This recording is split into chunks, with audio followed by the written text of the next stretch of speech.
The Rayner-Slade Amalgamation by J.S. Fletcher. Chapter I. The Midnight Ride. About 11 o'clock on the night of Monday, March 12th, 1914, Marshall Allerdyke, a bachelor of 40, a man of great mental and physical activity, well known in Bradford as a highly successful manufacturer of dress goods, alighted at the central station in that city from an express which had just arrived from Manchester, where he had spent the day on business.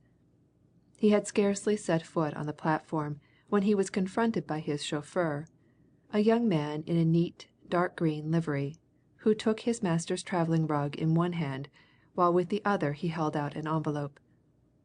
"The housekeeper said I was to give you that as soon as you got in, sir," he announced. "There's a telegram in it that came at 4 o'clock this afternoon. She couldn't send it on, because she didn't know exactly where it would find you in Manchester." Allerdyke took the envelope, tore it open, drew out the telegram, and stepped beneath the nearest lamp. He muttered the wording of the message: "On board SS Perisco, 63 miles north-northeast Burn Point, 2:15 p.m. May 12th. Expect to reach Hull this evening, and shall stop Station Hotel there for night on way to London. Will you come on at once and meet me? Want to see you on most important business. James." Allerdyke reread this message, quietly and methodically folded it up, slipped it into his pocket, and with a swift glance at the station clock turned to his chauffeur. "Gaffney," he said, "how long would it take us to run across to Hull?" The chauffeur showed no surprise at this question. He had served Allerdyke for 3 years, and was well accustomed to his ways. "Hull?" he replied. "Let's see, sir. That'd be by way of Leeds, Selby, and Howden.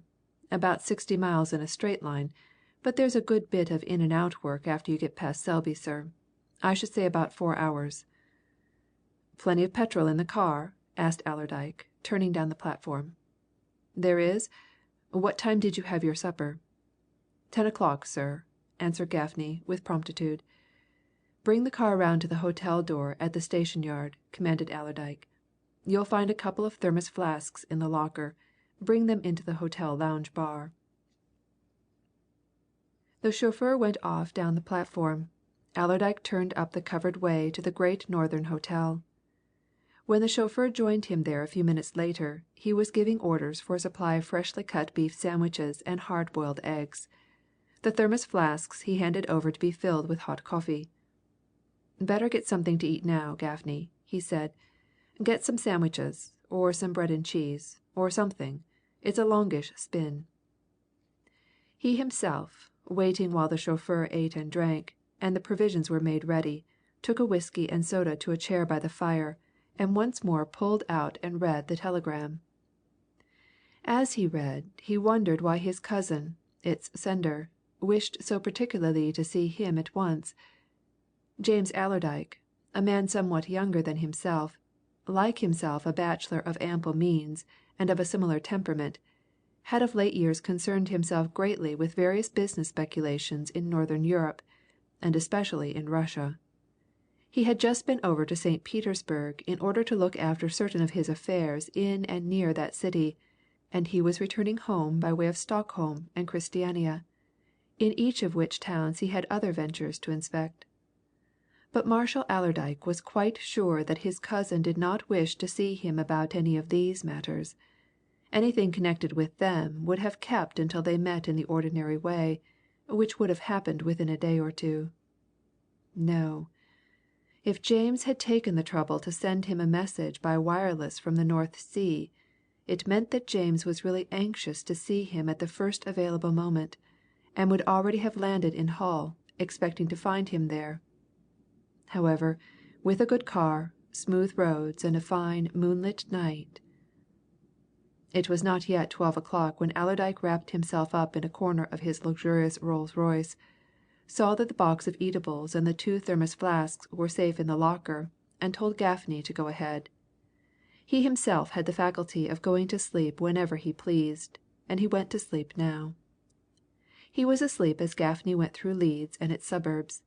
He slept all along the country roads which led to Selby, and thence to Howden.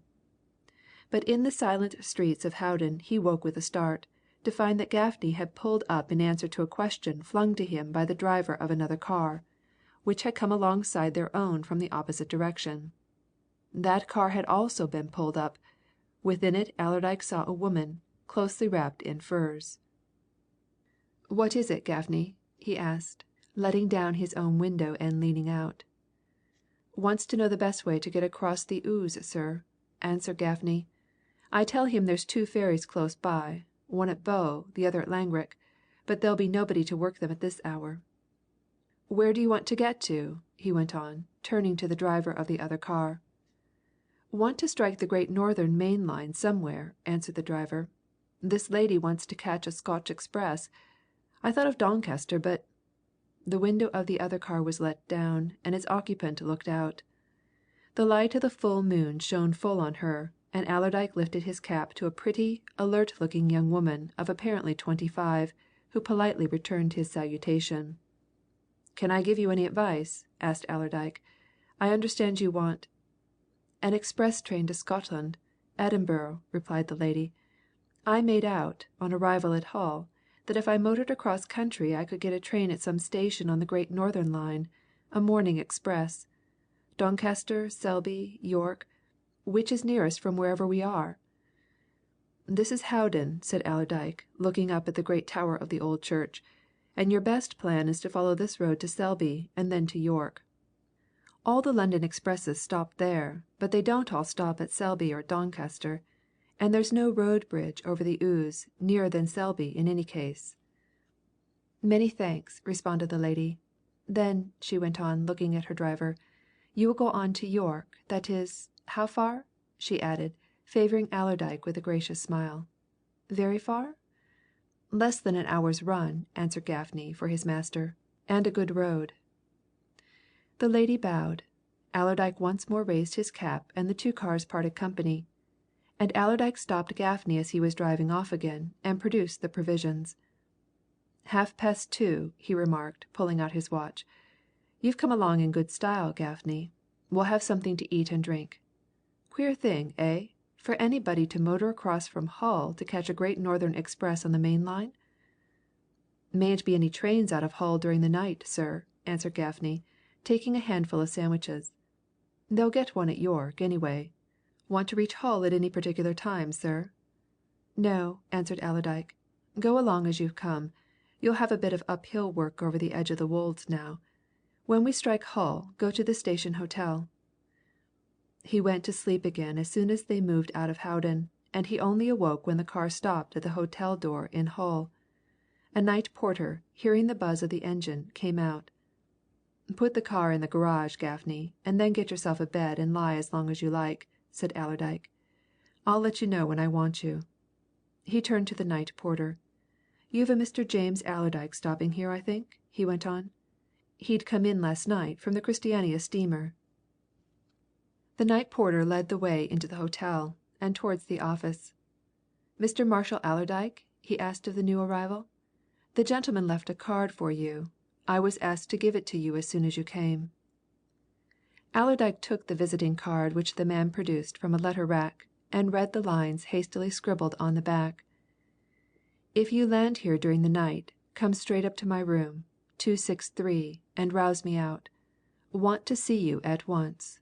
J. A."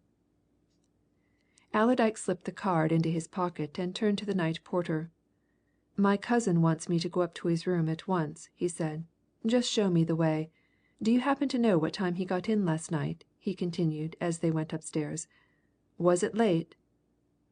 "Passengers from the Perisco, sir," answered the night porter. "There were several of 'em came in last night. She got into the river about 8:30. It'd be a bit after 9 o'clock when your friend came in." Allerdyke's mind went back to the meeting at Howden. "Did you have a lady set off from here in the middle of the night?" he asked, out of sheer curiosity. "A lady in a motor car?" "Oh, that lady!" exclaimed the night porter with a grim laugh.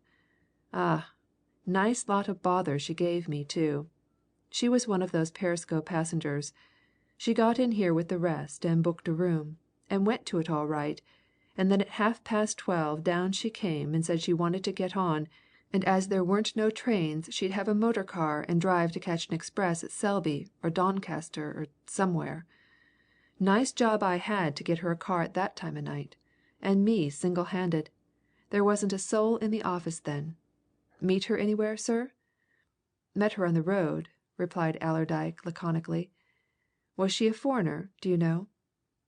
"I shouldn't wonder if she was something of that sort," answered the night porter. "Sort that would have her own way at all events. Here's the room, sir." He paused before the door of a room which stood halfway down a long corridor in the centre of the hotel, and on its panels he knocked gently.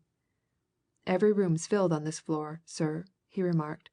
"I hope your friend's a light sleeper, for there's some of 'em'll have words to say if they're roused at 4 o'clock in the morning." "He's a very light sleeper as a rule," replied Allerdyke. He stood listening for the sound of some movement in the room.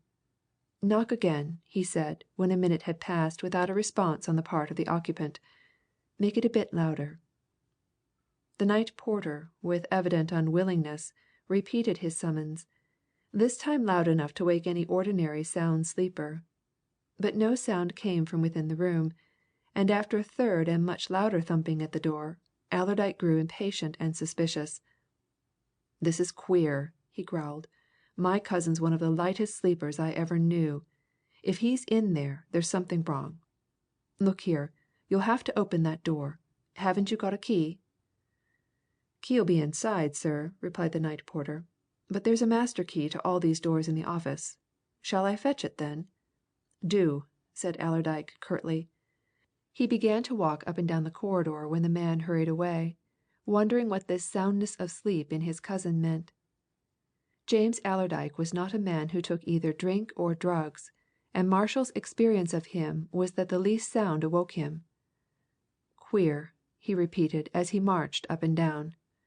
"Perhaps he's not " The quiet opening of a door close by made him lift his eyes from the carpet. In the dim light he saw a man looking out upon him, a man of an unusually thick crop of hair and with a huge beard. He stared at Allerdyke half angrily, half sulkily, then he closed his door as quietly as he had opened it. And Allerdyke, turning back to his cousin's room, mechanically laid his hand on the knob and screwed it round. The door was open.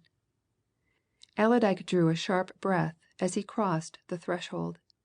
He had stayed in that hotel often, and he knew where the switch of the electric light should be. He lifted a hand, found the switch, and turned the light on. And as it flooded the room, he pulled himself up in a tense rigidity.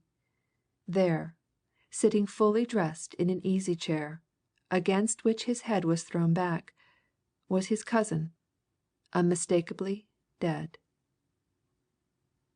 End of chapter 1.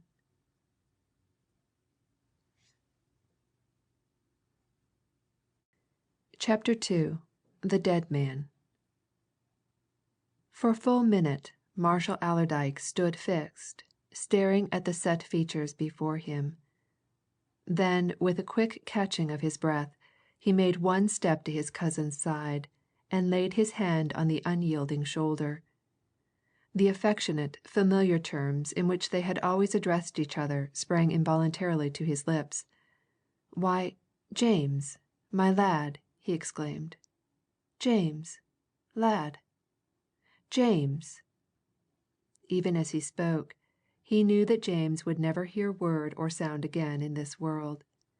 It needed no more than one glance at the rigid features, one touch of the already fixed and statue-like body, to know that James Allerdyke was not only dead, but had been dead some time. And, with a shuddering sigh, Marshall Allerdyke drew himself up and looked round at his surroundings. Nothing could have been more peaceful than the quiet hotel bedroom, nothing more orderly than its arrangements. Allerdyke had always known his cousin for a man of unusually tidy and methodical habits. The evidence of that orderliness was there, where he had pitched his camp for presumably a single night. His toilet articles were spread out on the dressing table. His pajamas were laid across his pillow. His open suitcase lay on a stand at the foot of the bed. By the bedside lay his slippers. An overcoat hung from one peg of the door, a dressing gown from another. On a chair in a corner, neatly folded, a couple of travelling rugs. All these little details Allerdyke's sharp eyes took in at a glance. He turned from them to things nearer the dead man. James Allerdyke sat in a big easy chair, placed at the side of a round table set towards a corner of the room. He was fully dressed in a grey tweed suit, but he had taken off one boot, the left, and it lay at his feet on the hearthrug. He himself was thrown back against the high padded hood of the chair. There was a little frown on his set features, a tiny puckering of the brows above his closed eyes. His hands were lying at his sides, unclasped, the fingers slightly stretched, the thumbs slightly turned inward. Everything looked as if, in the very act of taking off his boots, some sudden spasm of pain had seized him, and he had sat up, leaned back, and died, as swiftly as the seizure had come. There was a slight blueness under the lower rims of the eyes, a corresponding tint on the clean-shaven upper lip, but neither that nor the pallor which had long since settled on the rigid features had given anything of ghastliness to the face.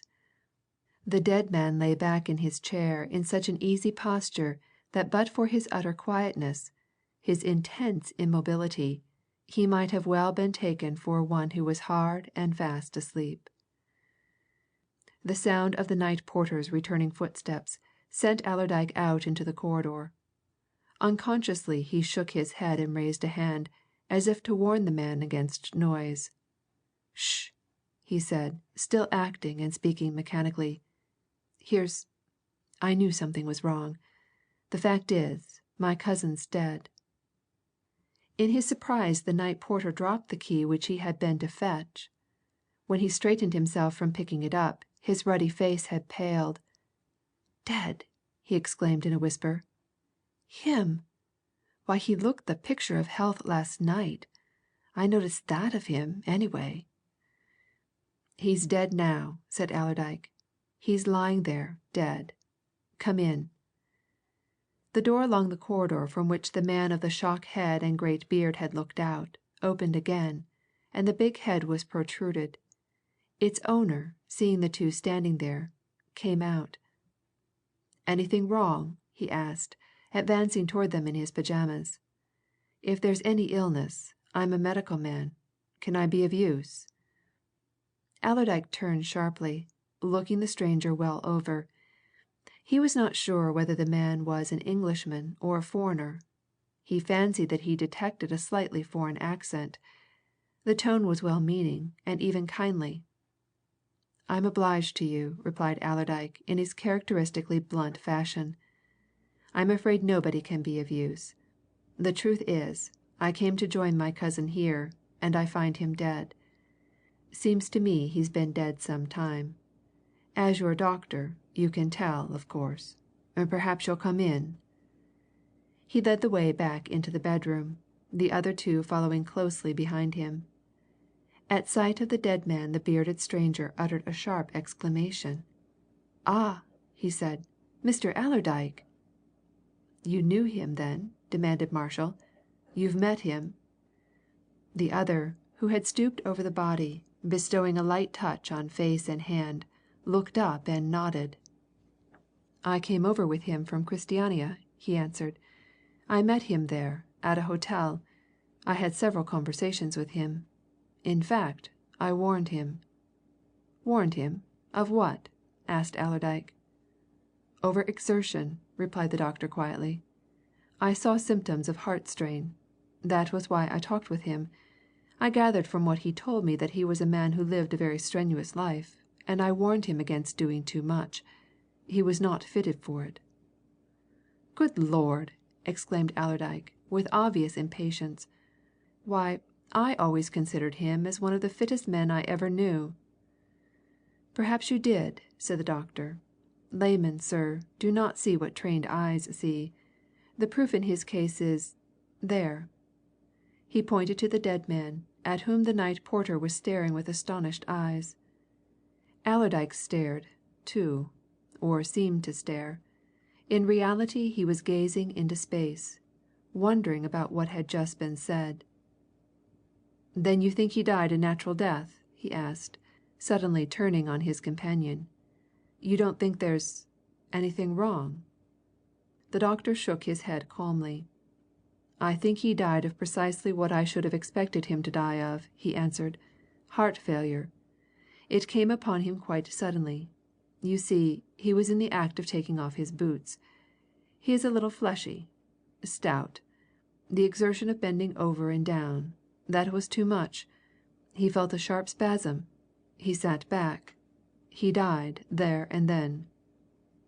"There and then," repeated Allerdyke mechanically. "Well, what's to be done?" he went on. "What is done in these cases? I suppose you know?" "There will have to be an inquest later on," answered the doctor. "I can give evidence for you, if you like. I'm staying in Hull for a few days. For I can certainly testify to what I had observed. But that comes later. At present you had better acquaint the manager of the hotel, and I should suggest sending for a local medical man. There are some eminent men of my profession in this town. And the body should be laid out. I'll go and dress, and then do what I can for you." "Much obliged," responded Allerdyke. "Very kind of you. What name, sir?" "My name is Lydenberg," replied the stranger. "I will give you my card presently. I have the honour of addressing Allerdyke pulled out his own card case. "My name is Marshall Allerdyke," he answered. "I'm his cousin," he went on, with another glance at the still figure. "And my conscience! I never thought to find him like this. I never heard of any weakness on his part. I always thought him a particularly strong man." "You will send for another medical man?" asked Dr. Lydenberg.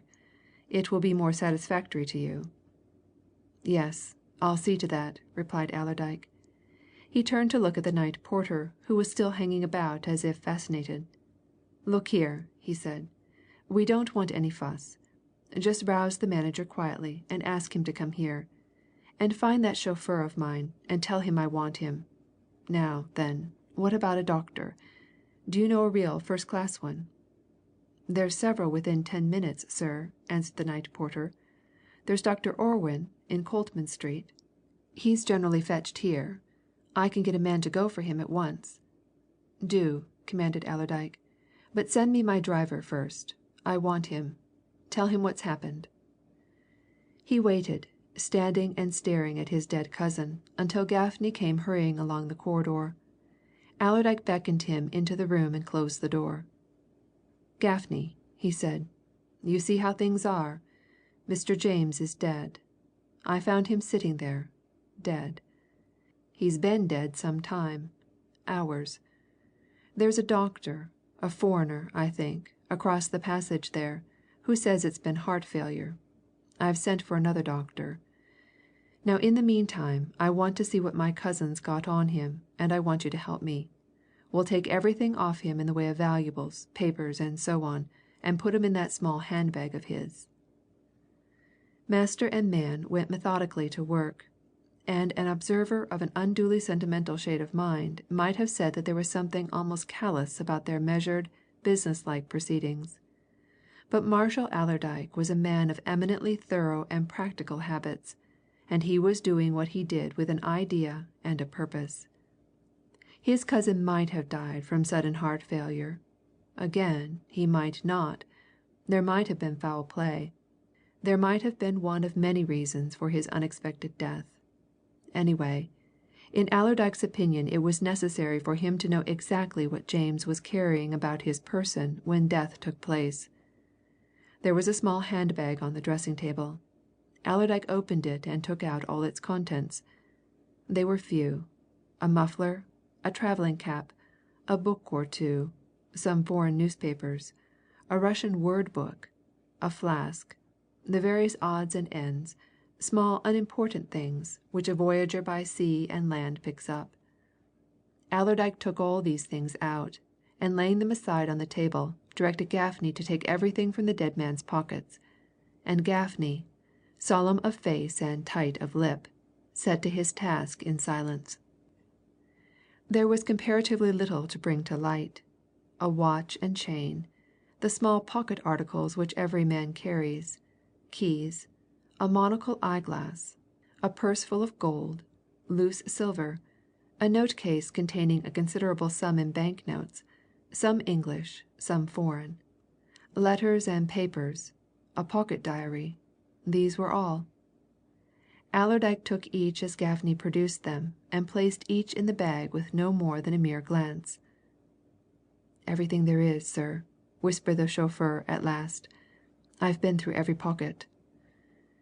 Allerdyke found the key of the bag, locked it, and set it aside on the mantelpiece. Then he went over to the suit case lying on the bench at the foot of the bed, closed and locked it, and dropped the bunch of keys in his pocket. And just then Dr. Lydenberg came back, dressed, and on his heels came the manager of the hotel, startled and anxious, and with him an elderly, professional-looking man whom he introduced as Dr. Orwin. When James Allerdyke's dead body had been lifted on to the bed, and the two medical men had begun a whispered conversation beside it, Allerdyke drew the hotel manager aside to a corner of the room. "Did you see anything of my cousin when he arrived last night?" he asked. "Not when he arrived, no," replied the manager. "But later, yes. I had some slight conversation with him after he had taken supper. It was nothing much. He merely wished to know if there was always a night porter on duty. He said he expected a friend who might turn up at any hour of the night, and he wanted to leave a card for him. That would be you, I suppose, sir?" "Just so," replied Allerdyke. "Now, how did he seem at that time, and what time was that?" 10 o'clock, said the manager. "Seem? Well, sir, he seemed to be in the very best of health and spirits. I was astonished to hear that he was dead. I never saw a man look more like living. He was..." The elderly doctor came away from the bed, approaching Allerdyke. "After hearing what Dr. Lydenberg tells me, and examining the body a mere perfunctory examination as yet, you know I have little doubt that this gentleman died of what is commonly called heart failure," he said. "There will have to be an inquest, of course, and it may be advisable to make a post mortem examination. You are a relative?" "Cousin," replied Allerdyke. He hesitated a moment, and then spoke bluntly. "You don't think it's been a case of poisoning, do you?" he said. Dr. Orwin pursed his lips and regarded his questioner narrowly. "Self-administered, do you mean?" he asked. "Administered any way," answered Allerdyke. "Self or otherwise." He squared his shoulders and spoke determinedly. "I do not understand about this heart failure notion," he went on. "I never heard him complain of his heart. He was a strong, active man, hearty and full of go. I want to know everything." "There should certainly be an autopsy," murmured Dr. Orwin. He turned and looked at his temporary colleague, who nodded as if in assent. Then he turned back to Allerdyke. "If you'll leave us for a while, we will just make a further examination. Then we'll speak to you later." Allerdyke signified his assent with a curt nod of the head. Accompanied by the manager and Gaffney, he left the room, and with him he carried the small handbag in which he had placed the dead man's personal effects. End of chapter 2.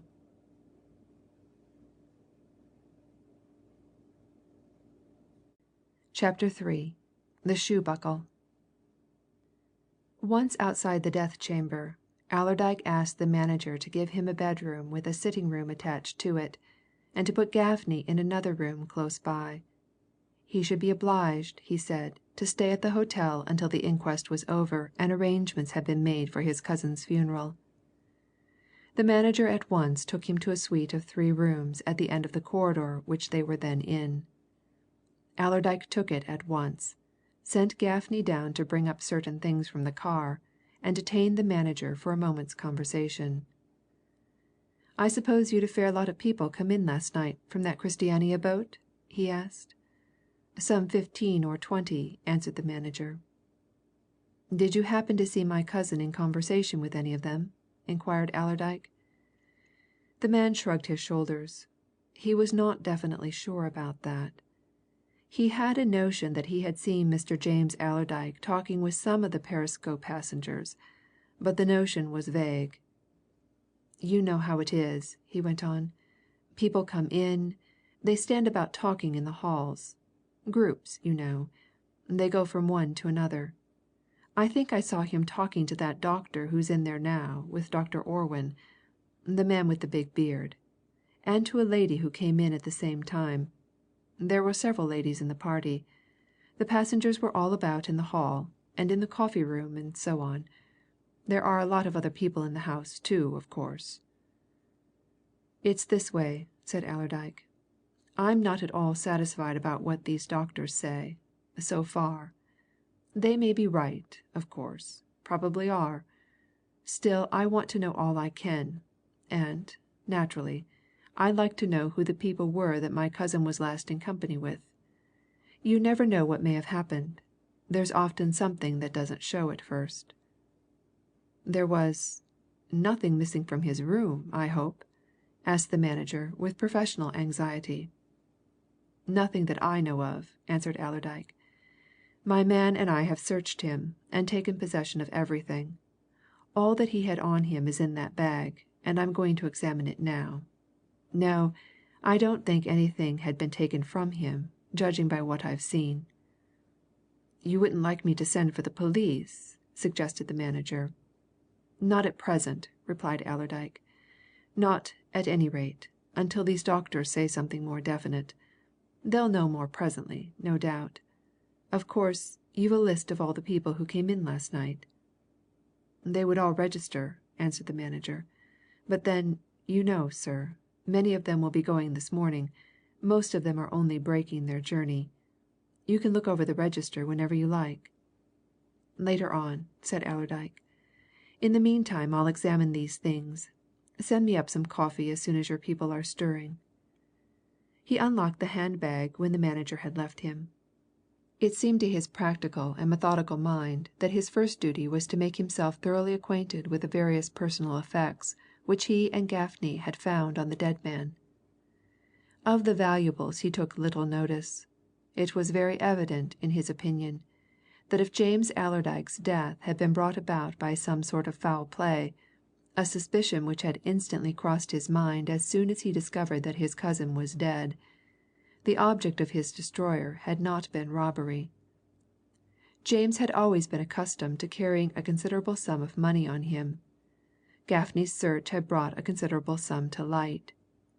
James also wore a very valuable watch and chain and 2 fine diamond rings. There they all were. Not robbery no, at least, not robbery of the ordinary sort. But had there been robbery of another, a bigger, a subtle, and a deep designed sort? James was a man of many affairs and schemes. He might have had valuable securities, papers relating to designs, papers containing secrets of great moment. He was interested, for example, in several patents. He might have had documents pertinent to some affair of such importance that ill-disposed folk, eager to seize them, might have murdered him in order to gain possession of them. There were many possibilities, and there was always, to Allerdyke's mind, the improbability that James had died through sudden illness. Now that Marshall Allerdyke's mind was clearing, getting free of the first effects of the sudden shock of finding his cousin dead, doubt and uneasiness as to the whole episode were rising strongly within him. He and James had been brought up together. They had never been apart from each other for more than a few months at a time during 35 years, and he flattered himself that he knew James as well as any man of James's acquaintance.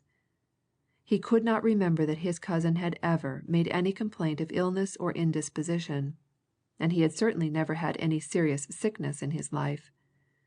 As to heart trouble, Allerdyke knew that a few years previous to his death James had taken out a life policy with a first-rate office and had been passed as a first-class life. He remembered, As he sat there thinking over these things, the self-satisfied grin with which James had come and told him that the examining doctor had declared him to be as sound as a bell. It was true, of course, that disease might have set in after that. Still, it was only 6 weeks since he had seen James, and James was then looking in a fit, healthy, hearty state. He had gone off on one of his Russian journeys as full of life and spirits as a man could be. And had not the hotel manager just said that he seemed full of health, full of go, at 10 o'clock last night? And yet, within a couple of hours or so, according to what the medical men thought from their hurried examination, this active, vigorous man was dead, swiftly and mysteriously dead. Allerdyke felt intensely, that there was something deeply strange in all this, and yet it was beyond him, with his limited knowledge, to account for James's sudden death, except on the hypothesis suggested by the two doctors. All sorts of vague, half-formed thoughts were in his mind. Was there any person who desired James's death? Had anyone tracked him to this place, got rid of him by some subtle means? He muttered, suddenly interrupting his train of thought, and recognizing how shapeless and futile it all was. It just comes to this. I'm asking myself if the poor lad was murdered, and what have I to go on? Not at all. Nevertheless, there were papers before him which had been taken from James's pocket. There was the little journal or diary which he always carried, and in which, to Allerdyke's knowledge, he always jotted down a brief note of each day's proceedings wherever he went. He could examine these, at any rate. They might cast some light on his cousin's recent doings. He began with the diary, turning over its pages until he came to the date on which James had left Bradford for St. Petersburg. That was on March 30th. He had travelled to the Russian capital overland, by way of Berlin and Vilna. At each of these places he had evidently broken his journey. From St. Petersburg he had gone on to Moscow, where he spent the better part of a week. All his movements were clearly set out in the brief pencilled entries in the journal. From Moscow he had returned to St. Petersburg. There he had stayed a fortnight. Thence he had journeyed to Revel. From Revel he had crossed the Baltic to Stockholm. From Stockholm he had gone across country to Christiania, and from Christiania he had sailed for Hull to meet his death in that adjacent room where the doctors were now busied with his body. Marshall Allerdyke, though he had no actual monetary connection with them, had always possessed a fairly accurate knowledge of his cousin's business affairs. James was the sort of man who talked freely to his intimates about his doings. Therefore Allerdyke was able to make out from the journal what James had done during his stay at St. Petersburg, in Moscow, in Revel, and in Stockholm, in all of which places he had irons of one sort or another in the fire. He recognized the names of various firms upon which James had called. These names were as familiar to him as those of the big manufacturing concerns in his own town. James had been to see this man had been to see James. He had dined with such a one had dined with him. Ordinarily innocent entries, all these. There was no subtle significance to be attached to any of them. They were just the sort of entries which the busy commercial man, engaged in operations of some magnitude, would make for his own convenience. There was, in short, nothing in that tiny book, a mere waistcoat pocket sort of affair, which Allerdyke was at a loss to understand, or which excited any wonder or speculation in him, with one exception. That exception was in 3 entries, brief, bald, mere lines, all made during James's second stay, the fortnight period, in St. Petersburg. They were: April 18th, met Princess. April 20th, lunched with Princess. April 23rd, Princess dined with me. These entries puzzled Allerdyke. His cousin had been going over to Russia at least twice a year for 3 years, but he had never heard him mention that he had formed an acquaintance of any person of princely rank. Who was this Princess, with whom James had evidently become on such friendly terms that they had lunched and dined together? James had twice written to him during his absence. He had both letters in his pocket then, and one of them was dated from St. Petersburg on April 24th, but there was no mention of any princess in either. Seeking for an explanation, he came to the conclusion that James, who had a slight weakness for the society of ladies connected with the stage, had made the acquaintance of some actress or other, ballet dancer, singer, artiste, and had given her the nickname of Princess. That was all there was to be got from the diary. It amounted to nothing.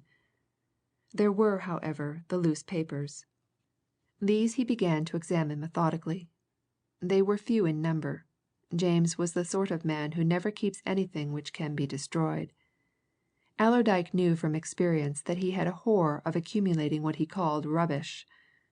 These papers, fastened together with a band of india rubber, were all business documents, with one exception, a letter from Allerdyke himself addressed to Stockholm, to wait James's arrival. There were some specifications relating to building property.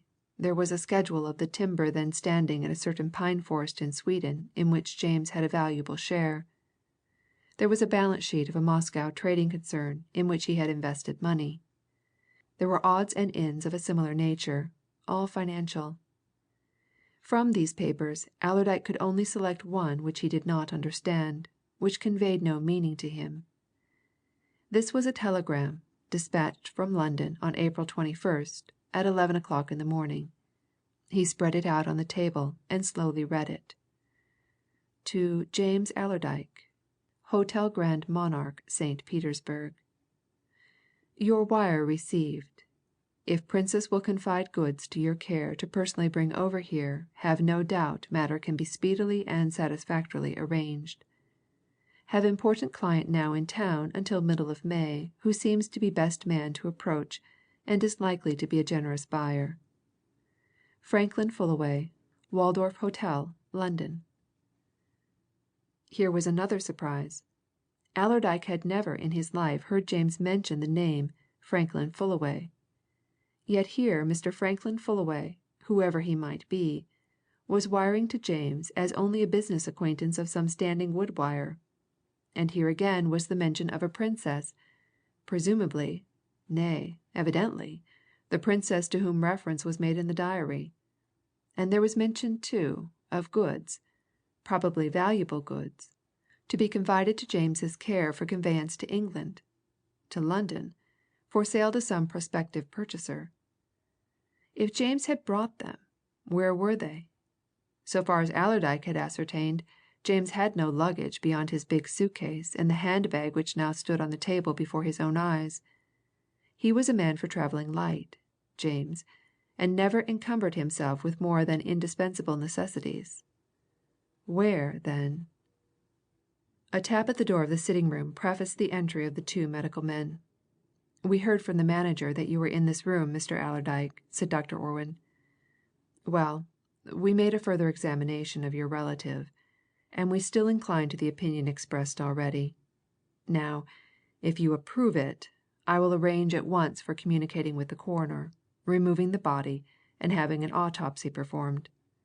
As Dr. Lydenberg has business in the town which will keep him here a few days, he will join me, and it will be more satisfactory to you, no doubt, if another doctor is called. I should advise the professional police surgeon. If you will leave that to me." "I'll leave everything of that sort to you, doctor," said Allerdyke. "I'm much obliged to both of you, gentlemen. You understand what I'm anxious about. I want to be certain certain, mind you of the cause of my cousin's death. Now you speak of removing him? Then I'll just go and take a look at him before that's done." He presently locked up his rooms, leaving the handbag there, also locked, and went alone to the room in which James lay dead. Most folks who know Marshall Allerdyke considered him a hard, unsentimental man. but there were tears in his eyes as he stooped over his cousin's body and laid his hand on the cold forehead. Once more he broke into familiar, muttered speech. "If there's been aught wrong, lad," he said, "aught foul or underhanded, I'll right thee. By God, I will." Then he stooped lower and kissed the dead man's cheek and pressed the still hands. It was with an effort that he turned away and regained his self command, and it was in that moment that his eyes, slightly blurred as they were, caught sight of an object which lay half concealed by a corner of the hearthrug, a glittering, shining object, which threw back the gleam of the still burning electric light. He strode across the room and picked it up. The gold buckle of a woman's shoe, studded with real, if tiny, diamonds. End of chapter 3.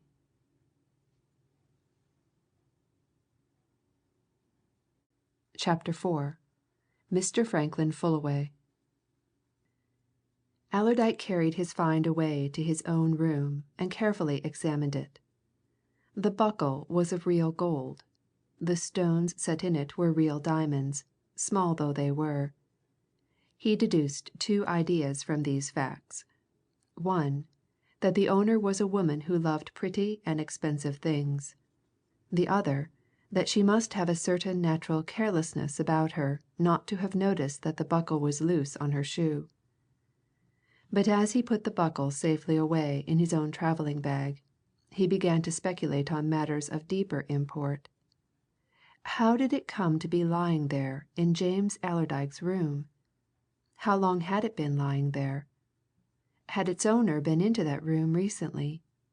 Had she, in fact, been in the room since James Allerdyke took possession of it on his arrival at the hotel?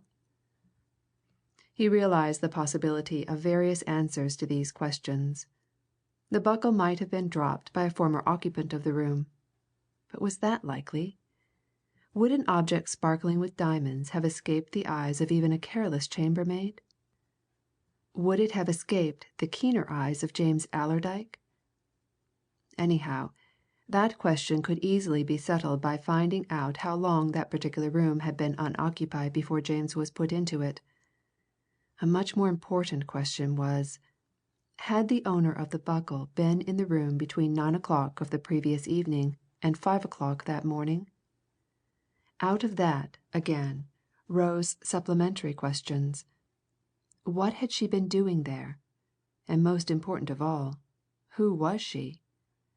That might possibly be solved by an inspection of the hotel register, and after he had drunk the coffee which was presently brought up to him, Allerdyke went down to the office to see about that necessary, yet problematic, task. As he reached the big hall on the ground floor of the hotel, the manager came across to him, displaying a telegram. "For your cousin, sir," he announced, handing it over to Allerdyke. "Just come in." Allerdyke slowly opened the envelope, and as he unfolded the message, caught the name Franklin Fullaway at its foot. "Let me know what time you arrive King's Cross to day, and I will meet you. Highly important we should both see my prospective client at once." This message bore the same address which Allerdyke had found in the telegram discovered in James's pocket book, Waldorf Hotel, and he determined to wire Mr. Franklin Fullaway immediately. He sat down at a writing table in the hall and drew a sheaf of telegraph forms toward him. But it was not easy to compose the message which he wished to send. He knew nothing of the man to whom he must address it, nothing of his business relations with James. He had no clear notion of what the present particular transaction was, nor how it might be connected with what had just happened.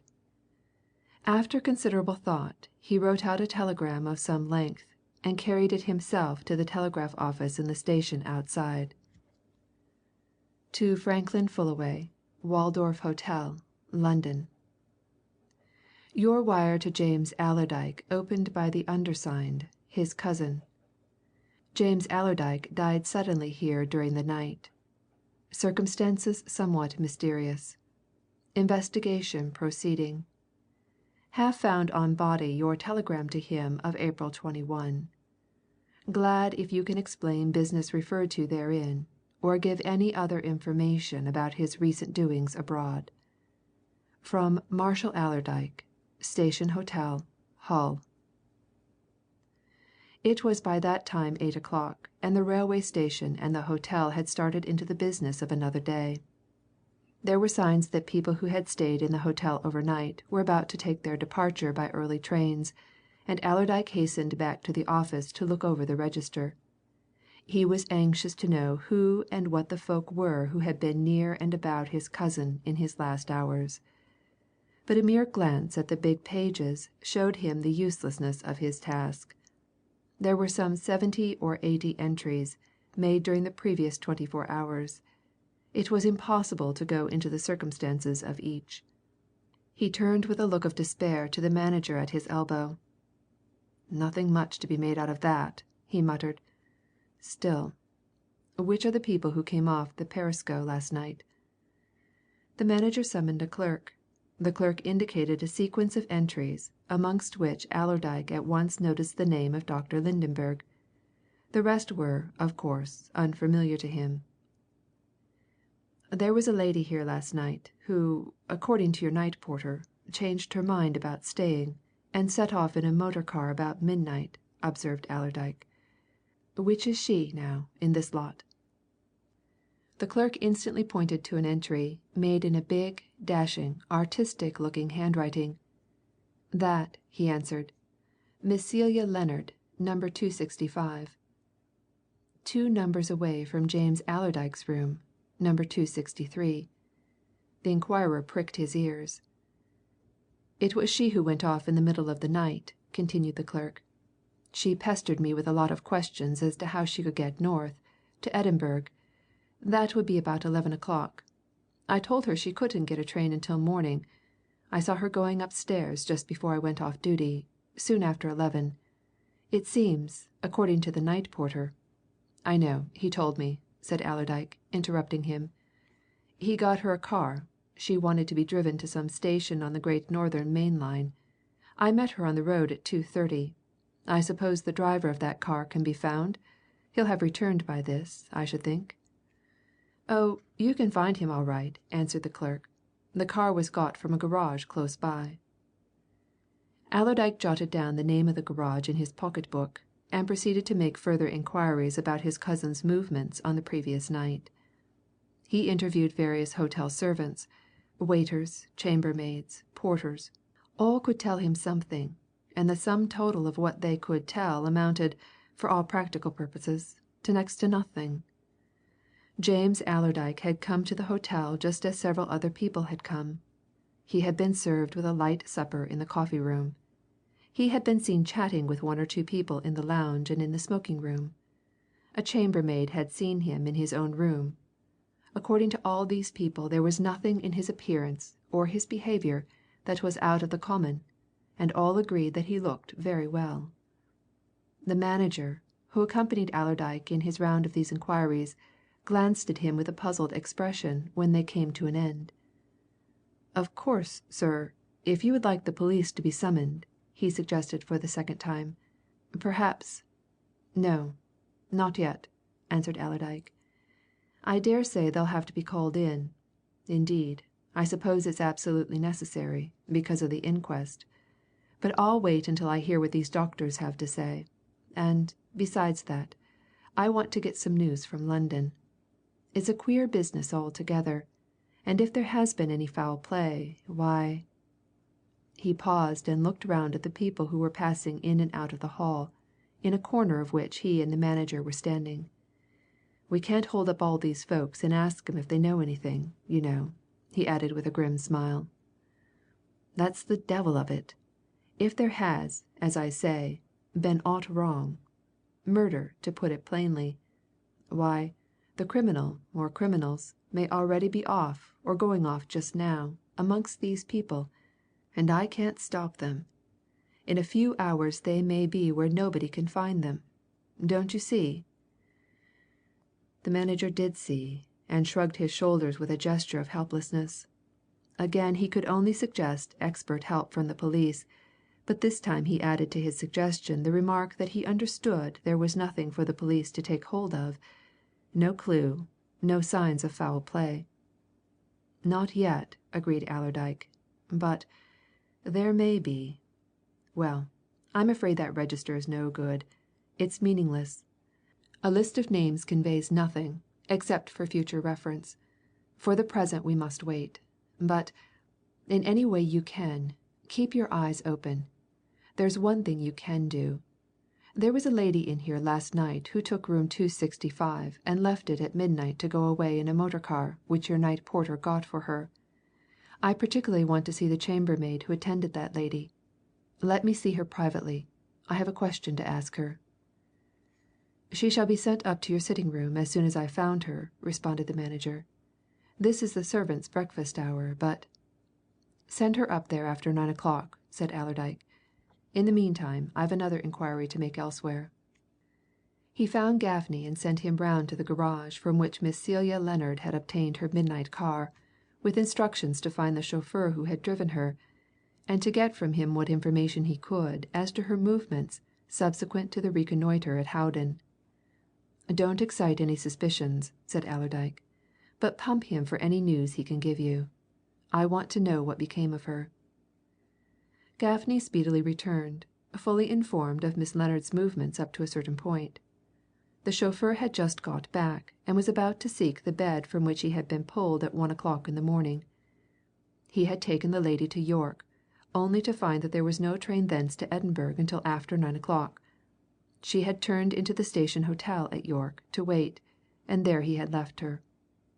There was little of importance in this, but it seemed to indicate that Miss Lennard was certainly about to travel north, and that her hurried departure from the hotel was due to a genuine desire to reach her ultimate destination as speedily as possible. While Allerdyke was wondering if it would be worth while to follow her up, merely because she had been a fellow passenger with his cousin, the manager came to him with another telegram. "That lady we were talking about," he said, laying the telegram before Allerdyke, "has just sent me this. I thought you'd like to see it as you were asking about her." Allerdyke saw that the message was addressed to the manager and had been dispatched from the York railway station 3/4 of an hour previously. "Please ask chambermaid to search for diamond shoe buckle which I believe I lost in your hotel last night. If found, send by registered post to Miss Lennard, 503A, Bedford Court, Mansions, London." Allerdyke memorized that address while he secretly wondered whether he should or should not tell the manager that the missing property was in his possession. Finally, he determined to keep silence for the moment, and he handed back the message with an assumption of indifference. "I should think a thing of that sort will soon be found," he observed. "Look here never mind about sending that chambermaid to me just now. I'll see her later. I'm going to breakfast." He wondered as he sat in the coffee room, eating and drinking, if any of the folk about him knew anything about the dead man whose body had been quietly taken away by the doctors while the hotel routine went on in the usual fashion. It seemed odd, strange, almost weird, to think that any one of these people, eating fish or chops, chatting, reading their propped up newspapers, might be in possession of some knowledge which he would give a good deal to appropriate. Of one fact, however, he was certain. That diamond buckle belonged to Miss Celia Lennard, and she lived at an address in London which he had by that time written down in his pocket book. And now arose the big, and, in view of what had happened, the most important and serious, question. How had Miss Celia Lennard's diamond buckle come to be in room number 263? That question had got to be answered, and he foresaw that he and Miss Lennard must very quickly meet again. But there were many matters to be dealt with first, and they began to arise and to demand attention at once. Before he had finished breakfast came a wire from Mr. Franklin Fullaway, answering his own. "Deeply grieved and astonished by your news. Am coming down at once, and shall arrive Hull 2 o'clock. In meantime, keep strict guard on your cousin's effects. especially on any sealed package. Most important this should be done." This message only added to the mass of mystery which had been thickening ever since the early hours of the morning.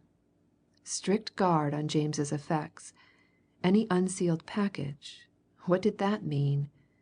But a very little reflection made Allerdyke come to the conclusion that all these vague references and hints bore relation to the possible transaction mentioned in the various telegrams already exchanged between James Allerdyke and Franklin Fullaway, and that James had on him or in his possession when he left Russia something which was certainly not discovered when Gaffney searched the dead man.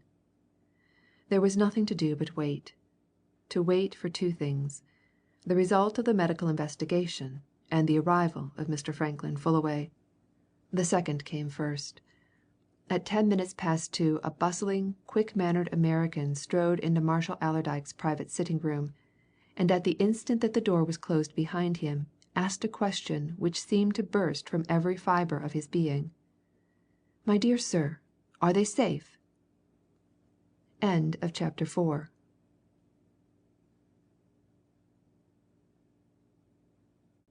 Chapter 5. The NASTIRSEVITCH Jewels.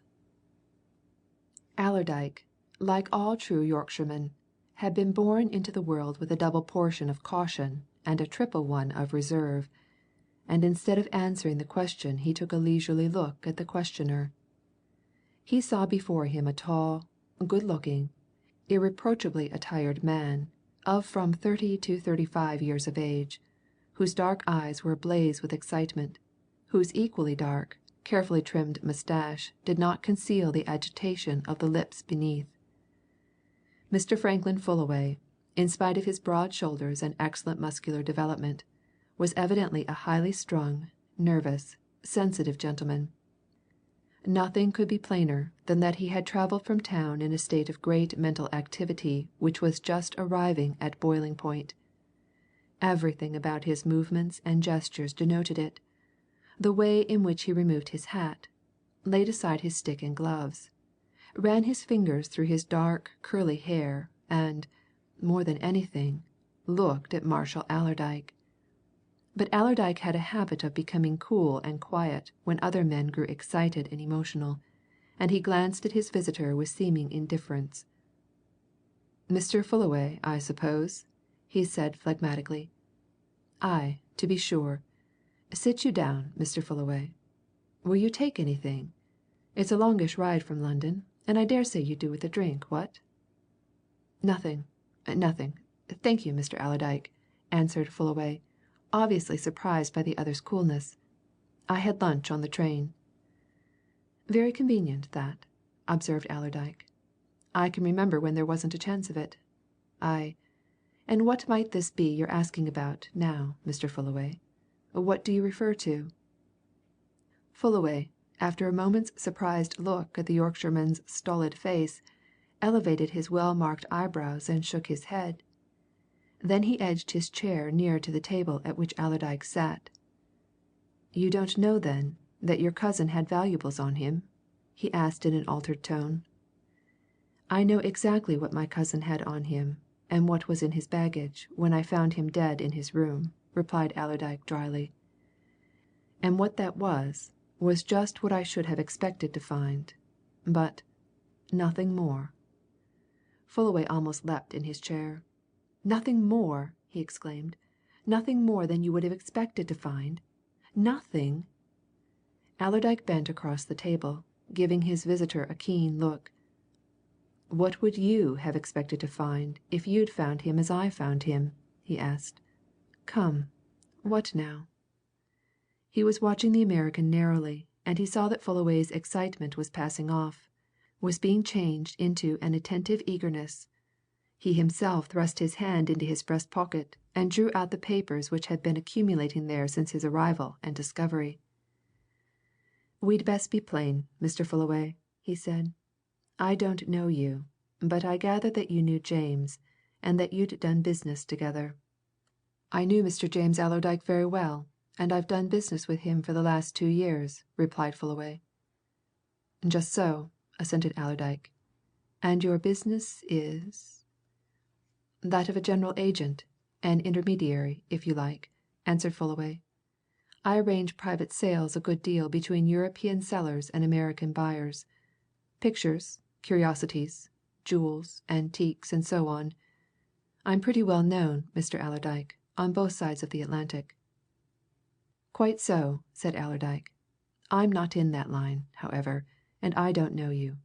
But I'll tell you all I do know, and you'll tell me all you know.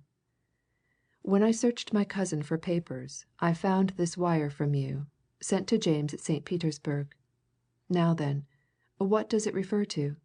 Those valuables you hinted at just now?" "Exactly," answered Fullaway. "Nothing less." "What valuables are they?" asked Allerdyke. "Jewels worth $250,000,000," replied Fullaway. "What? Dollars?" Fullaway laughed derisively. "Dollars! No, pounds. £250,000, my dear sir," he answered. "You think he had them on him?" "I'm sure he had them on him," answered Fullaway. He, in his turn, began to produce papers. "At any rate, he had them on him when he was in Christiania the other day. He was bringing them over here to me." "On whose behalf?" asked Allerdyke. "On behalf of a Russian lady, a princess, who wished to find a purchaser for them," replied the American promptly. "In that case, to come to the point," said Allerdyke, "if my cousin James had that property on him when he landed here last night, and it wasn't as it certainly wasn't on him when I found him this morning, he's been robbed?" "Robbed and murdered that he might be robbed," answered Fullaway. The two men looked steadily at each other for a while. Then Allerdyke laid his papers on the table between them. "You'd better tell me all you know about it," he said quietly. "Let's hear it all then we shall be getting towards knowing what to do." "Willingly!" exclaimed the American. He produced and spread out a couple of cablegrams on which he laid a hand while he talked. "As I have already said, I have had several deals in business with Mr. James Allerdyke. I saw him towards the end of March, in town, and he then mentioned to me that he was just about setting out for Russia. On April 20th I received this cable from him, sent, you see, from St. Petersburg. Allow me to read it to you. He says, 'The Princess Nastirsevitch is anxious to find a purchaser for her jewels, valued more than once at £250,000. Wants money to clear off mortgages on her son's estate, and set him going again. Do you know of anyone likely to buy in one lot? Can arrange to bring over myself for buyer's inspection if chance of immediate good sale. James Allerdyke.' Now as soon as I received that from your cousin, I immediately thought of a possible and very likely purchaser, Mr. Delkin, a Chicago man, whose only daughter is just about to marry an English nobleman. I knew that Mr. Delkin had a mind to give his daughter a really fine collection of jewels, and I went at once to him regarding the matter. In consequence of my interview with Mr. Delkin, I cabled to James Allerdyke on April 21st, saying " "This is it, no doubt," said Allerdyke, producing the message of the date mentioned. "That is it," assented Fullaway, glancing across the table. "Very well you see what I said. He replied to that at once. Here's his reply. It is, you see, very brief. It merely says, 'All right. Shall wire details later. Keep possible buyer on.' I heard no more until last Thursday, May 8th, when I received this cablegram, sent, you see, from Christiania. In it he says, 'Expect to reach Hull Monday night next. Shall come to London next day. Arranged meeting with your man. Have got all goods.' Now those last four words, Mr. Allerdyke, if they mean anything at all, mean that your cousin was bringing these valuable jewels with him. Had them on him when he cabled from Christiania. And if you did not find them when you searched him, where are they? £250,000 worth." Allerdyke took the three cablegrams from his visitor and carefully read them through, comparing them with the dates already known to him and with Fullaway's messages in reply. Eventually he put all the papers together, arranging them in sequence. He laid them on the table between Fullaway and himself. and for a moment or two sat reflectively drumming the tips of his fingers on them. "Who is this Princess Nastirsevitch?" he asked suddenly, looking up. "Royalty, eh?" "No," answered Fullaway, with a smile. "I don't know much about these European titles and dignities, but I don't think the title of Princess means in Russia what it does in England. A prince there, I think, is some sort of a nobleman, like your dukes and earls and so on, here. But, anyway, the Princess Nastirsevitch isn't a Russian at all, except by marriage. She's a countryman of my own. I guess you've heard of her.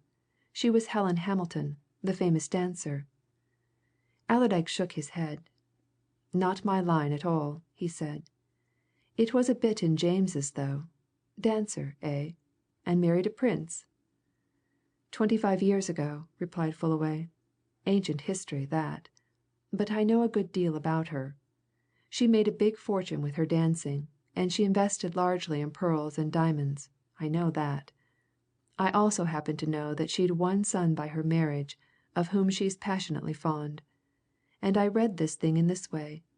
I guess the old prince's estates he's dead a year or two ago were heavily mortgaged, and she hit on the notion of clearing all off by selling her jewels, so that her son might start clear no encumbrances on the property, you know."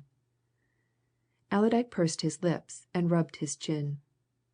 "What I don't understand is that she confided $250,000 worth of goods of that sort to a man whom she couldn't know so very well," he observed. "I never heard James speak of her." "That may be," replied Fullaway, "but he may have known her very well for all that. However, there are the facts, and," he added with emphasis, "there, Mr. Allerdyke, are those 4 words, sent from Christiania, 'have got all goods.' Now, we can be reasonably sure of what he meant. He'd got the Princess's jewels. Very well. Where are they?" Allerdyke got to his feet, and, thrusting his hands in his pockets, began to stride about the room. All this was not merely puzzling, but, in a way which he could not understand, distasteful to him. Somehow he did not know why, or at the moment try to think why he resented the fact that anyone knew more about his dead cousin than he did, and he began to wonder as he strode about the room how much this Mr. Franklin Fullaway knew. "Did my cousin James ever mention this Princess to you?" he suddenly asked, stopping in his walk to and fro. "I mean, before he went over to Russia this last time?" "He just mentioned that he knew her mentioned it in casual conversation," answered Fullaway. "She and I being fellow Americans, the subject interested me, of course. But he only said that he had met her in Russia." "Aye well," said Allerdyke musingly. "It's true he did go across to Russia a good deal, and no doubt he knew folk there that he never told me about. Well," he went on, throwing himself into his chair again, "what's to be done? Do you honestly think that he had those things on him when he came here last night? You do? Very well. Then he's been murdered by some devil or devils who's got 'em. But how? And who are they? Or who's he? Or good Lord! It might be who's she?" "Poisoned," said Fullaway. "That's my answer to your question of 'how?' As to your other question is there no clue to anything? You forget, I don't know any details. I only know that he was found dead. Under what circumstances?" Allerdyke pulled his chair nearer to his visitor. "I'd forgotten," he said. "I'll tell you the lot. See if you can make aught out of it. They always say you Yankees have sharp brains. Try to see a bit of daylight. So far it licks me." He gave the American a brief yet full account of all that had happened since his receipt of James Allerdyke's wireless message. And Fullaway listened in silence, taking everything in, making no interruption, and at the end he spoke quietly and with decision. "We must find that woman, Miss Celia Lennard, and at once," he said. "That's absolutely necessary." "Just so," agreed Allerdyke. "But look here I've been thinking that over. Is it very likely that a woman who'd stolen £250,000 worth of stuff from a hotel would wire back to its manager, giving her address, for the sake of a shoe buckle, even one set with diamonds. I'm not, for the moment, supposing that she is the thief, answered Fullaway. Why I want, and must, find her at once is to ask her a simple question. What was she doing in James Allerdyke's room? For I've an idea." "What?" demanded Allerdyke. "This," replied Fullaway. "They were fellow passengers on the Perisco. Your cousin, as I dare say you know, was the sort of man who readily makes friends, especially with women. My idea is that if this Miss Lennard went into his room last night, it was to be shown the Princess Nastirsevitch's jewels. Your cousin was just the sort of man who knew how a woman would appreciate an exhibition of such things. And " At that moment a waiter tapped at the sitting room door and announced Dr. Orwin.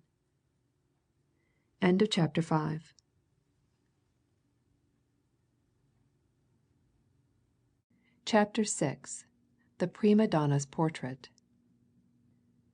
Marshal Allerdyke's sharp eyes were quick to see that his new visitor had something of importance to communicate, and wished to give his news in private. Dr. Orwin glanced inquiringly at the American as he took the seat which Allerdyke drew forward, and the cock of his eyes indicated a strong desire to know who the stranger was. "A friend of my late cousin," said Allerdyke brusquely. "Mr. Franklin Fullaway, of London. Just as anxious as I am to hear of what you have to tell us, doctor. You've come to tell us something, of course?" The doctor inclined his head towards Fullaway, and added a grave bow in answer to Allerdyke's question. "The autopsy has been made," he replied, "by Dr. Lydenberg, Dr. Quillet, who is one of the police surgeons here, and myself. We made a very careful and particular examination." "And the result?" asked Allerdyke eagerly. "Is it what you anticipated from your first glance at him here?" The doctor's face became a shade greyer. His voice assumed an oracular tone. "My two colleagues," he said, "agreed that your cousin's death resulted from heart failure which arose from what we may call ordinary causes. There is no need for me to go into details. It is quite sufficient to say that they are abundantly justified in coming to the conclusion at which they have arrived. It is quite certain that your cousin's heart had recently become seriously affected. But as regards myself," here he paused, and looking narrowly from one to the other of his two hearers, he sank his voice to a lower, more confidential tone. "As regards myself, I am not quite so certain as Dr. Lydenberg and Dr. Quillet appear to be. The fact of the case is, I think it very probable that Mr. James Allerdyke was poisoned." Neither of the two who listened so intently made any reply to this significant announcement. Instead they kept their eyes intently fixed on the doctor's grave face. Then they slowly turned from him to each other, exchanging glances. And after a pause the doctor went on, speaking in measured and solemn accents. "There is no need, either, at present only at present that I should tell you why I think that," he concluded. "I may be wrong my two colleagues are inclined to think I am wrong. But they quite agree with me that it will be proper to preserve certain organs you understand? For further examination by, say, the Home Office analyst, who is always, of course, a famous pathological expert. That will be done in fact, we have already sealed up what we wish to be further examined. But" he paused again, shaking his head more solemnly than ever. "The truth is, gentlemen," he went on at last, "I am doubtful if even that analysis and examination will reveal anything. If my suspicions are correct and perhaps I ought to call them mere notions, theories, ideas, rather than suspicions but, at any rate, if there is anything in the vague thoughts which I have, no trace of any poison will be found, and yet your cousin may have been poisoned, all the same." "Secretly?" exclaimed Fullaway. Dr. Orwin gave the American a sharp glance which indicated that he realized Fullaway's understanding of what he had just said. Precisely, he answered. There are poisons, known to experts, which destroy life almost to a given minute, and of which the most skilful pathologist and expert will not be able to find a single trace. Now, please, understand my position. I say, it is quite possible, quite likely, quite in accordance with what I have seen, that this unfortunate gentleman died of heart failure brought about by even such an ordinary exertion as his stooping forward to untie his shoelace. But I also think it likely that his death resulted from poison, subtly and cunningly administered, probably not very long before his death took place. And if I only knew—" He paused at that, and looked searchingly and meaningfully at Marshall Allerdyke before he continued, and Allerdyke looked back with the same intentness and nodded. "Yes, yes," he said. "If you only knew say it, doctor." "If I only knew if there was any reason why any person wished to take this man's life," responded Dr. Orwin, slowly and deliberately. "If I knew that somebody wanted to get him out of the way, for instance." Allerdyke jumped to his feet and tapped Fullaway on the shoulder. "Come in here a minute," he said, motioning towards the door of his bedroom. "Excuse us, doctor. I want to have a word with this gentleman. Look here," he continued when he had led the American into the bedroom and had closed the door. "You hear what he says. Shall we tell him, or shall we keep it all dark for a while? Which? What?" "Tell him under promise of secrecy," replied Fullaway after a moment's consideration. "Medical men are all right. Yes, tell him. He may suggest something. And I'm inclined to think his theory is correct, eh?" "Correct!" exclaimed Allerdyke, with a grim laugh. "You bet it's correct. Come on, then we'll tell him all. Now, doctor," he went on, leading the way back into the sitting room, "we're going to give you our confidence. You'll treat it as a strict confidence, a secret between us, for the present. The truth is that when my cousin came to this hotel last night he was in possession that is, we have the very strongest grounds for believing him to have been in possession of certain extremely valuable property, jewels worth a large amount, which he was carrying, safeguarding, from a lady in Russia to this gentleman in London. When I searched his body and luggage, these valuables were missing. Mr. Fullaway and myself haven't the least doubt that he was robbed. So your theory, eh?" Dr. Orwin had listened to this with deep attention, and he now put two quick questions. "The value of these things was great?" "Relatively, very great," answered Allerdyke. "Enough to engage the attention of a clever gang of thieves?" "Quite."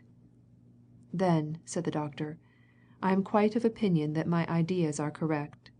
These people probably tracked your cousin to this place, contrived to administer a subtle and deadly poison to him last night, and entered his room after the time at which they knew it would take effect. Have you any clue, even a slight one?" "Only this," answered Allerdyke, and proceeded to narrate the story of the shoe buckle, adding Fullaway's theory to it. "That's not much, eh?" "You must find that woman and produce her at the inquest," said the doctor. "I take it that Mr. Fullaway's idea is a correct one. Your cousin probably did invite Miss Lennard into his room to show her these jewels. That, of course, would prove that he had them in his possession at some certain hour last night. Now, about that inquest. It's fixed for 10 o'clock to morrow morning. Let me advise you as to your own course of procedure, having an eye on what you have told me. Your object should be to make the proceedings to morrow merely formal, so that the coroner can issue his order for an interment, and then adjourn for further evidence. It will be sufficient if you give evidence identifying the body, if evidence is given of the autopsy, and an adjournment asked for until a further examination of the reserved organs and viscera can be made. For the present, I should keep back the matter of the supposed robbery until you can find Miss Lennard. At the adjourned inquest, say in a week or 10 days hence, everything pertinent can be brought out. But you will need legal help. I am rather trespassing on legal preserves in telling you so much." Deeply obliged to you, doctor. And you can add to our obligations by giving us the name of a good man to go to," said Allerdyke. "We'll see him at once and fix things up for to morrow morning." Dr. Orwin wrote down the name and address of a well known solicitor, and presently went away. When he had gone, Allerdyke turned to Fullaway. "Now, then," he said, "you and I'll do one or two more things. We'll call on this lawyer, then we'll cable to the Princess.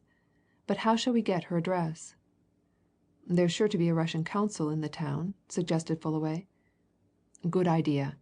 And I'm going to telephone to this Miss Lennard's address in London," continued Allerdyke. "She evidently set off from here to Edinburgh, but, anyway, the address she gave in that wire to the manager is a London one, and I'm going to try it. Now let's get out and be at work."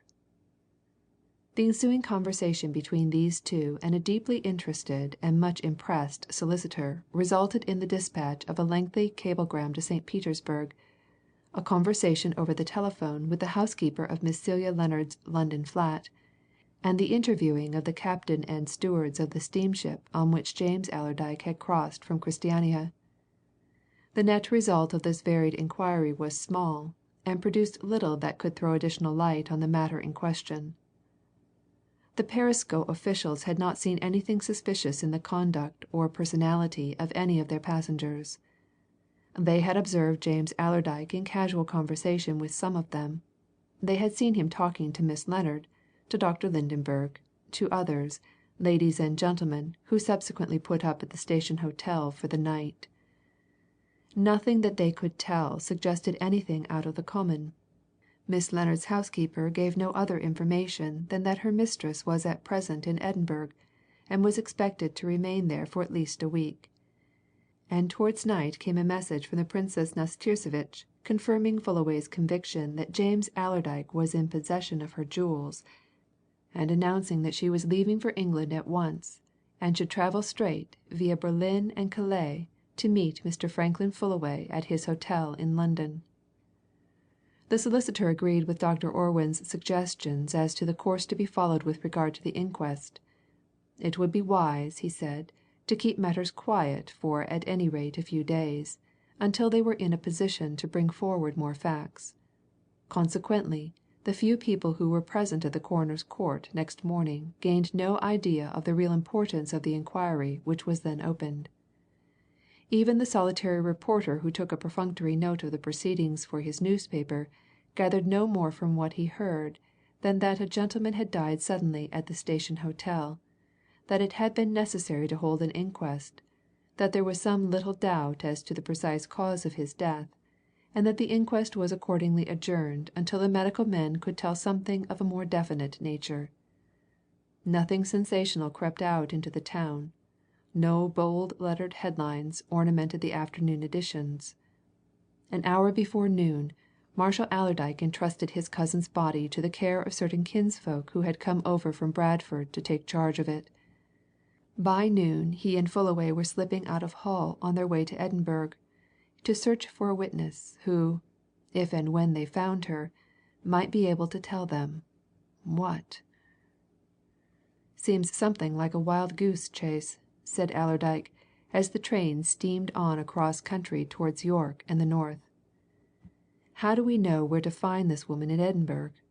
Her housekeeper didn't know what hotel she was at. I suppose we'll have to try every one in the place till we come across her." "Edinburgh is not a very big town," remarked Fullaway. "I reckon to run her down, if she's still there, within a couple of hours. It's our first duty, anyway. If she, as I guess she did, saw those jewels, then we know that James Allerdyke had them on him when he reached Hull, dead sure." "And supposing she can tell that," said Allerdyke, "what then? How does that help? The devils who got 'em have already had 36 hours' start of us." The American produced a bulky cigar case, found a green cigar, and lighted it with a deliberation which was in marked contrast to his usual nervous movements.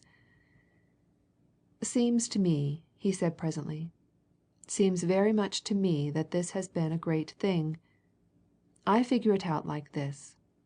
Somehow Somebody has got to know of what the Princess and your cousin were up to that he was going to carry those valuable jewels with him to England. He must have been tracked along the way, unless does any unless strike you, now?" "Not at the moment," replied Allerdyke. "So unless what?" "Unless the thieves and murderers were waiting there in Hull for his arrival," said Fullaway quietly. "That's possible."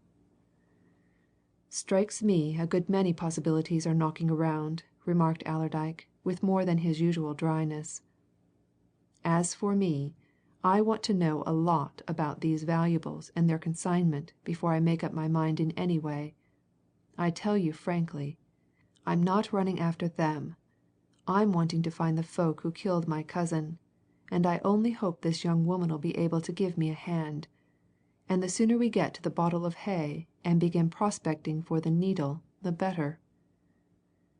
But the search for Miss Celia Lennard, to which Allerdyke alluded so gloomily, was not destined to be either difficult or lengthy.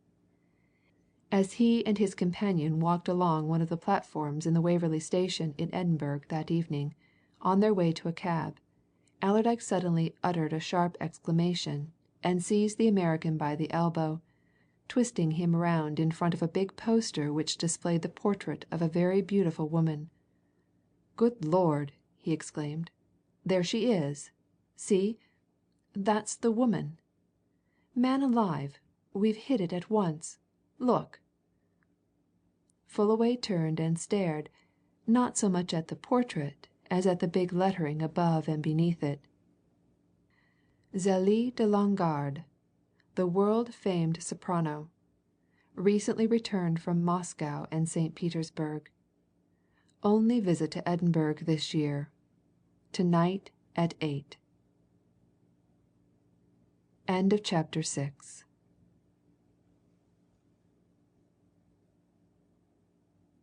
Chapter 7 The Frantic Impresario. Fullaway slowly read this announcement aloud. When he had made an end of it, he laughed. "So your mysterious lady of the midnight motor, your Miss Celia Lennard of the Hull Hotel, is the great and only Zélie de Longarde, eh?" he said. "Well, I guess that makes matters a lot easier and clearer. But you're sure it isn't a case of striking resemblance?"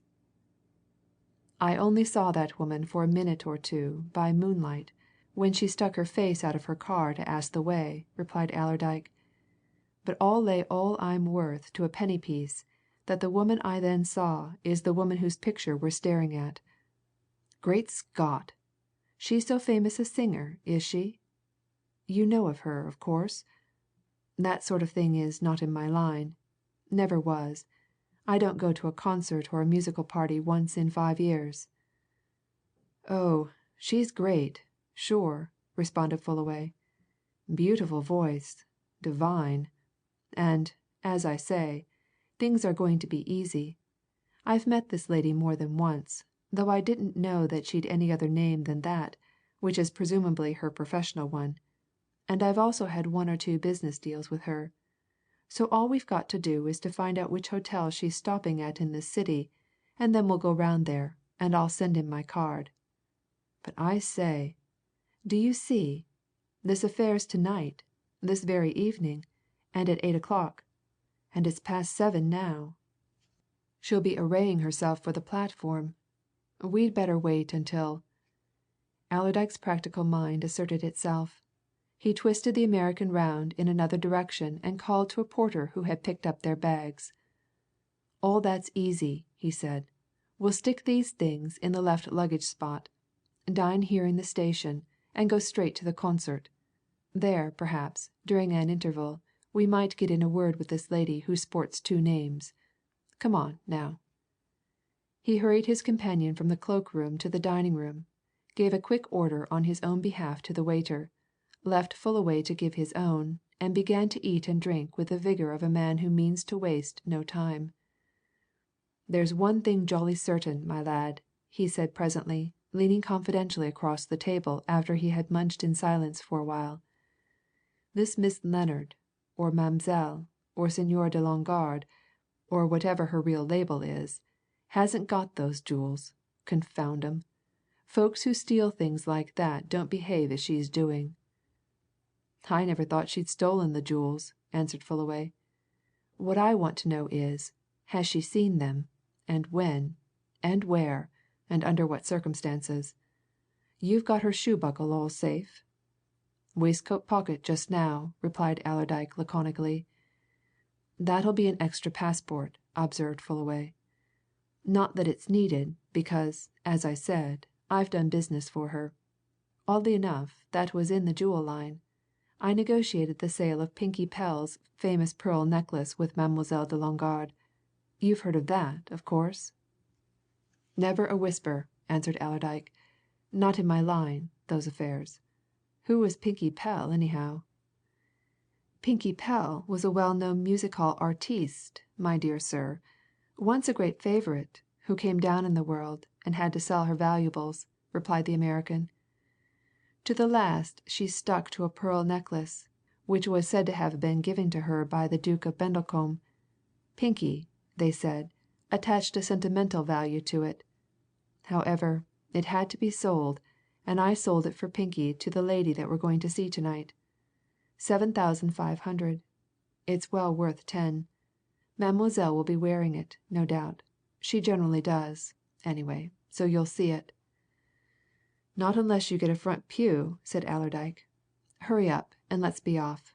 Our best plan," he went on as they made for a cab, "will be to get as near the platform as possible, so that I can make certain sure this is the woman I saw at Howden yesterday morning. When I positively identify her, I'll leave it to you to work the interview with her, either at this concert place or at her hotel afterwards. If anything can be done at once, all the more to my taste. I want to be knowing things." "Oh, we're going well ahead," said Fullaway. "I'll work it all right. I noticed on that poster that this affair is being run by the concert director, Ernest Weiss. I know Weiss. He'll get us an interview with the great lady after she's appeared the first time." "It's a fortunate thing for me to have a man who seems to know everybody," remarked Allerdyke. "I suppose it's living in London gives you so much acquaintance?" "It's my business to know a lot of people," answered Fullaway. "The more the better, for my purposes. I'll tell you how I came to know your cousin later that's rather interesting. Well, here's the place, and it's 5 to 8 now. We've struck it very well, and the only trouble'll be about getting good seats, especially as we're in morning dress." Allerdyke smiled at that. In his opinion, money would carry a man anywhere, and there was always plenty of that useful commodity in his pockets. He insisted on buying the seats himself, and after some parleying and explaining at the box office, he and his companion were duly escorted to seats immediately in front of a flower decked platform, where they were set down amidst a highly select company of correctly attired folk, who glanced a little questioningly at their tweed suits, both conspicuous amidst silks, satins, broadcloths, and glazed linen. Allerdyke laughed as he thrust a programme into Fullaway's hand. "I worked that all right," he whispered. "Told the chap in that receipt of custom that you were a foreigner of great distinction travelling incognito in Scotland, and I your travelling companion, and that our luggage hadn't arrived from Aberdeen, so we couldn't dress, but we must hear this singing lady at all cost, in any case. Then I slapped down the brass and got the tickets. Not like brass in ready form, my lad. Now, then, when does the desired party appear?" Fullaway unfolded his programme and glanced over the items. The concert direction of Ernest Weiss was famous for the fare which it put before the patrons, and here was certainly enough variety of talent to please the most critical a famous tenor, a popular violinist, a contralto much in favour for her singing of tender and sentimental songs, a notable performer of the violoncello, a local vocalist whose specialty was the singing of ancient Scottish melodies, and item of vast interest to a certain section of the audience a youthful prodigy who was fondly believed to have it in her power to become a female Paderewski. These performers were duly announced on the programme in terms of varying importance. Outstanding from all of them, of course, was the great star of the evening, the one and only Zélie de Longarde, acknowledged queen of song in Milan and Moscow, Paris and London, New York and Melbourne. Comes on fifth, I see," observed Allerdyke, glancing over his programme unconcernedly. "Well, I suppose we've got to stick out the other four. I'm not great on music. Fullaway, I don't know one tune from another. However, I reckon I can stand a bit of noise until my lady shows herself." He listened with good natured interest, which was not far removed from indifference, to the contralto, the cellist, the violinist, only waking up to something like enthusiasm when the infant prodigy, a quaint, painfully shy little creature, who bobbed a side curtsy at the audience and looked much too small to tackle the grand piano, appeared and proceeded to execute wonderful things with her small fingers. "That's a bit of all right," murmured Allerdyke when the child had finished her first contribution. "That's a clever little party, but she's too big in the eye, and too small in the bone. Wants plenty of new milk, and new laid eggs, and fresh air, and not so much piano thumping, does that. Clever, clever, but unnatural. Fullaway, they mustn't let her do too much at that. Well, now I suppose we shall see the shoe buckle lady." The packed audience evidently supposed the same thing. Over it, the infant prodigy having received her meed of applause and bobbed herself awkwardly out of sight, had come that atmosphere of expectancy which invariably heralds the appearance of the great figure on any similar occasion. It needed no special intuition on Allerdyke's part to know that all these people were itching to show their fondness for Zélie de Longarde by clapping their hands, waving their programme, and otherwise manifesting their delight at once more seeing a prime favourite. All eyes were fixed on the wing of the platform, all hands were ready to give welcome. But a minute passed, 2 minutes, 3 minutes, and Zélie de Longarde did not appear. Another minute, and then, endeavouring to smile bravely and reassuringly, and not succeeding particularly well in the attempt, a tall, elaborately attired, carefully polished up man, unmistakably German, blond, heavy, suave, suddenly walked onto the platform and did obeisance to the audience. "Weiss," whispered Fullaway, "something's wrong. Look at his face. He's in big trouble." The concert director straightened himself from that semi military bow and looked at the faces in front of him with a mute appeal. "Ladies and gentlemen," he said, "I have to entreat the high favour of your kind indulgence. Mademoiselle de Longarde is not yet arrived from her hotel. I think, she is now on her way. In the meantime I propose, with your gracious consent, to continue our programme with the next item, at the conclusion of which, I hope, Mademoiselle will appear." The audience was sympathetic. The audience was ready to be placated.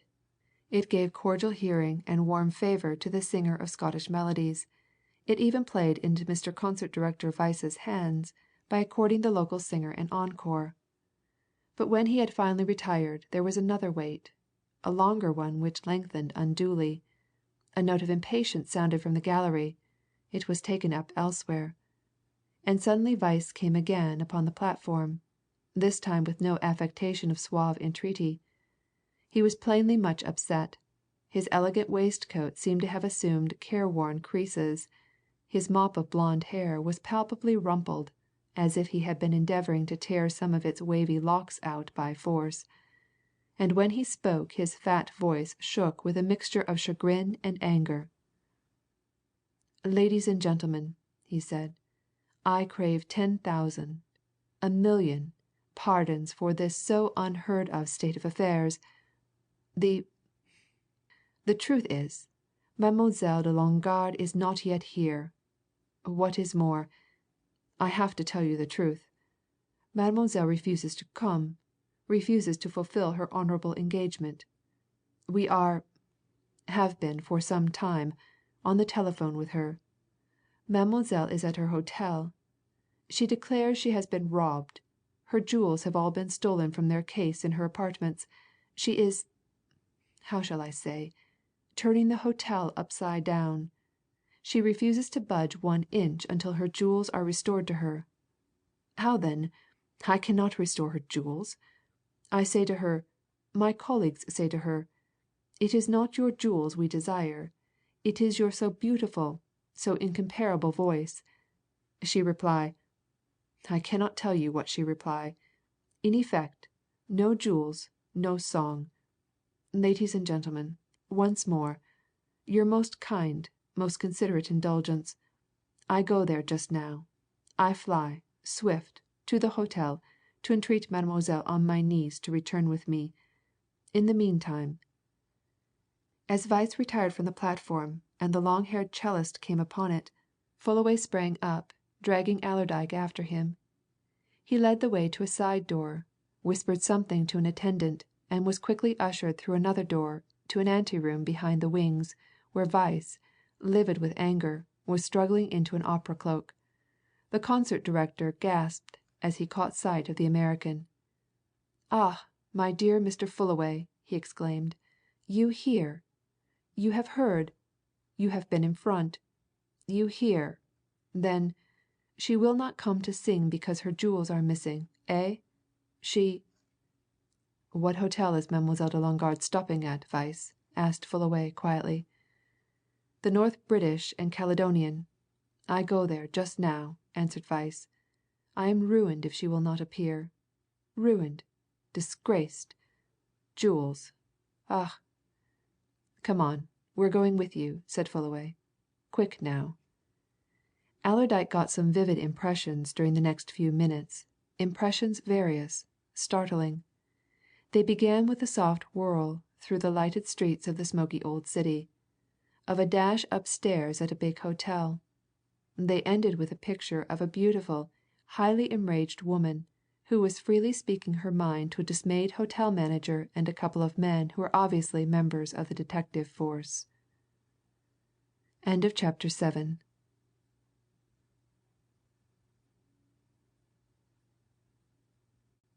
Chapter 8 The Jewel Box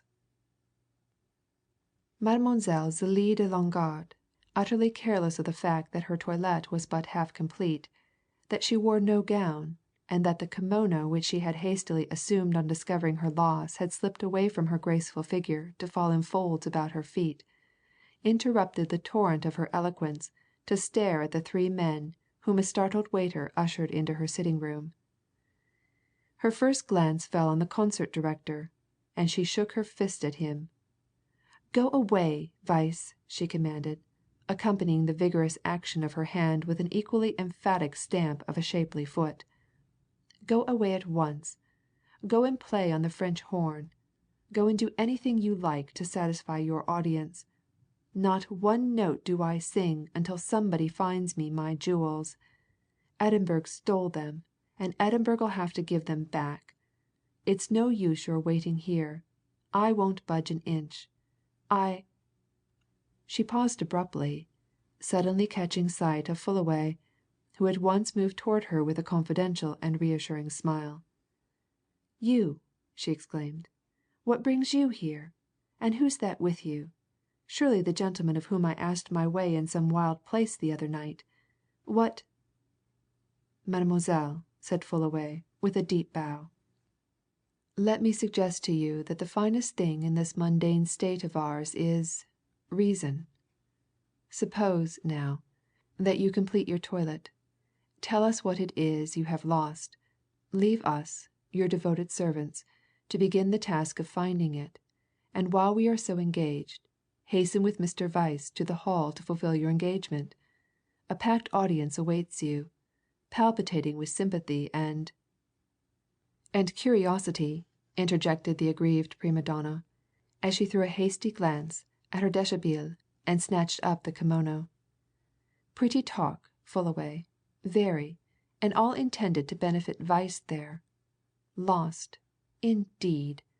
I've lost all my jewels, and up to now nobody" here she flashed a wrathful glance at the hotel manager and the two detectives "nobody has made a single suggestion about finding them." Fullaway exchanged looks with the other men. Once more he assumed the office of spokesman. "Perhaps you have not told them precisely what it is they're to find?" he suggested. "What is it now, Mademoiselle? The Pinkie Pell necklace, for instance?" The prima donna, who was already retreating through the door of the bedroom on whose threshold she had been standing, flashed a scornful look at her questioner over the point of her white shoulder. "Pinkie Pell necklace!" she exclaimed. "Everything's gone the whole lot. Look at that not so much as a ring left in it." She pointed a slender, quivering finger to a box which stood, lid thrown open, on a table in the sitting room, by which the detectives were standing, open mouthed and obviously puzzled. Allerdyke, following the pointing finger, noted that the box was a very ordinary looking affair a tiny square chest of polished wood, fitted with a brass swing handle. It might have held a small typewriting machine, it might have been a medicine chest. It certainly did not look the sort of thing in which one would carry priceless jewels. But Mademoiselle de Longarde was speaking again. "That's what I always carried my jewels in their cases," she said. "And they were all in there when I left Christiania a few days ago, and that box has never been out of my sight, so to speak, since. And when I opened it here to night, wanting the things, it was as empty as it is now. And if I behave handsomely and go with Weiss there, to fulfil this engagement, it'll only be on condition that you stop here, Fullaway, and do your level best to get my jewels back. I've done all I can. I've told the manager there, and I've told those two policemen, and not a man of them seems to be able to suggest anything. Perhaps you can." With that she disappeared and slammed the door of the bedroom, and the six men, left in a bunch, looked at each other. Then one of the detectives spoke, shaking his head and smiling grimly.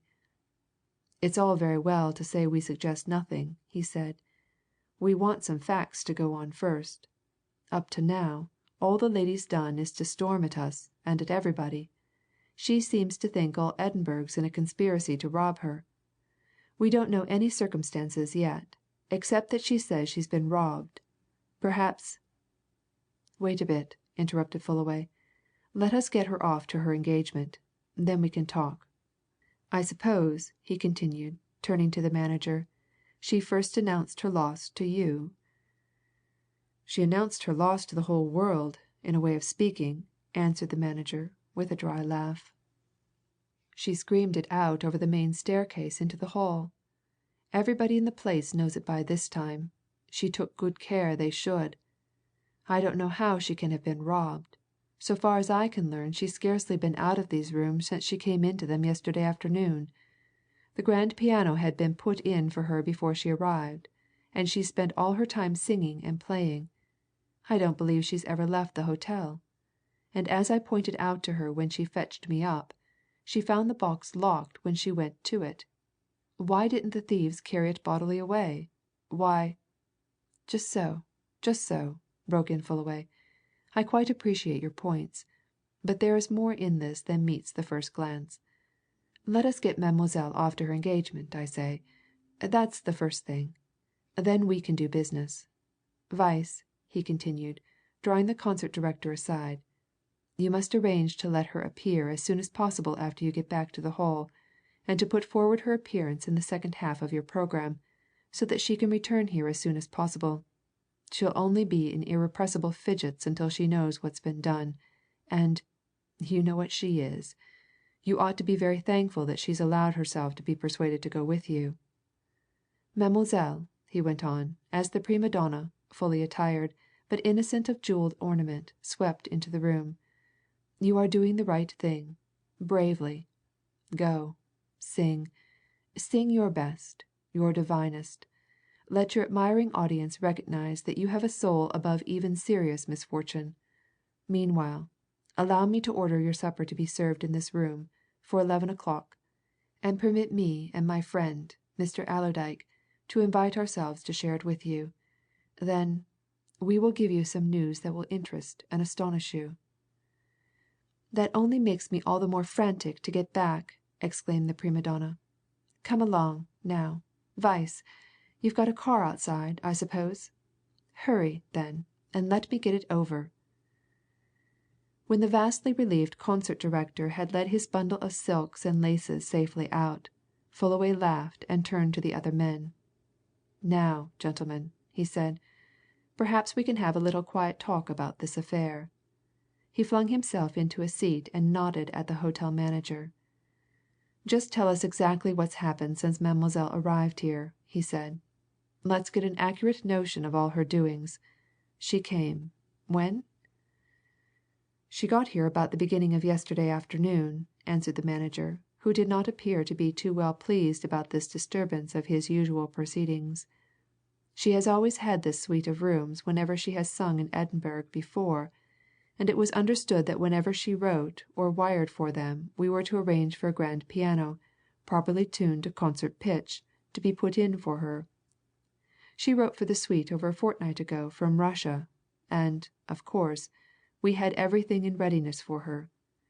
She turned up, as I say, yesterday, alone.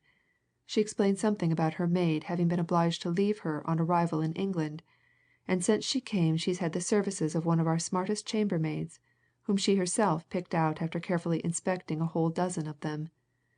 That chambermaid can tell you that Mademoiselle's scarcely left her rooms since then, and it's an absolute mystery to me that any person could get in here, open this box, and abstract its contents.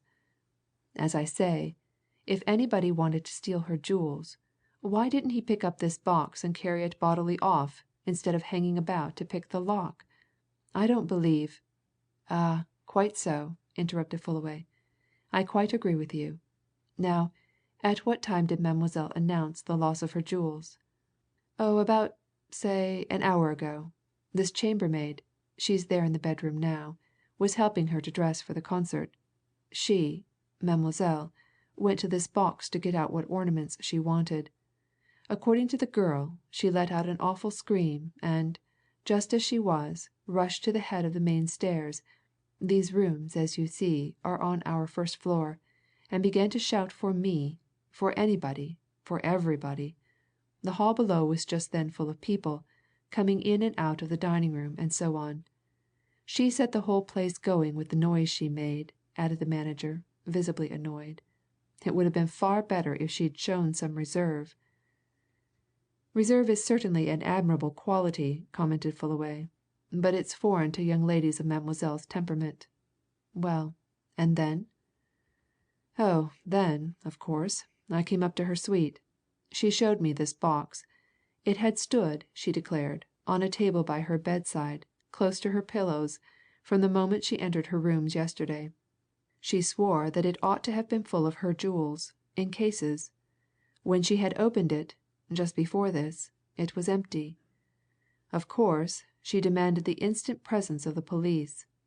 Also, she insisted that I should at once, that minute, lock every door in the hotel, and arrest every person in it until their effects and themselves could be rigorously searched and examined. Ridiculous!" "As you doubtless said," remarked Fullaway. "No, I said nothing. Instead, I telephoned for police assistance. These two officers came, and," concluded the manager, with a sympathetic glance at the detectives, "since they came Mademoiselle has done nothing but insist on arresting every soul within these walls. She seems to think there's a universal conspiracy against her." "Exactly," said Fullaway. "It's precisely what she would think, under the circumstances. Now let us see this chambermaid." The manager opened the door of the bedroom and called in a pretty, somewhat shy, Scotch damsel, who betrayed a becoming confusion at the sight of so many strangers. But she gave a plain and straightforward account of her relations with Mademoiselle since the arrival of yesterday. She had been in almost constant attendance on Mademoiselle ever since her election to the post of temporary maid, had never left her save at meal times. The little chest had stood at Mademoiselle's bed head always. She had never seen it moved or opened. There was a door leading to the bedroom from the corridor. Mademoiselle had never left the suite of rooms since her arrival. She had talked that morning of going for a drive, but rain had begun to fall, and she had stayed in. Mademoiselle had seemed utterly horrified when she discovered her loss. For a moment she had sunk on her bed as if she were going to faint. Then she had rushed out into the corridor, just as she was, screaming for the manager and the police. When the pretty chambermaid had retired, Fullaway took up the box from which the missing property was believed to have been abstracted. He examined it with seeming indifference, yet he announced its particulars and specifications with businesslike accuracy. "Well, this chest cabinet or box," he observed carelessly. "Let us look at it. Here, gentlemen, we have a piece of well made work. It is yes 18 inches square all ways. It is made of yes, rosewood. Its corners, you see, are clamped with brass. It has a swing handle, fitted into this brass plate which is sunk into the lid. It also has 3 brass letters sunk into that lid ZDL. Its lock does not appear to be of anything but an ordinary nature.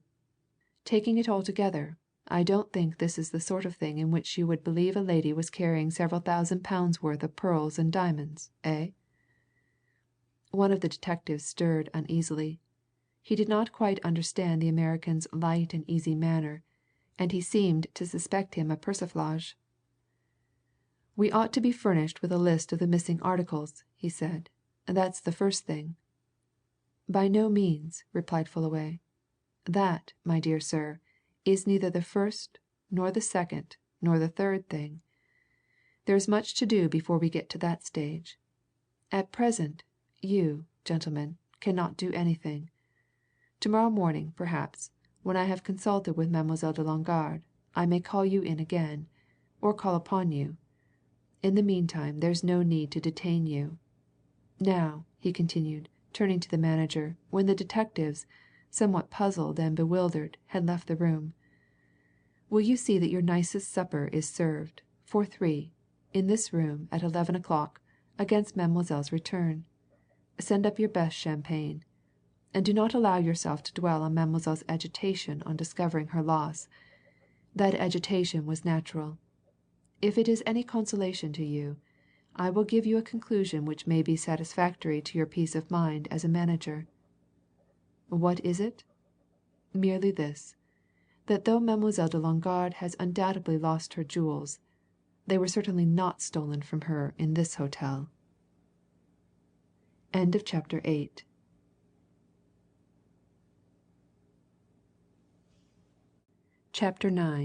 The Lady's Maid's Mother. When the manager, much appeased and relieved in mind, had gone, Fullaway tapped at the door of the bedroom, summoned the pretty chambermaid, and handed her the rosewood box. "Put this back exactly where Mademoiselle has kept it since she came here," he commanded. "Now you yourself, you're going to stay in the rooms until she comes back from the concert? That's right. If she returns before my friend and I come up again, tell her that we shall present ourselves at 5 minutes to 11. Come downstairs, Allerdyke," he proceeded, leading the way from the room. "We must book rooms for the night here, so we'll send to the station for our things and make our arrangements, after which we'll smoke a cigar and talk. I'm beginning to see chinks of daylight." He led Allerdyke down to the office, completed the necessary arrangements, and went on to the smoking room, in a quiet corner of which he pulled out his cigar case. "Well?" he said. "What do you think now?" "I think you're a smart chap," answered Allerdyke bluntly. "You did all that very well. I said naught, but I kept an eye and an ear open. You'll do." "Very complimentary. But I wasn't asking you what you thought about me," said Fullaway, with a laugh. "I'm asking you what you think of the situation as illuminated by the last episode." "Well, I'm still reflecting on what you said to that manager chap," answered Allerdyke. "You really think this young woman has lost her jewels?" "Oh, no doubt no doubt at all," replied Fullaway. "Mademoiselle is impetuous, impulsive, demonstrative, much given to insisting on her own way. But she's absolutely honest and truthful, and I've no doubt whatever none that she has been robbed. But not here. She never brought those jewels here. They were not in that box when she came here. Mademoiselle, my dear sir, was relieved of those jewels either on the steamer as she crossed from Christiania to Hull, or during the few hours she spent at the Hull Hotel. The whole thing, the robbery from your cousin, the robbery from Mademoiselle de Longarde, is all the work of a particularly clever and brilliant gang of international thieves. And by the holy smoke, sir, we've got our hands full. For there isn't a clue to the identity of the operators, so far, unless the lady with whom we are going to sup can help us to one." Allerdyke ruminated over this for a moment or two. Then, after lighting the cigar which Fullaway had offered him, he shook his head, in grim affirmation. "I shouldn't wonder," he said. "Certainly it seems a big thing. You're figuring on its having been a carefully concocted scheme no mere chance affair, eh?" "This sort of thing's never done by chance," responded the American. "This is the work of very clever and accomplished thieves, who somehow became aware of two facts. One, that your cousin was bringing with him to England the jewels of the Princess NASTIRSEVITCH. The other, that Mademoiselle Zélie de Longarde carried her pearls and diamonds in an innocent-looking rosewood box. My dear sir, you observe that I examined that box with seeming carelessness. In reality, I was looking at it with the eye of a trained observer. I am one of those people who, from having knocked about the world a lot, engaging in a multifarious variety of occupations, have picked up a queer scrap heap of knowledge. And I will lay you any odds you like that I am absolutely correct in affirming that the box which I just now handed to Maggie, the chambermaid, was newly made by a Russian cabinet maker within the last 4 weeks." "For a purpose?" suggested Allerdyke. "Just so for a purpose," assented Fullaway. "That purpose being, of course, its substitution for the real original article. You did not handle the box which is now upstairs. It is carefully weighted, though it is empty. I believe nay, I am sure it contains a sheet of lead under its delicate lining of satin. That, of course, was to deceive Mademoiselle. You heard her say that the jewels were in her box at Christiania, and that she never opened the box until this evening here in Edinburgh? Very good. Between here and Christiania somebody substituted the imitation box for the real one. Ah!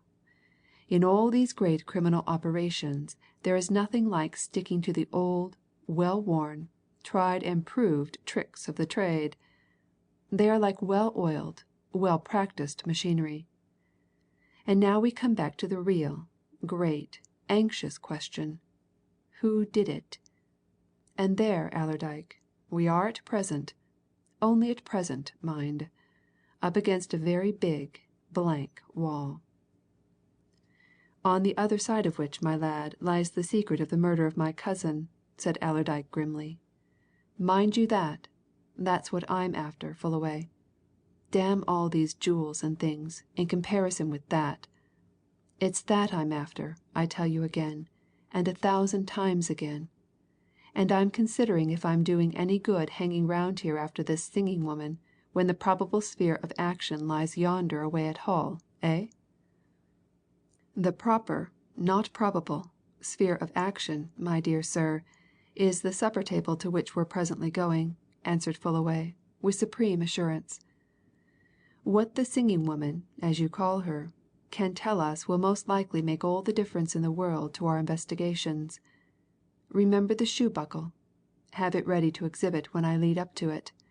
Then we shall see." The prima donna, back for her engagement at 11 o'clock, came in flushed and smiling. The extraordinary warmth and fervour of her reception by the audience which she had at first been so inclined to treat with scant courtesy had restored her to good humour, and when she had eaten a few mouthfuls of delicate food and drunk her first glass of champagne, she began to laugh almost light-heartedly. "Well, I suppose you've been doing your best, Fullaway," she said, with easy familiarity. "I declare you turned up at the very moment, for that fat Weiss would have been no good. But I'm still wondering how you came to be here, and what this gentleman Mr. Allerdyke, is it? Is doing here with you. Allerdyke, now well, that's the same name as that of a man I came across from Christiania, and left at Hull." Fullaway kicked Allerdyke under the table. "You haven't heard of that Mr. Allerdyke since you left him at Hull, then?" he asked, gazing intently at their hostess. "Heard? How should I hear?" asked the prima donna. "He was just a travelling acquaintance. All the same, I had certainly fixed up to see him in London on a business matter." "You don't read the newspapers, then?" suggested Fullaway. "Not unless there's something about myself in them," she answered, with an arch smile at Allerdyke. "If you'd read this morning's papers you'd have seen that Mr. Allerdyke with whom you travelled this gentleman's cousin, by the by was found dead in his room at the hotel in Hull not long after you quitted it," said Fullaway coolly. "In fact, he must have been dead when you passed his door on your way out."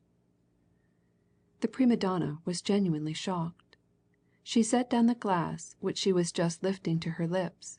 Her large, handsome eyes dilated, her lips quivered a little. She turned a look of sympathy on Allerdyke, who, at that moment, realized that she was a very beautiful woman. "You don't say so!" she exclaimed. "Well, I'm really grieved to hear that. I am. Dead. And when I left. Why, I was in his room that very night we reached Hull, having a talk on the business matter I mentioned just now. He was well enough and lively enough then, I'll swear. Dead. Why, what did he die of?" The two men looked at each other. There was a brief pause, then Allerdyke slowly produced a small packet, wrapped in tissue paper, from his waistcoat pocket. He laid it on the table at his side and looked at his hostess. "I knew you had been in my cousin's room," he said. "You left, or dropped your shoe buckle there. I found it when I searched his room. Then the hotel manager showed me your wire. Here's the buckle." He was watching her narrowly as he spoke, and his glance deepened in intensity as he handed over the little packet and watched her unwrap the paper. But there was not a sign of anything but a little surprised satisfaction in the prima donna's face as she recognized her lost property, and her eyes were ingenuous enough as she turned them on him. "Why, of course, that's mine!" she exclaimed. "I'm ever so much obliged to you, Mr. Allerdyke.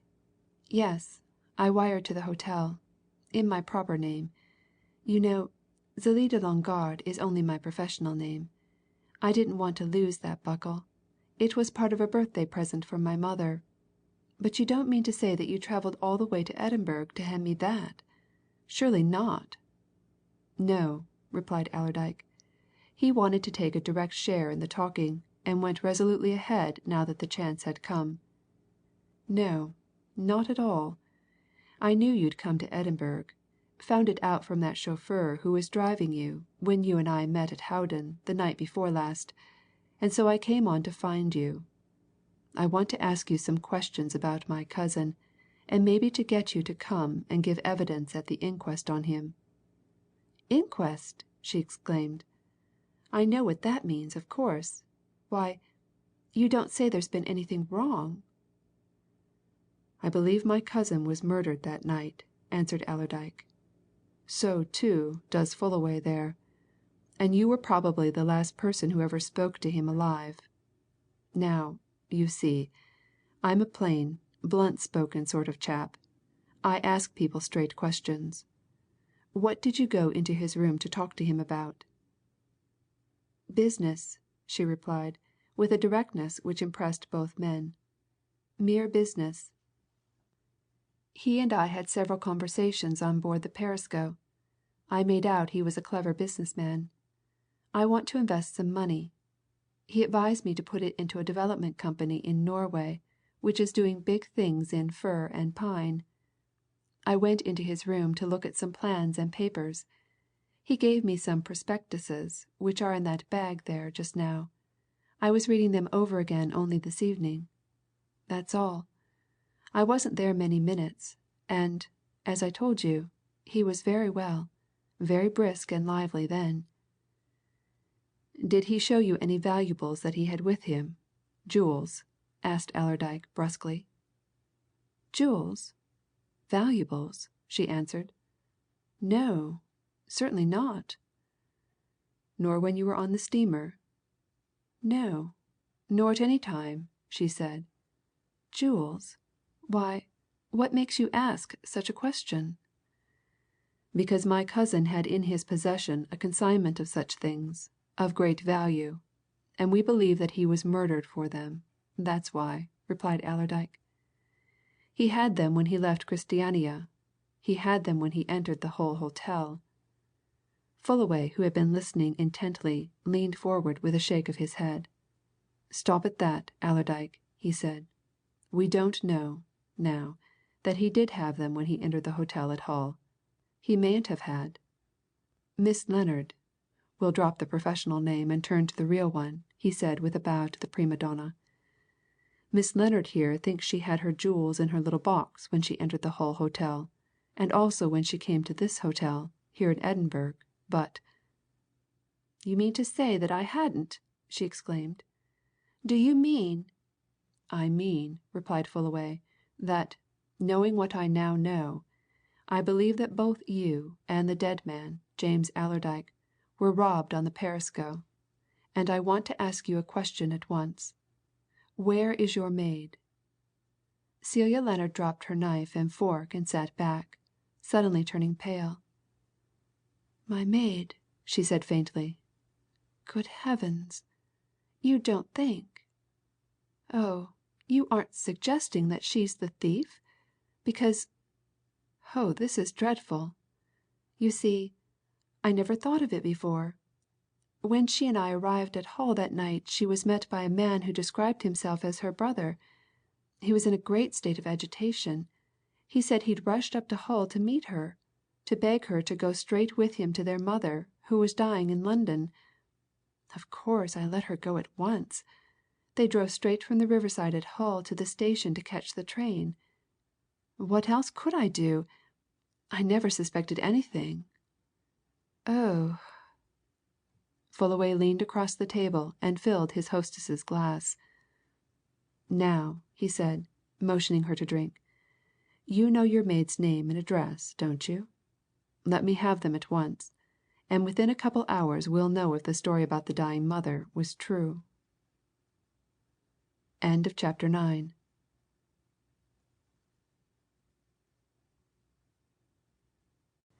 Chapter 10 The Second Murder. It had been very evident to Allerdyke that ever since Fullaway had mentioned the matter of the missing maid, Celia Lennard had become a victim to doubt, suspicion, and uncertainty. Her colour came and went, her eyes began to show signs of tears, her voice shook, and now, at the American's direct question, she wrung her hands with an almost despairing gesture. "But I can't!" she exclaimed. "I don't know her address. How should I? It's somewhere in London Bloomsbury, I think.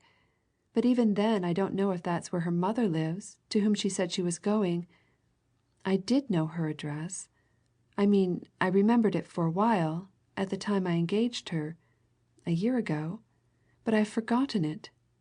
Oh, do you really think she's robbed me, or helped to rob me?" "Never mind opinions," answered Fullaway curtly. "They're no good. Is this the maid you brought with you once or twice when you called at my office some time ago, over the Pinkie Pell deal?" Yes, the same," she answered. "A Frenchwoman?" said Fullaway. "Yes, Lisette. Of course she went with me to your office that was 8 or 9 months ago, and I've had her a year, and I had excellent testimonials with her, too. Oh, I can't think that "Can't you make an effort to remember her address?" urged Fullaway. "What can we do until we know that?" Celia drew her fine eyebrows together in a palpable effort to think. "I've got it somewhere," she said at last. "I must have it somewhere. Most likely in an address book at my flat. I should be sure to put it down at the time." "Who is there at your flat?" asked Fullaway. "My housekeeper and a maid," answered Celia. "They're always there, whether I'm home or not. But they couldn't get at what you want. All my papers and things are locked up, and in a hopeless state of confusion, too. Fullaway pushed aside his plate. "Then there's only one thing to be done," he said, with an accent of finality. "We must go up to town at once." Allerdyke, still quietly eating his supper, looked up. "That's just what I was going to suggest," he said. "There's no good to be done hanging about here. Let's get on to the scene of operations. If Miss Lennard's maid has stolen her jewels, she's probably had some hand in the theft from my cousin. We must find her. Now then, let me come in. I'll look up the train, settle up with these hotel folk, and we'll be off. You give your attention to your packing, Miss Lennard, and leave the rest to me. You won't mind travelling the night?" Celia shook her head. "I don't mind travelling all night for half a dozen nights if I can track my lost property," she said lugubriously. "You're dead sure it's no use stopping here? That the robbery didn't take place here?" "Sure," answered Fullaway. "We must get off. That French damsel's got to be found somehow." The supper party came to an end. The prima donna and her temporary maid began to bustle with garments and trunks. The two men attended to all other necessary matters, and at 2 o'clock in the morning the three sped out of Edinburgh for the south, each secretly wondering what was going to come of their journey. Allerdyke, preparing to go to sleep in the compartment which he and Fullaway occupied by themselves, dropped one grim remark to his companion as he settled himself. "Seems like a wild goose chase, this, my lad, but it's one we've got to go through with. What'll the next stage be?"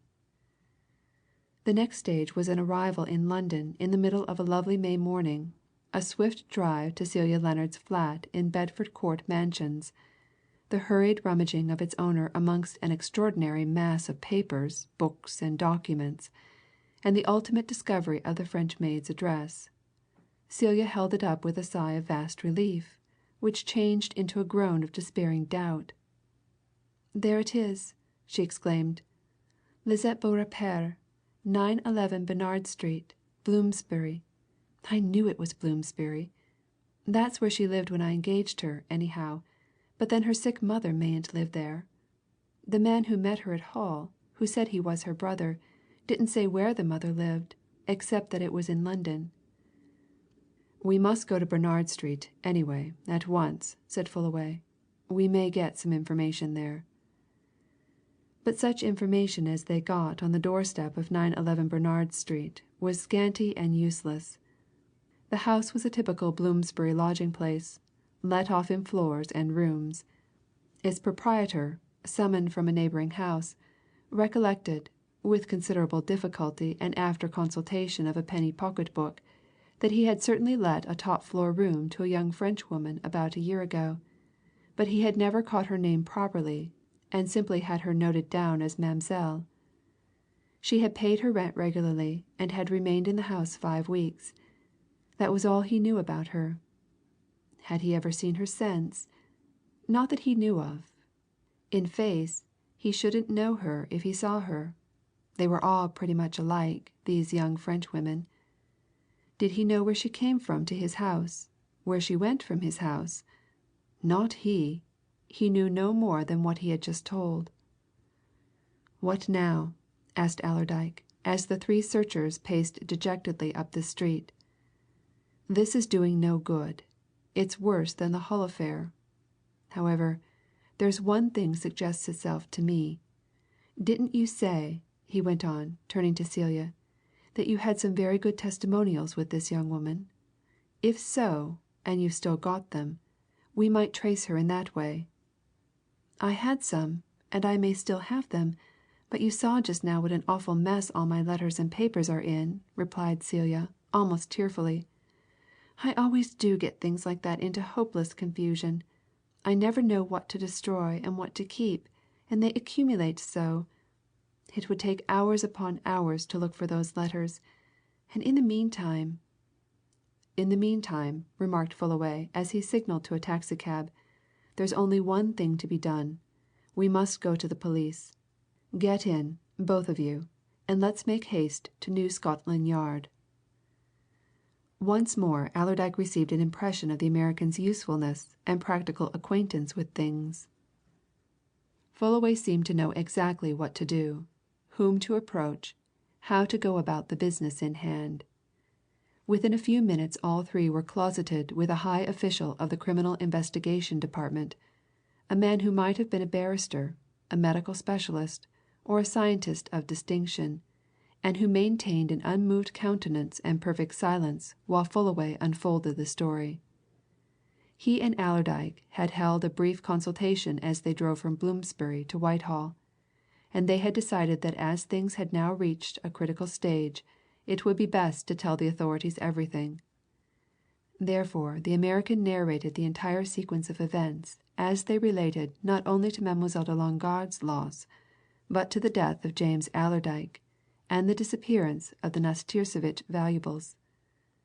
And the official heard and made mental notes, soaking everything in some proper cell of his brain, and he said nothing until Fullaway had come to an end, and at that end he turned to Celia Lennard. "You can, of course, describe your maid?" he asked. "Certainly," answered Celia.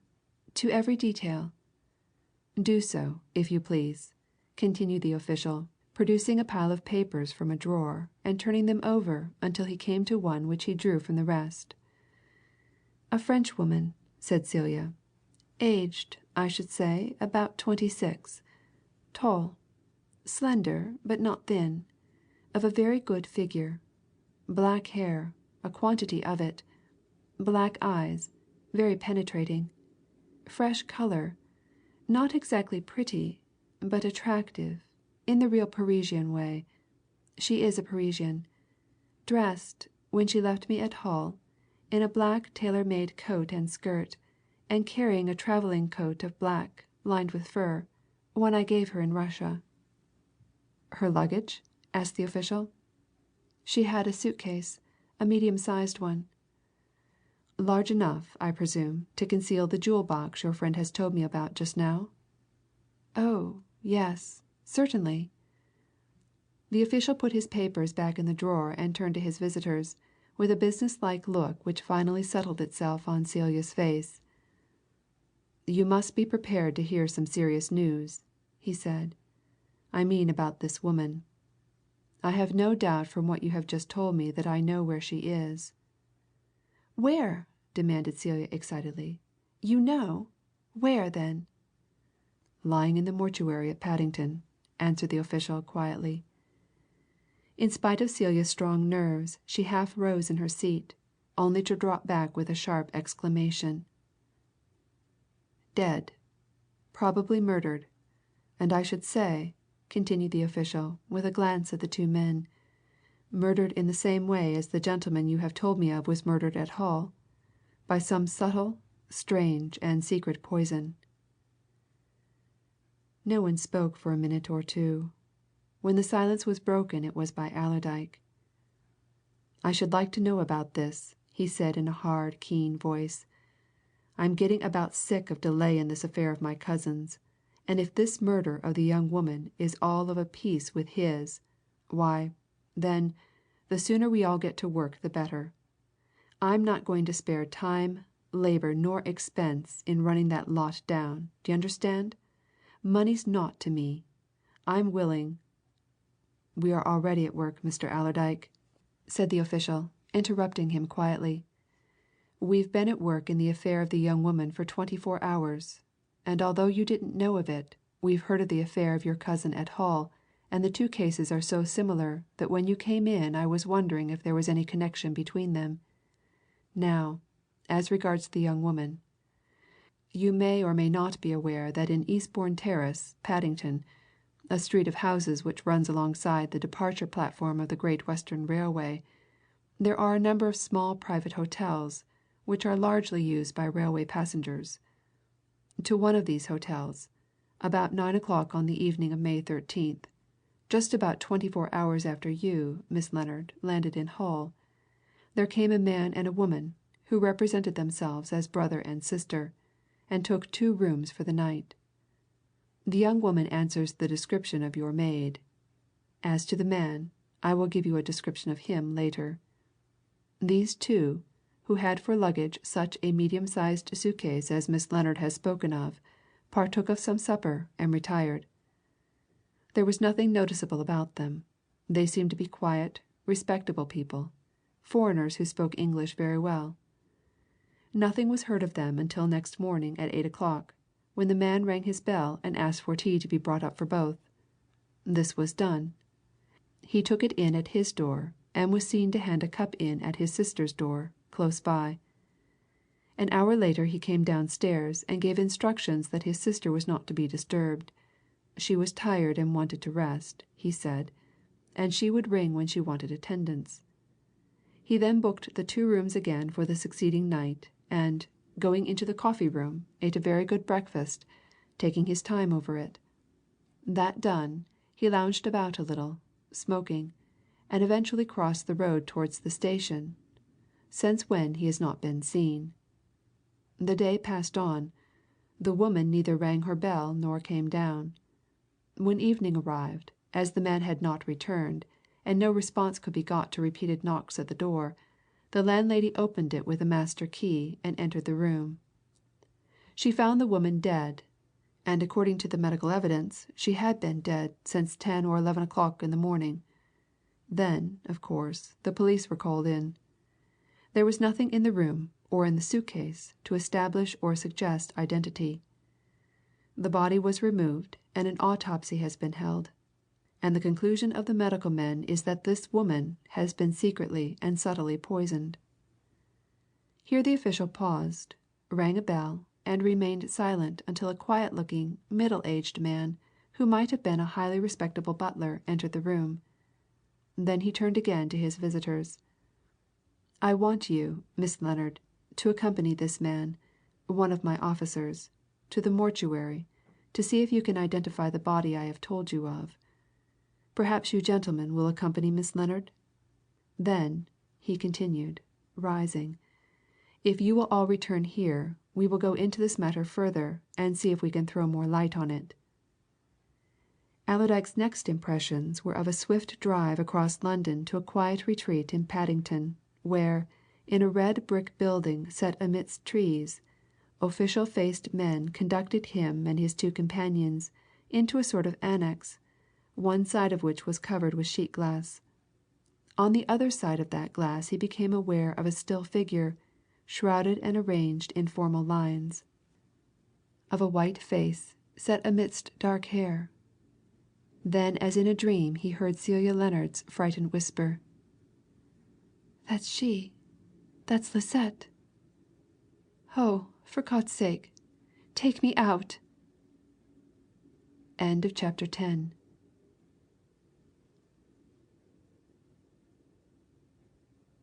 Chapter 11. The Russian Banknotes. The 3 searchers into what was rapidly becoming a most complicated mystery drove back to New Scotland Yard in a silence which lasted until they were set down at the door of the department whereat they had interviewed the high official. Celia Lennard was thoroughly upset. The sight of the dead woman had disturbed her even more than she let her companions see. She remained dumb and rigid, staring straight before her as if she still gazed on the white face set in its frame of dark hair. Allerdyke, too, stared at the crowds in the streets as if they were abstract visions. His keen brain felt dazed and mystified by this accumulation of strange events. And Fullaway, active and mercurial as he was, made no attempt at conversation. He sat with a knitted forehead, trying to think, to account, to surmise, only conscious that he was up against a bigger mystery than life had ever shown him up to then. The detective who had accompanied them to the mortuary conducted the 3 straight back into his chief's office. The chief, noticing the effect of the visit on Celia, hastened to give her a chair at the side of his desk, and looked at her with a lessening of his official manner. He signed to the other 2 to sit down, and motioned the detective to remain. Then he turned to Celia. "You recognized the woman?" he said softly. "Just so. I thought you would, and I was sorry to ask you to perform such an unpleasant task, but it was absolutely necessary. Now, he continued, taking up his bundle of papers again. "I want you to describe the man who met you and your maid on your arrival at Hull the other night. Of course you saw him?" "Certainly I saw him," replied Celia, "and I should know him again anywhere. The scoundrel!" The high official smiled and glanced at Fullaway. "You are thinking, Miss Lennard, that the man you then saw is the man who accompanied your maid to the hotel in which she was found dead," he said. "Well, that may be so, but it mayn't. That is why I want you to give us an accurate description of the man you saw. You described the maid very well indeed. Now describe the man." "I can do that quite well," said Celia, with assurance. "And I can tell you the circumstances. The steamer, the Perisco, got into the river at Hull at about 9:15 and anchored off the Victoria Pier. We understood that she couldn't get into dock just then because of the tide and that we must go on shore by tender. A tender came off. Some of the people on board it came on our deck. There was a good deal of bustle. I went down to my cabin to see after something or other. Lisette came to me there, evidently much agitated, saying that her brother had come off on the tender to fetch her at once to their mother who was ill in London. Dying. She begged to be allowed to go with him. Of course I said she might. She immediately picked up her suitcase and travelling coat out of our pile of luggage, and I went up with her on deck. She and the man, her brother, as I understood it, got into a small boat which was alongside and went straight off to the pier. The tender was not leaving for shore for some time. And that was the last I saw of her. It was all done in a minute or two." "Now, the man," suggested the chief softly. "A young man, about Lisette's age, I should say. 27 to 30 anyway. Tallish. Dark hair, moustache, eyes, and complexion. Good looking in a foreign way. I had no doubt he was her brother. He looked French, though he spoke English quite well and without accent. Very respectably dressed in dark clothes and overcoat. He would have passed for a well-to-do clerk, that type. I spoke to him, a few words. He spoke well, had very polite, almost polished manners. Of course he was hurried, wanting to get Lisette away. He said they could just catch the last train to London." The chief shook his head. "Not the man who accompanied her to the Paddington Hotel," he said. "Listen. This is the description of that man, as given to the police by the landlady and her servants. Age, presumably between 40 and 45 years, medium height. Brown hair, clean shaven. Dressed in grey tweed suit, over which he wore a fawn-coloured overcoat. Deerstalker hat, light brown. Brown brogue shoes. That, you see," continued the chief, "describes a quite different person. You do not recognize the description as that of any man you have ever seen in company with your late maid, Miss Lennard." "I never saw my maid in any man's company," replied Celia. "Since I first engaged her we have not been much in London. She was in New York and Chicago for a time last year, then in Paris, then in Milan and Turin, lately in Moscow and St. Petersburg. When we were at home, here in London, she certainly had time of her own. Her evenings out, you know. But of course I don't know with whom she spent them. No, I don't know any man answering that description." The chief folded up his papers and restored them to his desk. "Now that you are here," he said, "you may as well give me a few particulars about your doings on the Perisco, especially as they relate to Mr. James Allerdyke. When and where did you make his acquaintance?" "On the steamer, a few hours after we left Christiania," replied Celia. "Just as fellow passengers, I suppose?" "Quite so just that. We sat next to each other at meals." "Do you know where his cabin was on the steamer?" "Yes, exactly opposite my own. He and I believe, were the only passengers who had cabins all to ourselves." "Did he ever mention to you these valuables which Mr. Fullaway tells us he was carrying to England?" "No, never at any time." "Did you see him leave the Perisco for the shore?" "Why, yes, certainly. As a matter of fact, He and I came ashore at Hull together, ahead of any other passengers. After Lisette had left the steamer with her brother, I happened to come across Mr. James Allerdyke. I told him what had just occurred and asked him if he would help me about my things, as my maid had gone. He immediately suggested that we shouldn't wait for the tender, but should get a boat of our own. There were several lying around.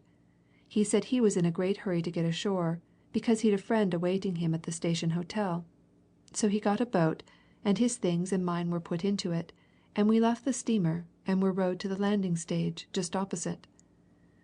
And you, of course, carried your jewel case, or what you believed to be your jewel case, the duplicate chest which you subsequently carried to Edinburgh? Yes, of course.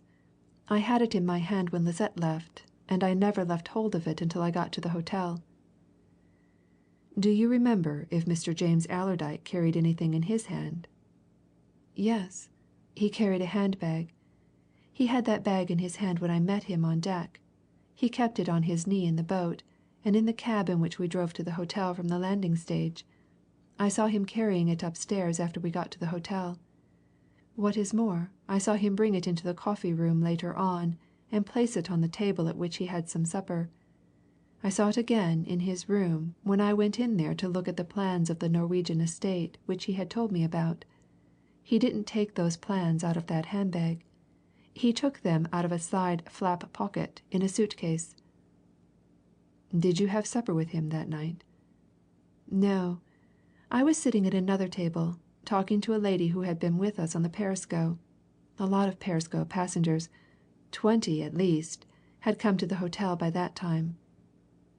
Did any of them join Mr. James Allerdyke? At his table, I mean. I don't remember. No, I think not. He sat at a table, one end of which adjoined the wall. He put the handbag at that end. I remember wondering why he carried his bag about with him, but then I, of course, was carrying what I believed to be my jewel case.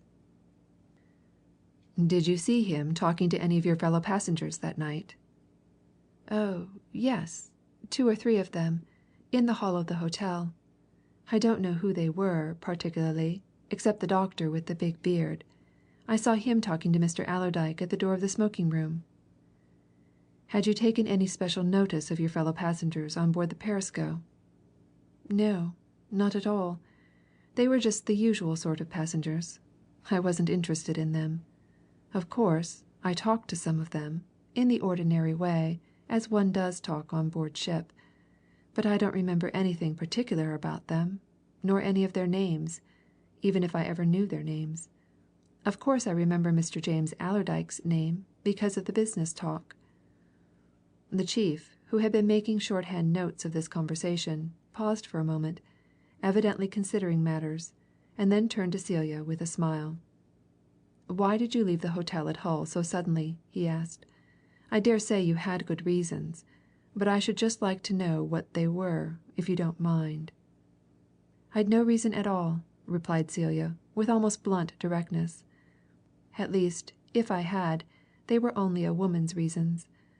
I was a bit upset at being left alone. I didn't like the hotel. I knew I shouldn't sleep.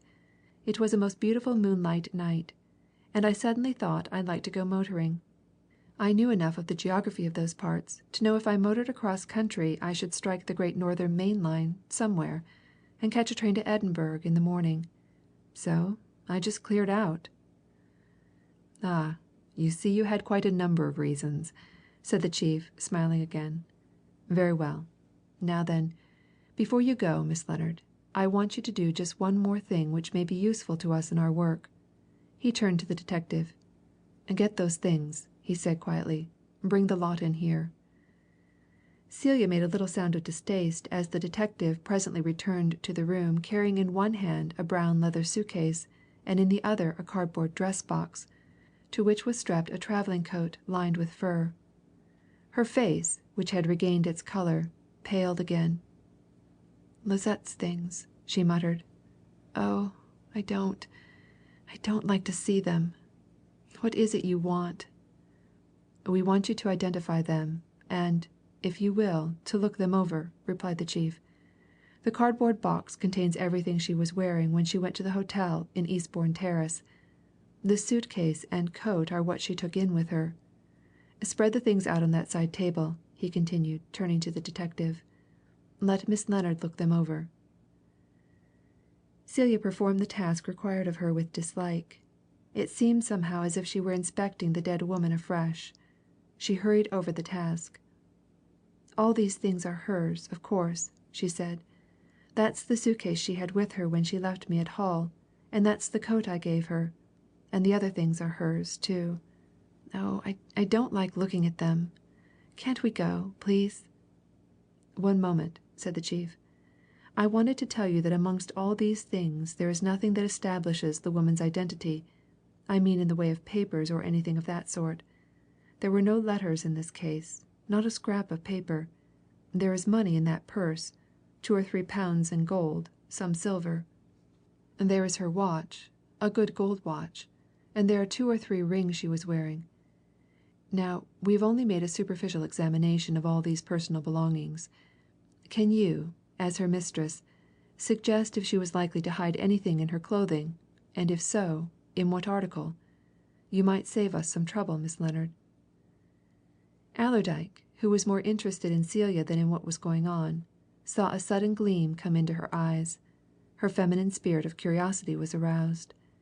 She hesitated, turned back to the side table, paused before the various articles laid out there, took up and fingered 2 or 3, and suddenly wheeled round on the men, exhibiting a quilted handkerchief case. "There's something been sewn into the padding of this," she said. "I can feel it. Can anyone lend me pocket scissors or a penknife?" The men gathered round as Celia's deft fingers ripped open the satin covering. A moment later she drew out a wad of folded paper and handed it to the chief. Fullaway and Allerdyke craned their necks over his shoulder as he unwrapped and spread the bits of paper out before them. And it was Fullaway who broke the silence with a sharp exclamation. "Bank notes," he said. "Russian bank notes, and new ones." End of chapter 11.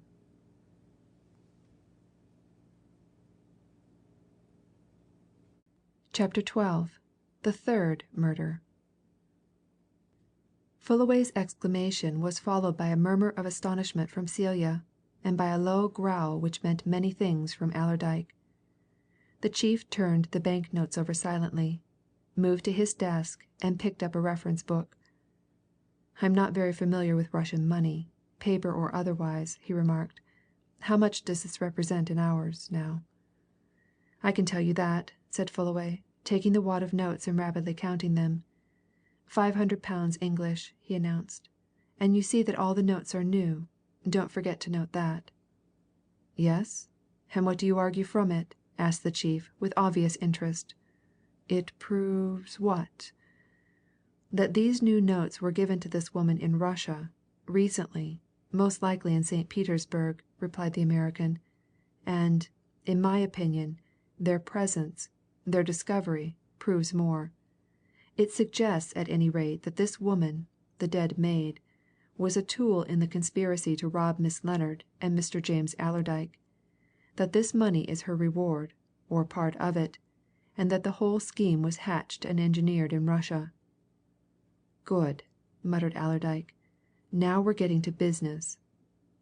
"We shall have to get some evidence from Russia," observed the chief meditatively. "That's very evident. If the thing began there, or was put into active shape there " "The Princess Nastirsevitch is on her way now," said Fullaway. He pulled out his pocket book and began searching amongst its papers. "Here you are," he continued, producing a cablegram. "That's from the Princess. You see she says she's leaving for London at once, via Berlin and Calais, and will call upon me at my hotel as soon as she arrives. Now, that was sent off 2 days ago. She'd leave St. Petersburg that night. It's 72 hours' journey, 3 days. She'll be in London to morrow evening." The chief sat down at his desk and picked up a pen. "Give me your addresses, please, all of you," he said. "Then I can communicate with you at any moment. Miss Lennard, you mentioned Bedford Court Mansions. What number?" "Right. Yours, Mr. Fullaway, is the Waldorf Hotel? Permanently there? Very good. You, Mr. Allerdyke, live in Bradford. It would be advisable, if you really want to clear up the mystery of your cousin's death, to remain in town for a few days, at any rate. Now that we've got all this in hand, you'd better be close to the centre of things. Can you give me an address here?" "I've a London office," answered Allerdyke. "I can always be heard of there when I'm in town. Allerdyke and Partners, Limited, Gresham Street. Ask for Mr. Marshall Allerdyke. But as I'll have to put up here, I'll go to the Waldorf, with Mr. Fullaway, so if you want me you'll find me there. And look here," he went on, as the chief noted these particulars, "I want to know to have some idea, you know, of what's going to be done. I tell you, I'll spare no time, labour, or expense in getting at the bottom of this. If it's a question of money, say the word, and " "All right, Mr. Allerdyke, leave it to us, for the present," said the chief, with an understanding smile. "I know what you mean. We're only beginning.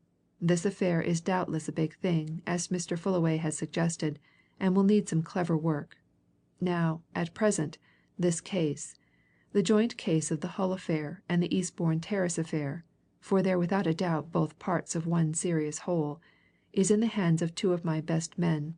This is one of them, Detective Sergeant Blindway. If and when Blindway wants any of you, he'll come to you. Miss Lennard, you'll be wanted at the inquest on your late maid. The coroner's office will let you know when. You two gentlemen will doubtless go with Miss Lennard. You'll all three certainly be wanted at that adjourned inquest at Hull. Now, that's all. Except that when you, Miss Lennard, return home, you must at once begin searching for the references you had with your maid. Let me have them as soon as they're found. And that you, Mr. Fullaway, must bring the Princess NASTIRSEVITCH here as soon as you can after her arrival." Outside New Scotland Yard Celia Lennard relieved her feelings with a fervent exclamation. "I wish I'd never spent a penny on pearls or diamonds in my life!" she said vehemently. "Insane folly! What good have they done? Leading to all this bother, and to murder. What fools women are! All that money thrown away, for of course I shall never see a sign of them again." "That's a rather hopeless way of looking at it," observed Fullaway. "You've got the cleverest police in Europe on the search for them. Also you've got our friend Allerdyke and myself on the run, and we're neither of us exactly brainless. So hasten home in this taxi cab, get some lunch, have an hour's nap, and then begin putting your papers straight and looking for those references. Search well you don't know what depends on it." He and Allerdyke strolled up Whitehall when Celia had gone, in silence at first, both wrapped in meditation. "There's only one thing one can say with any certainty about this affair, Allerdyke," remarked the American at last. "And that is precisely what the man we've been talking to said. It's a big do. The folks at the back of it are smart and clever and daring. We'll need all our wits.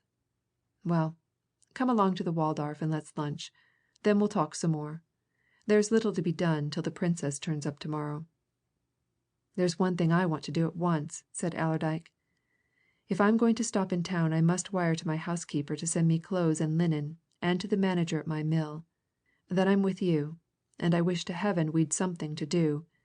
What I can't stand is this forced inaction, this hanging about, waiting, wondering, speculating, and doing naught." "We may be in action before you know it's at hand," said Fullaway. "In these cases you never know what a minute may bring forth. All we can do is be ready." He led the way to the nearest telegraph office and waited while Allerdyke sent off his messages. The performance of even this small task seemed to restore the Yorkshireman's spirits. He came away smiling. "I've told my housekeeper to pack a couple of trunks with what I want, and send my chauffeur, Gaffney, up with them by the next express," he said. "I feel better after doing that. He's a smart chap, Gaffney, the sort that might be useful at a pinch. If anyone wanted anything ferreted out, now, he's the sense of an Airedale terrier, that chap." "High praise," laughed Fullaway. "And original, too. Well, let's fix up and get some food, and then we'll go into my private rooms and have a talk over the situation." Mr. Franklin Fullaway, following a certain modern fashion, introduced into life by 20th century company promoters and magnates of the high finance, had established his business quarters at his hotel. It was a wise and pleasant thing to do, he explained to Allerdyke. You had the advantage of living over the shop, as it were, of being able to go out of your private sitting room into your business office. You had the bright and pleasant surroundings. You had, moreover, all the various rooms and salons of a first-rate hotel wherein to entertain your clients if need be. Certainly you had to pay for these advantages and luxuries, but no more than you would have to lay out in the rents, rates, and taxes of palatial offices in a first-class business quarter. And my line of business demands luxurious fittings, remarked the American, as he installed Allerdyke in a sybaritic armchair and handed him a box of big cigars of a famous brand. You're not the first millionaire that's come to anchor in that chair, you know. If they're millionaires in penny pieces, maybe not, answered Allerdyke. He lighted a cigar and glanced appraisingly at his surroundings, at the thick velvet pile of the carpets, the fine furniture, the bookcases filled with beautiful bindings, the choice bits of statuary, the 2 or 3 unmistakably good pictures. Doing good business, I reckon, he said, with true Yorkshire curiosity. What's it run to now? Fullaway showed his fine white teeth in a genial laugh. Oh, I've turned over 2 and 3 millions in a year in this little den, he answered cheerily.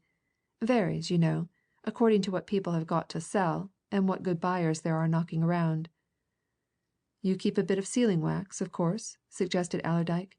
Take care that some of the brass sticks when you handle it, no doubt. Commission and percentage, of course, responded Fullaway. Ah, well, you've an advantage over chaps like me, said Allerdyke. Now, you shall take my case. We've made a pile of money in our firm, grandfather, father, and myself. But, Lord, man, you wouldn't believe what our expenses have been. Building mills, fitting machinery, and then wages. Why, I pay wages to 600 workpeople every Friday afternoon. Our wages bill runs to well over £1,400 a week. You've naught of that sort, of course. No great staff to keep up? No, answered Fullaway. He nodded his head towards the door of a room through which they had just passed on their way into the agent's private apartments. All the staff I have is the young lady you just saw, Mrs. Marlow. Invaluable. Married woman? inquired Allerdyke laconically. Young widow, answered Fullaway just as tersely. Excellent business woman. Been with me ever since I came here. 3 years. Speaks and writes several languages. Well educated. Good knowledge of my particular line of business. American. I knew her people very well. Of course, I don't require much assistance, merely clerical help, but it's got to be of a highly intelligent and specialized sort. Leave your business in her hands if need be, I reckon, suggested Allerdyke, with a sidelong nod at the closed door. In ordinary matters, yes, comfortably, answered Fullaway. She's a bit of a specialist in 2 things that I'm mainly concerned in pictures and diamonds. She can tell a genuine old master at a glance, and she knows a lot about diamonds. Her father was in that trade at one time, out in South Africa. Clever woman to have, observed Allerdyke. Knows all your business, of course. All the surface business, said Fullaway. Naturally. Anything but a confidential secretary would be useless to me, you know. Just so, agreed Allerdyke. Told her about this affair yet? I've had no chance so far, replied Fullaway. I shall take her advice about it. She's a cute woman. Smart looking, sure enough, said Allerdyke. He let his mind dwell for a moment on the picture which Mrs. Marlow had made as Fullaway led him through the office. A very well-groomed, pretty, alert, piquant little woman, still on the sunny side of 30, who had given him a sharp glance out of unusually wide-awake eyes. Aye, women are clever nowadays, no doubt. They'd show their grandmothers how to suck eggs in a good many new fashions. Well, now, he went on, stretching his long legs over Fullaway's beautiful Persian rug. What do you make of this affair, Fullaway, in its present situation? There's no doubt that everything's considerably altered by what we heard of this morning. Do you really think that this French maid affair is all of a piece, as one may term it, with the affair of my cousin James? Yes, without doubt, replied Fullaway. I believe the 2 affairs all spring from the same plot. That plot, in my opinion, has originated from a clever gang who, somehow or other, got to know that Mr. James Allerdyke was bringing over the Princess Nastirsevitch's jewels, and who also turned their eyes on Zélie de Longarde's valuables. The French maid, Lisette, was probably nothing but a tool, a cat's paw, and she, having done her work, has been cleverly removed so that she could never split. Further " A quiet knock at the door just then prefaced the entrance of Mrs. Marlow, who gave her employer an inquiring glance. "Mr. Blindway to see you," she announced. "Shall I show him in?" "At once!" replied Fullaway. He leapt from his chair and going to the door called to the detective to enter. "News?" he asked excitedly, when Mrs. Marlow had retired, closing the door again. "What is it? Important?" The detective, who looked very solemn, drew a letter case from his pocket, and slowly produced a telegram. "Important enough," he answered. "This case is assuming a very strange complexion, gentlemen. This arrived from Hull half an hour ago. The chief thought I'd better bring it on to you at once. You see what it is." He held the telegram out to both men, and they read it together, Fullaway muttering the words as he read. "From Chief Constable, Hull, to Superintendent C.I.D., New Scotland Yard. Dr. Lydenberg, concerned in Allerdyke case, was shot dead in High Street here this morning by unseen person, who is up to now unarrested and to whose identity we have no clue." End of chapter 12.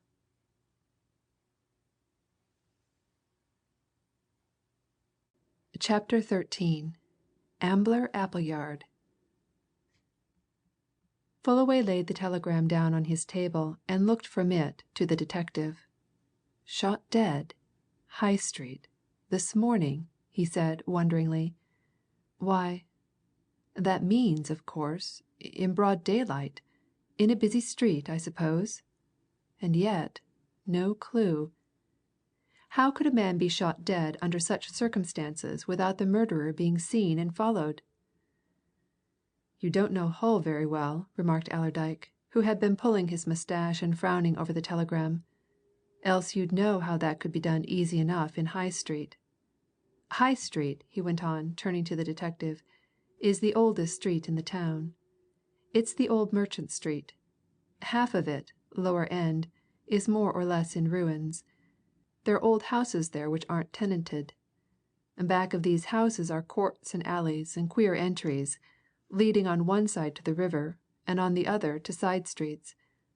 A man could be lured into one of those places and put out of the way easily and quietly enough. Or he could be shot by anybody lurking in one of those houses, and the murderer could be got away unobserved with the greatest ease. That's probably what's happened.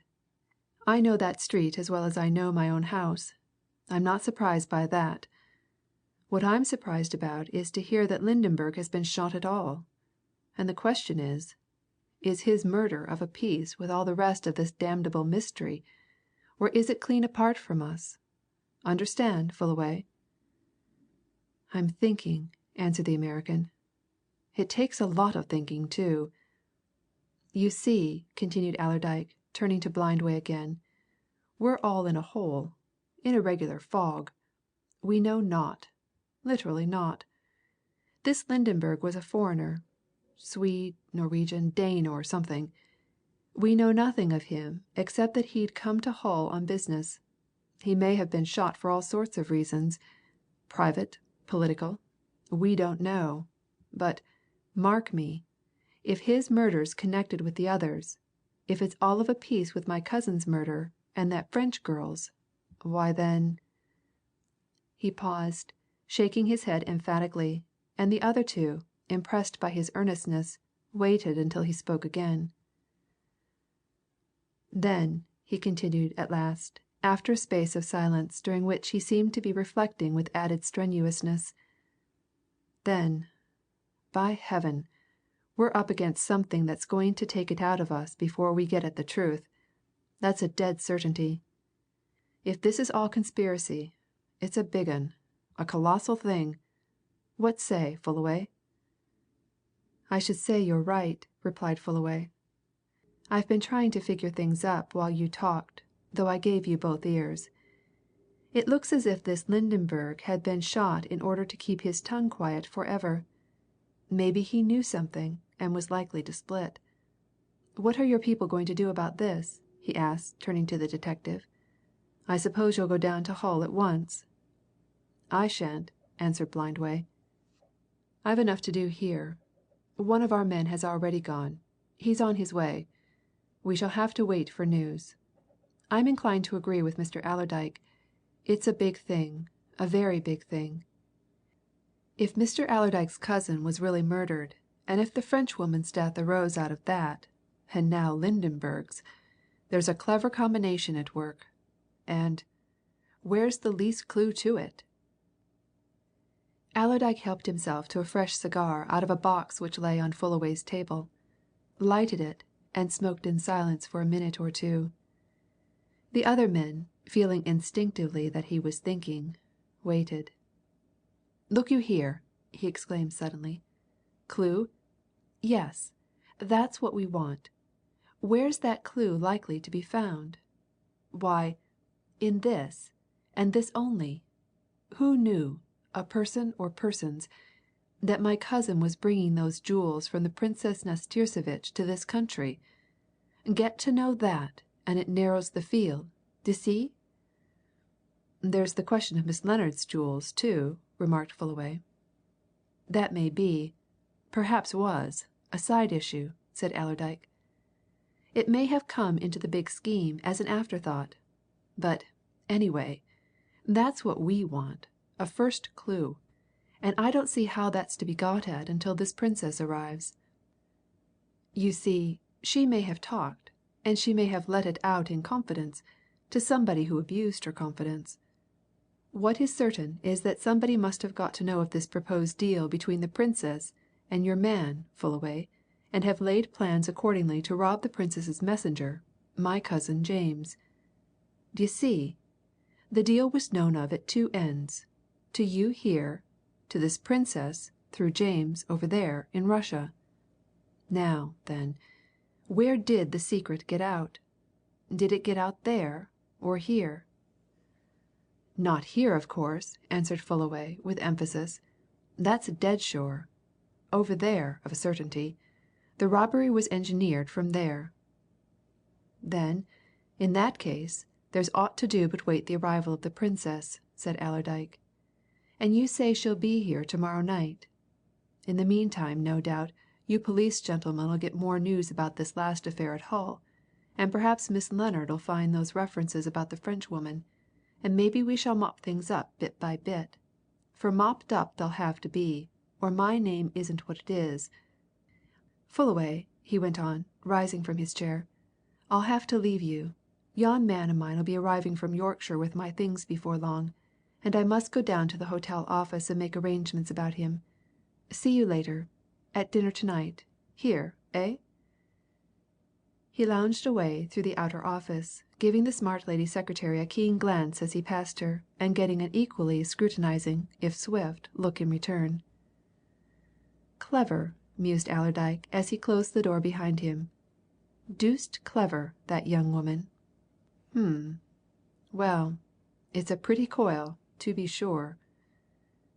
He went down to the office, made full and precise arrangements about Gaffney, who was to be given a room close to his own, left some instructions as to what was to be done with him on arrival, and then, hands in pockets, strolled out into Aldwych and walked toward the Strand, his eyes bent on the ground as if he strove to find in those hard pavements some solution of all these difficulties. And suddenly he lifted his head and muttered a few emphatic words half aloud, regardless of whoever might overhear them. "I wish to heaven I'd a right good, hard headed Yorkshireman to talk to," he said. "A chap with some gumption about him. These Cockneys and Americans are all very well in their way, but " Then he pulled himself up sharply. An idea, a name, had flashed into his mental field of vision as if sent in answer to his prayer. And still regardless of bystanders he slapped his thigh delightedly. "Ambler Appleyard!" he exclaimed. "The very man! Here, you! The last two words were addressed to a taxicab driver whose car stood at the head of the line by the Gaiety Theatre. Allerdyke crossed from the pavement and jumped in. "Run down to this end of Gresham Street," he said. "Go as quick as you can." He wondered as he sped along the crowded London streets why he had not thought of Ambler Appleyard before. Ambler Appleyard was the manager of his own London warehouse, a smart, clever, pushing young Bradford man who had been in charge of the London business of Allerdyke and Partners, Limited, for the last 3 years. He had come to London with his brains already sharpened. 3 years of business life in the metropolis had made him all the sharper. Allerdyke rubbed his hands with satisfaction. Exchange of confidence with a fellow Yorkshireman was the very thing he wanted. He got out of his cab at the Aldersgate end of Gresham Street and walked quickly along until he came to a highly polished brass plate on which his own name was deeply engraven. Running up a few steps into a warehouse stored with neat packages of dress goods, he encountered a couple of warehousemen engaged in sorting and classifying a consignment of fabrics just arrived from Bradford. Allerdyke, whose visits to his London warehouse were fairly frequent, and usually without notice, nodded affably to both and walked across the floor to an inner office. He opened the door without ceremony, closed it carefully behind him, and stepping forward to the occupant of the room, who sat busily writing at a desk with his back to the entrant, and continued to write without moving or looking around, gave him a resounding smack on the shoulder. "The very man I want. Ambler, my lad," he said. "Sit up." Ambler Appleyard raised his head, slowly twisted in his revolving chair, and looked quietly at his employer. And Allerdyke, dropping into an easy chair by the fireplace over which hung a fine steel engraving of himself, flanked by photographs of the Bradford mills and the Bradford warehouse, looked at his London manager, secretly admiring the shrewdness and self-possession evidenced in the young man's face. Appleyard was certainly no beauty. His outstanding features were sandy coloured hair, freckled cheeks, a snub nose, and a decidedly wide mouth.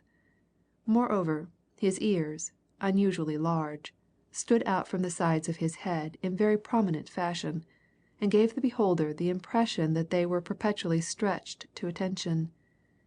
But he was the owner of a well-shaped forehead, a pair of steady and honest blue eyes, and a firmly cut, square chin, and his entire atmosphere conveyed the idea of capacity, resource, and energy. It pleased Allerdyke, too, to see that the young man was attentive to his own personal appearance. His well-cut garments bore the undoubted stamp of the Savile Row tailor. The silk hat which covered his crop of sandy hair was the latest thing in Sackville Street headgear. From top to toe he was the smart man about town. And that was the sort of man Marshall Allerdyke liked to have about him, and to see as heads of his departments not fops nor dandies, but men who knew the commercial value of good appearance and smart finish. "I didn't know you were in town, Mr. Allerdyke," said the London manager quietly. "Still, one never knows where you are these days." "I've scarcely known that myself, my lad, these last 72 hours," replied Allerdyke.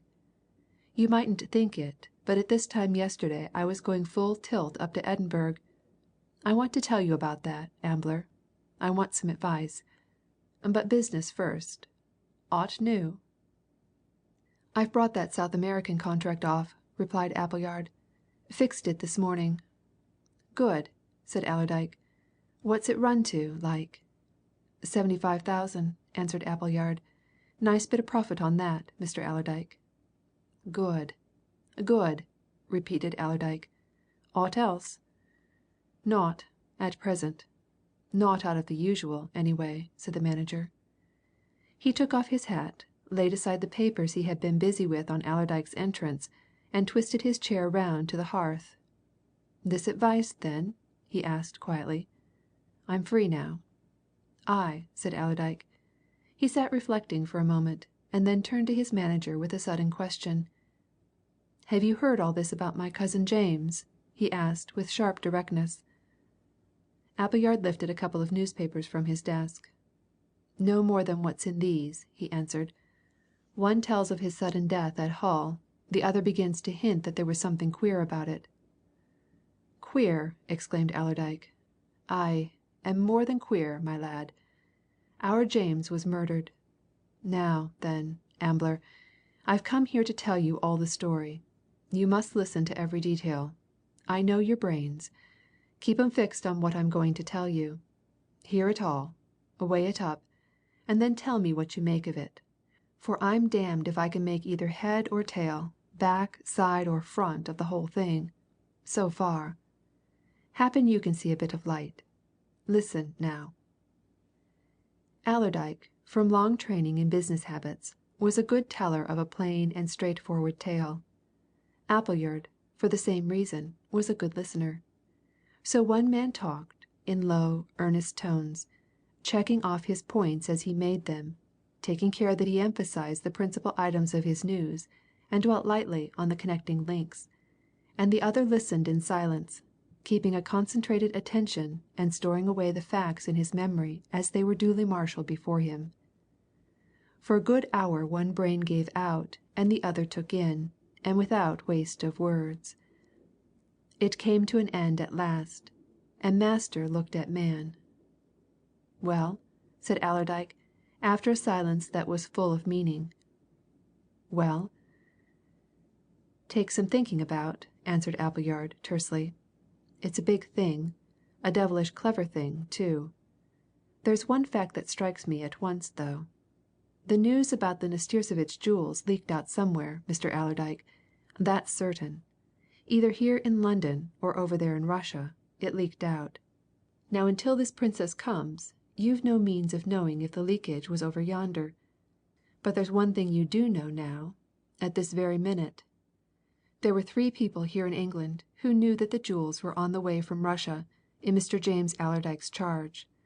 Those 3 were this man Fullaway, his lady secretary, and Delkin, the Chicago millionaire. Now then, Mr. Allerdyke, how much, or what, do you know about any one of 'em?" End of chapter 13.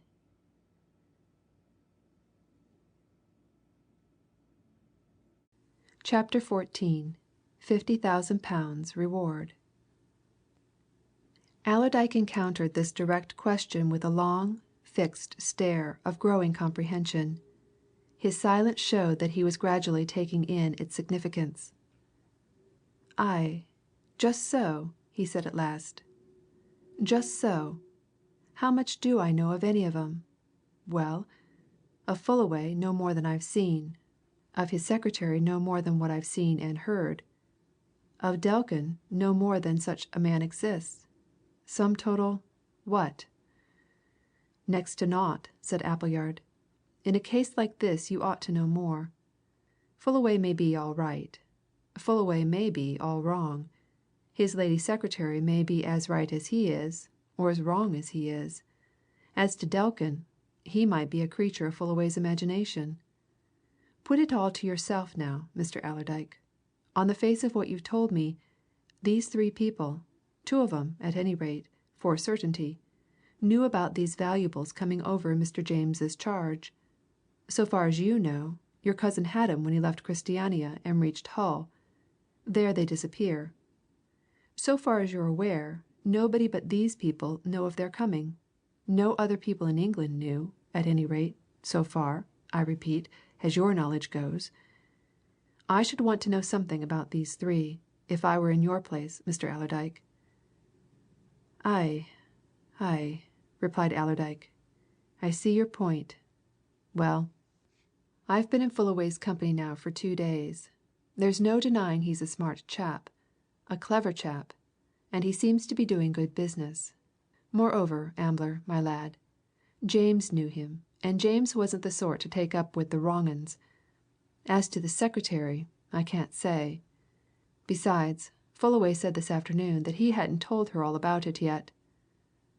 "All about the Hull affair and the Lennard affair, I took that to mean from your account," remarked Appleyard.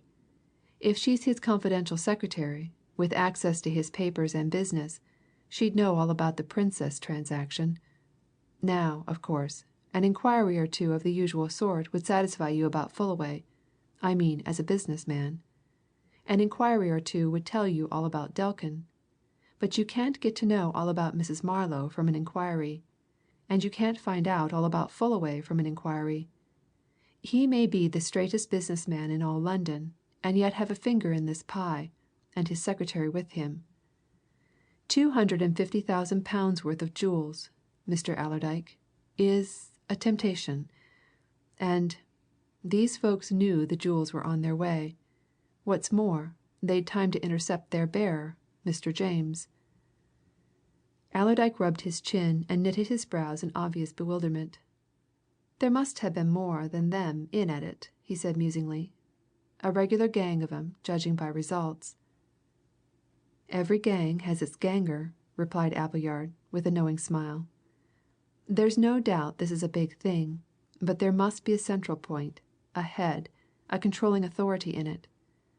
We come back, you see, after all, to where we started. These people are the only people in England who knew about these jewels, so far as we know." "Aye, but only so far as we know," said Allerdyke. "There may have been others.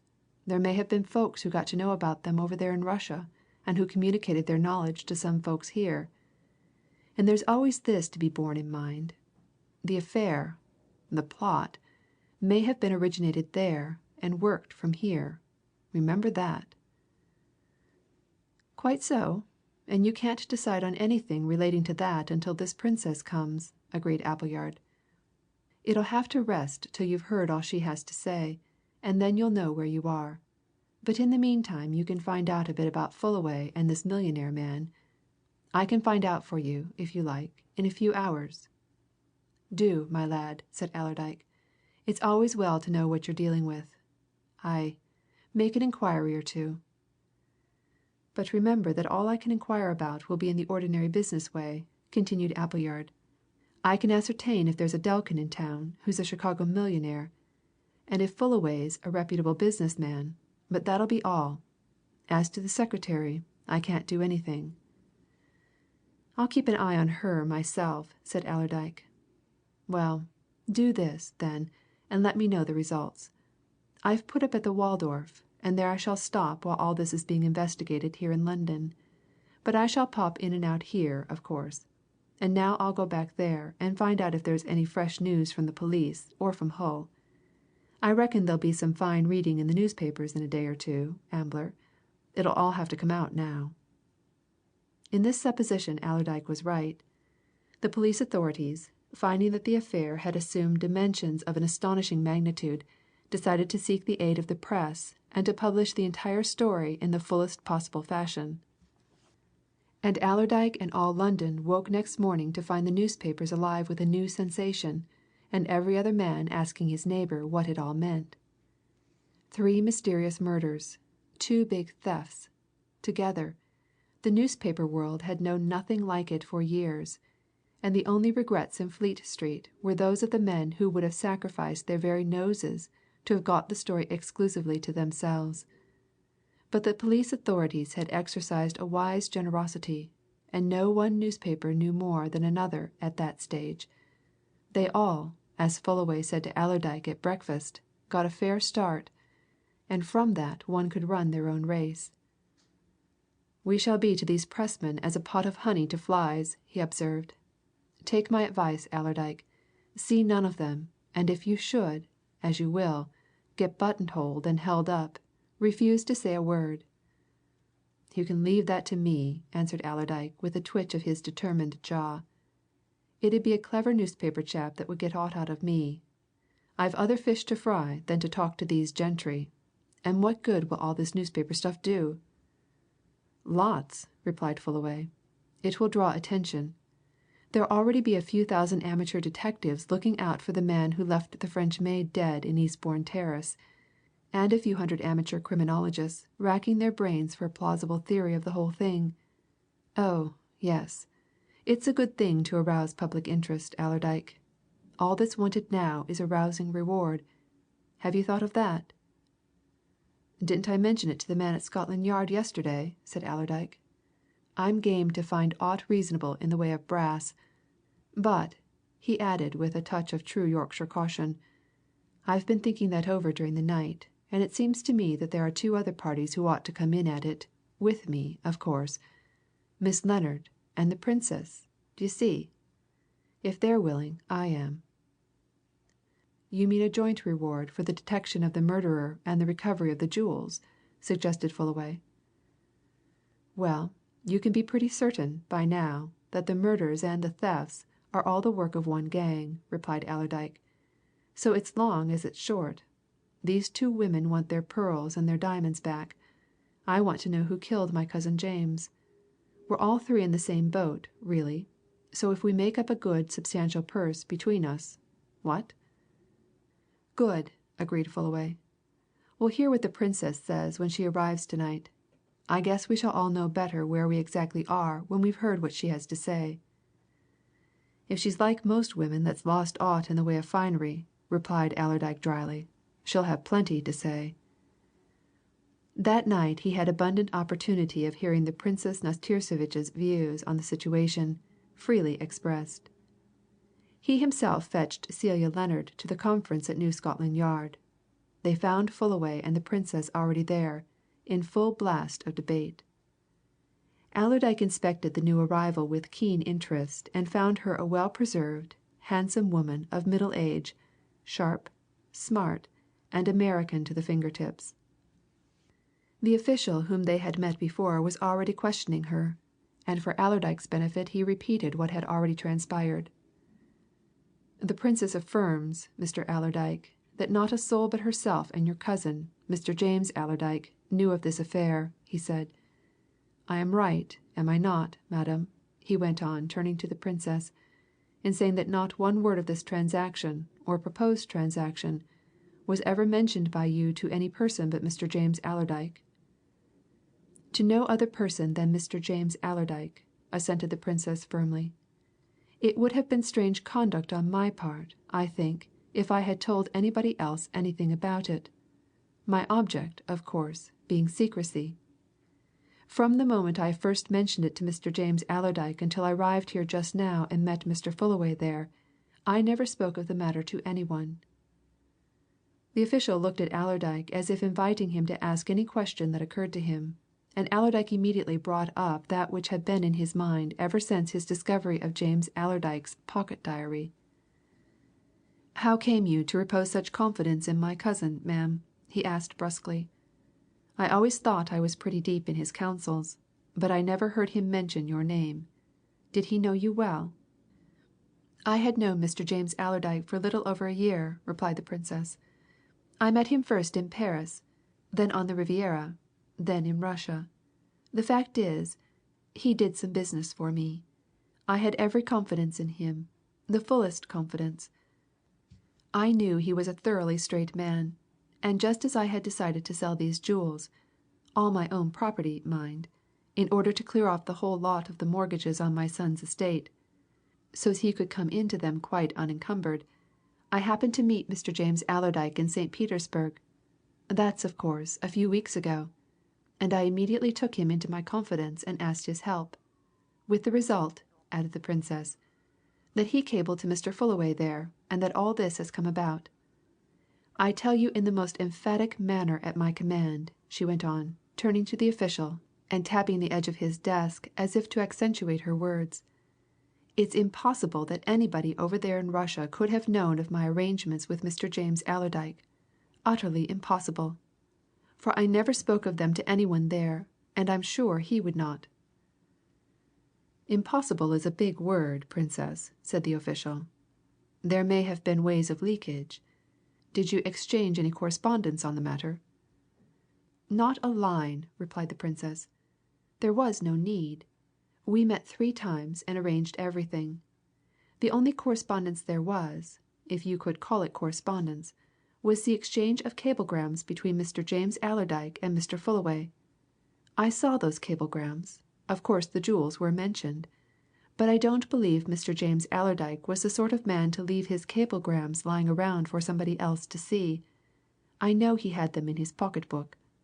No," she went on, with added emphasis and conviction. "The thing did not start over there, I'm sure. It's been put up here, in London." "Well," observed the official, after a pause, "there's only one more thing I want to ask you now, Princess. You gave these immensely valuable jewels to Mr. James Allerdyke. Did he hand you any receipt for them?" "A receipt which I've got here," answered the Princess, tapping her handbag. "And it's all in his handwriting, and made out in the form of an inventory. All that was at his suggestion." "And how," asked the official, "were the jewels packed when given to him?" "Very simply," said the Princess. "That was his suggestion, too. They were wrapped up in soft paper and chamois leather, and put into an old cigar box which he placed in his small travelling bag. That bag, he said, would never go out of his sight until he reached London, where, when he'd exhibited the jewels to Mr. Fullaway's client, he was to lodge them in a bank. It seemed to him that the cigar box was a good notion the jewels themselves didn't take up so much room as you might think and he laid some very ordinary things over the top of the package a cake or two of soap, a sponge, and things like that, so that, supposing the cigar box had been opened, its contents would have seemed very ordinary. You understand?" "And yet," the official said softly, "the thieves evidently went straight for that cigar box when the critical moment came. Well," he continued, looking round at his visitors, "I don't know that we can do more to night. Is there anything any of you ladies or gentlemen wish to suggest?" "Yes," said Allerdyke. "In my opinion the most important thing. It's my decided conviction that in this case we've got to offer a reward no mere trifling sum, but one that'll set a few fingers tingling. And it's my concern, and the Princess's, and Miss Lennard's. And if you'll permit us three to have a quiet talk in yon corner of the room, I'll tell you its result when we've finished." The result of that quiet talk, chiefly conducted by Allerdyke with masculine force and vigour, was that by noon of the next day the exterior of every London police station attracted vast attention by reason of a freshly posted bill. It was a long bill, and it set out the surface particulars of 3 murders and of 2 robberies in connection therewith. The particulars made interesting reading enough, but the fascination of the bill was in its big, starring headline £50,000 reward. End of chapter 14.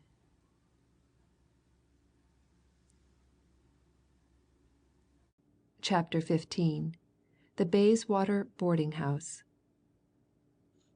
Some time previous to these remarkable events, Marshall Allerdyke, being constantly in London, and having to spend much time on business in the Mansion House region, had sought and obtained membership of the City Carlton Club in St. Swithin's Lane, and at noon of the day following the arrival of the Princess NASTIRSEVITCH, he stood in a window of the smoking room, looking out for Appleyard, whom he had asked to lunch. In one hand he carried a folded copy of the reward bill, which Blindway had left at the Waldorf Hotel for him. And while he waited, the room being empty just then save for an old gentleman who read the Times in a far corner, he unfolded and took a surreptitious glance at it, chuckling to himself at the thought of the cupidity which its contents and promises would arouse in the breasts of the many thousands of folk who would read it. £50,000, he thought, with high amusement. Egad, some of 'em 'ud feel like Rothschild himself if they could shove that bit in their pockets. They'd take on all sorts of airs of a Croesus. The thought of the Rothschild wealth made him lift his eyes and glance through the window at the gate of the quiet, ultra-respectable establishment across the way. Allerdyke, like all men of considerable means, had a mighty respect for wealth in its colossal forms, and he never visited the City Carlton, nor looked out of its smoking room windows, without glancing with interest and admiration at the famous Rothschild offices immediately opposite. It amused him to speculate and theorize about the vast amounts of money which must needs be turned over in theory and practice within those soberly quiet walls, to indulge in fancies about the secrets, financial and political, which must be discussed and locked up in human breasts there. To him the magic address, New Court, St. Swithin's Lane, was as full of potential mystery as the Sphinx is to an imaginative traveller.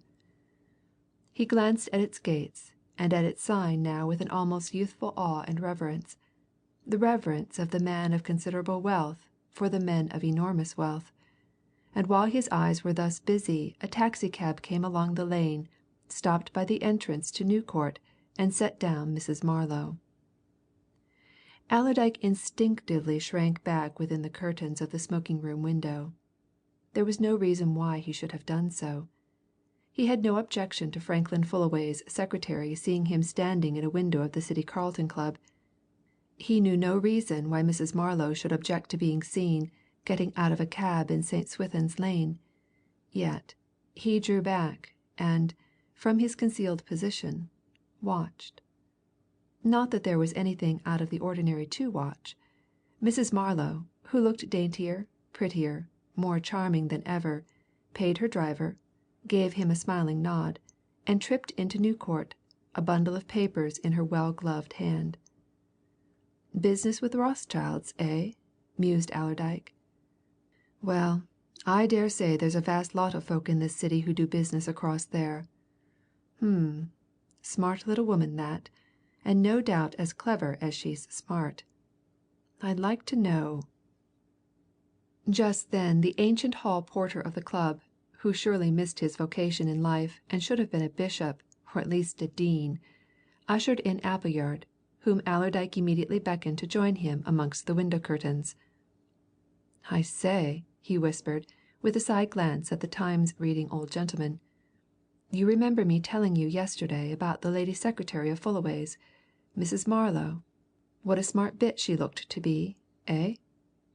"Well," replied Appleyard, "of course. What about her?" "She's just gone into Rothschild's across there," answered Allerdyke.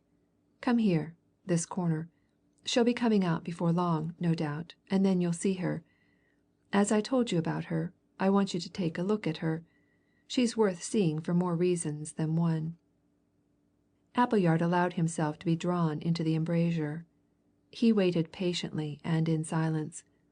Presently Allerdyke dug a finger into his ribs. "She's coming," he whispered. "Now."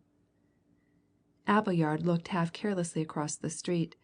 The next instant he was devoutly thanking his stars that since boyhood he had sedulously trained himself to control his countenance. He made no sign, gave no indication of previous acquaintance, as he watched Mrs. Marlow's svelte figure trip out of New Court and up away St. Swithin's Lane. His face was as calm and unemotional, his eyes as steady as ever when he turned to look at his employer. "Pretty woman," he said. "Looks a sharp 'un, too, Mr. Allerdyke. Well," he went on, turning away into the room as if Mrs. Marlow no longer interested him, "I got those 2 reports for you. Shall I tell you about them now?" "Aye, for sure," replied Allerdyke. "Come into this corner we'll have a glass of sherry. It's early for lunch yet. Those reports, eh? About Fullaway and Delkin, you mean?" "Just so," said Appleyard, settling himself in the corner of a lounge and lighting the cigarette which Allerdyke offered him.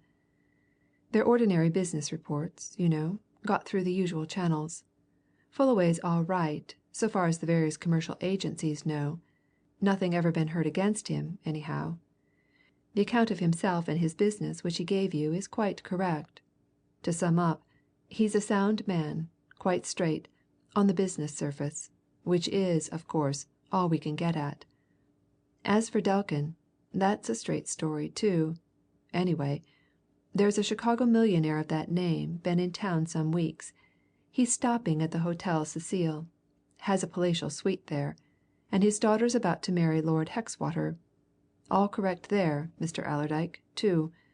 I mean, as regards all that Fullaway told you." "Well, there's something in knowing all that, Ambler, my lad," answered Allerdyke. "You can't get to know too much about the folks you're dealing with, you know. Very good. We'll leave that now. What d'ye think of this?" He unfolded and held up the reward bill, first looking as fondly at it as a youthful author looks at his first printed performance, and then glancing at his manager to see what effect it had upon him. And he saw Ambler Appleyard's sandy eyebrows go up in a definite arch. "50,000!" muttered Appleyard. "Whew! It's a stiff figure, Mr. Allerdyke.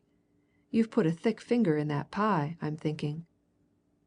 "1/2 from the Princess, 20,000 from me, 5,000 from the singing lady," whispered Allerdyke. "That's how it's made up, my lad. And naught'll please me better than to see it paid out. That's a fact." "You'll have some triers," said Appleyard, with an emphatic wag of the head. "Make no mistake about that.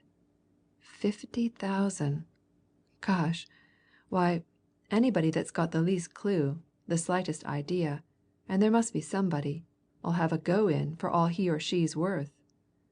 "Let 'em try!" exclaimed Allerdyke.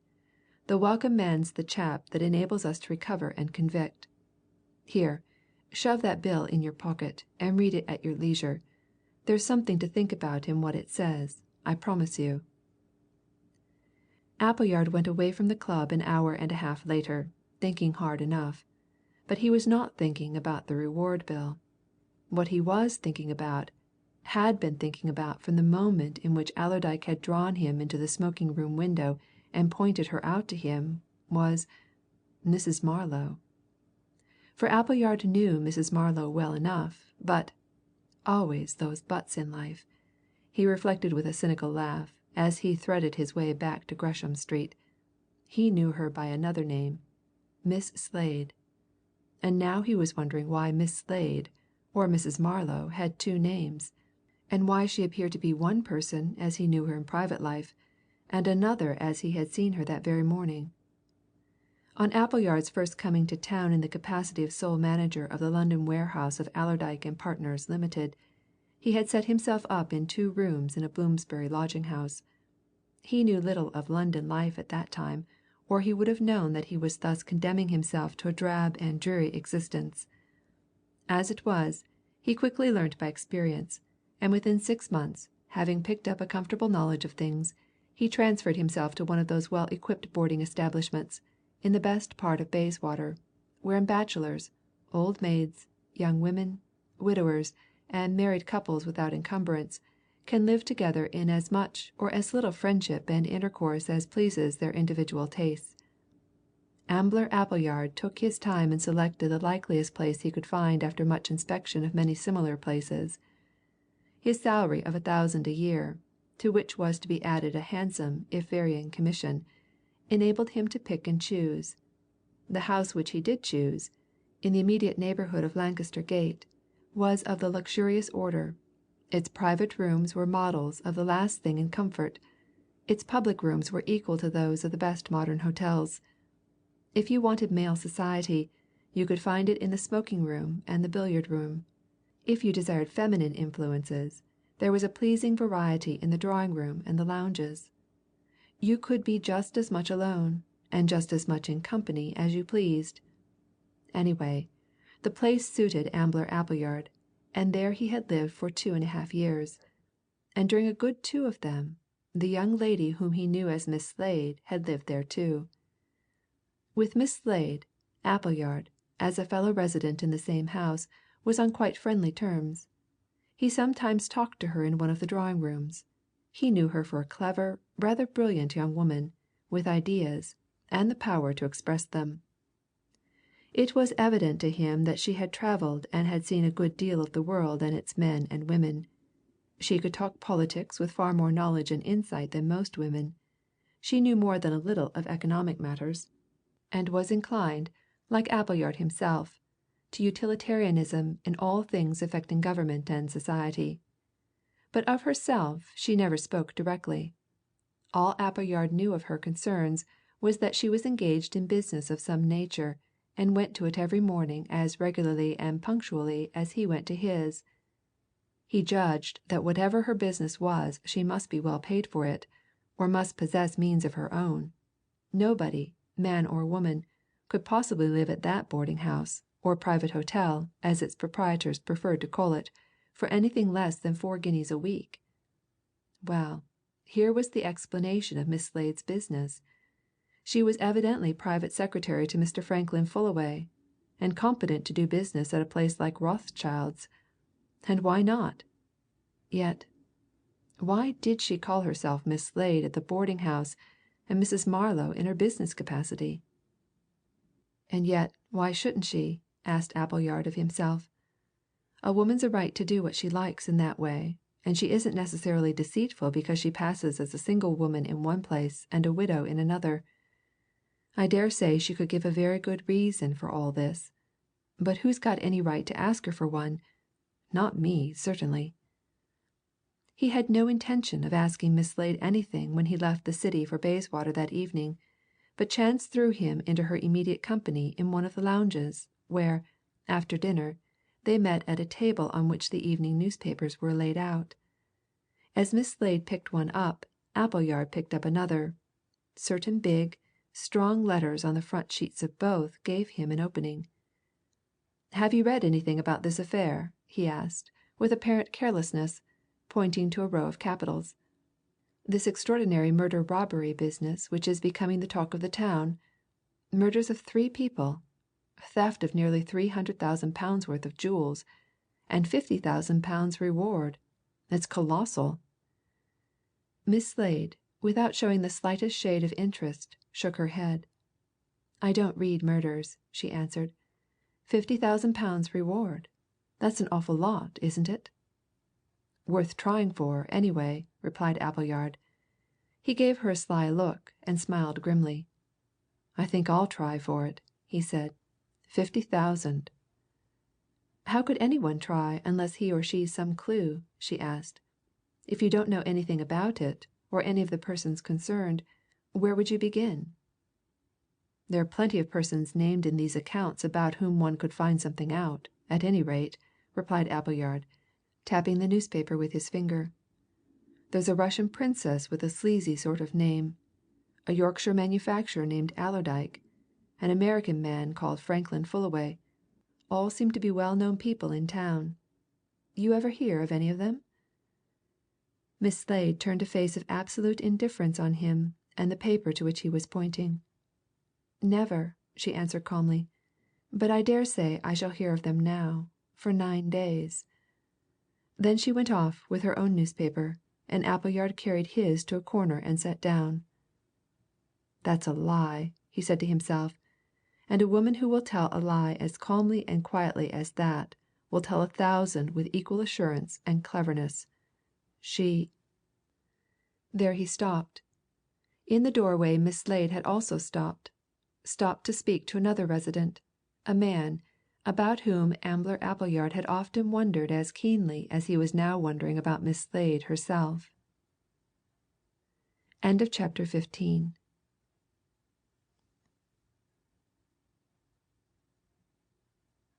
Chapter 16. Mr. Gerald Rayner. There were various reasons why Ambler Appleyard's wonder had often been aroused by the man to whom Miss Slade had stopped to speak. He wondered about him, first of all, because of his personal appearance. That was striking enough to excite wonder in anybody, for he was one of those remarkable men who possess great beauty of countenance, allied to unfortunate deformity of body. The face was that of a poet and a dreamer, the body that of a hunchback and a cripple. Painter or sculptor alike would have rejoiced to depict the face on canvas or carve it in marble. Its perfect shape, fine tinting, the lines of the features, the beauty of the eyes, the wealth of the dark, clustering hair, were all as near artistic perfection as could be.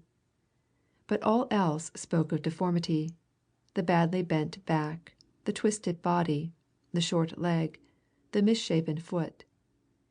It was as if nature had endeavoured in some wickedly mischievous freak to show how beauty and ugliness can be combined in one creature. That was one reason for wonder in Appleyard's mind.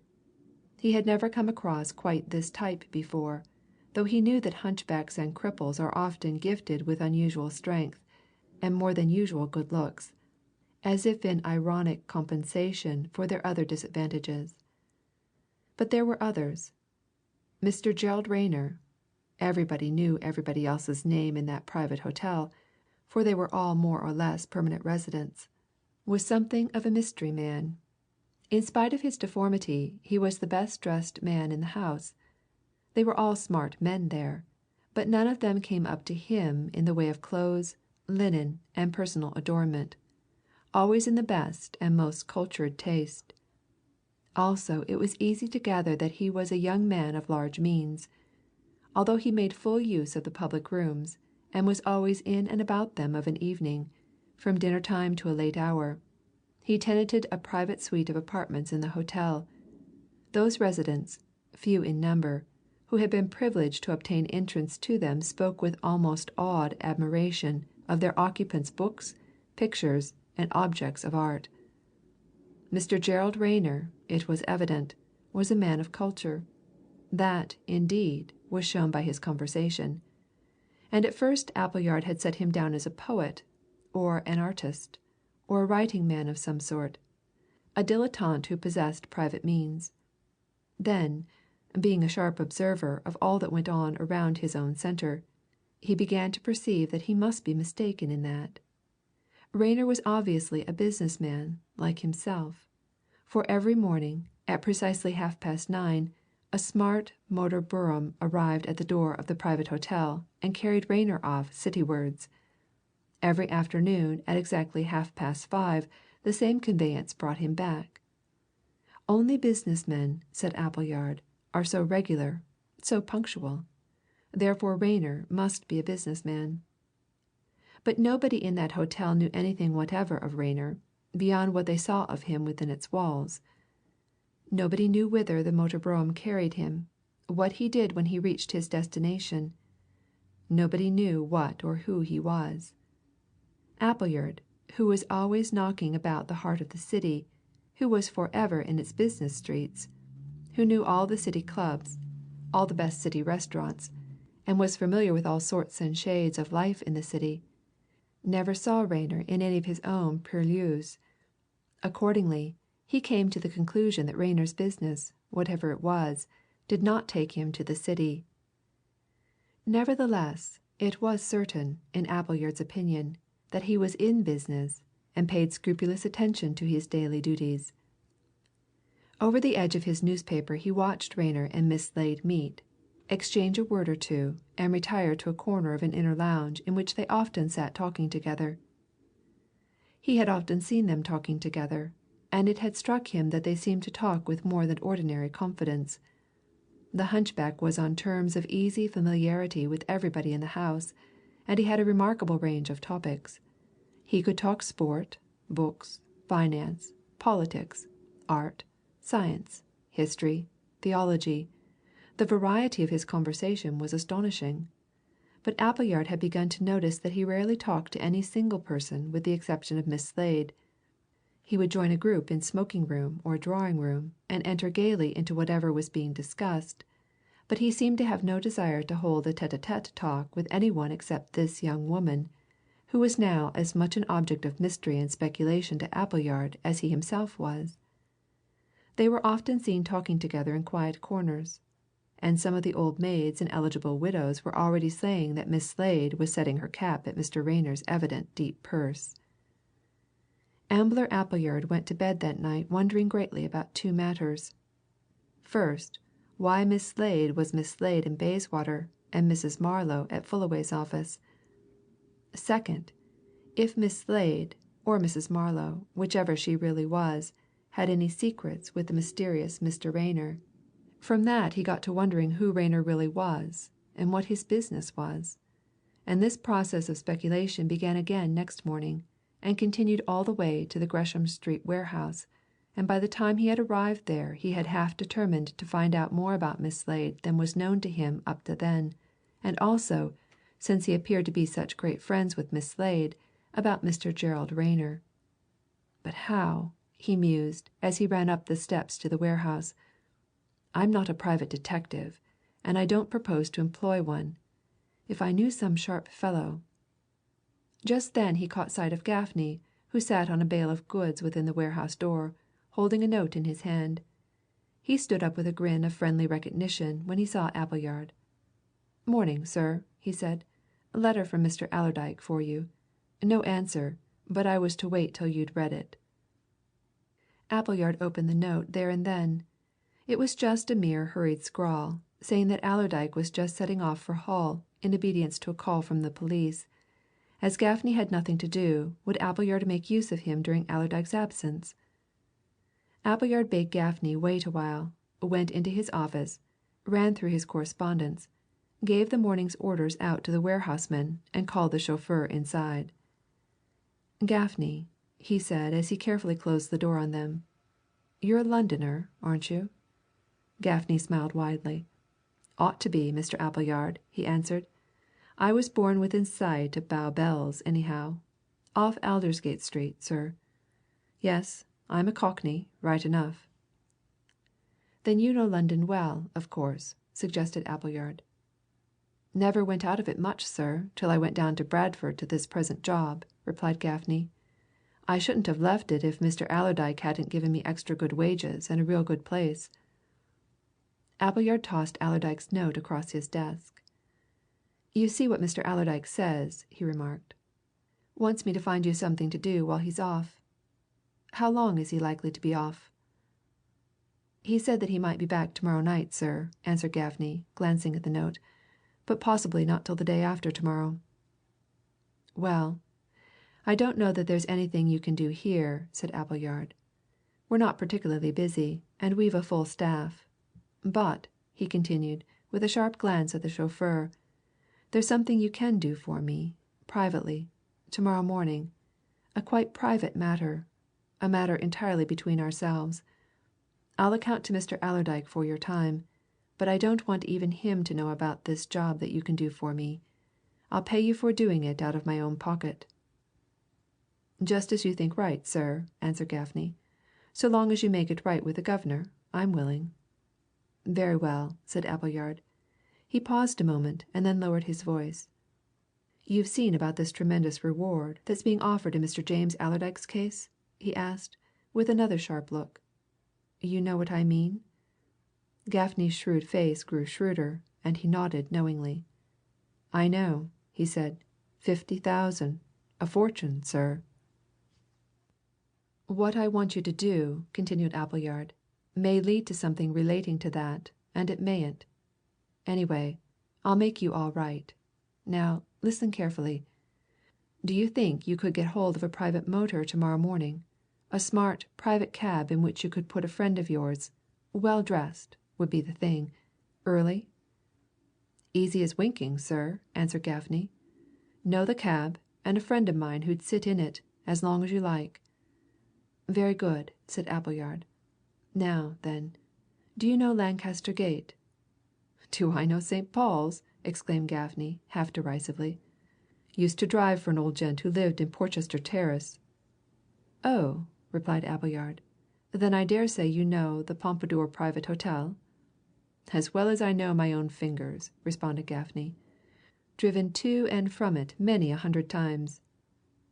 "Just the man I want, then," continued Appleyard.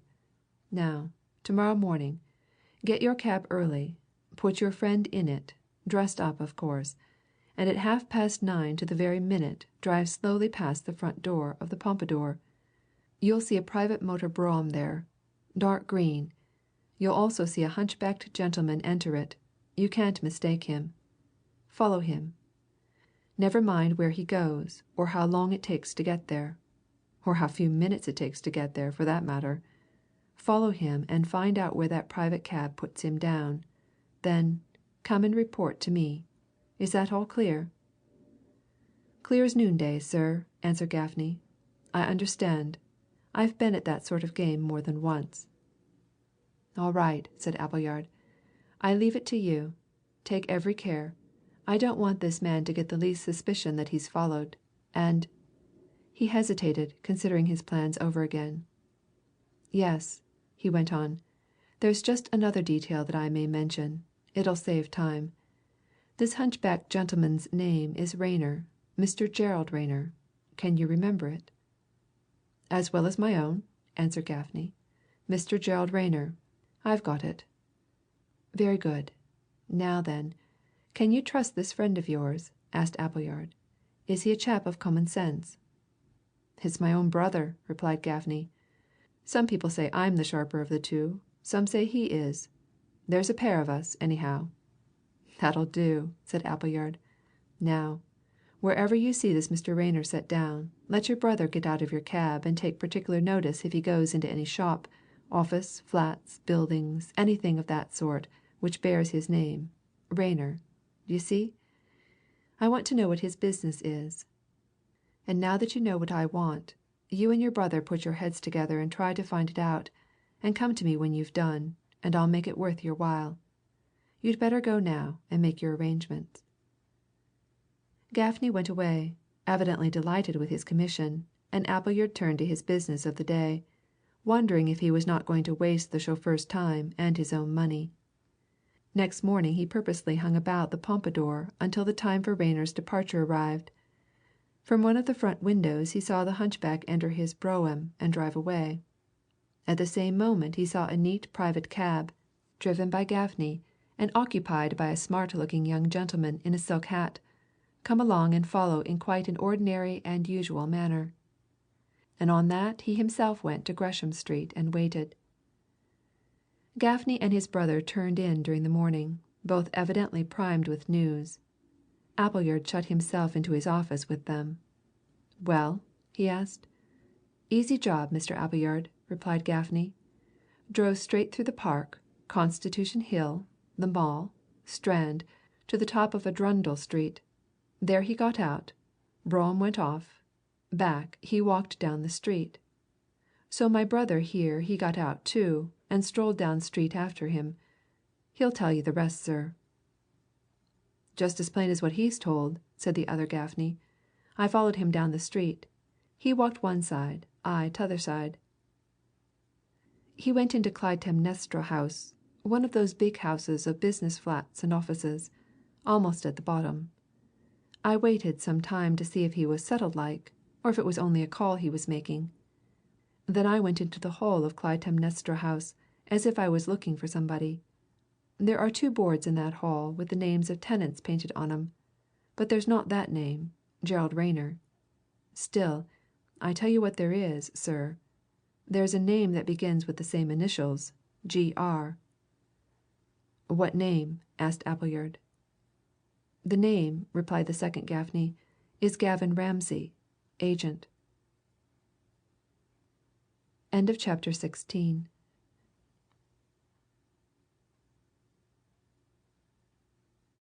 Chapter 17. The Photograph. Allerdyke went off to Hull, post haste, because of a telephone call which roused him out of bed an hour before his usual time. It came from Chettle, the New Scotland Yard man who had been sent down to Hull as soon as the news of Lydenberg's murder arrived. Chettle asked Allerdyke to join him by the very next express, and to come alone. He asked him, moreover, not to tell Mr. Franklin Fullaway whither he was bound. And Allerdyke, having taken a quick glance at a timetable, summoned Gaffney, told him of his journey, bade him keep his tongue quiet at the Waldorf, wrote his hasty note to Appleyard, dressed, and hurried away to King's Cross. He breakfasted on the train, and was in Hull by 1 o'clock, and Chettle hailed him as he set foot on the platform, and immediately led him off to a cab which awaited them outside the station. "Much obliged to you for coming so promptly, Mr. Allerdyke," said the detective, "and for coming by yourself. That was just what I wanted." "Aye, and why?" asked Allerdyke. "Why by myself? I've been wondering about that all the way down." Chettle, a sleek, comfortable-looking man with a quiet manner and a sly glance, laughed knowingly, twiddling his fat thumbs as he leaned back in the cab. "Oh, well, it doesn't do, in my opinion, to spread information amongst too many people, Mr. Allerdyke," he said. "That's my notion of things, anyway. I just wanted to get into a few matters with you, alone, d'ye see? I didn't want that American gentleman along with you, eh?" "Now, why?" asked Allerdyke. "Out with it." "Well, you see, Mr. Allerdyke," answered the detective, "we know you. You're a man of substance. You've got a big stake in the country. You're Allerdyke, of Allerdyke and Partners, Limited, Bradford and London. But we don't know Fullaway. He may be all right, but you could only call him a bird of passage, like. He can close down his business and be away out of England to morrow. And, personally, I don't believe in letting him into every secret about all this affair until we know more about him. You see, Mr. Allerdyke, there's one thing very certain. So far as we've ascertained at present, nobody but Fullaway, and possibly whoever's in his employ, was acquainted with the fact that your cousin was carrying those jewels from Russia to England. Nobody in this country, at any rate. And it's a thing of serious importance, sir." Just what Appleyard had said. What, indeed, no one of discernment could help saying, thought Allerdyke. The sole knowledge, of course, was with Fullaway and his lady clerk, so far as was known. Therefore, "Just so," he said aloud. "I see your point. Of course I've already seen it. Well, what are we going to do? Now, you've brought me down here for something special, no doubt." "Quite so, sir," answered Chettle composedly. "I want to draw your attention to some very special features and to ask you certain questions arising out of 'em. We'll take things in order, Mr. Allerdyke. We're driving now to the High Street. I want to show you the exact spot where Lydenberg was shot dead. After that, we'll go to the police station and I'll show you 2 or 3 little matters, and we'll have a talk about them. And now, before we get to the High Street, I may as well tell you that on examining Lydenberg's body very little was found in the way of papers, scarcely anything, and nothing connecting him with your cousin's affair. In fact, the police here say they never saw a foreign gentleman with less on him in that way. But in the inside pocket of his overcoat there was a postcard, which had been posted here in Hull. Here it is, and you'll see that it was the cause of taking him to the spot where he was shot." Chettle took from an old letter case an innocent looking postcard, on one corner of which was a stain. "His blood," he remarked laconically. "He was shot clean through the heart." "Well, you see, it's a mere line." Allerdyke took the card and looked at it with a mingled feeling of repulsion and fascination.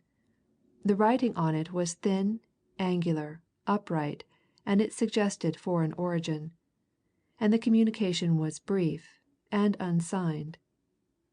"High Street, morning, 11 sharp, left-hand side old houses."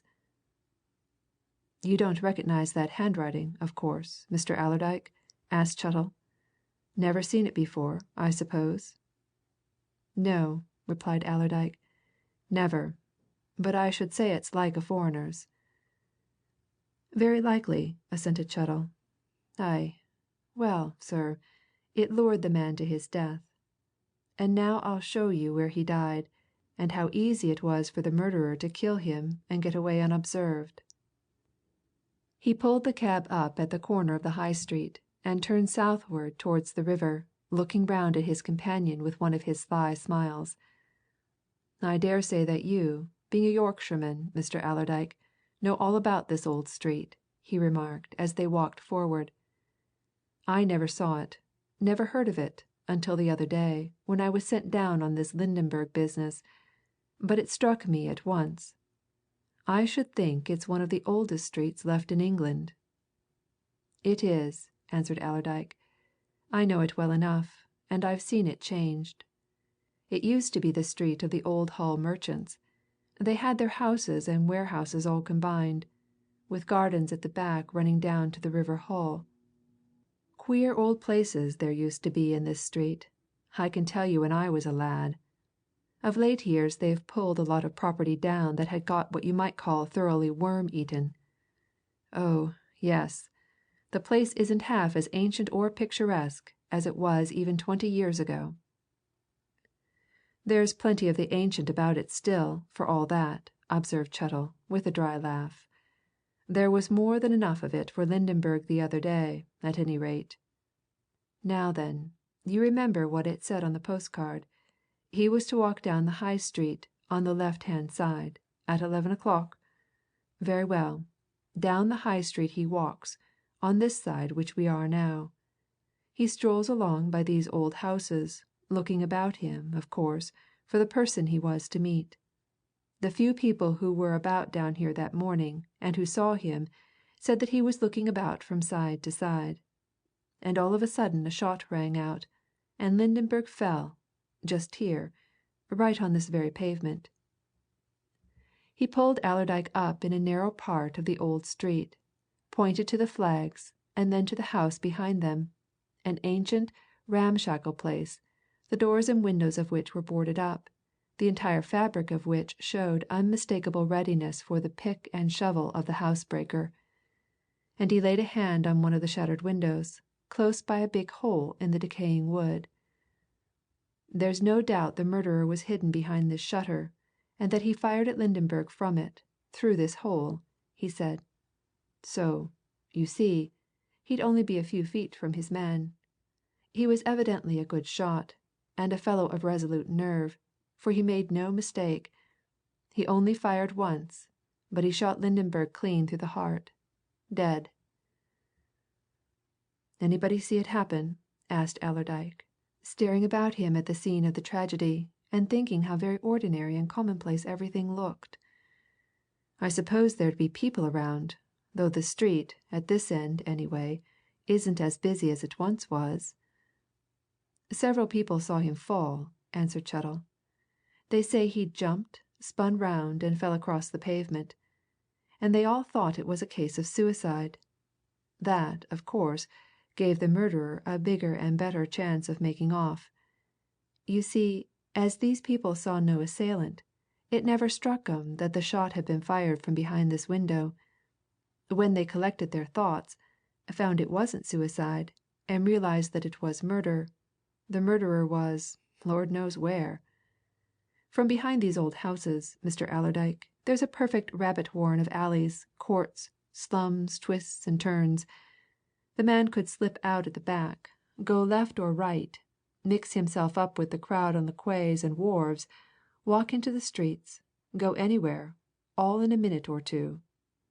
Clever, very clever. You've no clue? Asked Allerdyke. None, not a scrap, replied the detective.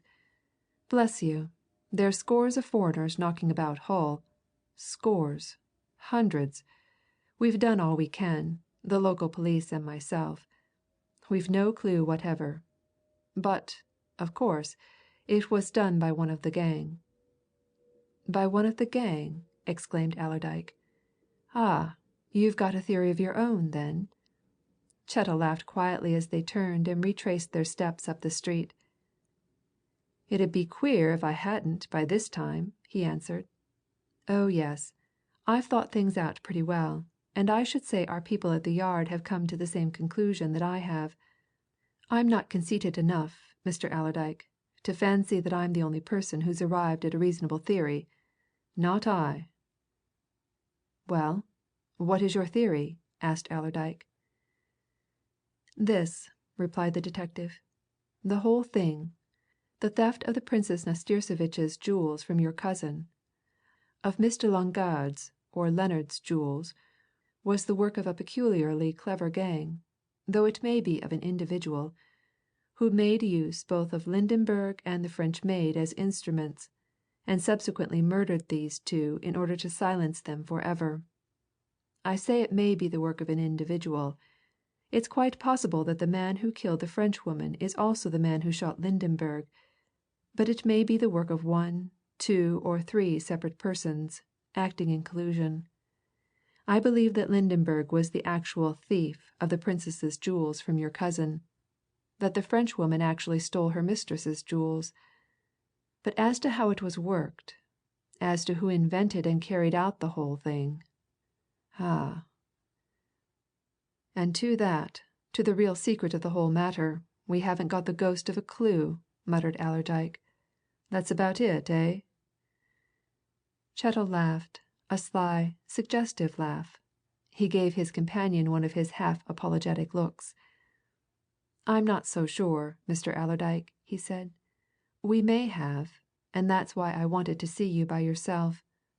Come round to the police station." In a quiet room, in the usual drab and dismal atmosphere which Allerdyke was beginning to associate with police affairs, Chettle produced the personal property of the dead man, all removed, he said, from the Station Hotel for safe keeping. "There's little to go on, Mr. Allerdyke," he said, pointing to one article after another. "You'll remember that the man represented himself as being a Norwegian doctor, who had come to Hull on private business. He may have been that we're making inquiries about him in Christiania, where he hailed from. According to those who are in a position to speak, his clothing, linen, boots, and so on are all of the sort you'd get in that country. But he'd no papers on him to show his business, no private letters, no documents connecting him with Hull in any way. He hadn't even a visiting card. He'd a return ticket, from Hull to Christiania, and he'd plenty of money, English and foreign. When I got down here, I helped the local police to go through everything. We even searched the linings of his clothing and ripped his one handbag to pieces. But we've found nothing more than I've said. However, I've found something. Nobody knows that I've found it. I haven't told the people here. I haven't even reported it to headquarters in London. I wanted you to see it before I spoke of it to a soul. Look here."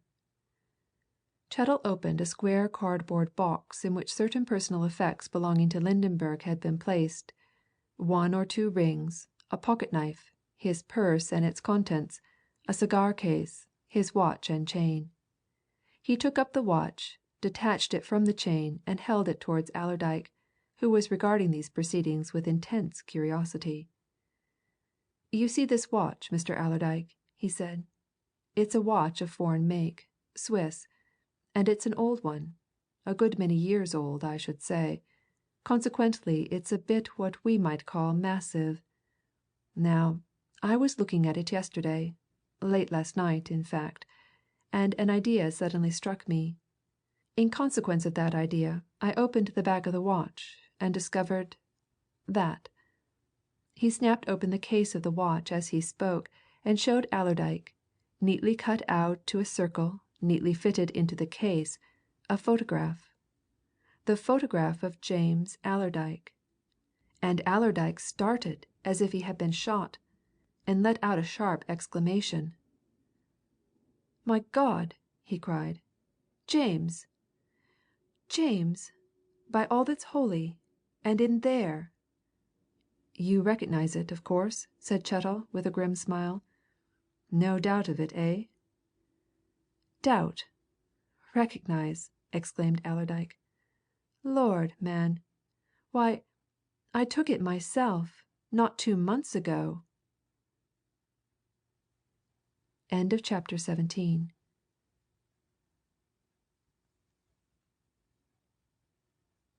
Chapter 18. Definite Suspicion. Chettle laughed, a low, suggestive, satisfied chuckle. He laid the watch, its case still open, on the table at which they were standing, and tapped the photograph with the point of his finger. "That may be the first step to the scaffold for somebody," he said, with a meaning glance. "Ah, it's extraordinary what little, innocent looking things help to put a bit of rope around a man's neck. So you took this, Mr. Allerdyke? Took it yourself, you say?" "Took it myself, some 8 or 9 weeks ago," answered Allerdyke. "I took it in my garden one Sunday afternoon when my cousin James happened to be there. I do a bit in that way, amusement, you know. I just chanced to have a camera in my hand, and I saw James in a very favourable light and position, and I snapped him. And it was such a good 'un when developed that I printed off a few copies." The detective's face became anxious. "How many, now?" he asked. "How many, Mr. Allerdyke?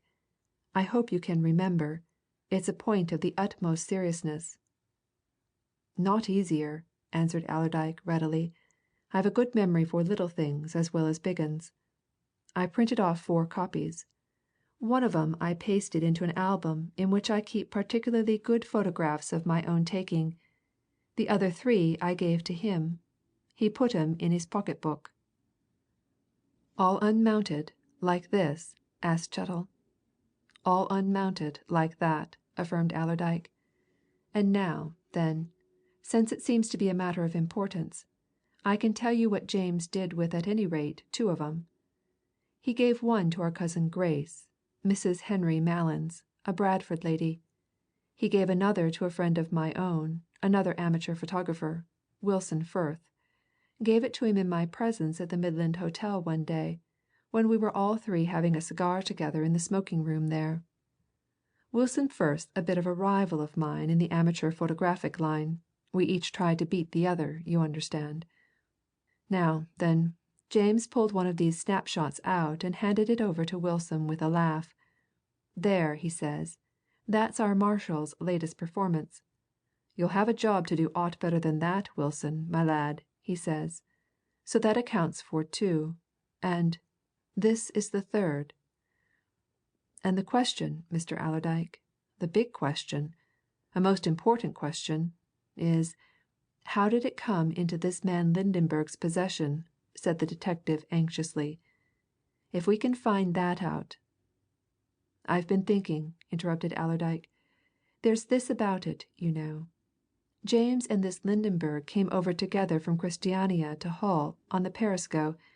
They talked to one another, that's certain. James may have given it to Lydenberg, but the thing is that likely?" "No," replied Chettle with emphatic assurance. "No, sir. And I'll tell you why. If your cousin had given this photo to Lydenberg, as he might, of course, have given it to a mere passing acquaintance, because that acquaintance took a fancy to it, or something of that sort, Lydenberg would in all reasonable probability have just slipped it into his pocket book, or put it loose amongst his letters and papers. But, as we see, however Lydenberg became possessed of this photo, he took unusual pains and precautions about it. You see, he cut it down most carefully and neatly to fit into the cover of his watch. He took the trouble to carry it where no one else would see it, but where he himself could see it at a second's notice. He'd nothing to do but to snap open that cover. No, sir, your cousin didn't give that photograph to Lydenberg. That photo was sent to Lydenberg, Mr. Allerdyke. Sent. And it was sent for one purpose only. What? That he should be able to identify Mr. James Allerdyke as soon as he set eyes on him." Allerdyke nodded his head, in complete understanding and affirmation. He was thinking the same thing. Thinking, too, that here at least was a clue, a real tangible clue. "Aye," he said, "I agree with you. Then, of course, the one and only thing to do is " "To find out who the person was that your cousin gave this particular print to," said Chettle eagerly. "Of course, it's a big field. So far as I understand things, he'd been knocking round a good bit between the time of your taking this photo and his death. He'd been in London, hadn't he? And in Russia in 2 or 3 places. How can we find out when and how he parted with this? For give it to somebody he did, and that somebody was a person who knew of the jewel transaction, and employed Lydenberg in it, and sent the photo to Lydenberg so that he should know your cousin by sight, at once. Mr. Allerdyke, the secret of these murders and thefts is there."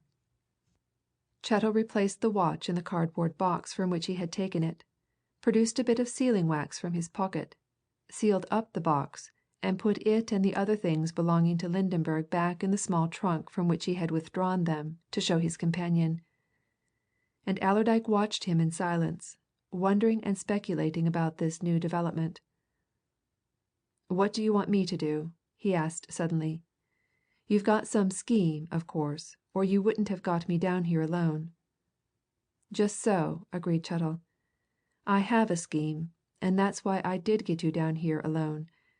Mr. Allerdyke, you're a sharp, shrewd man all you Yorkshiremen are.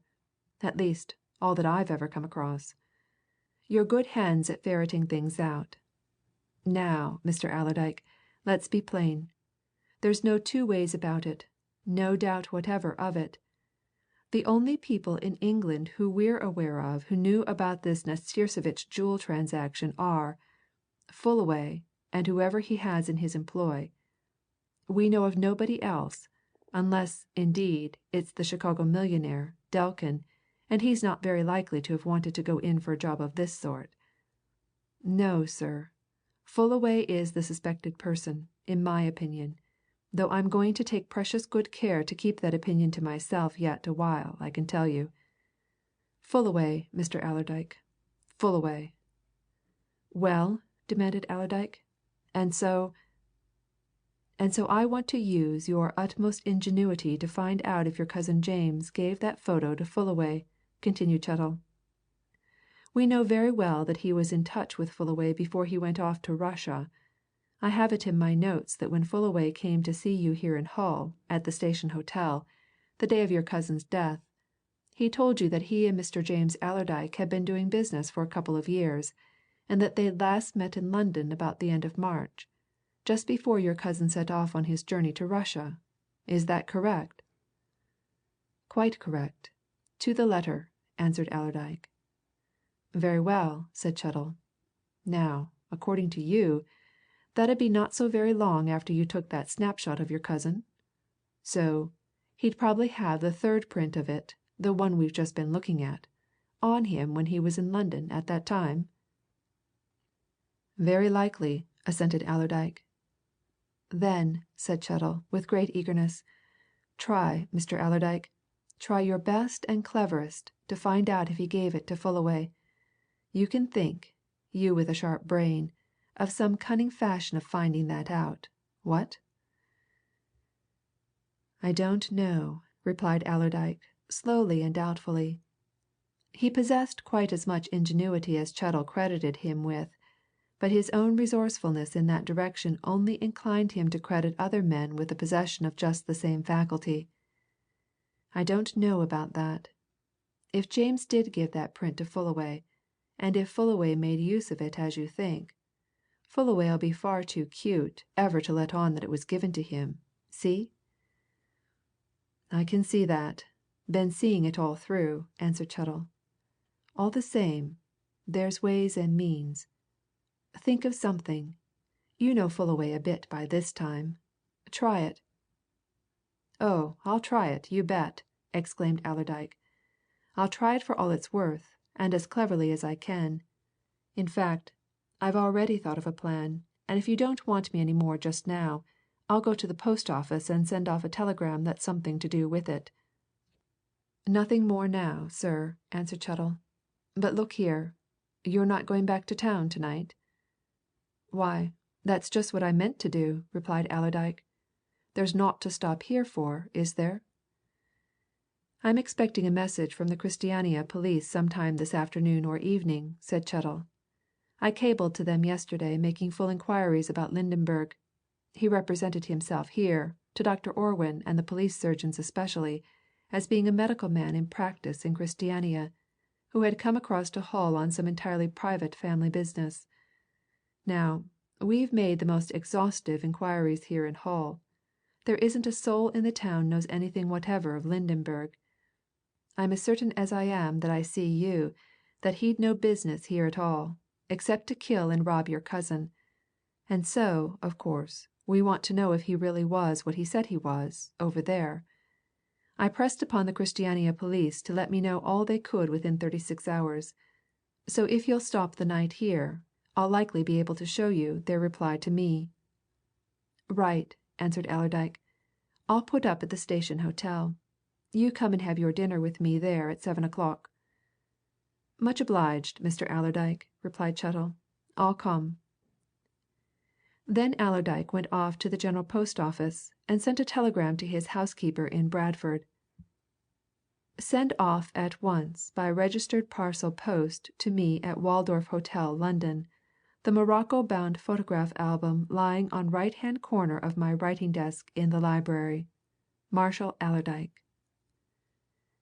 He went out of the post office, laughing cynically. Bit by bit things were coming out, he said to himself as he strolled away towards the hotel. Link after link the chain was being forged. But around whom, in the end, was it going to be fastened? It was the first time in his life that he had ever been brought face to face with crime, and the seeking out of the criminal was beginning to fascinate him. "Egad, it's a queer business," he muttered. "A thread here, a thread there. Heaven knows what it'll all come to. But this Chettle's a good 'un. He's like to do things." Chettle joined him in the smoking room of the hotel at 7:15, and immediately produced a telegram. "Came half an hour ago," he said as they sat down in a corner. "Nobody but myself seen it up to now. And it's just what I expected. Read it."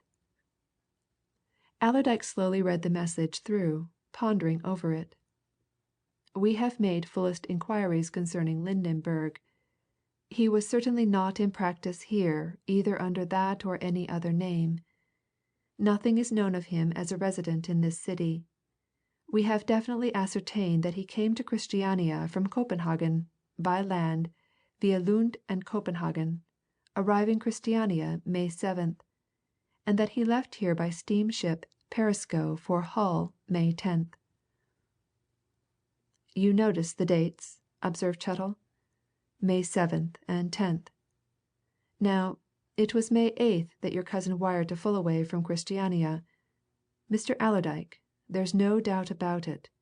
This man, Lydenberg, whoever he is or was sent to waylay your cousin at Christiania sent from London.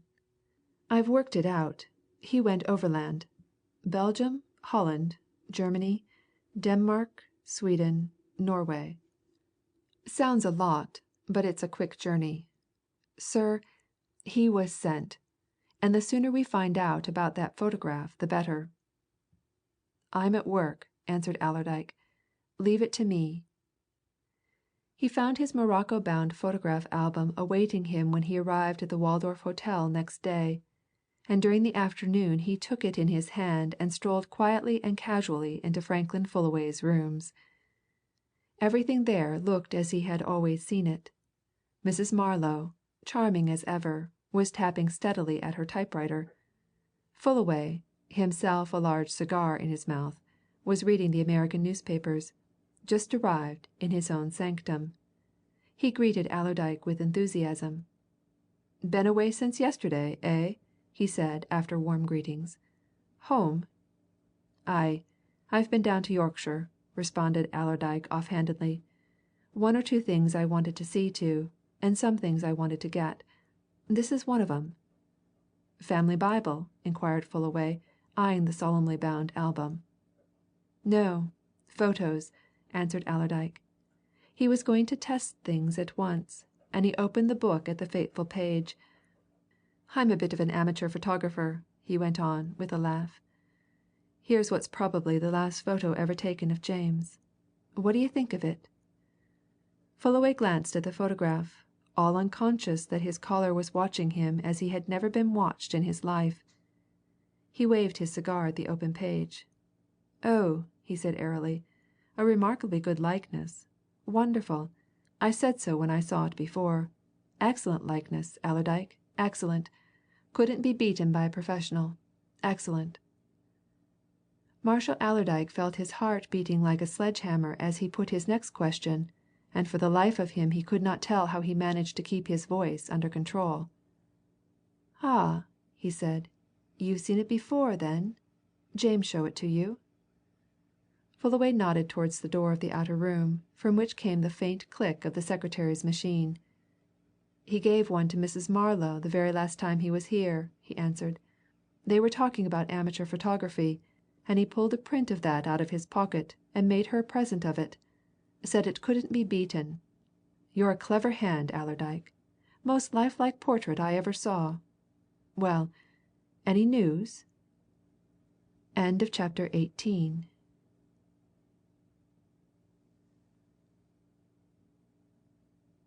Chapter 19 The Late Call.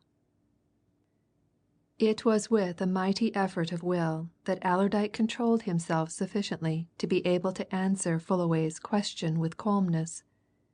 This was for him a critical moment. He knew now to whom James Allerdyke had given the photograph which Chettle had found concealed in Lydenberg's watch. He knew that the recipient was sitting close by him, separated only from him by a wall and a door. Knew that between her and Lydenberg, or those who had been in touch with Lydenberg, there must be some strange, secret, and sinister connection. From Mrs. Marlow to Lydenberg that photograph had somehow passed, and, as Chettle had well said, the entire problem of the murders and thefts was mixed up in its transference. All that was certain. What seemed certain, too, was that Fullaway knew nothing of these things, and was as innocent as he himself. And for the fraction of a second he was half minded to tell all he knew to Fullaway there and then, and it was only by a still stronger effort of will that he restrained his tongue, determined to keep a stricter silence than ever, and replied to the American in an off-hand, casual tone. "News?" he said with a half laugh. "Nay, not that I know of. They take their time, those detective chaps. You heard aught?" "Nothing particular," answered Fullaway, "except that the Princess was in here this morning, and that Miss Lennard came in at the same time, but neither of them had anything of importance to tell. The Princess has been ransacking her memory about all her affairs with your cousin. She's more certain than ever now that nobody in Russia but he and she knew anything about the jewel deal. They were always in strict privacy when they discussed the matter. No one was present when she gave him the jewels. She never mentioned the affair to a soul, and she's confident from what she knew of him that he wouldn't. So she's more convinced than ever that the news got out from this side." "And Miss Lennard? What did she want?" asked Allerdyke. "Oh, she's found the various references, 2 or 3 of 'em, that she had with the French maid," replied Fullaway. "I looked at them. There's nothing in them but what you'd expect to find. 2 of the writers are well known society women, the third was a French marquis. I don't think anything's to be got out of them, but, anyway, I sent her off to Scotland Yard with them. It's their work, that. Fine photos there, Allerdyke," he continued, turning over the leaves of the album. "Some of your places in Bradford, eh?" Allerdyke, who was particularly anxious that he should not seem to have had an ulterior object in bringing the album up to Fullaway's office, hailed the question with relief. He began to point out and explain the various pictures photographs of his mills, warehouses, town office, his own private house, grounds, surroundings, chatting unconcernedly about each. And while the 2 men were thus engaged in came Mrs. Marlow, bringing letters which needed Fullaway's signature. "Mrs. Marlow knows more about amateur photography than I do," remarked Fullaway, with a glance at his secretary. "Here, Mrs. Marlow, these are some of Mr. Allerdyke's productions. You remember that his cousin, Mr. James Allerdyke, gave you a photo which this Mr. Allerdyke had taken?" Allerdyke, keenly watching the secretary's pretty face as she laid her papers on Fullaway's desk, saw no sign of embarrassment or confusion. Fullaway might have made the most innocent and ordinary remark in the world, and yet, according to Allerdyke's theory and positive knowledge, it must be fraught with serious meaning to this woman. "Oh, yes!" she flashed, without as much as the flicker of an eyelash. "I remember a particularly good photo so like him." Allerdyke's ingenuity immediately invented a remark. He was at that stage when he wanted to know as much as possible. "I wonder which print it was that he gave you," he said. "One of them I only did a few had a spot on it that'll spread.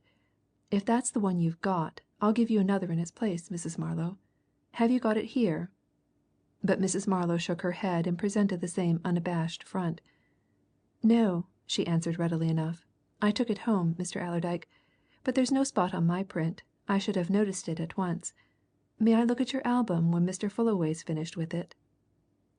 Allerdyke left the album with them and went away.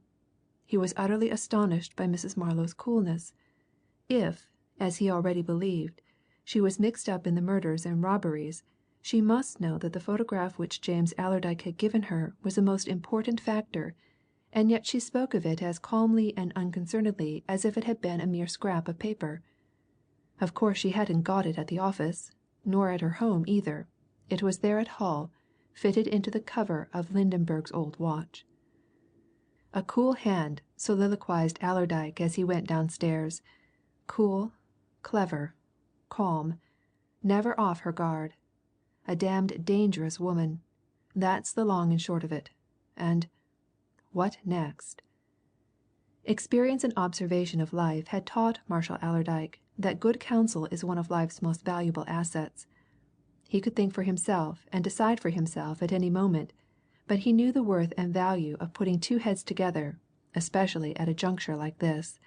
And so, the afternoon being still young, he went off to his warehouse in Gresham Street, closeted himself with Ambler Appleyard, and having pledged himself to secrecy, told him all that had happened since the previous morning. Ambler Appleyard listened in silence. It was only 2 or 3 hours since he had listened to another story, the report of the two Gaffneys, and Allerdyke, all unaware of that business, had come upon him while he was still thinking it over. And while Appleyard gave full attention to all that his employer said, he was also thinking of what he himself could tell. By the time that Allerdyke had finished, he, too, had decided to speak. "So there it is, my lad!" exclaimed Allerdyke, throwing out his hands with an eloquent gesture as he made an end of his story. "I hope I've put it clearly to you. It's just as that chap Chettle said the whole secret is in that photograph. And isn't it plain? That photograph must have been transferred somehow by this Mrs. Marlow to this Lydenberg. How? Why? When we can answer those questions." He paused at that, and, looking fixedly at his manager, shook his head half threateningly. "I'll tell you what it is, Ambler," he went on, after a moment's silence. "I've got a good, strong mind to go straight to the police authorities, tell 'em what I know, insist on 'em fetching Chettle up from Hull at once, and having that woman arrested. Why not?" "No," said Appleyard firmly. "Not yet. Too soon, Mr. Allerdyke. Wait a bit. And now listen to me. I've something to tell you. I've been busy while you've been away in this affair. Bit of detective work. I'll tell you all about it. All. You remember that day I went to lunch with you at the City Carlton and you pointed out this Mrs. Marlow to me, going into Rothschild's? Yes. Well, I recognized her." "You did?" exclaimed Allerdyke. "Nay!" "I recognized her," repeated Appleyard. "I said naught to you at the time, but I knew her well enough. As a matter of fact, I've known her for 2 years. She lives at the same boarding house, the Pompadour Private Hotel, in Bayswater, that I live in. I see her, have been seeing her for 2 years, every day, morning and night. But I know her as Miss Slade." "Miss?" ejaculated Allerdyke. "Miss. Miss Slade," answered Appleyard. He drew his chair nearer to Allerdyke's and went on in a lower voice. "Now, then, pay attention, and I'll tell you all about it, and what I've done since I got your note yesterday morning." He told Allerdyke the whole story of his endeavour to find out something about Rayner merely because Rayner seemed to be in Miss Slade's confidence, and because Miss Slade was certainly a woman of mystery. And Allerdyke listened as quietly and attentively as Appleyard had listened to him, nodding his head at all the important points, and in the end he slapped his manager's shoulder with an approving hand. "Good! Good!" he said. "Good, Ambler! That was a bit of right work, and hang me if I don't believe we shall find something out. But what's to be done? You know, if these two are in at it, they may slip. That'd never do." "I don't think there's any fear of that yet," answered Appleyard. "The probability is that neither has any suspicion of being watched. The whole thing's so clever that they probably believe themselves safe. Of course, mind you, this man Rayner may be as innocent as you or I. But against her, on the facts of that photograph affair, there's a prima facie case. Only, don't let's spoil things by undue haste or rashness. I've thought things out a good deal, and we can do a lot, you and me, before going to the police, though I don't think it'd do any harm to tell this man Chettle, supposing he were here, because his discovery of that photo is the real thing." "What can we do, then?" asked Allerdyke. "Make use of the two Gaffneys," answered Appleyard without hesitation. "They're smart chaps real keen 'uns. We want to find out who Rayner is, what his connection, if any, with Miss Slade, alias Mrs. Marlow, is, who she is, and why she goes under two names. That's all what you might call initial proceedings. What I propose is this. When you go back to your hotel, get Gaffney into your private sitting room. You, of course, know him much better than I do, but from what bit I've seen of him I'm sure he's the sort of man one can trust. Tell him to get hold of that brother of his and bring him here at any hour you like to morrow, and then well, we can have a conference, and decide on some means of finding out more about Rayner and keeping an eye on him. For that sort of work I should say that other Gaffney's remarkably well cut out. He's a typical, sharp, knowing Cockney, with all his wits about him, and plenty of assurance." "It's detective work, you know, Ambler," said Allerdyke. "It needs a bit more than ordinary cuteness." "From my observation, I should say both those chaps are just cut for it," answered Appleyard with a laugh. "What's more, they enjoy it. And when men enjoy what they're doing " "Well, they do it well," agreed Allerdyke, finishing the sentence. "Aye, that's true enough. All right. I'll speak to Gaffney when I go back. And look here as you're so well known to this woman, Miss Slade, or Mrs. Marlow, whichever her name is, you'd better not show up at the Waldorf at any time in my company, eh?" "Of course," said Appleyard. "You trust me for that.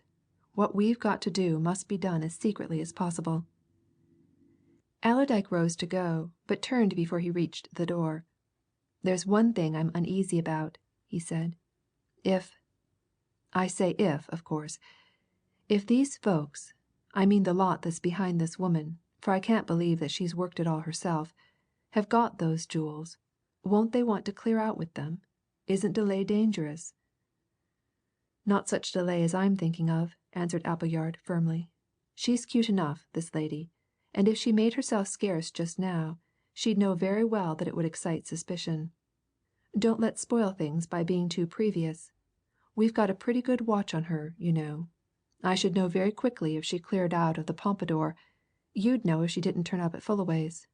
Wait a bit, Mr. Allerdyke it's the best policy. You'll come back here to morrow?" 11 o'clock in the morning," replied Allerdyke. "I'll fix it with Gaffney to night." He went back to the Waldorf, summoned Gaffney to his private room, and sent him to arrange matters with his brother. Gaffney accepted the commission with alacrity. His brother, he said, was just then out of a job, having lost a clerkship through the sudden bankruptcy of his employers.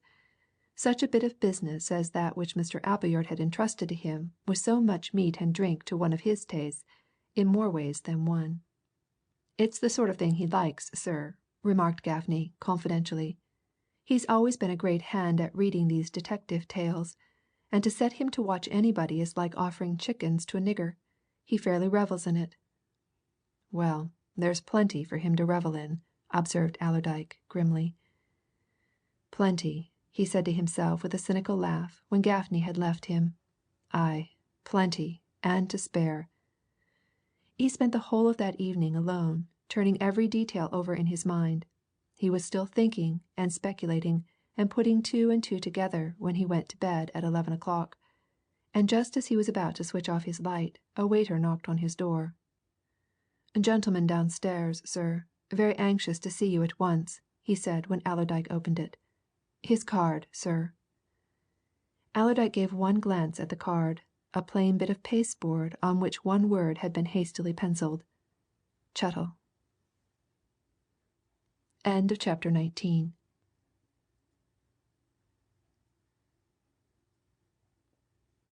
Chapter 20. Number 53. Chettle, whom he had left only that morning in Hull, 200 miles away, both of them agreed that the next step was still unseen, and that immediate action was yet problematical. Something had surely happened to bring Chettle up to town and to him. "Show Mr. Chettle up here at once," he said to the waiter. "And here, bring a small decanter of whiskey, and a siphon of soda water and glasses. Be sharp with 'em." He pulled on a dressing gown when the man had gone, and, tying its cord about his waist, went a step or two into the corridor to look out for his visitor. A few minutes elapsed, then the lift came up, and the waiter, killing two birds with one stone, appeared again, escorting the detective and carrying a tray. And Allerdyke, with a sly wink at Chettle, greeted him unconcernedly, ushered him into his room and chatted about nothing until the waiter had gone away. Then he turned on him eagerly. "What is it?" he demanded. "Something, of course. Aught new?" For answer, Chettle thrust his hand inside his overcoat and brought out a small package, wrapped in cartridge paper and sealed. He began to break the seals and unwrap the covering. "Well, it brought me up here, straight," he said. "I think I shall have to let our people at the Yard know everything, Mr. Allerdyke, but I came to you first. I only got to King's Cross half an hour ago, and I drove on to you at once. We'll see what you think before I decide on anything." "What is it?" repeated Allerdyke, gazing with interest at the package. "You found something of fresh importance, eh?" Chettle took the lid off a small box and produced Lydenberg's watch and postcard on which the appointment in the High Street had been made. He sat down at the table, laying his hand on the watch. "After you left me this morning," he said, "I started puzzling and puzzling over what had been discovered, what had been done, and whether there was more that I could do. I kept thinking things over all the morning and half the afternoon. Then it suddenly struck me. There was one thing that I'd never done and that ought to have been done.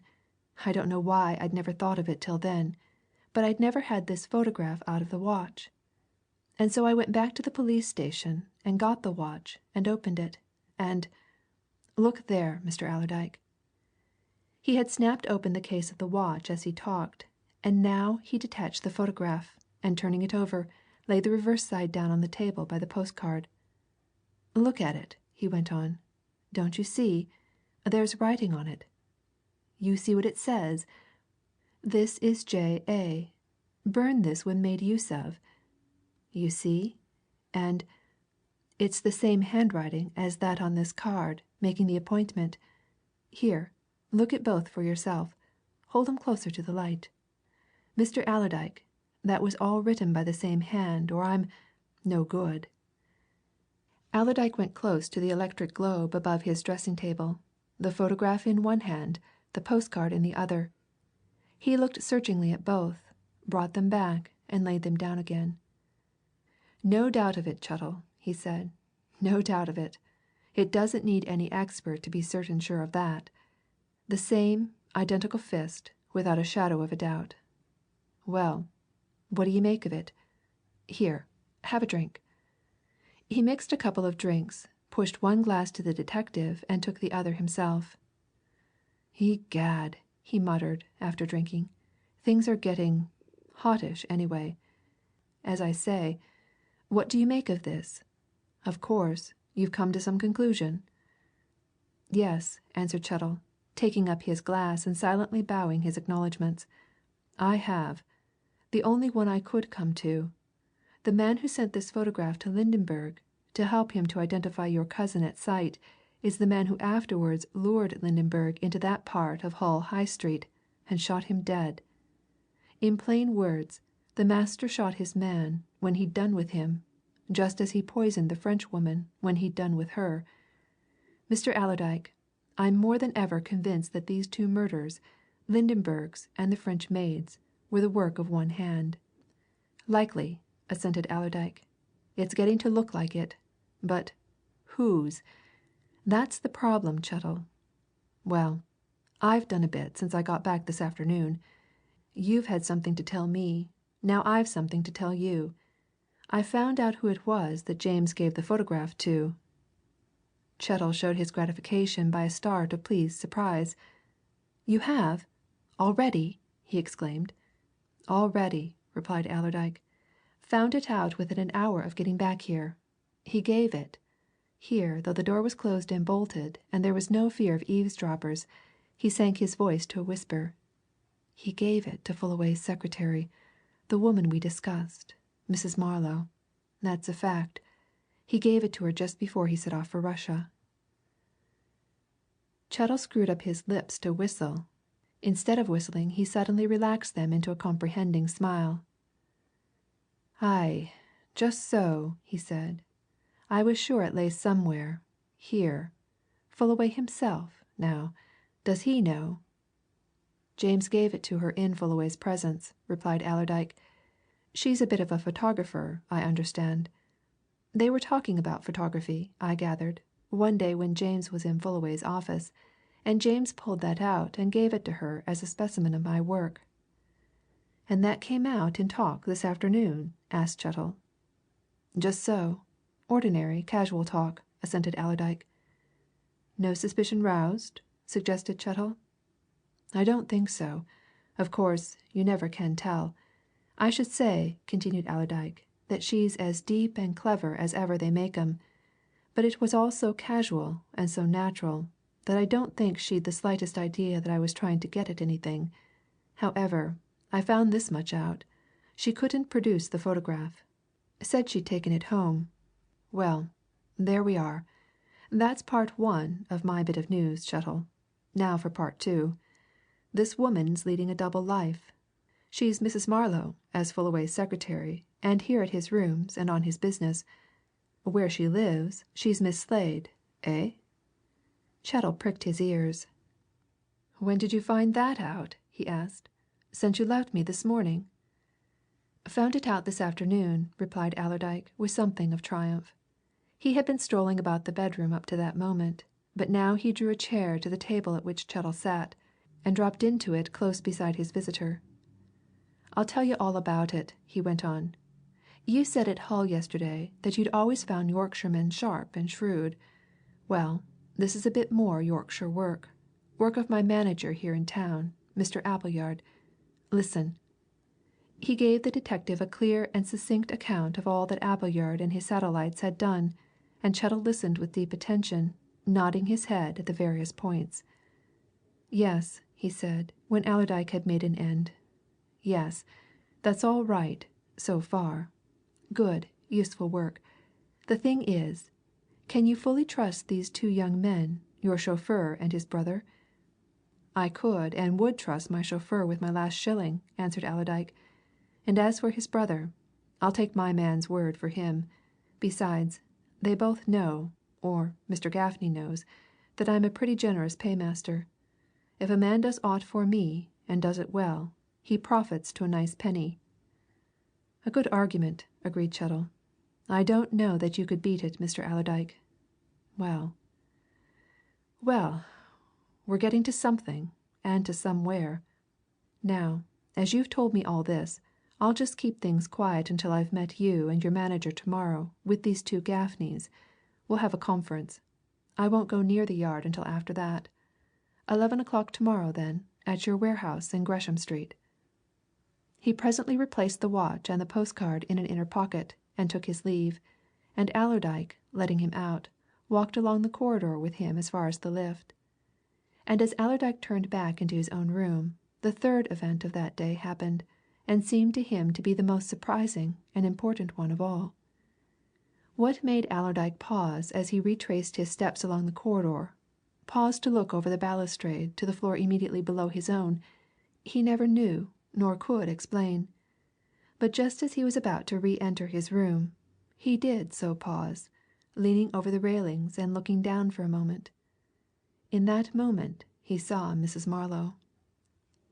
A considerable portion of the floor immediately beneath him was fully exposed to the view of anyone leaning over the balustrade as Allerdyke did. This was a quiet part of the hotel, a sort of wing cut away from the main building. The floor at which he was looking was given up to private suites of rooms. One of them, a larger one than the others, being Fullaway's, which filled one side of the corridor. The others were suites of 2, in some cases of 3 rooms. As he looked over and down, Allerdyke suddenly saw a door open in one of these smaller suites, open silently and stealthily. Then he saw Mrs. Marlowe look out, and she glanced right and left about her.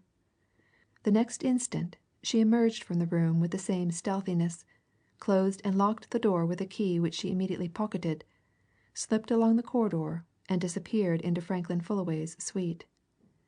It was all over in less than a minute, and Allerdyke turned into his own door, smiling cynically to himself. "She looked right and left, but she forgot to look up," he muttered. "Ah, those small details! And what does that mean? Anyway, I know which door she came out of." He glanced at his watch. Precisely 11:30. He made a note of the time in his pocket book and went to bed. And next morning, rising early as was his custom, he descended to the ground floor by means of the stairs instead of the lift, and as he passed the door from which he had seen Mrs. Marlow emerge, he mentally registered the number 53. Number 53. Allerdyke, who could not exist without fresh air and exercise, went for a stroll before breakfast when he was in London. He usually chose the Embankment as being the nearest convenient open space, and thither now he repaired, thinking things over. There were many new features of this affair to think about, but the one of the previous night now occupied his thoughts to the exclusion of the others. What was this woman doing, coming, with evident secrecy, out of one set of rooms and entering another at that late hour? He wanted to know. He must find out.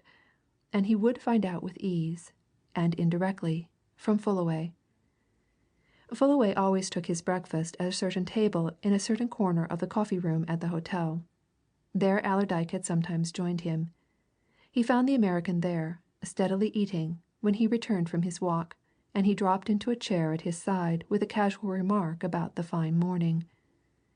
"Didn't set eyes on you last night at all," he went on, as he picked up his napkin. "Off somewhere, eh?" "Spent the evening out," answered Fullaway. "Not often I do, but I did, for once in a way. Van Koon and I you don't know Van Koon, do you? He's a fellow countryman of mine, stopping here for the summer, and a very clever man. We dined at the Carlton, and then went to the Haymarket Theatre. I was going to ask you to join us, Allerdyke, but you were out and hadn't come in by the time we had to go." "Thank you, no, I didn't get in until 7 o'clock or so," answered Allerdyke. "So I'd a quiet evening." "No news, I suppose?" asked Fullaway, going vigorously forward with his breakfast. "Heard nothing from the police authorities?" "Nothing," replied Allerdyke. "I suppose they're doing things in their own way, as usual." "Just so," assented Fullaway. "Well, it's an odd thing to me that nobody comes forward to make some sort of shot at that reward. Most extraordinary that the man of the Eastbourne Terrace affair should have been able to get clean away without anybody in London having seen him, or at any rate that the people who must have seen him are all unable to connect him with the murder of that woman. Extraordinary." "It's all extraordinary," said Allerdyke. He took up a newspaper which Fullaway had thrown down and began to talk of some subject that caught his eye, until Fullaway rose, pleaded business, and went off to his rooms upstairs.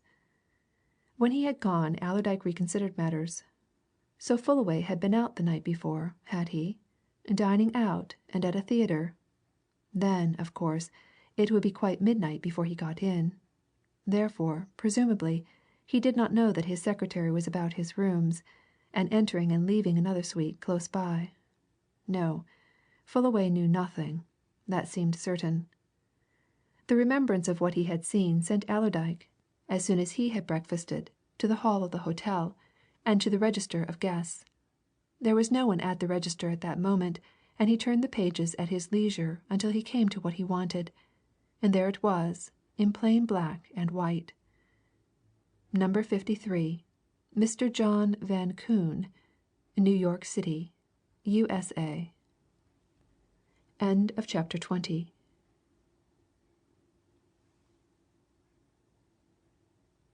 Chapter 21. The Young Man Who Led Pugs.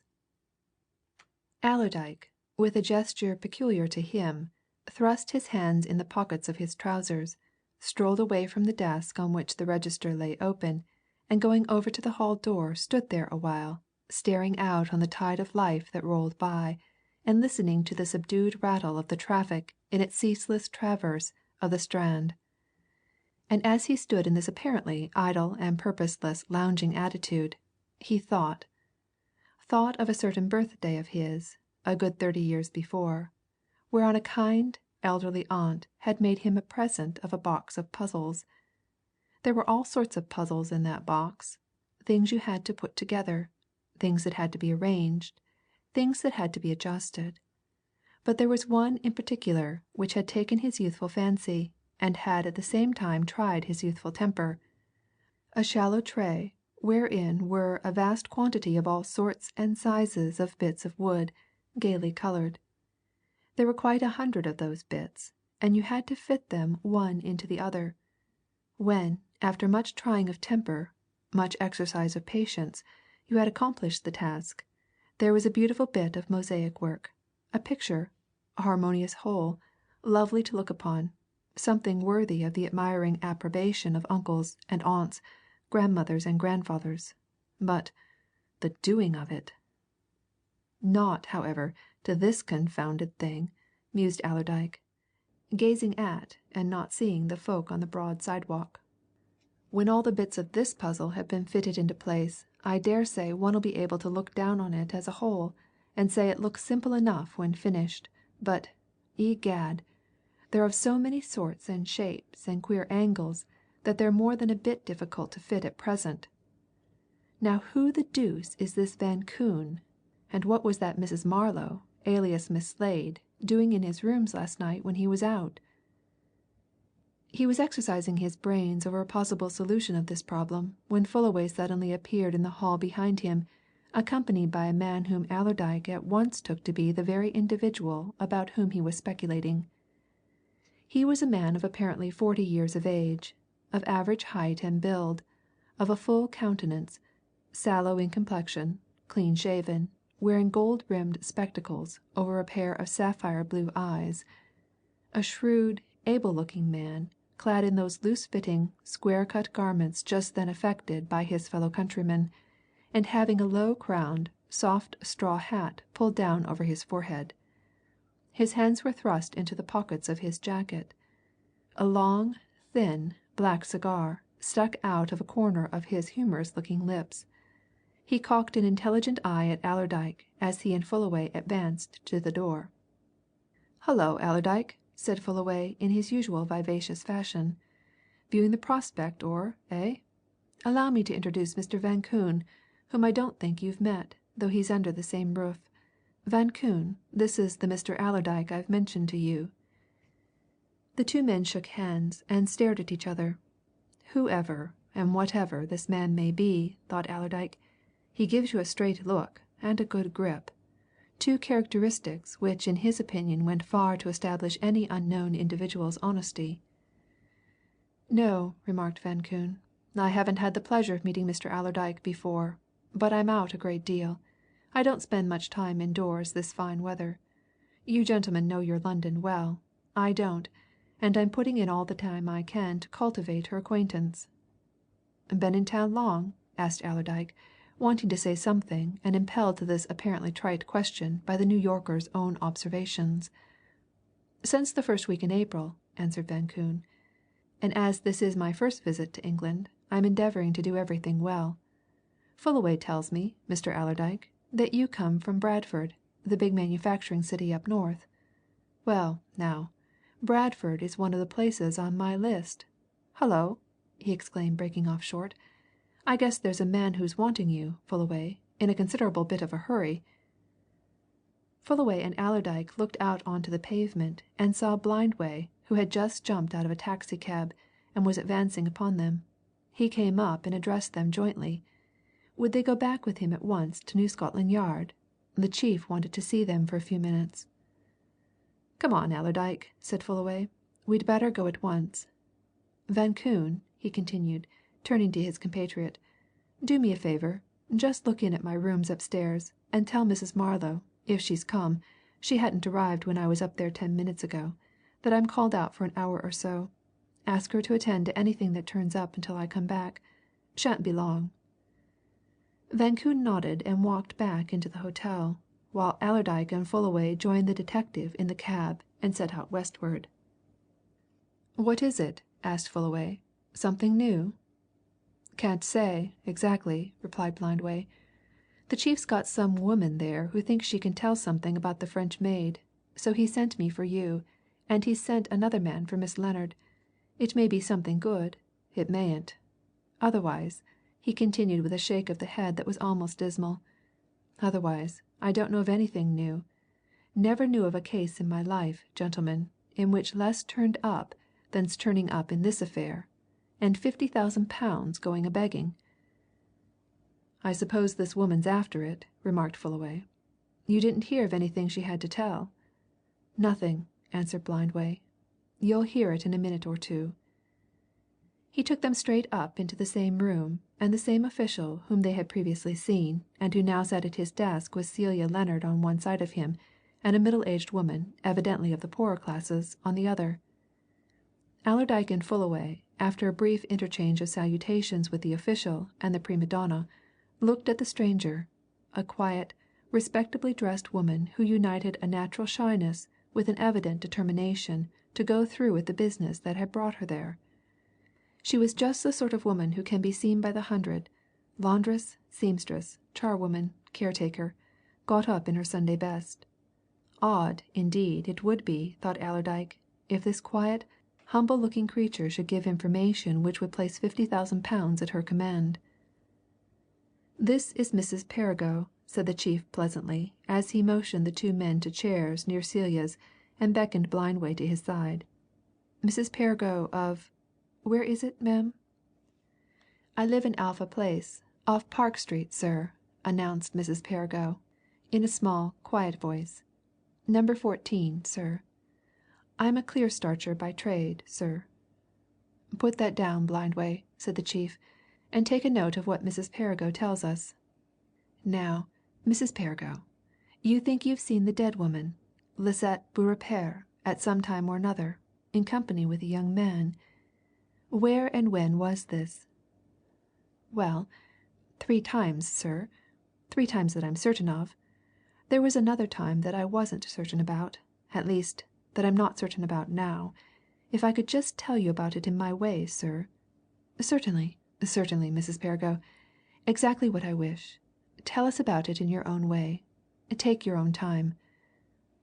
"Well, sir, it'd be, as near as I can fix it, about the middle of March, 2 months ago, sir," began Mrs. Perrigo. "You see, I had the misfortune to burn my right hand very badly, sir, and having to put my work aside, and it being nice weather, and warm for the time of year, I used to go and sit in Kensington Gardens a good deal, which, of course, when I see this young lady whose picture's been in the paper of late, and " "A moment, Mrs. Perrigo," interrupted the official. "Miss Lennard, it will simplify matters considerably if I ask you a question. Were you and your late maid in town about the time Mrs. Perrigo speaks of, the middle of March?" "Yes," replied Celia promptly. "We were here from March 3rd, when we came back from the Continent, to March 29th, when we left for Russia." "Continue, Mrs. Perrigo, if you please," said the official. "Take your time. Tell things your own way." "Yes, sir," said Mrs. Perrigo dutifully. "If you please, sir. Well, when I see those pictures in the papers, several papers, sir, of the young lady with the foreign name, I says to myself, and to my neighbour, Mrs. Watson, which is all I ever talk much to, 'That,' I says, 'is the young woman I see in Kensington Gardens a time or two and remarks of for her elegant figure and smart air in general. I could have picked her out from 1,000,' I says. Which there was, and is a particular spot, sir, in Kensington Gardens, where I used to sit, and you pays a penny for a chair, which I did, and there's other chairs about, near a fallen tree, which is still there, for I went to make sure last night. And there, on 3 afternoons while I was there, this young lady came at about, say, 4 o'clock each time, and was met by this here young man what I don't remember as clear as I remember her, me not taking so much notice of him. And " "Another moment, Mrs. Perrigo." The chief turned again to Celia. "Did your maid ever go out in the afternoons about that time?" he asked. "Probably every afternoon," replied Celia. "I myself was away from London from the 11th to the 18th of March, staying with friends in the country. I didn't take her with me, so, Of course, she'd nothing to do but follow her own inclinations." The chief turned to Mrs. Perrigo again. "Yes?" he said. "You saw the young woman whose photograph you have seen in the papers meet a young man in Kensington Gardens on 3 separate occasions. Yes?"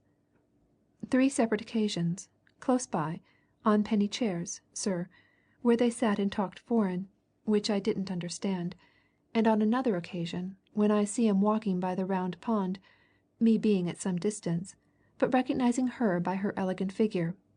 I took particular notice of the young woman's face, sir, me being a noticing person, and I'll take my dying oath, if need be, that this here picture is hers." Mrs. Perrigo here produced a much worn and crumpled illustrated newspaper, and laid her hand solemnly upon it.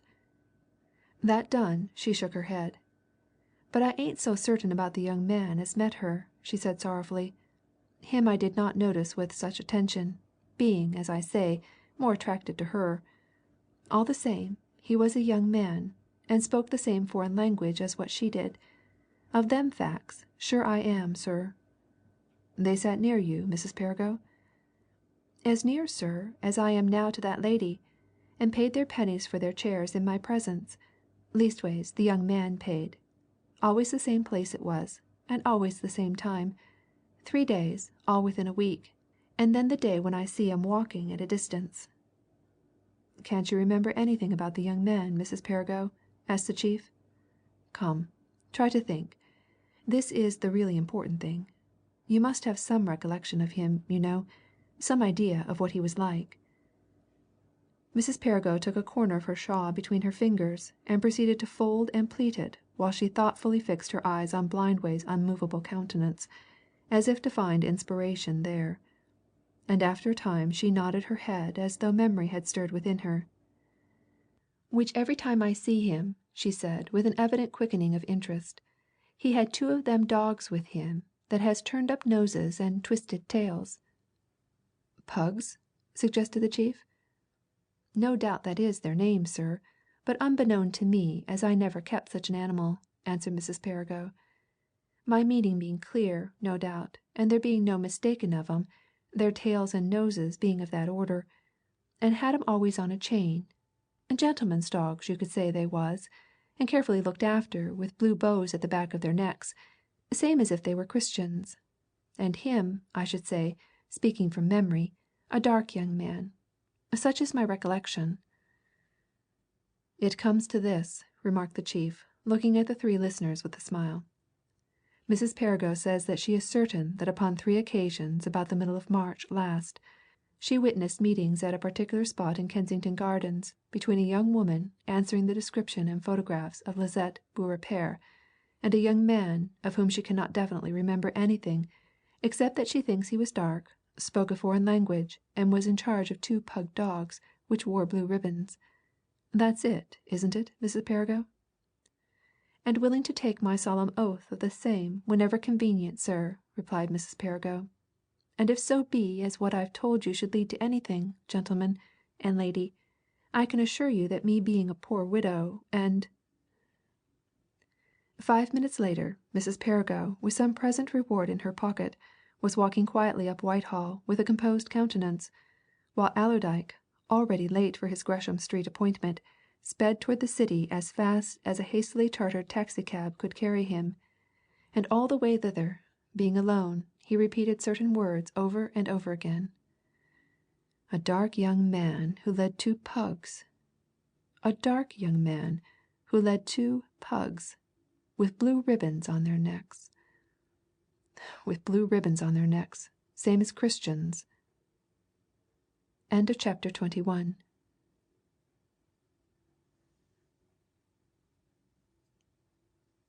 Chapter 22. Thick Fog. It was 11:30 when Allerdyke reached Gresham Street. By 1:30, so curiously and rapidly did events crowd upon each other, he was in a state of complete mental confusion. He sat down to lunch that day feeling as a man feels who has lost his way in an unknown country in the midst of a blinding mist, as a weaver might feel who is at work on an intricate pattern and suddenly finds all his threads inextricably mixed up and tangled. Instead of things getting better and clearer, that morning's work made them more hopelessly muddled. Chettle was hanging about the door of the warehouse when Allerdyke drove up. His usually sly look was accentuated that morning, and as soon as Allerdyke stepped from the cab he drew him aside with a meaning gesture. "A word or two before we go in, Mr. Allerdyke," he said, as they walked a few steps along the street. "Look here, sir," he went on in a whisper. "I've been reflecting on things since I saw you last night. Of course, I'm supposed to be in Hull, you know, but I shall have to report myself at the Yard this morning, can't avoid that, and I shall have to tell them why I came up. Now, it's here, Mr. Allerdyke. How much or how little shall I tell 'em? What I mean, sir, is this. Do you want to keep any of this recently acquired knowledge to yourself? Of course, if you do, well, I needn't tell any more there, at headquarters, than you wish me to tell. I can easily make excuse for coming up. And, of course, in that case..." "Well?" demanded Allerdyke impatiently. "What then?"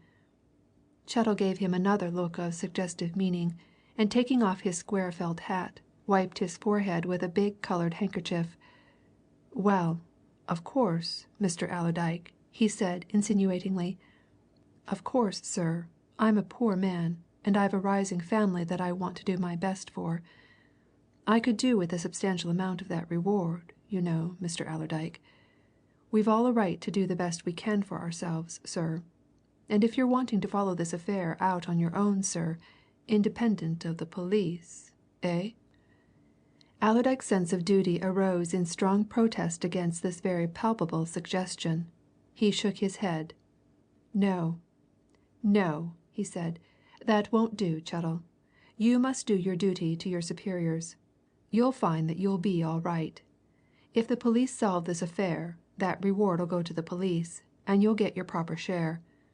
No, no underhand work. You make your report in your ordinary way. No more of that." "Aye, but do you understand, Mr. Allerdyke?" said the detective anxiously. "Do you comprehend what it'll mean? You know very well that there's a lot of red tape in our work. They go a great deal by rule and precedent, as you might say. Now, if I go to the Yard, as I shall have to, as soon as you've done with me, and tell the chief that I've found this photo of your cousin in Lydenberg's watch, and that you're certain that your cousin gave that particular photo to Mrs. Marlow, alias Miss Slade, do you know what'll happen?" "What?" asked Allerdyke. "They'll arrest her within half an hour," answered Chettle. "Dead certain." "Well?" said Allerdyke. "And what then?" "Why, it'll probably upset the whole bag of tricks!" exclaimed Chettle. "The thing'll be spoiled before we've properly worked it out. See?" Allerdyke did see. He had sufficient knowledge of police matters to know that Chettle was right, and that a too hasty step would probably ruin everything.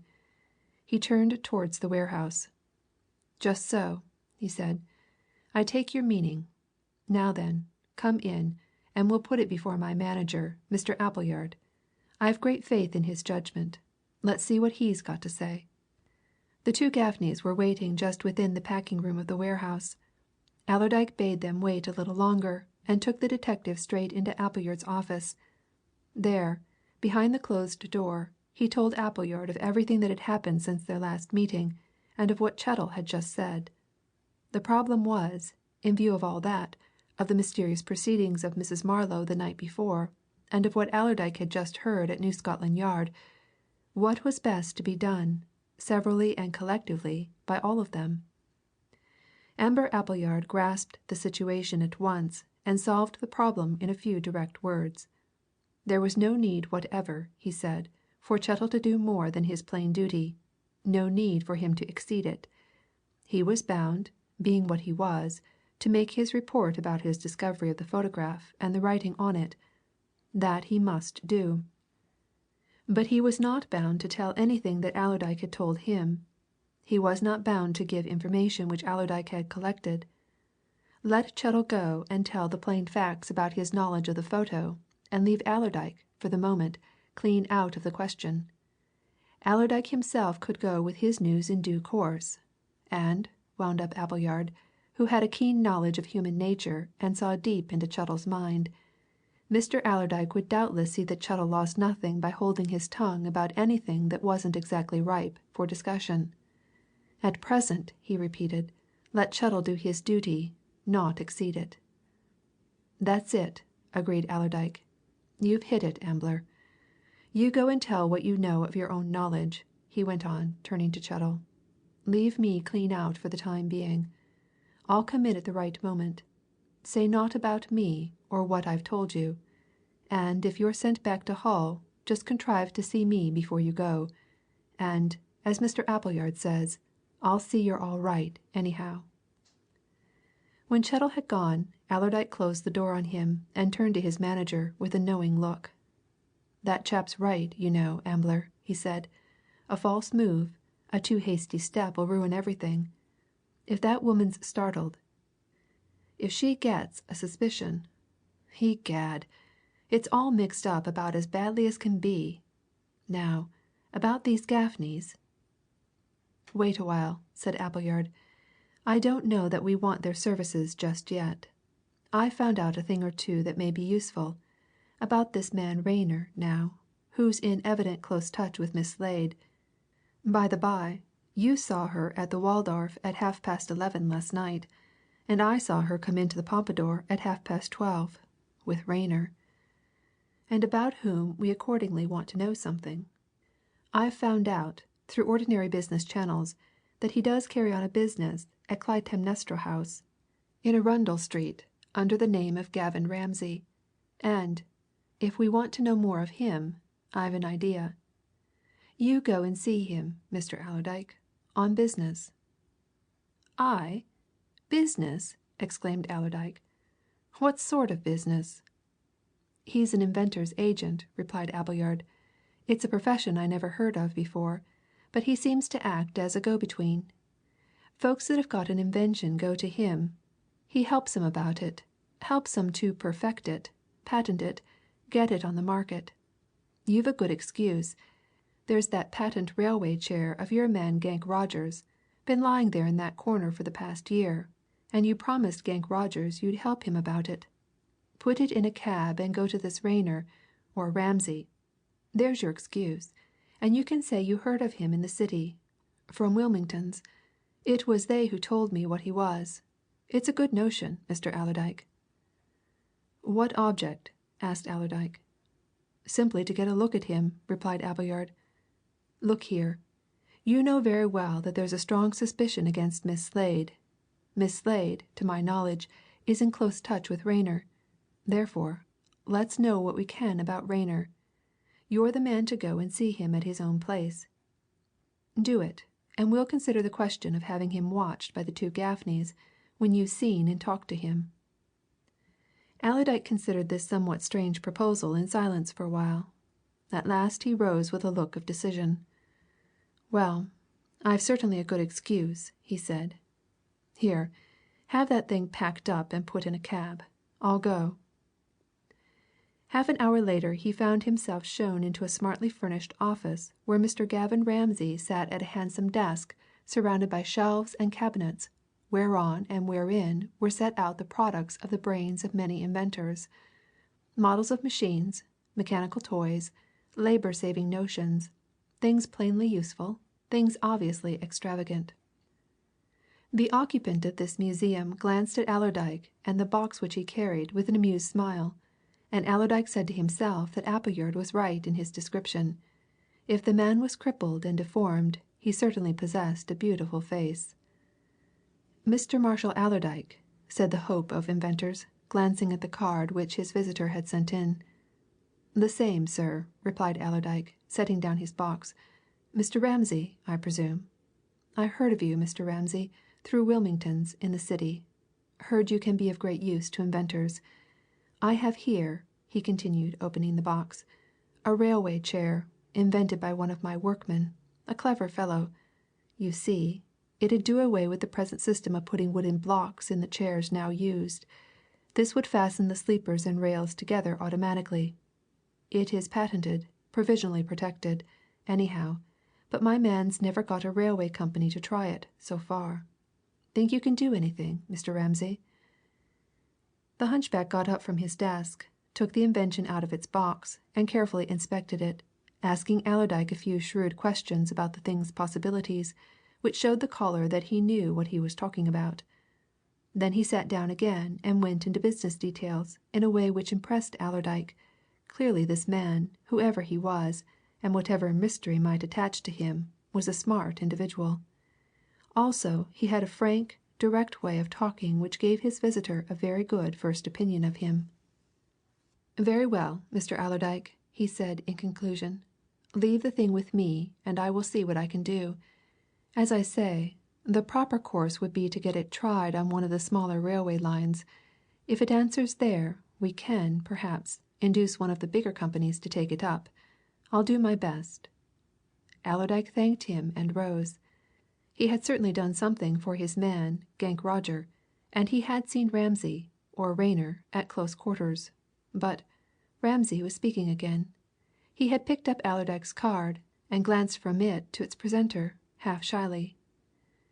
"You're the cousin of the Mr. Allerdyke whose name's been in the papers so much in connection with this murder and robbery affair, I suppose?" he said. "I've seen your own name, of course, in the various accounts." "I am," replied Allerdyke. He moved towards the door, but he turned and looked at his questioner. "You followed it, then?" he asked. "Yes," assented Ramsay. "Closely. A curiously intricate case." "Any solution of it present itself to your mind?" asked Allerdyke in his brusque, downright fashion. "Got any theory?" Ramsay smiled and shook his finely shaped head. He, too, rose, walking towards the door. "It's a little early for that, isn't it?" he said. "I've studied these affairs criminology, you know for many years.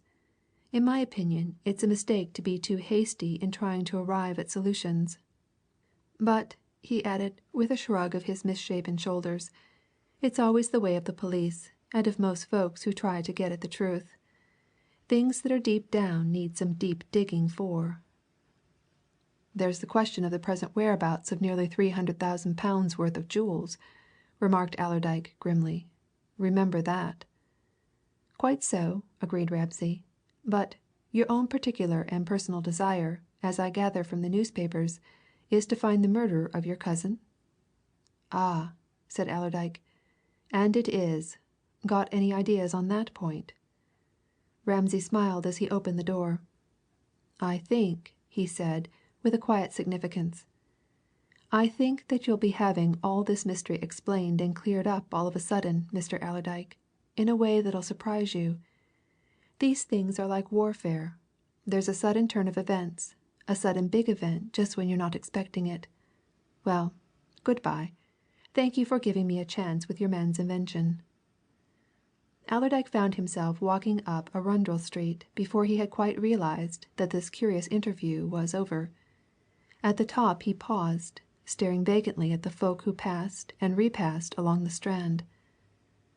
"I'd lay £1 to a penny that chap's all right," he muttered to himself. "He's not a wrong 'un unless he's damned deceitful. All the same, he knows something. What?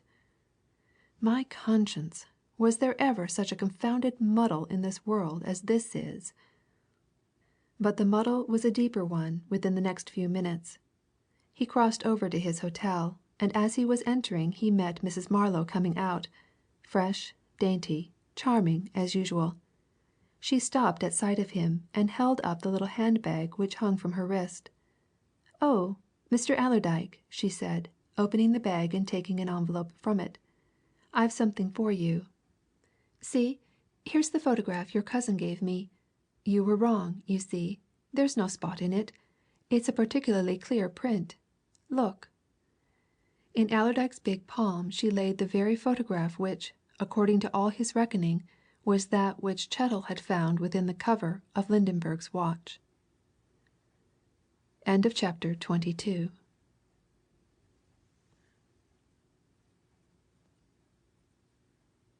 Chapter 23. The Possible Death Warrant. "Quite a clear print, you see," repeated Mrs. Marlow brightly. No spot there. You must have been thinking of another." "Aye, just so," replied Allerdyke, absent mindedly. "Another yes, of course. To be sure, you're right. No spot on that, certainly." He was talking aimlessly, confusedly, as he turned the print over in his hand, examining it back and front. And having no excuse for keeping it, he handed it back with a keen look at its owner.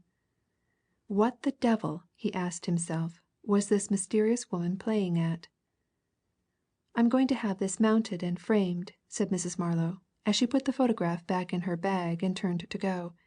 "I misplaced it some time ago and couldn't lay hands on it, but I came across it by accident this morning, so now I'll take care of it." She nodded, smiled, and went off into the sunlight outside, and Allerdyke, more puzzled than ever, walked forward into the hotel and towards the restaurant. At its door he met Fullaway, coming out, and in his usual hurry. Fullaway started at the sight of Allerdyke, buttonholed him, and led him into a corner. "Oh, I say, Allerdyke," he said in his bustling fashion. "Look here, a word with you. You've no objection, have you?" he went on in subdued tones. "If Van Koon and I have a try for that reward? It doesn't matter to you, or to the Princess, or to Miss Lennard, who gets the reward, so long as the criminals are brought to justice and the goods found, eh? And you know 50,000 is what it is." "You've got an idea?" asked Allerdyke, regarding his questioner steadily. "Frankly, yes. An idea. A notion," answered Fullaway. "Van Koon and I have been discussing the whole affair, just now. He's a smart man, and has had experience in these things on the other side. But, of course, we don't want to give our idea away.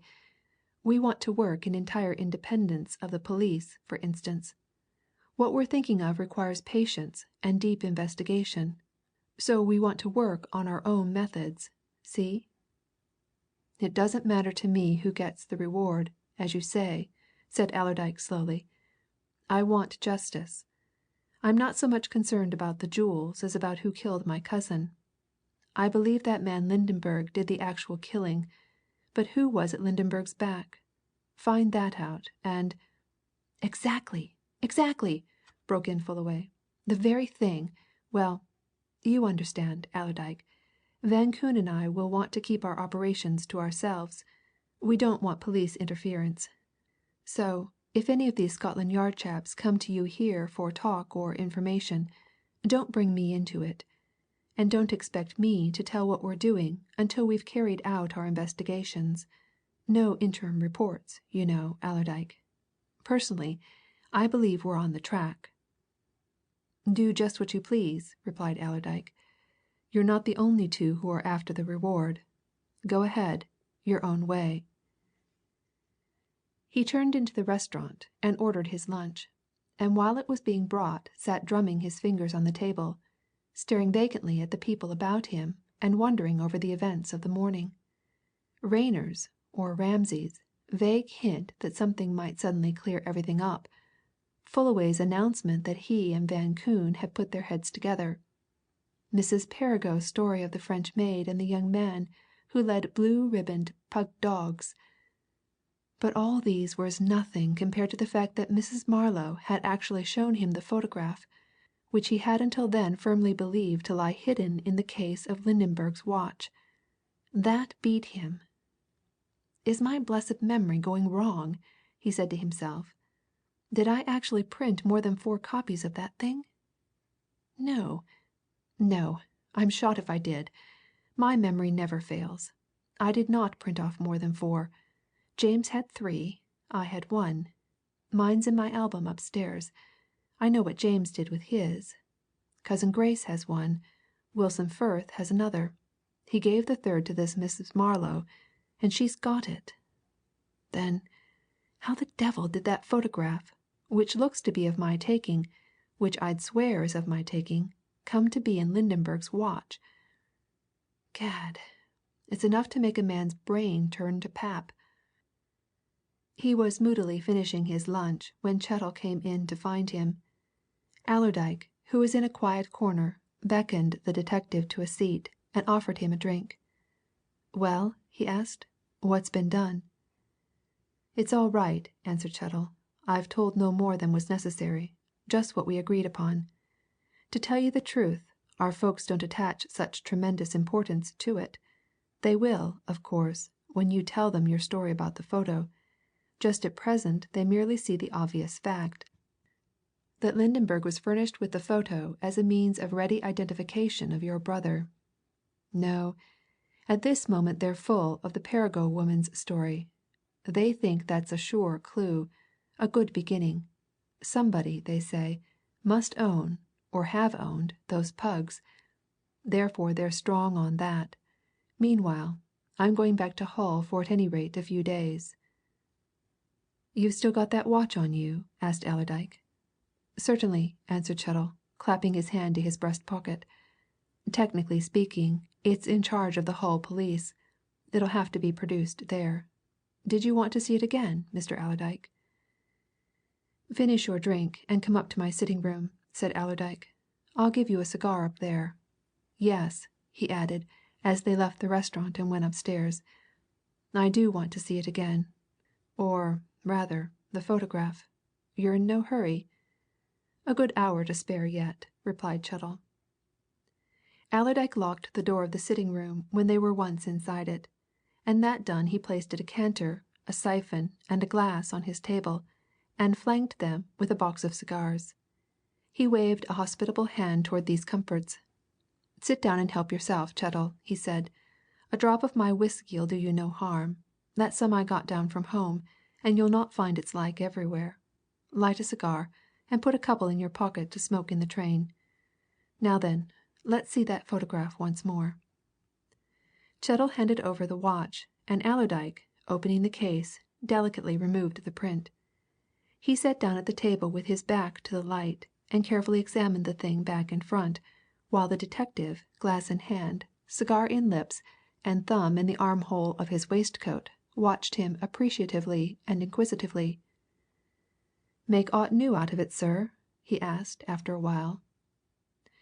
Instead of answering, Allerdyke laid the photograph down, went across to another table, and took from it his album. He turned its leaves over until he came to a few loose prints. He picked them up one after another and examined them. And suddenly he knew the secret. There was no longer any problem, any difficulty about that photograph. He knew. Now. And with a sharp exclamation, he flung the album back to the side table and turned to the detective.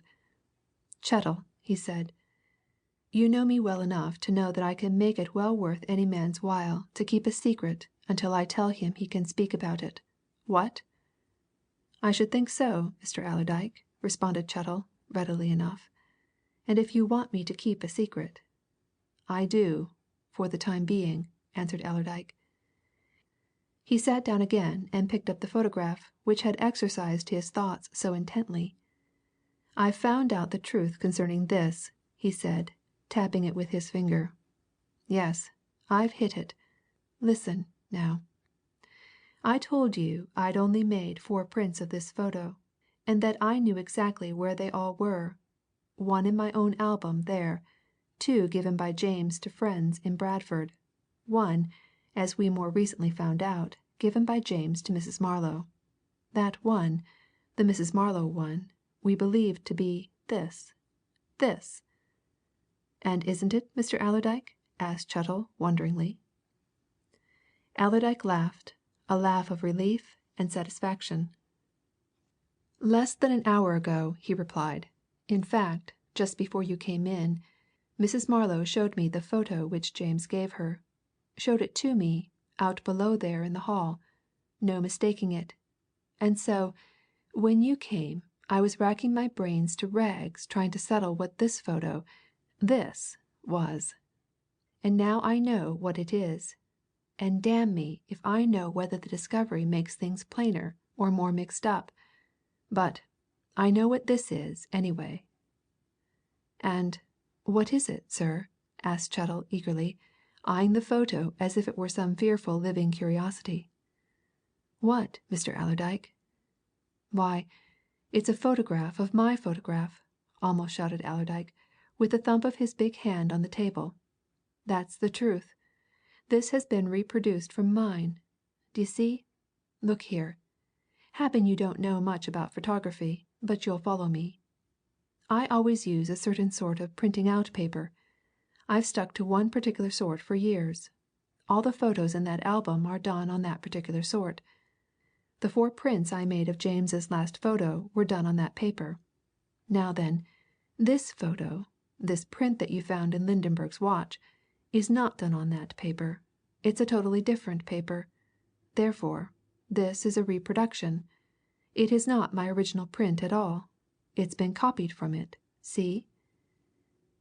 Chettle, who had followed all this with concentrated attention, nodded his head several times.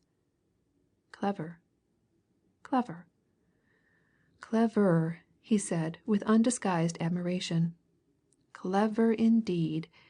That's a smart bit of work, sir. I see. I understand.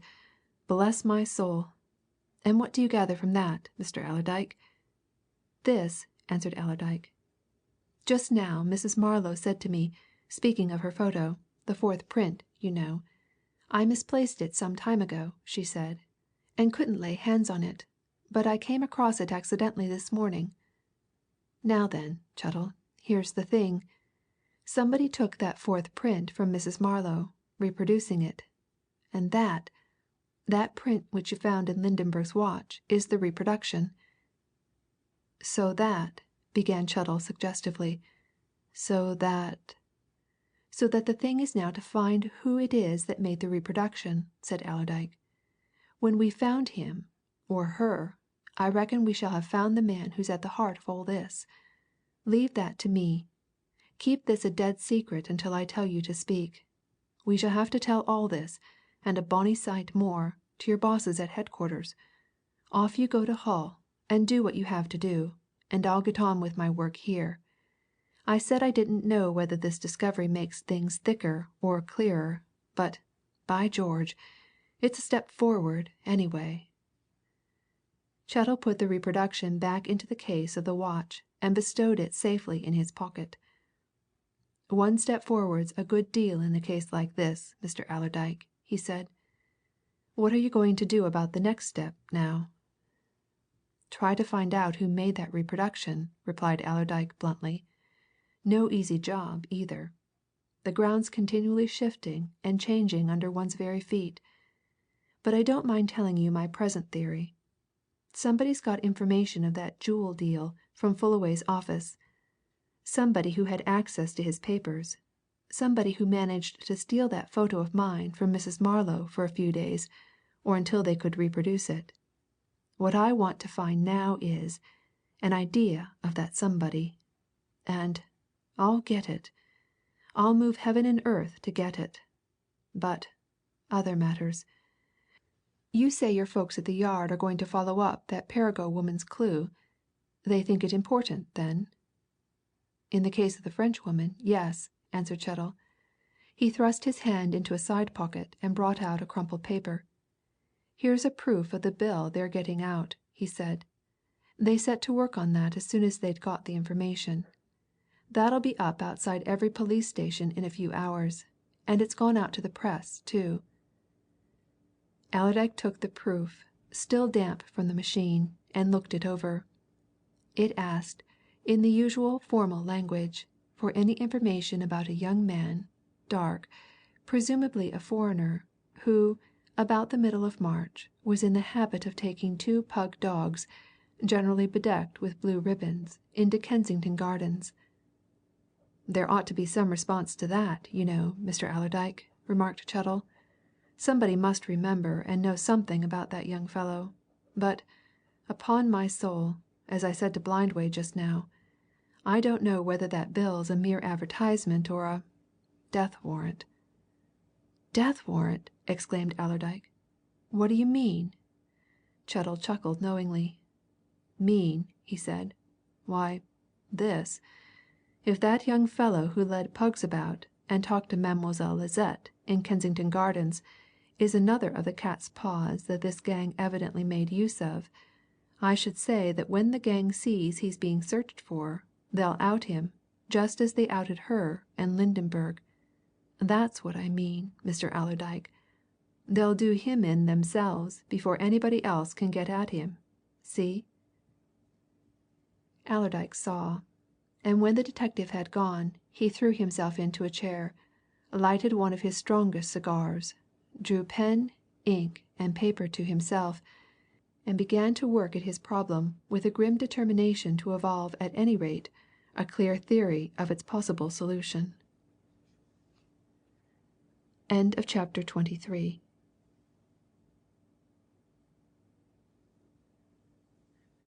Chapter 24. Concerning Karl Federman. Next morning, as Allerdyke was leaving the hotel with the intention of going down to Gresham Street, one of the hall porters ran after and hailed him. "You're wanted at the telephone, sir," he said. "Call for you just come through." Allerdyke went back, to find himself hailed by Blindway. Would he drive on to the Yard at once and bring Mr. Fullaway with him? Both were wanted, particularly in connection with the Perrigo information. Allerdyke promised for himself, and went upstairs to find Fullaway. He met him coming down, and gave him the message. Fullaway looked undecided.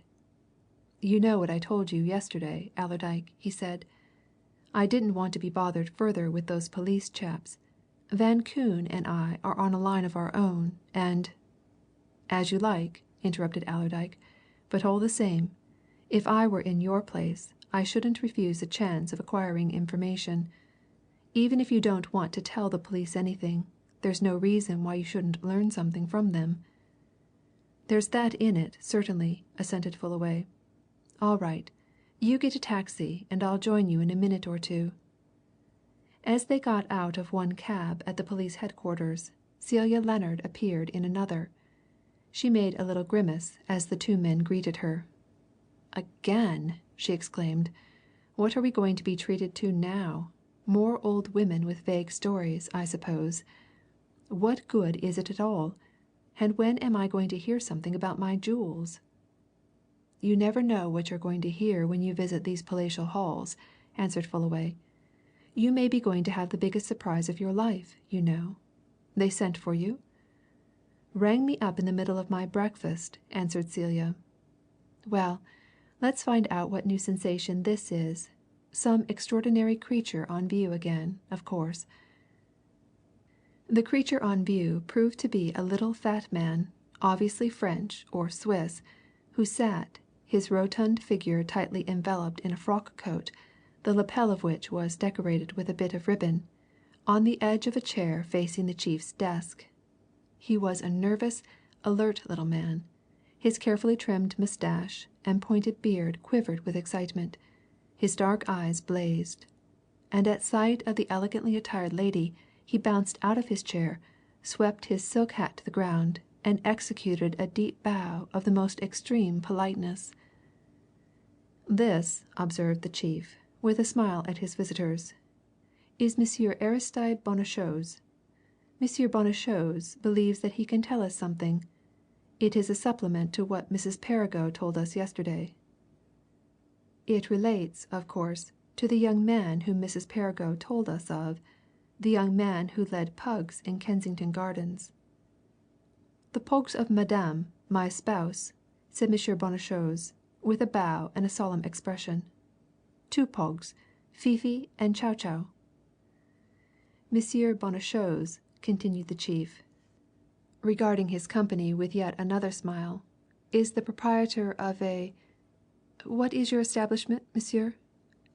"A café restaurant, monsieur," replied Monsieur Bonnechose, promptly and politely. "Small but elegant. Of my name, monsieur. The Café Bonnechose, Oxford Street. Established 9 years. I succeeded to a former proprietor, Monsieur Jules, on his lamented decease."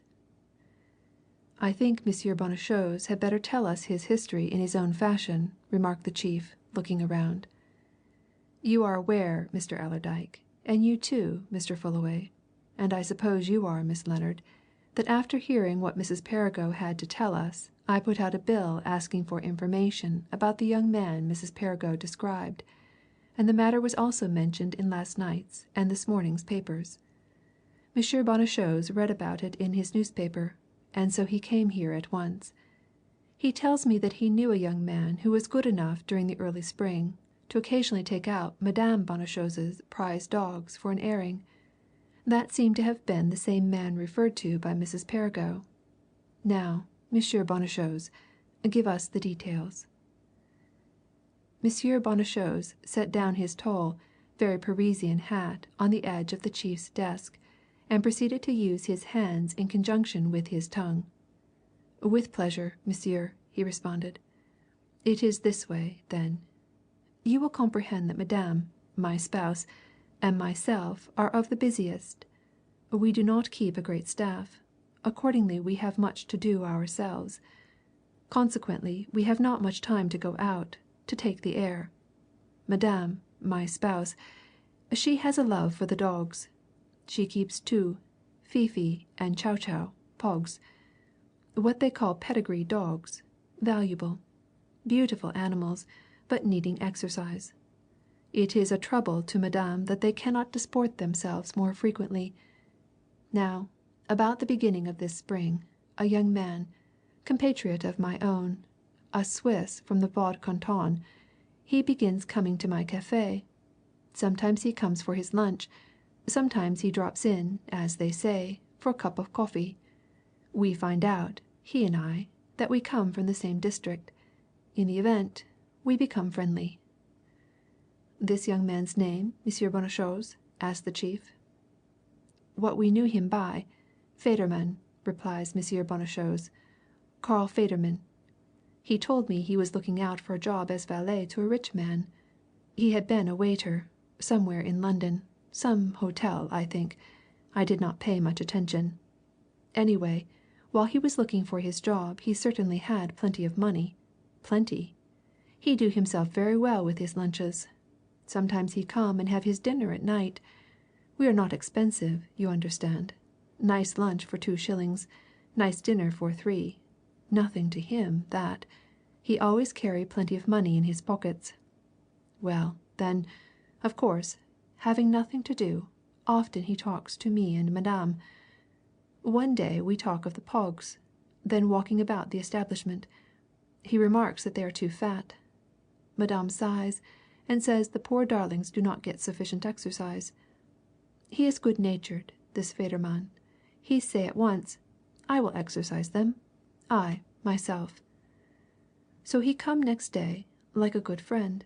Madame puts blue ribbons on the PUGS and bids them behave nicely. Away they go with Federman for the excursion. Many days he thus takes them, to Hyde Park, to Kensington Gardens, out of the neighborliness, you understand. Madame is much obliged to him. She regards him as a kind young man, eh? And then, all of a sudden, we do not see Federman any more. No. Nor hear of him until Monsieur asks for news of him in the papers. I see that news last night. Madame sees it. We start. We look at each other. We regard ourselves with comprehension.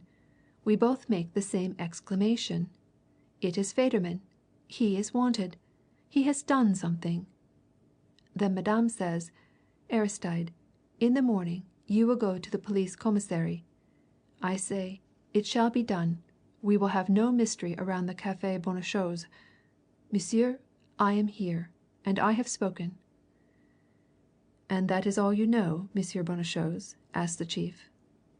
"All, monsieur. Absolutely all." "About when was it that this young man first came to your café, then?" "About the beginning of March or end of February, monsieur. It was the beginning of the good weather, you understand." "And he left off coming when?" "Beginning of April, monsieur. After that we never see him again. Often we say to ourselves, 'Where is Federman?' The PUGS, they look at the seat which he was accustomed to take, as much as to ask the same question. But," concluded Monsieur Bonnechose, with a dismal shake of his close-cropped head, and a spreading forth of his hands, "he never visit us no more. No. Now, listen, Monsieur Bonnechose, said the chief. Did this man ever give you any particulars about himself? None but what I have told you, monsieur, and which I do not now remember. Ever tell you where he lived in London at the time he was visiting you? No, monsieur, never. Did he ever come to your place accompanied by anybody? Bring any friends there? Monsieur Bonnechose put himself in an attitude of deep thought. He remained in it for a moment or two, then he exchanged it for one of joyful recollection.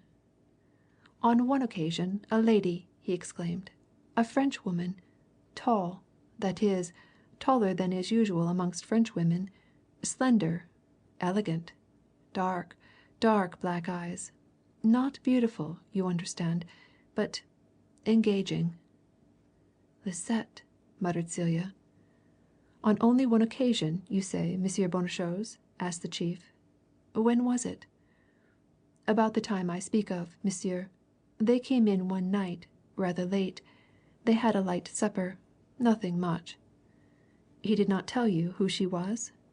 Not a word, monsieur.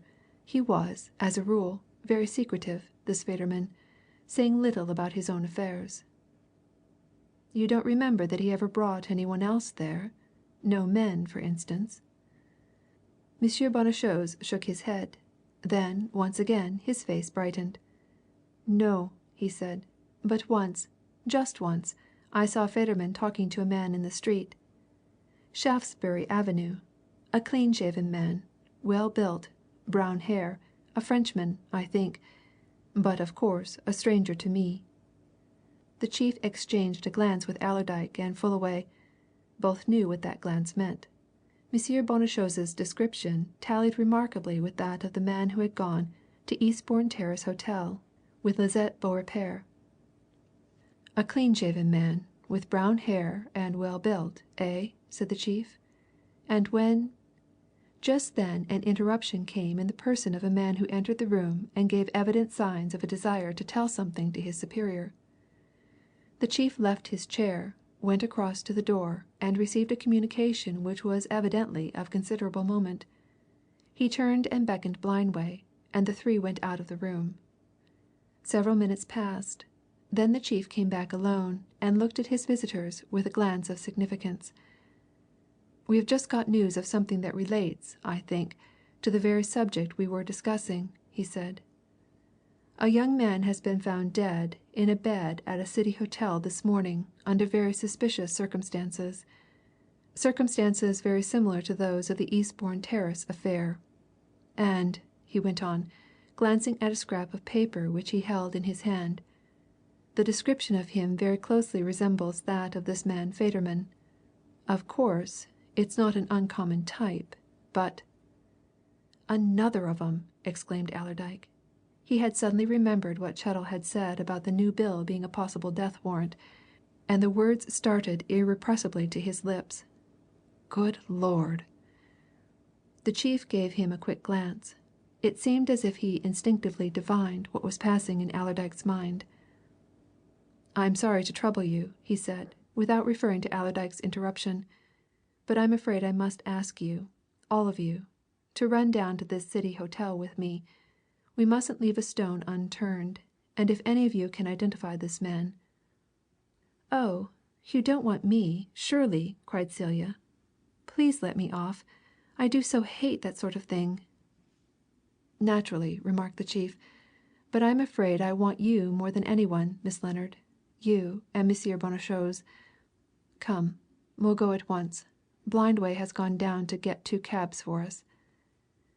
Blindway, Monsieur Bonnechose, and Fullaway rode to the city in one cab. Celia, Allerdyke, and the chief in another. Their journey came to an end in a quiet old street near the docks and at the door of an old-fashioned looking hotel. There was a much worried landlord and a detective or two and sundry police to meet them, and inquisitive eyes looked out of doors and round corners as they went upstairs to a door which was guarded by 2 constables. The chief turned to Celia with a word of encouragement. One look will answer the purpose, he said quietly. But look closely. The next moment, All 6 were standing round a narrow bed on which was laid out the dead body of a young man. The face, calm, composed, looked more like that of a man who lay quietly and peacefully asleep than one who had died under suspicious circumstances. "Well?" asked the chief presently. "What do you say, Miss Lennard?" Celia caught her breath. This is the man who came to Hull," she whispered. "The man, you know, who called himself Lisette's brother. I knew him instantly." "And you, Monsieur Bonnechose," said the chief, "do you recognize him?" The café keeper, who had been making inarticulate murmurs of surprise and grief, nodded. "FEDERMAN," he said. "Oh, yes, monsieur, FEDERMAN, without a doubt. Poor fellow!" The chief turned to leave the room, saying quietly that that was all he wished. But Fullaway, who had been staring moodily at the dead man, suddenly stopped him. "Look here," he said. "I know this man, too, but not as Federman. I'm not mistaken about him, and I don't think Miss Lennard or Monsieur Bonnechose are either. But I knew him as Fritz Ebers.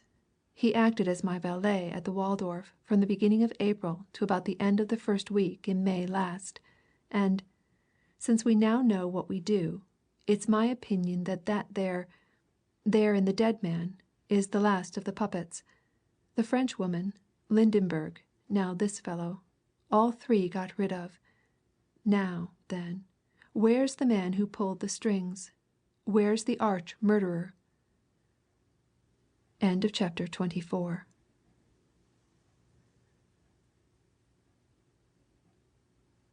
Chapter 25.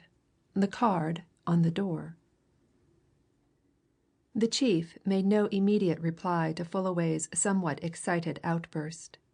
He led his little party from the room, and in the corridor turned to Celia and the café keeper. "That's all, Miss Lennard. Thank you," he said.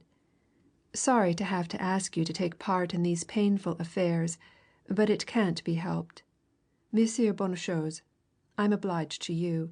You'll hear from me again very soon. In the meantime, keep counsel. Don't talk to anybody except Madame. No gossiping with customers, you know. Mr. Allerdyke, will you see Miss Lennard downstairs and into a cab, and then join Mr. Fullaway and me again? We must have a talk with the police and the hotel people." When Allerdyke went back into the hotel, he found Blindway waiting for him at the door of a ground floor room in which the chief, Fullaway, a city police inspector, and a detective were already closeted with the landlord and landlady. The landlord, a somewhat sullen individual, who appeared to be greatly vexed and disconcerted by these events, was already being questioned by the chief as to what he knew of the young man whose body they had just seen, and he was replying somewhat testily.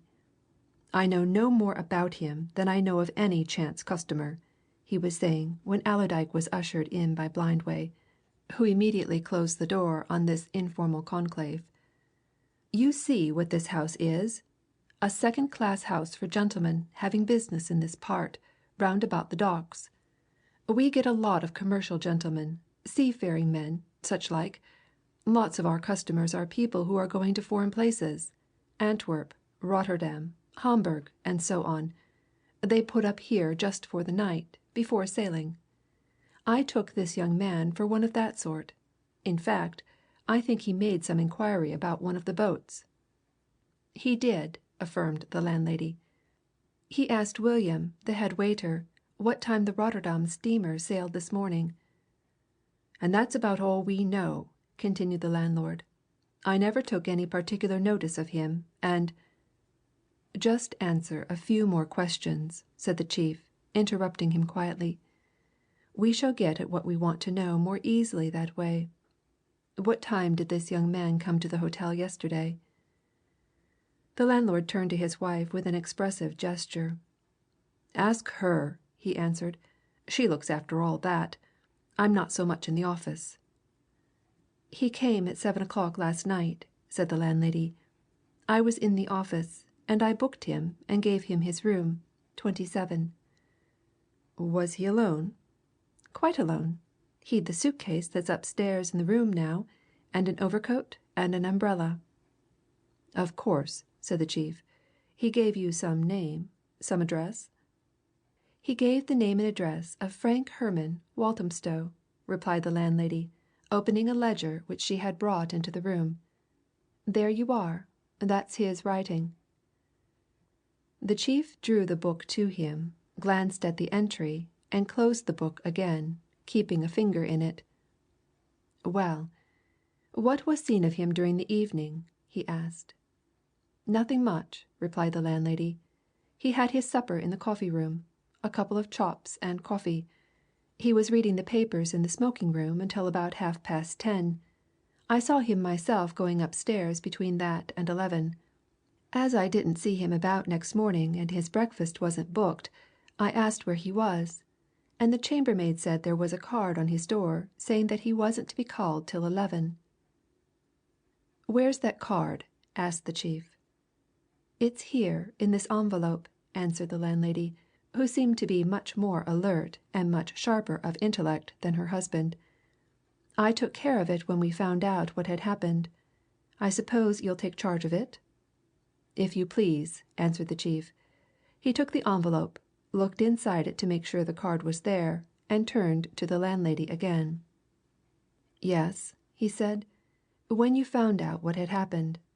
Now, who did find out what had happened?"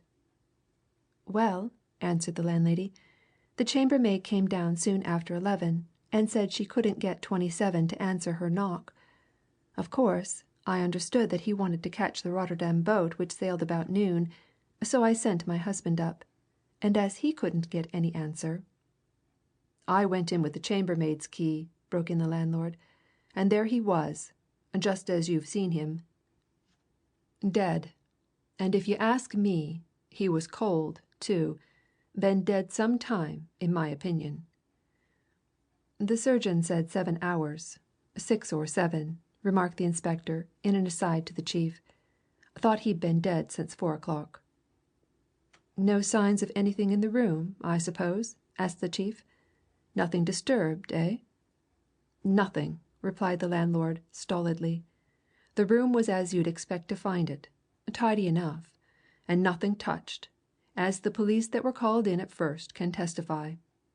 They can swear as his money was all right, and his watch and chain all right. There'd been no robbery. And," he added with resentful emphasis, "I don't care what you nor nobody says. 'Tain't no case of murder, this. It's suicide, that's what it is. I don't want my house to get the name and character of a murder place. I can't help it if a quiet looking, apparently respectable young fellow comes in and suicides himself in my house. There's nobody can avoid that, as I know of. But when it comes to murder—" "No one has said anything about murder so far," interrupted the chief quietly.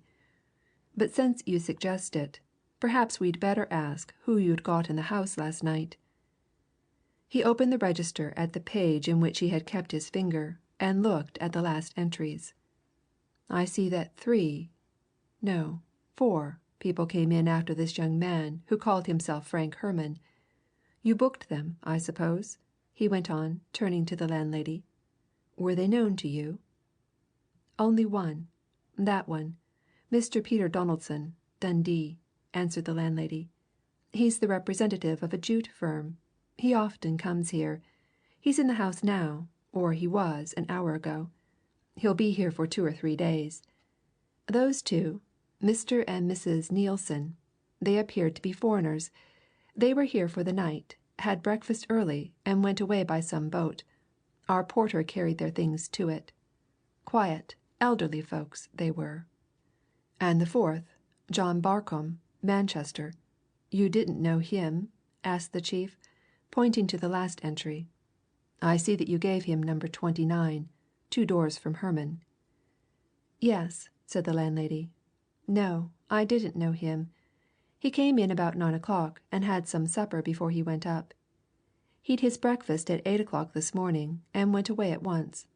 Lots of our customers do that. They're just in for bed and breakfast, and we scarcely notice them." "Did you notice this man, Barcombe?" asked the chief.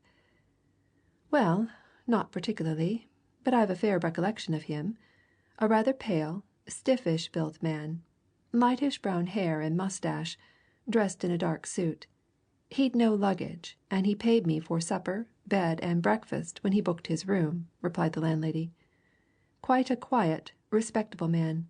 He said something about being unexpectedly obliged to stop for the night, but I didn't pay any great attention." The chief looked attentively at the open page of the register. Then he drew the attention of those around him to the signature of John Barcombe. It was a big, sprawling signature, all the letters sloping downward from left to right, and being of an unusual size for a man. "That looks to me like a feigned handwriting," he said. "However, note this. You see that entry of Frank Herman? Observe his handwriting. Now compare it with the writing on the card which was fixed to the door of 27, Herman's room. Look." He drew the card out of its envelope as he spoke and laid it beside the entry in the register. And Marshall Allerdyke, bending over his shoulder to look, almost cried out with astonishment. For the writing on the card was certainly the same as that which Chettle had shown him on the postcard found on Lydenberg, and on the back of the photograph of James Allerdyke discovered in Lydenberg's watch. It was only by a big effort that he checked the exclamation which was springing to his lips, and stopped himself from snatching up the card from the table. "You observe," said the chief quietly, "you can't fail to observe, that the writing in the register is not the writing of the card pinned on the door of number 27. They are quite different.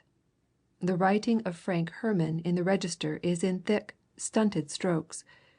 The writing on the card is in thin, angular, what are commonly called crabbed strokes.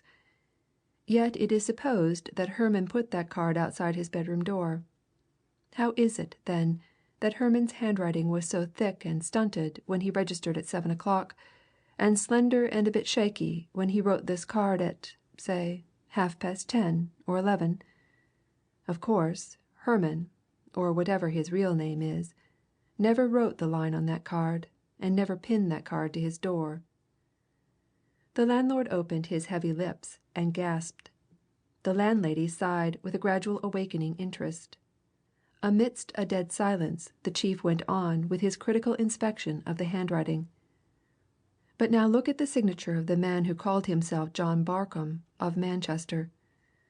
You will observe that he signed that name in a great, sprawling hand across the page, and that the letters slope from left to right, downward, instead of in the usually accepted fashion of left to right, upward. Now at first sight there is no great similarity in the writing of that entry in the register and that on the card. One is rounded and sprawling, and the other is thin and precise. But there is one remarkable and striking similarity. In the entry in the register there are two A's, the A in Barcombe and the A in Manchester. On one line on the card found pinned to the door there are also two A's, the A in please, the A in call. Now observe, whether the writing is big, sprawling, thin, precise, feigned, obviously, in one case, natural, I think, in the other, all those four A's are the same. This man has grown so accustomed to making his A's after the Greek fashion, A, done in one turn of the pen, that he has made them even in his feigned handwriting. There's not a doubt to my mind that the card found on Herman's door was written and put on that door by the man who registered as John Barcombe. And, he added, in an undertone to Allerdyke, I've no doubt either that he's the man of the Eastbourne Terrace affair." The landlord had risen to his feet and was scowling gloomily at everybody. "Then you are making it out to be murder?" he exclaimed sulkily. "Just what I expected. Never had police called in yet without 'em making mountains out of molehills. Murder, indeed! Nothing but a case of suicide. That's what I say. And as this is a temperance hotel, and not a licensed house, I'll be obliged to you if you'll have that body taken away to the mortuary. I shall be having the character of my place taken away next, and then where shall I be, I should like to know?" he swung indignantly out of the room, and his wife, murmuring that it was certainly very hard on innocent people that these things went on, followed him. The police, giving no heed to these protests, proceeded to examine the articles taken from the dead man's clothing. Whatever had been the object of the murderer, it was certainly not robbery. There was a purse and a pocket book, containing a considerable amount of money in gold and notes, a gold watch and chain, and a ring or two of some value. "Just the same circumstances as in the Eastbourne Terrace affair," said the chief as he rose. "Well, the thing is to find that man. You've no doubt whatever, Mr. Fullaway, that this dead man upstairs is the man you knew as Ebers, a valet at your hotel?" "None," answered Fullaway emphatically. "None whatever. Lots of people will be able to identify him." "That's good, at any rate," remarked the chief. "It's a long step towards something. Well, I must go." Allerdyke was in more than half a mind to draw the chief aside and tell him about Chettle's discoveries as regards the handwriting, but while he hesitated Fullaway tugged earnestly at his sleeve. "Come away," whispered Fullaway. "Come. We're going to cut in at this ourselves." End of chapter 25.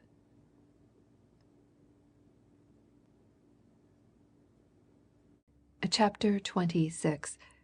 Participants in the Secret. Allerdyke was scarcely prepared for the feverish energy with which Fullaway dragged him out of the hotel, forced him into the first taxi cab they met, and bade the driver make haste to the Waldorf. He knew by that time that the American was a nervous, excitable individual who now and then took on tremendous fits of work, in which he hustled and bustled everybody around him, but he had never seen him quite so excited and eager as now. The discovery at that shabby hotel which they had just quitted seemed to have acted upon him like the smell of powder on an old war horse. He appeared to be positively panting for action. "Allerdyke!" he almost shouted as the cab moved away, and he himself smote one clenched fist upon the other. "Allerdyke! This thing has got to go through. I resign all claim to that reward. Allerdyke! This affair is too serious for any hole and corner work. I shall tell Van Koon that what we know, or fancy, must be thrown into the common stock of knowledge. The thing is to get at the people who've been behind this poor chap Ebers, or Federman, or Herman, or whatever his name is. Allerdyke, we must go right into things." Allerdyke laughed sardonically. When Fullaway developed excitement, he developed coolness, and his voice became as dry and hard as the other's was fervid and eloquent. "Aye," he said in his most phlegmatic tones. "Aye, just so. And where d'ye intend to cut in, now, like? Is it a sort of Gordian knot affair that you're thinking of? Going to solve this difficulty at one blow?" "Don't be sarcastic," retorted Fullaway. "I'm going to take things clean up from this Federman or Ebers affair. I'm going deep deep. You'll see in a few minutes." "Willing to see and to hear aught," remarked Allerdyke laconically. "I've been doing naught else since I got that wireless telegram." They relapsed into silence until the Waldorf was reached. There Fullaway raced his companion upstairs to his rooms, and burst in upon Mrs. Marlow like a whirlwind. The pretty secretary, busied with her typewriter, looked up, glanced at both men, and calmly resumed her labours. "Mrs. Marlow," exclaimed Fullaway, "just step to Mr. Van Koon's rooms and beg him to come back here to my sitting room with you. Important business, Mrs. Marlow. I want you, too." Allerdyke, closely watching the woman around whom so much mystery centred, saw that she did not move so much as an eyelash. She laid her work aside, left the room, and within a minute returned with Van Koon, who gazed at Fullaway with an air of half amused inquiry. "Something happened?" he asked, nodding to Allerdyke. Town on fire?" "Van Koon, sit down," commanded Fullaway, pushing his compatriot into the inner room. "Mrs. Marlow, fasten that outer door, and come in here. We are going to have a stiff conference. Sit down, please, all of you. Now," he went on, when the other three had ranged themselves about the centre table, "there is news, Van Koon. Allerdyke and I have just come away from a hotel in the Docks, where we've seen the dead body of a young man, who's been found dead there under precisely similar circumstances to those which attended the death of the French maid in Eastbourne Terrace. We've also heard a description of a man who was at this hotel in the Docks last night. It corresponds to that of the fellow who accompanied Lisette Beaurepaire. I, personally, have no doubt that this man, whoever he is the murderer of Lisette and of this youngster whose body we've just seen.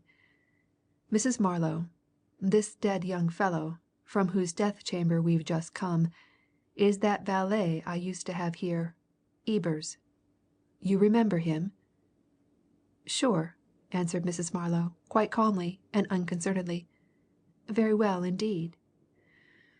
"This Ebers," continued Fullaway, turning to Van Koon, "was a young fellow, Swiss, German, something of that sort, who acted as valet to me and to some other men here in this hotel for a time.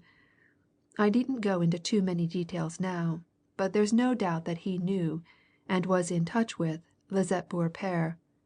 And Miss Lennard positively identifies him as the man who met her and Lisette at Hull, and represented himself as Lisette's brother. Now then, Ebers we'll stick to that name for the sake of clearness was in and out of my rooms a good deal, of course.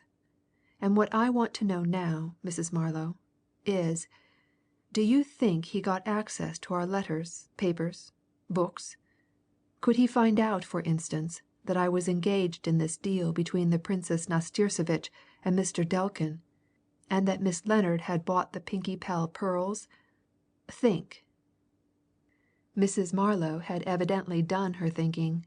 She replied without hesitation. "If he did, or could, it would be through your own carelessness, Mr. Fullaway," she said. "You know that I am ridiculously careful about that sort of thing. From the time I come here in the morning, 10 o'clock, until I leave at 5, no one has any chance of seeing our papers, or our letter book, or our telegram copies book. They are always on my desk while I am in the office, and when I go downstairs to lunch I lock them up in the safe. But you're not careful. How many times have I come in the morning and found that you've taken these things out of the safe overnight and left them lying about for anybody to see? Dozens of times." I know," admitted Fullaway with a groan. "I'm frightfully careless always was. I quite admit it, Mrs. Marlow quite."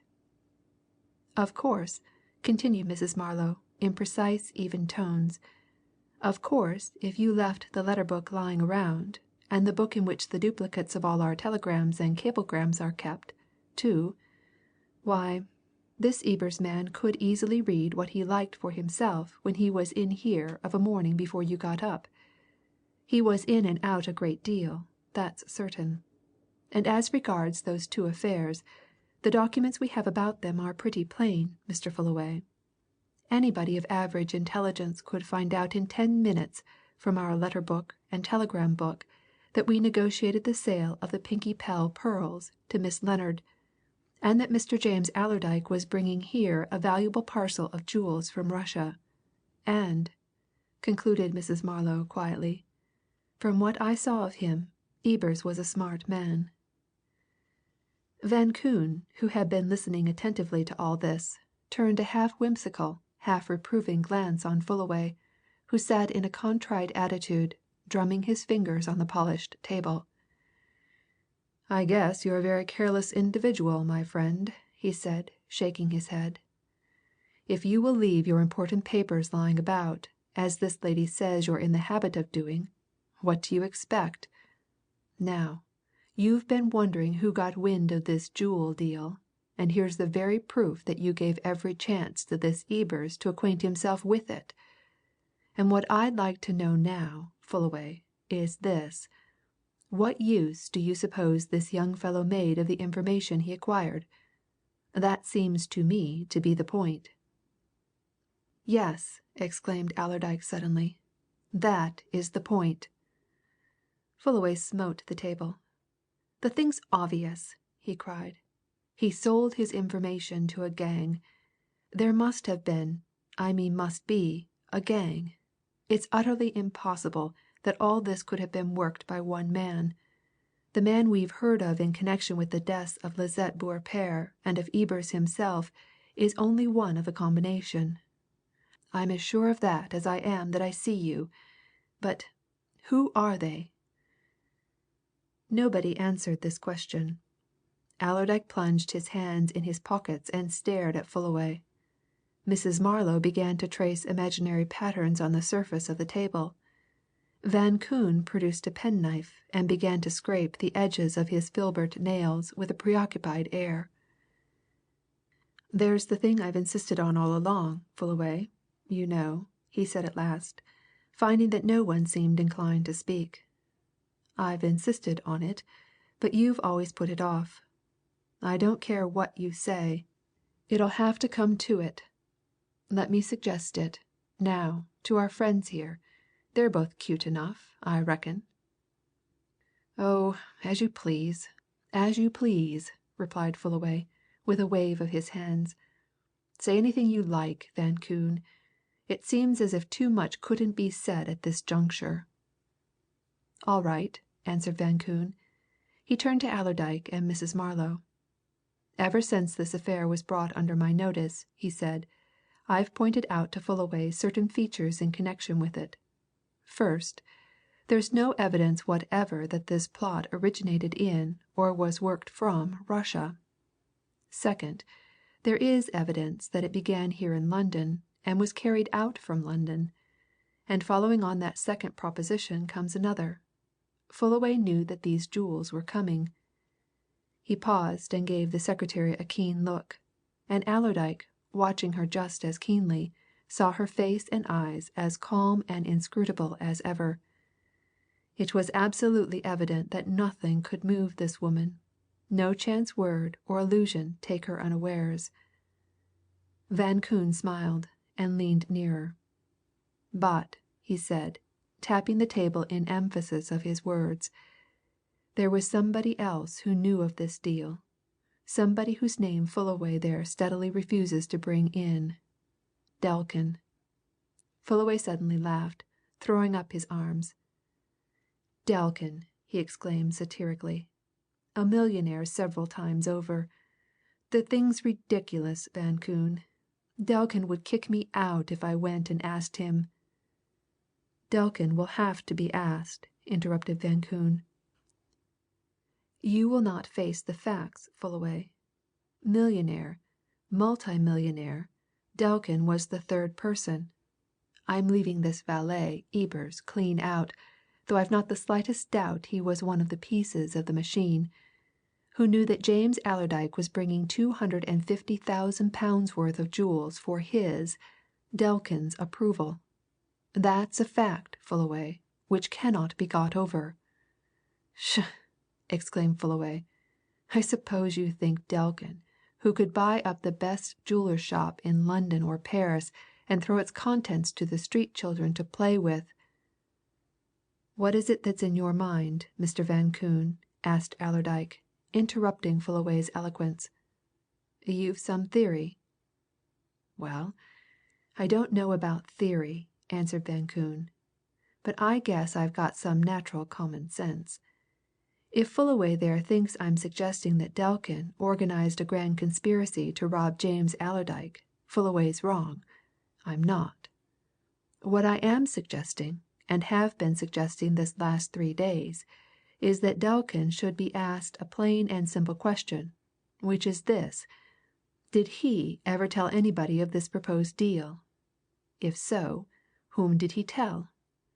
And if that isn't business," concluded Van Koon, "then I don't know business when I see it." "What's your objection?" asked Allerdyke, looking across at Fullaway. "What objection can you have?" Fullaway shook his head. "Oh, I don't know," he said, "except that it seems immaterial, and that I don't want to bother Delkin. I'm hoping that these jewels will be found, and that I'll be able to complete the transaction. And, besides, I don't believe for one instant that Delkin would tell anybody. I only had 2 interviews with Delkin, one at his hotel, one here. He understood the affair was an entirely private and secret transaction." Mrs. Marlow suddenly raised her head and spoke quickly. "You're forgetting something, Mr. Fullaway," she said. "You had a letter from Mr. Delkin confirming the provisional agreement, which was that he should have the first option of buying the Princess Nastirsevitch's jewels, then being brought by Mr. James Allerdyke from Russia." "True true!" exclaimed Fullaway, clapping a hand to his forehead. "So I had! I'd forgotten that. But, after all, it was purely a private letter from Delkin, and " "No," interrupted Mrs. Marlow. "It was written and signed by Mr. Delkin's secretary, so that the secretary knew of the transaction." Van Koon shook his head and glanced at Allerdyke. "There you are!" he said. "The secretary knew. Delkin's secretary. How do we know that Delkin's secretary " "Oh, that's all rot, Van Koon!" exclaimed Fullaway testily. "Delkin's secretary, Merrifield, has been with him for years, to my knowledge, and " But Allerdyke had suddenly risen and was picking up his hat from a side table. He turned to Fullaway as he put it on. "I quite agree with Mr. Van Koon," he said. "And as I'm James Allerdyke's cousin and his executor, I'm going to step round and see this Mr. Delkin at his hotel the Cecil, you said. It's no use trifling, Fullaway. Delkin knew, and Mrs. Marlow now tells us his secretary knew. All right. My job is to see, in person, anybody who knew. Then, maybe, I myself shall get to know." Van Koon, too, rose. "I know Delkin, slightly," he said. "I'll go with you." At that Fullaway jumped up, evidently annoyed and unwilling, but prepared to act against his own wishes. "Oh, all right, all right!" he exclaimed. "In that case we'll all go. Come on it's only across the Strand. Back after lunch, Mrs. Marlow, if anybody wants me." The 3 men marched out, and left the pretty secretary standing by the table from which they had all risen. She stood there for a few minutes in deep thought, stood until a single stroke from the clock on the mantelpiece roused her. At that she walked into the outer office, put on her coat and hat, and, leaving the hotel, went sharply off in the direction of Arundel Street. End of chapter 26.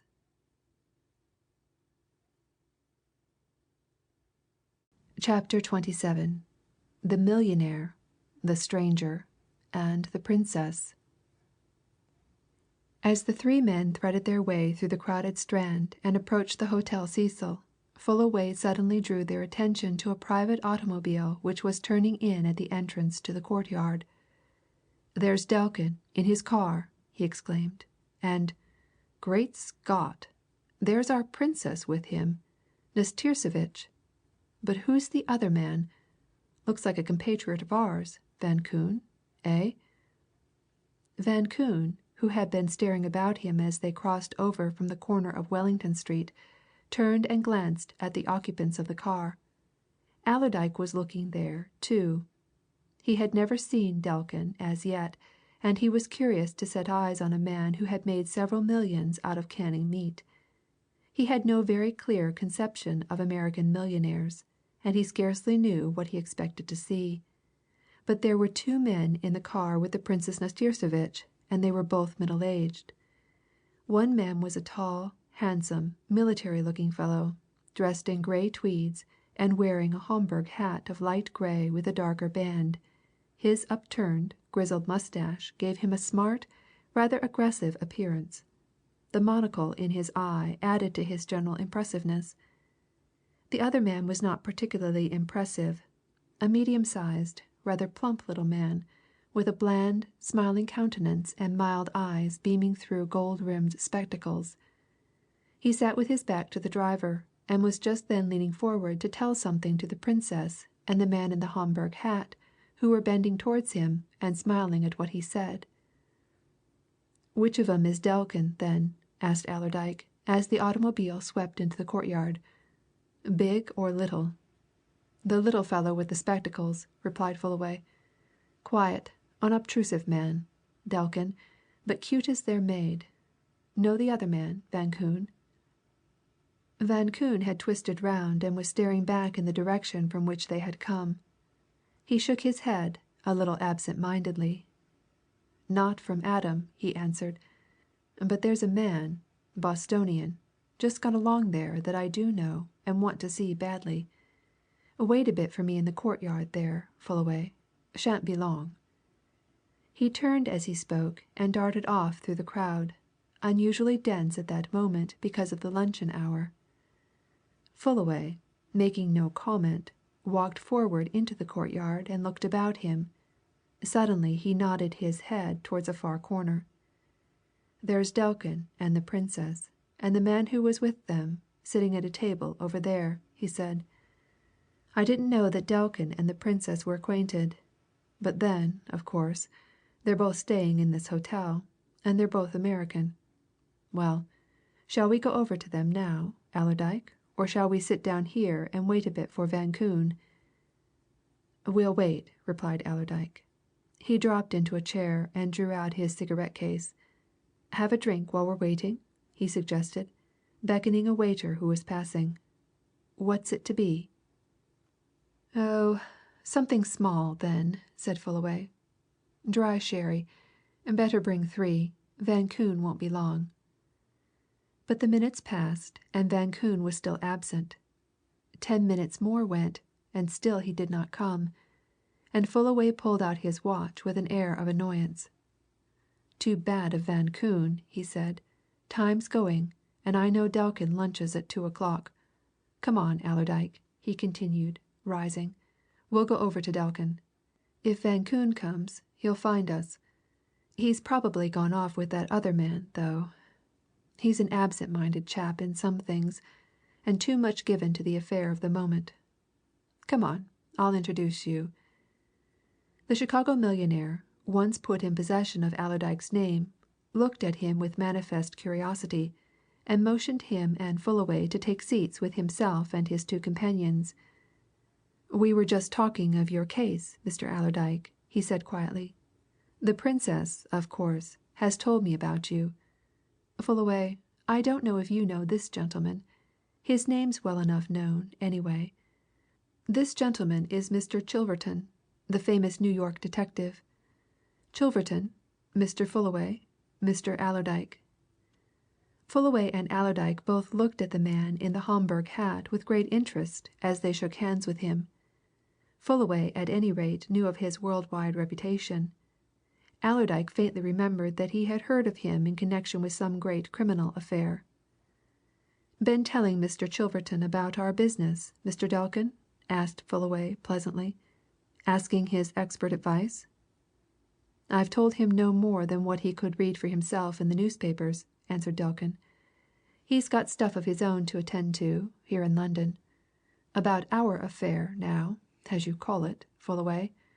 It's not my affair, or I guess I'd have been more into it by this time.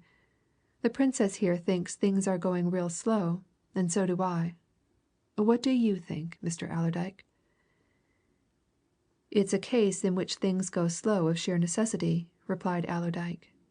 "It's a case of widespread ramifications, to use a long word.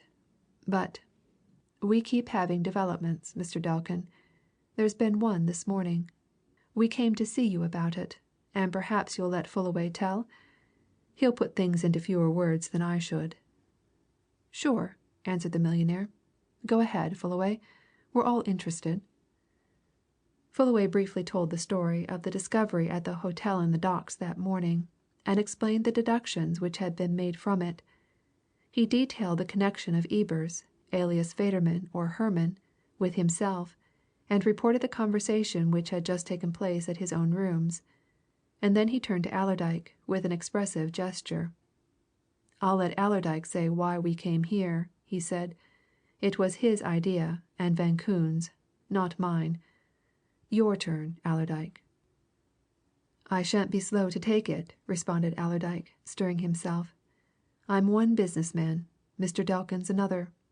I only want to ask you, Mr. Delkin, if you ever talked of this jewel transaction to anybody beyond your own secretary. It's a plain question, and you'll understand why I ask it." "Of course," replied Delkin genially. "Quite right to ask. I can answer it in one word no. As to telling my secretary, Merrifield, who's been with me 12 years, and is a thoroughly trustworthy man, I merely told him sufficient for him to write and send that formal letter. He knew, and knows, at least, not from me, no details. No, sir, never a word from me got about, not even to my own daughter. Of course, the Princess here and myself have discussed matters since she came, and now that you're here, Fullaway, I'll tell you what I think, straight out. I think this affair has all been planned from your own office." Fullaway flushed and sat up in an attitude of sudden indignation. "Oh, come, Mr. Delkin!" he exclaimed. "I " "Go softly, young man," said Delkin. "I mean no harm to you, and no reflections on you. But you know, I've been in your office a few times, and I have eyes in my head. What do you know about that fascinating young woman you have there? I'm a pretty good judge of human nature and character, and I should say that young lady is as clever and deep as they make 'em. Who is she? There's one thing sure from what you've just told us, Fullaway. You let her know all your business secrets." Fullaway made no attempt to conceal his chagrin and vexation. "I've had Mrs. Marlow in my employ for 3 years," he answered. "She came to me with excellent testimonials and references. I've just as much reason to trust her as you have to trust Merrifield. If she'd been untrustworthy, she could have robbed or defrauded me many a time over. She " "Did she ever have the chance of getting hold of $250,000 worth of jewels before?" asked Delkin, with a shrewd glance at Allerdyke. "Come, now! Even the most trusted people fall before a very big temptation. All business folk know that. What's Mr. Allerdyke think?" Allerdyke was not going to say what he thought. He was wondering if Fullaway knew what he knew, that Mrs. Marlow was also Miss Slade, that she had some relations with a man who also bore 2 different names, that her actions were somewhat suspicious. But that was not the time to say all this. He said something non-committal instead. "There seems to be no doubt that the knowledge that my cousin was carrying the jewels leaked out here, and from Fullaway's office," he answered. "Through this fellow Ebers," broke in Fullaway excitedly. "It's all rot to think that Mrs. Marlow had anything to do with it. Great Scott! Do any of you mean to suggest that she engineered several murders and " Delkin laughed, a soft, cynical laugh. "You're lumping a lot of big stuff all together, Fullaway," he remarked dryly. "Do you know what I think of all this business? I think that everybody's jumping at conclusions. There are a lot of questions, problems, difficulties that want solving and answering before I come to any conclusion. I'll tell you what they are," he went on, bending forward in his lounge chair and looking from one to the other of the faces around him, and beginning to tick off his points on the tips of his fingers. "Listen. 1. Was James Allerdyke really murdered, or did he die a natural death? 2. Had James Allerdyke those jewels in his possession when he entered that S hotel at Hull? 3. Has the robbery, or disappearance, of the Princess Nastirsevitch's jewels anything whatever to do with the theft of Mademoiselle de Longarde's property? 4. Was that man Lydenberg shot in Hull as a result of some connection with either, or both, of these affairs, or was he murdered for private or political reasons? Let me get a clear understanding of everything that's behind all these problems," he concluded, with a knowing smile, "and I'll tell you something."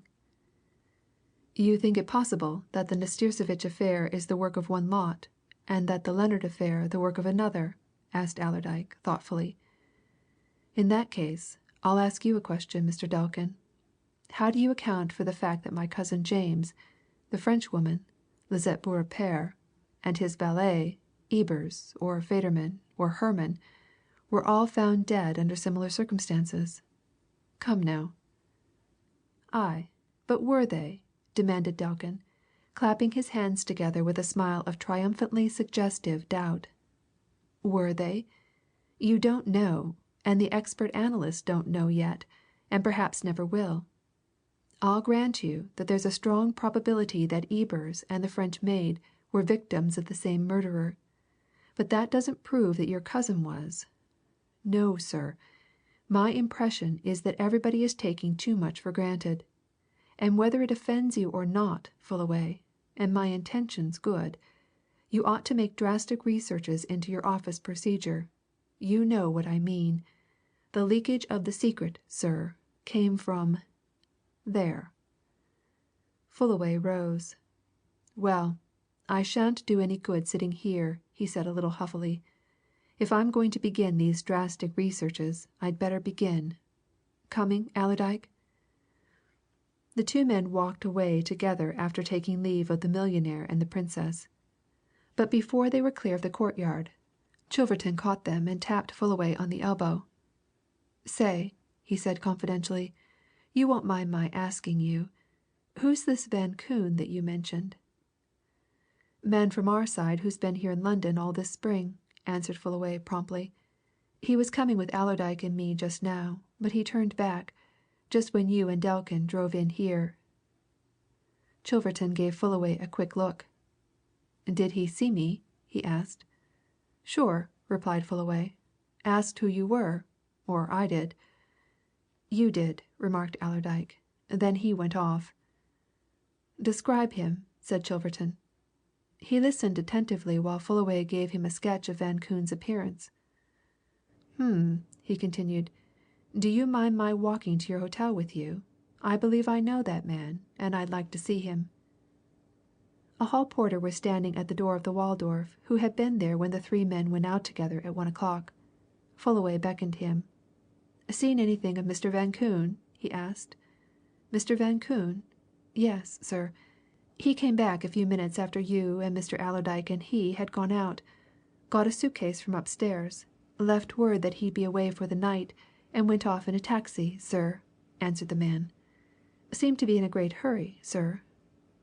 Before Fullaway could speak, Chilverton seized the hall porter's arm. "Did you hear him give the cab driver any direction?" "Yes, sir," replied the man promptly. "St. Pancras Station, sir." Without a word, Chilverton turned, hurried out to the pavement, and leapt into a taxi cab that was standing there unengaged. In another instant the taxi cab was off, and Allerdyke and Fullaway turned to each other. Then Allerdyke laughed. "That's why Van Koon turned back, Fullaway," he said in a low voice. "He recognized Chilverton. Now, then, why did that recognition make him run? And who is he?" End of chapter 27.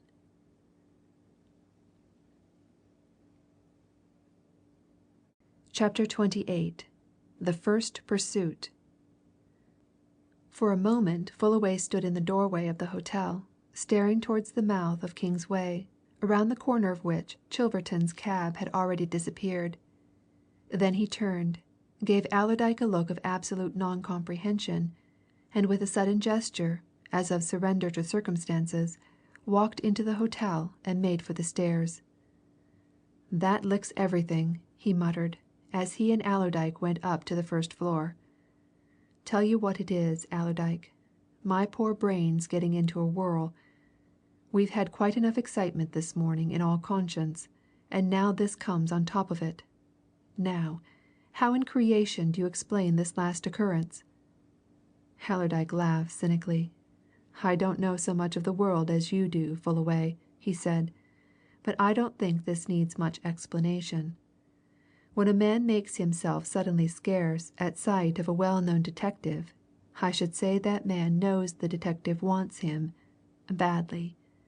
My impression is that at this moment your friend Van Koon is running away from Chilverton, and Chilverton's going hot foot after him, and They were at that moment passing the room which Van Koon had occupied, and Allerdyke suddenly remembered the occasion on which he had seen Mrs. Marlow steal out of it, suspiciously and furtively, and when its proper tenant was away. He had carefully abstained from telling Fullaway about that little incident, preferring to wait until events had further developed. Should he tell him now that there seemed to be evidence that Van Koon himself was a doubtful character? He hesitated, and while he hesitated Fullaway strode on, flung open his office door, turned to the letter box at the back, and took out some letters and a telegram. He tore the telegram open, and the next instant flung it on the table with a fierce exclamation. "Damn it all, Allerdyke!" he said, waving an indignant hand at the bit of pink paper. "What in the name of all that's wicked is the meaning of that? Read it! Read!" Allerdyke picked the telegram up and read it aloud. "Regret shall be unable to return to office for a day or two. Called away on extremely urgent private business. Marlow." He laughed again as he put the telegram back and turned to Fullaway, who, hands plunged deep in pockets and black of countenance, was stamping up and down the room. Said Allerdyke. Now, in my humble opinion, Fullaway, that's a good deal queerer than the Van Koon incident. For you look here. Your secretary was talking to us in your room there at less than 5 minutes to 1, and we left her here when we went out on the stroke of 1, and yet, look at the wire. She handed that in at the East Strand post office within 10 minutes after we'd left her. What do you make of that?" "Damnation!" exclaimed Fullaway. "How the blazes do I know what to make of it? I seem to be surrounded with God knows what hellish mysteries. Allerdyke, is there a regular devil's conspiracy, or what is there?" Allerdyke made a show of looking at the telegram again. In reality, he was considering matters. Should he tell Fullaway what he knew? He was more than a little tempted to do so, but his natural sense of caution and reserve stopped the words before they reached his tongue, and he took another tack. "You said just now, in talking to Delkin, that you'd the greatest confidence in this Mrs. Marlow, and had the best references with her. Fullaway," he remarked. "What references?" "Good business references," answered Fullaway excitedly. "The best. Firms of high standing in the city. Couldn't have had better. Go and ask any of them about her. I'll lay my last dollar they will say the same. Capital secretary, clever woman, thoroughly trustworthy." "What do you know about her private life?" asked Allerdyke. "What the deuce has the woman's private life to do with me?" snapped Fullaway. "I know nothing. So long as she comes here at 10, stops till 5, and does her duty, hang her private life." "Do you know where she lives?" asked Allerdyke imperturbably. "But of course you do." "Then I don't," retorted Fullaway. "Somewhere uptown, I believe West End somewhere. I don't know. I've nothing to do with her private affairs. I never have anything to do with the private affairs of any employee of mine."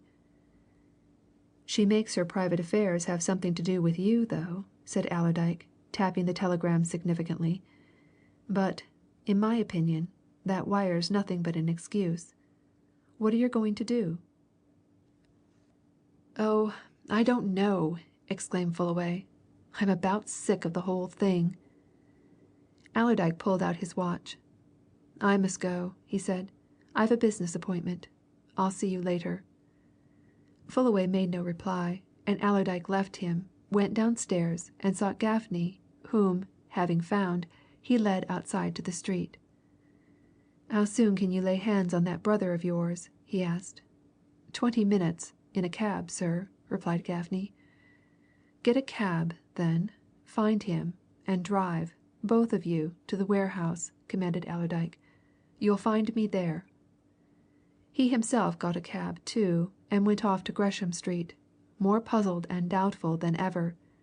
He closeted himself with Ambler Appleyard, and told him all the details of the eventful morning, and the manager listened in silence, taking everything in and making his own mental notes. And with his usual acuteness of perception, he quickly separated the important from the momentarily unimportant. "You don't want to bother your head about what Mr. Delkin says just now, Mr. Allerdyke," he said, when Allerdyke had brought this story to an end. "Never mind his theories. There may be a lot in 'em, and there mayn't be any more than his personal opinion in them. Never mind, too, what Chilverton wants with Van Koon, nor if there's any connection between Van Koon and Miss Slade or Mrs. Marlow. The thing to do is to find her." "You think she's hooked it?" said Allerdyke. "I should say that something said by you at that talk this morning in Fullaway's room has started her into action," answered Appleyard. "Now let's get at facts.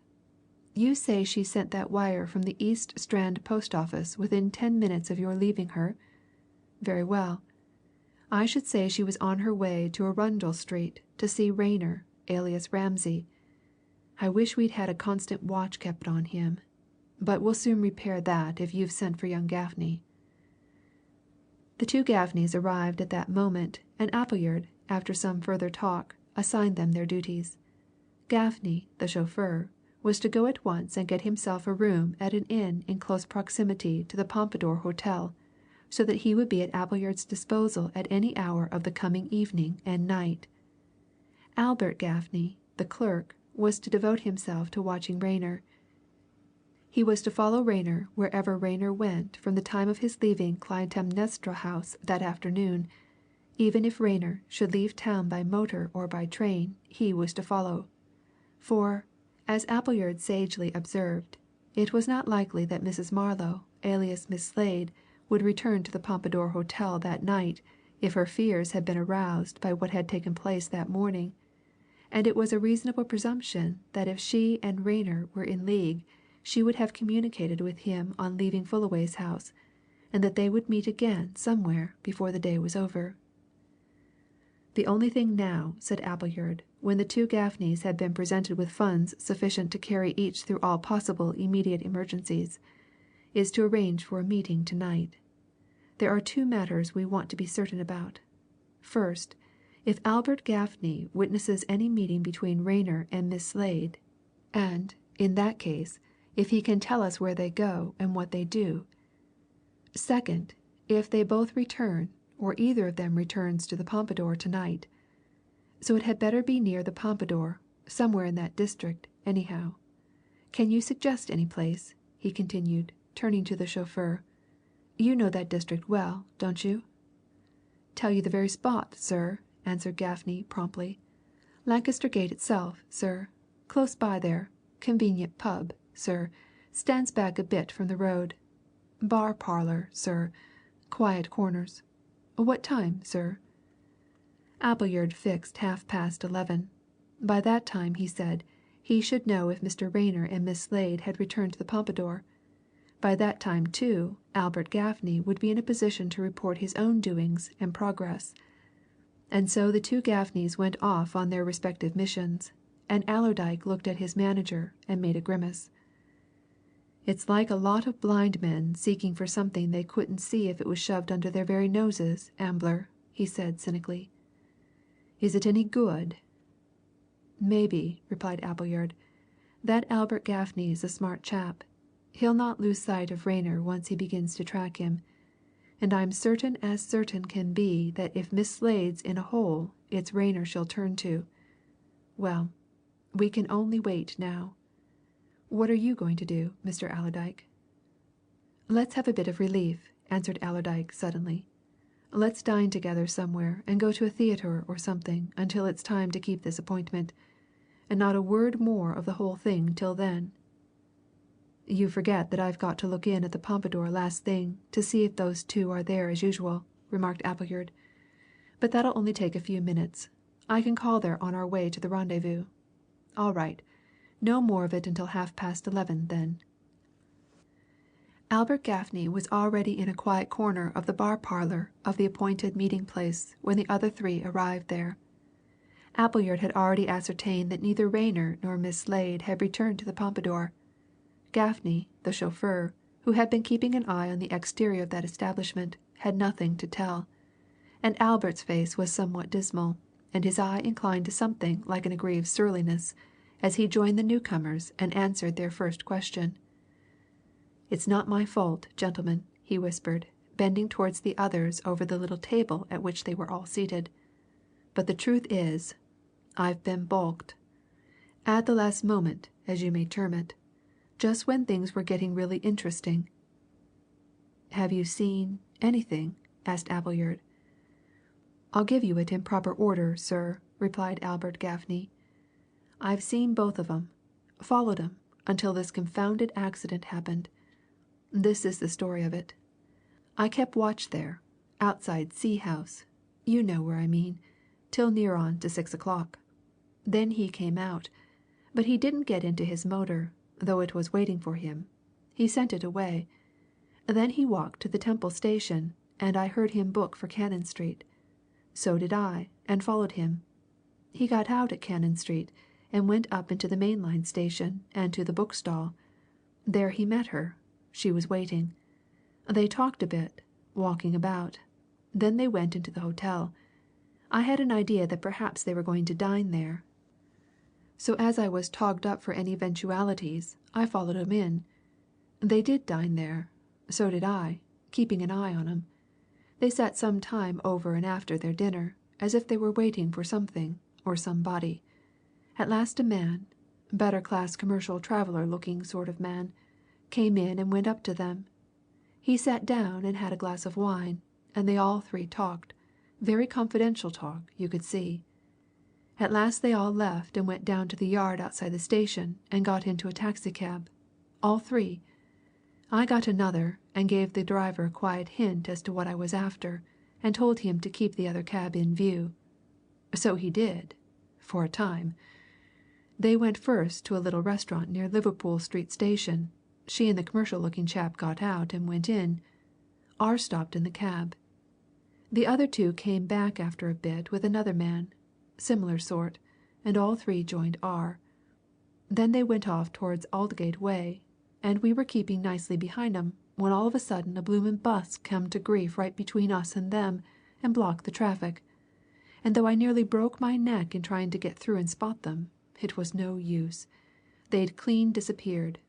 But I've got the number of the cab they took from Cannon Street." Appleyard nodded approval. "Good. That's something, Gaffney. A good deal. We can work from that. Well," he continued, turning to Allerdyke, "I think there's nothing else we can do tonight. We'd better meet, all of us, at Gresham Street at, say, 10 tomorrow morning. Then I shall be able to say if they return to the Pompadour tonight. It's my impression they won't, but we shall see." Allerdyke presently drove him to his hotel, wondering all the way what these last doings might really mean. They were surprising enough, but there was another surprise awaiting him. As he walked into the Waldorf, the hall porter stopped him. "There's a gentleman for you, sir, in the waiting room," he said. "Been waiting a good hour. Name of Chettle." End of chapter 28.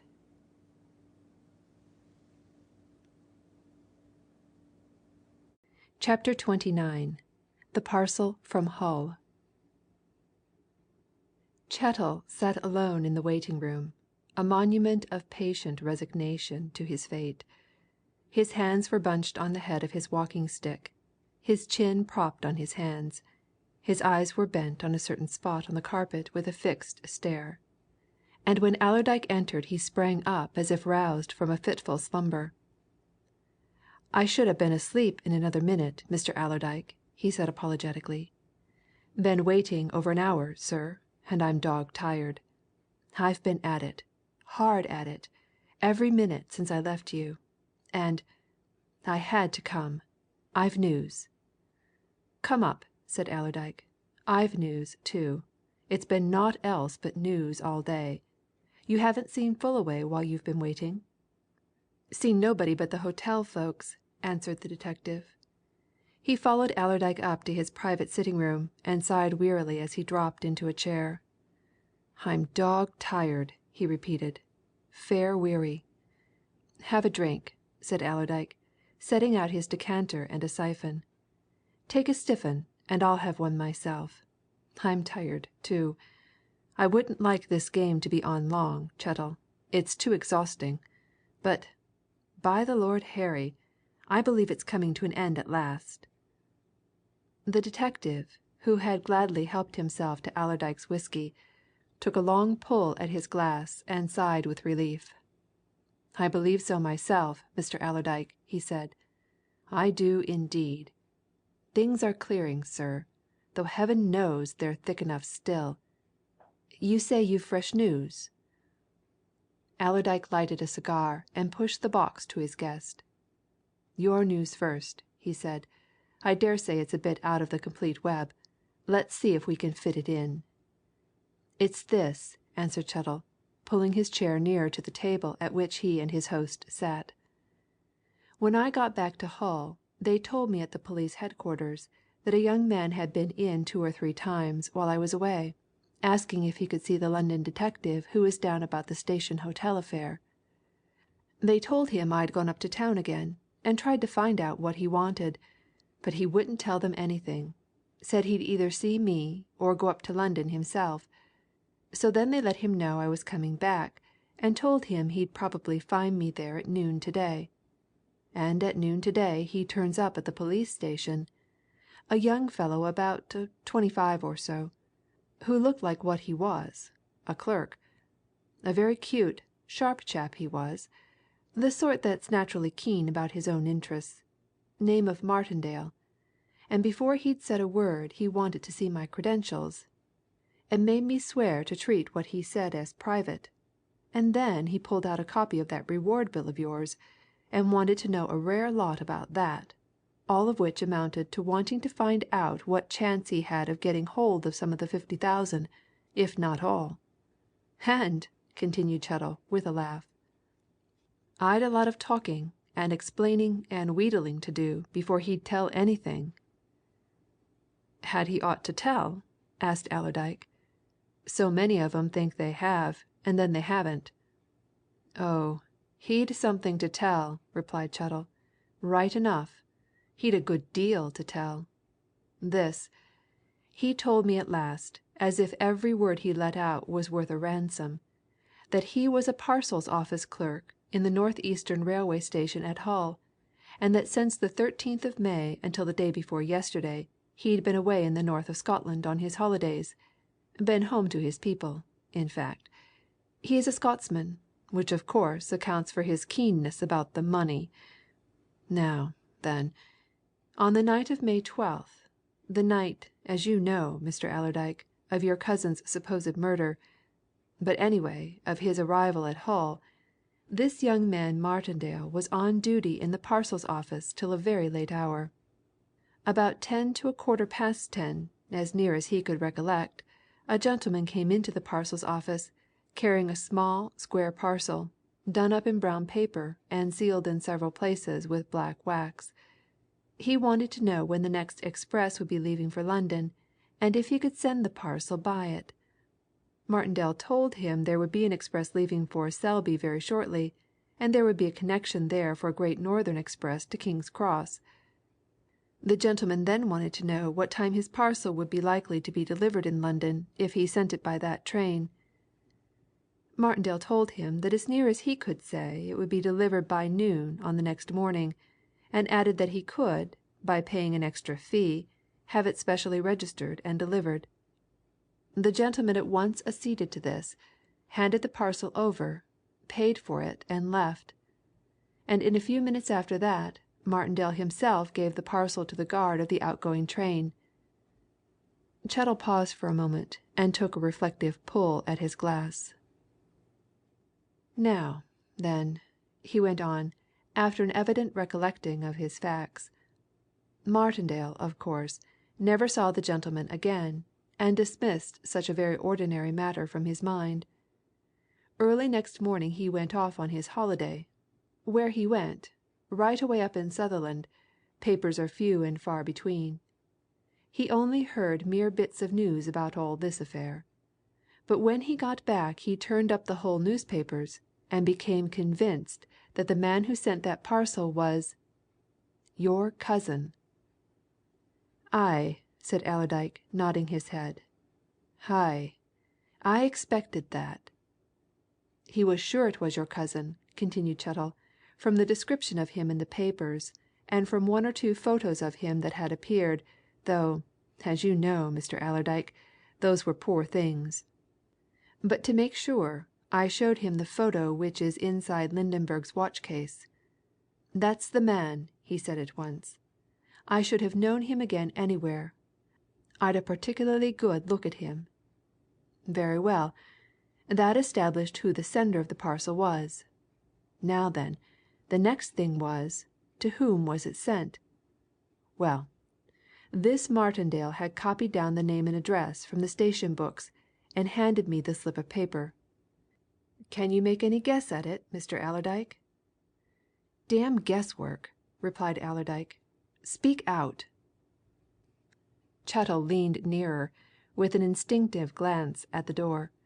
He lowered his voice to a whisper.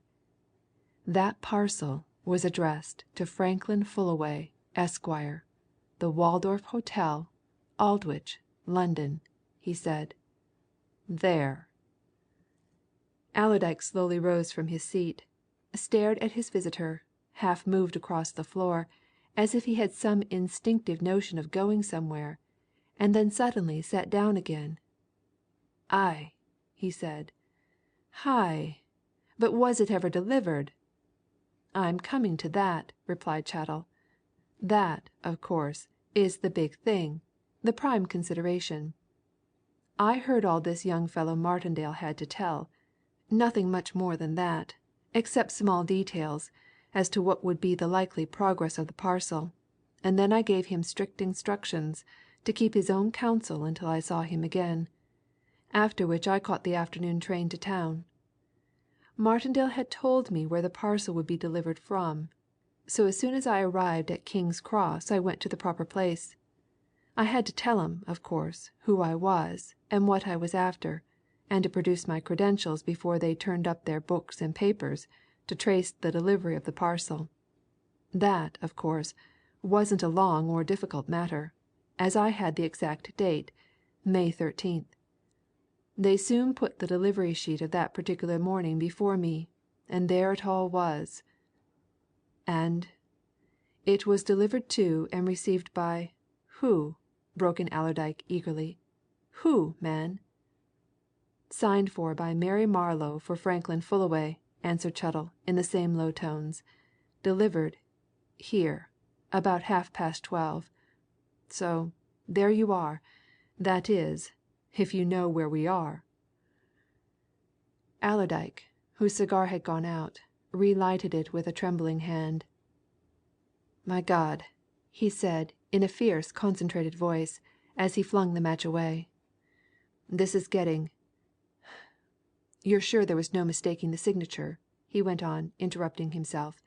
"No mistake about it?" "It was a woman's writing, and an educated woman's writing, anyway," said Chettle. "And plain enough. But there was one thing that rather struck me and that they couldn't explain, though they said I could have it explained by inquiry of the clerk who had the books in charge on May 13th, and the boy who actually delivered the parcel. Neither of 'em was about this evening." "What?" demanded Allerdyke. "Why, this," answered Chettle. "The parcel had evidently been signed for twice. The line on which the signatures were placed had two initials in pencil on it, scribbled hurriedly. The initials were F.F. Over that was the other in ink what I tell you Mary Marlow for Franklin Fullaway." Allerdyke let his mind go back to the events of May 13th. "You say the parcel was delivered here at 12:30 noon on May 13th?" he said presently. "Of course. Fullaway wasn't here then. He'd set off to me at Hull 2 or 3 hours before that. He joined me at Hull soon after 2 that day. And what I'm wondering is, does he know of that parcel's arrival here in his absence? Did he ever get it?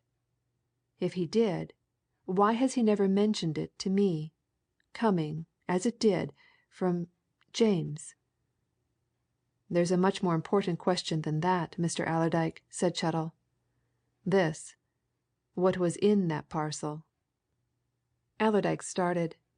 So far he had been concentrating on the facts given him by the detective, further he had not yet gone. "Why?" he asked, a sudden suspicion beginning to dawn on him. "Good God! You don't suggest "My belief, Mr. Allerdyke," said Chettle, quietly and emphatically, "is that the parcel contained the Russian lady's jewels. I do believe it, and I'll lay anything I'm right, too." Allerdyke shook his head. "Nay, nay!" he said incredulously. "I can't think that James would send £250,000 worth of jewels in a brown paper parcel by train. Come now!" Chettle shook his head, too, but in contradiction. "I've known of much stranger things than that, Mr. Allerdyke," he said confidently. "Very much stranger things. Your cousin, according to your account of him, was an uncommonly sharp man. He was quick at sizing up things and people. He was the sort, as you've represented him to me, that was what's termed fertile in resource. Now, I've been theorizing a bit as I came up in the train. One's got to in my line, you know. Supposing your cousin got an idea that thieves were on his track? Supposing he himself fancied that there was danger in that hotel at Hull? What would occur to him but to get rid of his valuable consignment, as we call it? And what particular danger was there in sending a very ordinary looking parcel as he did? The thing's done every day. By train or post, every day, valuable parcels of diamonds, for instance, are sent between London and Paris. The chances of that parcel being lost between Hull and this hotel were infinitesimal. I honestly believe, sir, that those jewels were in that parcel, sent to be safe." "In that case you'd have thought he'd have wired Fullaway of their dispatch," said Allerdyke. "How do we know that he didn't intend to, first thing in the morning?" asked Chettle. "He probably did intend to, but he wasn't there to do it in the morning, poor gentleman. No. And now the thing is, Mr. Allerdyke, prompt action. What do you think, sir?" "You mean, go and tell everything to your people at headquarters?" asked Allerdyke. "I shall have to," answered Chettle. "There's no option for me now. What I meant was, are you prepared to tell them all you know?" "Yes," replied Allerdyke. "At least, I will be in the morning, first thing. I'll just tell you how things have gone today. Now," he continued, when he had given Chettle a full account of the recent happenings, "you stay here to night.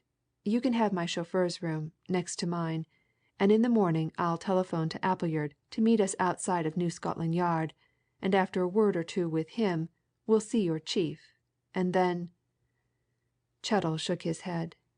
"If that woman's got a night's start, Mr. Allerdyke " he began. "Can't help it now," said Allerdyke decisively. "Besides, you don't know what Appleyard mayn't have learned during the night." But when Appleyard met them in Whitehall next morning, in response to Allerdyke's telephone summons, his only news was that neither Rayner nor Miss Slade had returned to the Pompadour, and without another word Allerdyke motioned Chettle to lead the way to the man in authority. Chapter 29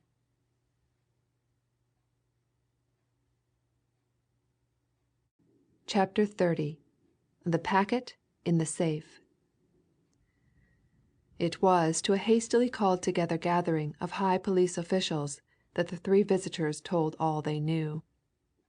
One after another they related their various stories, Chettle of his doings and discoveries at Hull, Allerdyke of what had gone on at the hotel, Appleyard of the mysterious double identity of the woman who was Miss Slade in one place and Mrs. Marlow in another. The officials listened quietly and absorbedly, rarely interrupting the narrators except to ask a searching question. And in the end they talked together apart, after which all went away except the man who had kept his hands on the reins from the beginning. He turned to his visitors with an air of decision.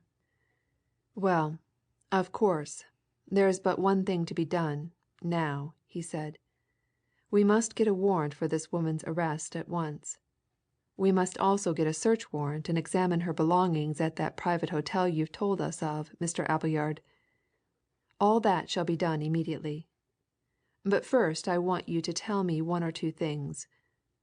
What are those two men you spoke of doing, the Gaffneys?" "One of them, the chauffeur, is hanging about the Pompadour," replied Appleyard. "The other, Albert, has gone down to Cannon Street to see if he can trace the driver of the taxi cab in which Rayner and Miss Slade drove away from there last night."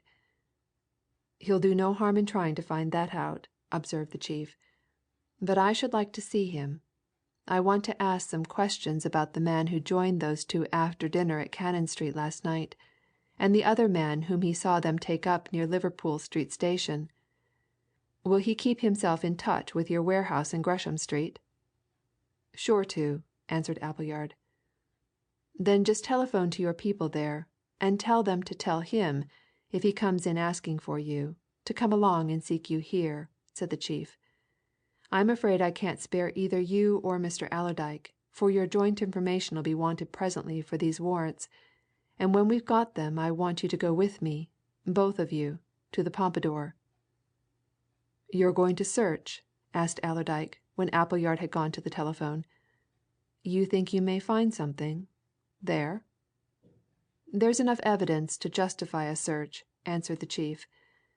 "Naturally, we will want to know all we can, but I should say that if she's mixed up with a gang, and if they've got those jewels through her, as seems uncommonly likely, she'll have been ready for a start at any minute, and the probability is we'll find nothing to help us.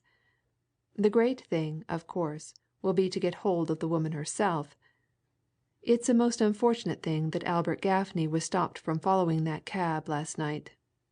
I've no opinion, Mr. Allerdyke, of your amateur detective as a rule, but from Mr. Appleyard's account of him, this one seems to have done very well.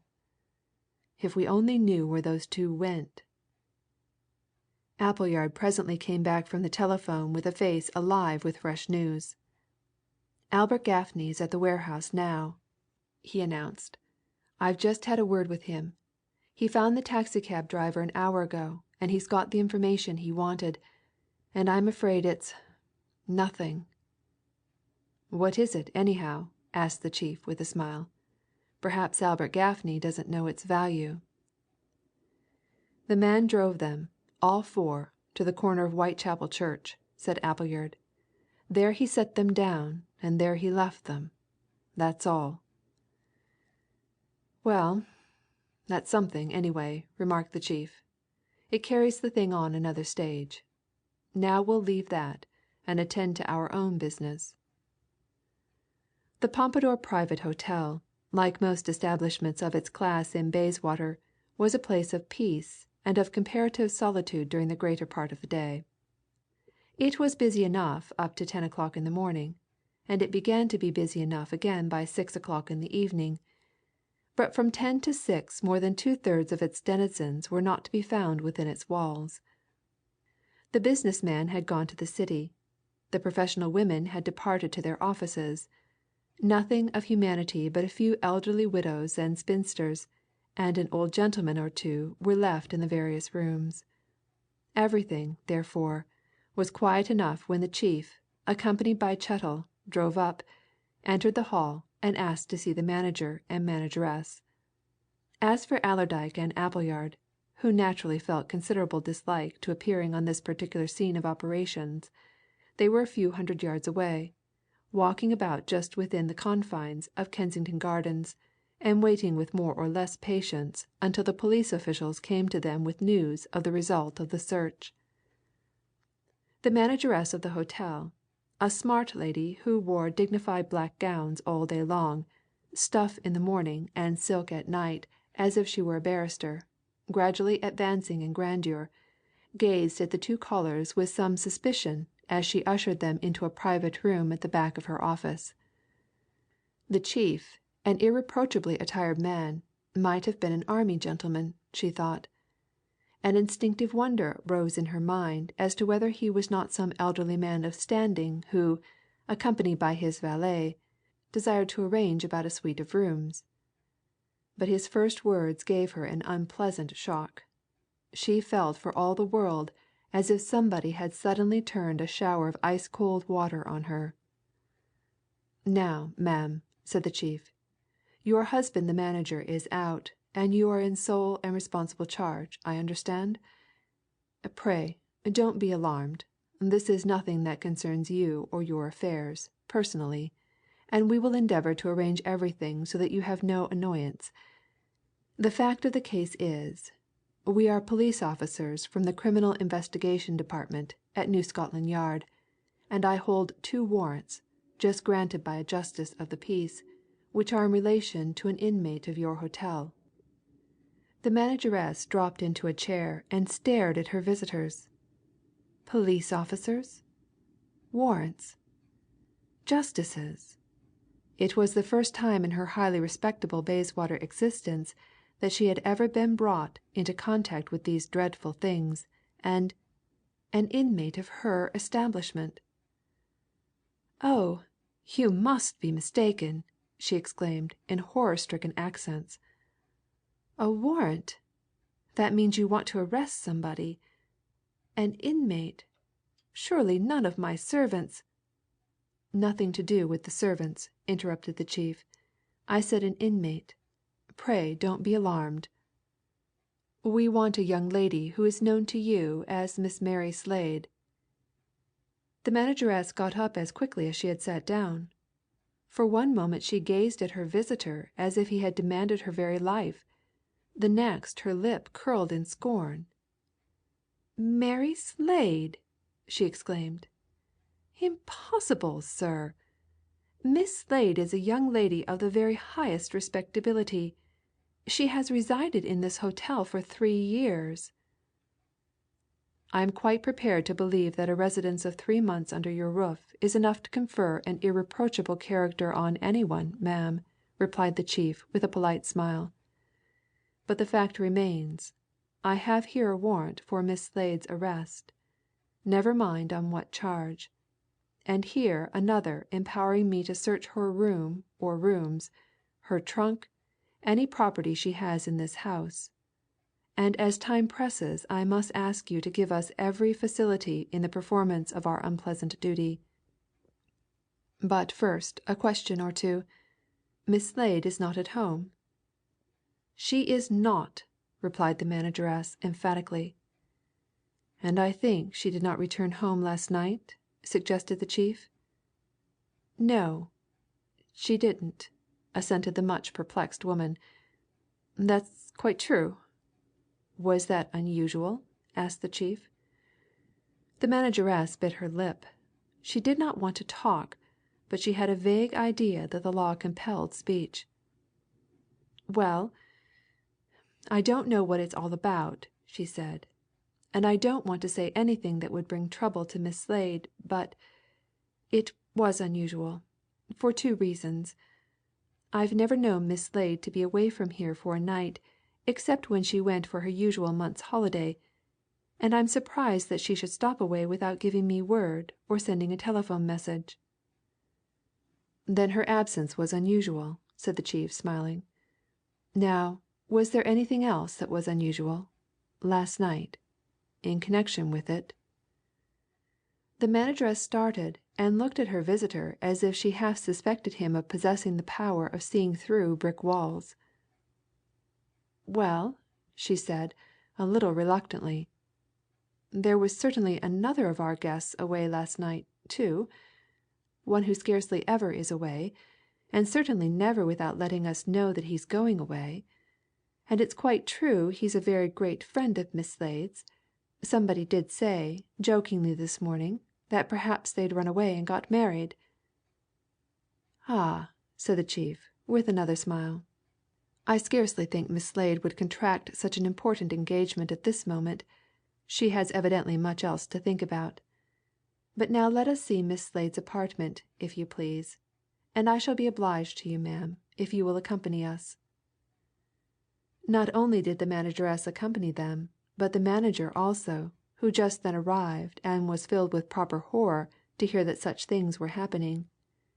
But, being a man, he knew that it is every citizen's duty to assist the police, and he accepted his fate cheerfully, and bade his wife give the gentleman every help that lay in her power, after which both conducted the two visitors to Miss Slade's room, and became fascinated in acting as spectators. Miss Slade's apartment was precisely that of any other young lady of refined taste. It was a good-sized, roomy apartment, half bedroom, half sitting-room, and it was bright and gay with books and pictures, and evidences of literary and artistic fancies and leanings. And Chettle, taking a first comprehensive look round, went straight to the mantelpiece and pointed out a certain neatly framed photograph to his superior.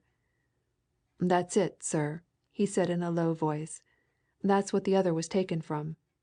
You know, sir, Mr. James A. Mr. Marshall A. said she was going to have it framed. Odd, ain't it, sir, if she really is implicated?" The chief agreed with his man. It was certainly a very odd thing that Miss Slade, alias Mrs. Marlow, if she really had any concern with the murder of James Allerdyke, should put his photograph in a fairly expensive silver frame and hang it where she could look at it every day. But, as Chettle sagely remarked, you never can tell, and you never can account, and you never know, and meanwhile there was urgent business on hand. The business on hand came to nothing. Manager and manageress watched with interested amazement while the two searchers went through everything in that room with a thoroughness and rapidity produced by long practice. They were astounded at the deftness with which the heavy-looking Mr. Chettle explored drawers and trunks, and the military-looking chief peered into wardrobes and cupboards and examined desks and tables. But they were not so much astonished as the two detectives themselves were, for in all that room, always excepting the photograph of James Allerdyke, there was not a single object, a scrap of paper, anything whatever, which connected the Miss Slade of the Pompadour with the Mrs. Marlow of Fullaway's, or bore reference to the matter in hand. The searchers finally retired, utterly baffled. "Drawn blank," murmured the chief good-humouredly. He turned to the lookers-on. "I suppose you have nothing of Miss Slade's?" he said. "Nothing confined to your care, eh?" The manageress glanced at her husband, with whom she had kept up a whispered conversation. The manager nodded. "Better tell them," he said. "No good keeping anything back." "Ah!" said the chief. "You have something?" "A small parcel," admitted the manageress, "which she gave me a few days ago to lock up in our safe. She said it contained something valuable, and she hadn't anything to lock it up in. It's in the safe now." "I'm afraid we must see it," said the chief. At the foot of the stairs, the hall porter accosted the party and looked at the chief narrowly. "Name of Chettle, sir?" he asked. "You're wanted at our telephone. Urgent." The chief motioned to Chettle, who went off with the hall porter. He himself followed the manageress into her office. She unlocked a safe, rummaged amongst its contents, and handed him a small square parcel, done up in brown paper and sealed with black wax. Before he could open it, Chettle returned, serious and puzzled, and whispered to him. Then, with the shortest of leave-takings, the two officers hurried away from the Pompadour, the chief carrying the little parcel tightly grasped in his right hand. End of chapter 30.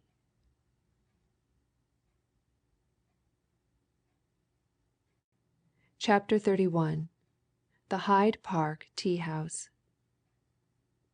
Once outside the Pompadour Hotel, the chief and his subordinate hurried at a great pace toward the Lancaster Gate entrance to Kensington Gardens.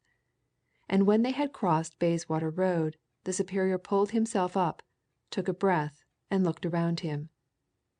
"No sign of them yet, Chettle," he observed. "Did he say at once?" "Said they'd be on their way in 2 minutes, sir," answered Chettle. "And it wouldn't take them many minutes to run up here." "I wonder what it's all about," mused the chief. "Some new development since we left the Yard, of course. Well, I think we may probably find something in this parcel, Chettle, that will surprise us as much as any new development can possibly do.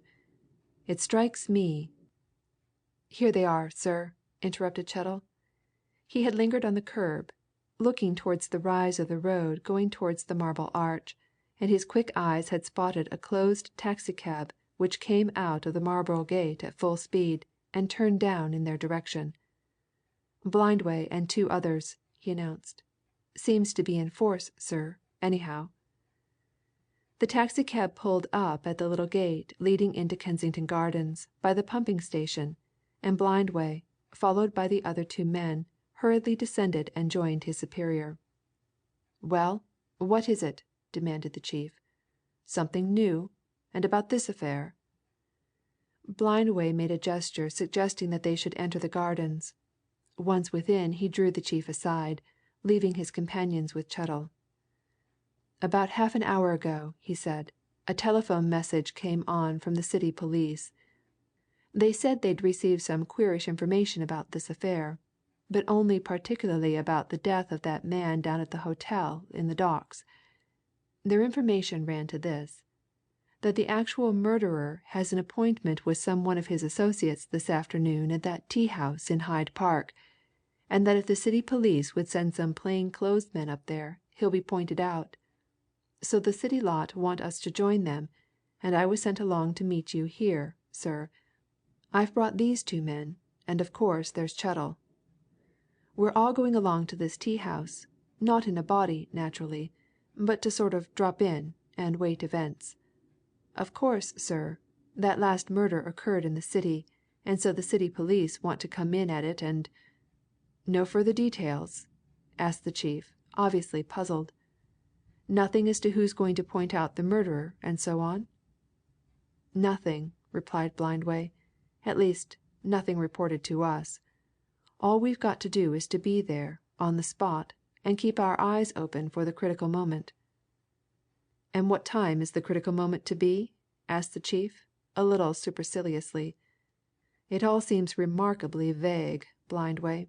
Why couldn't they give us more news?" "Don't know, sir.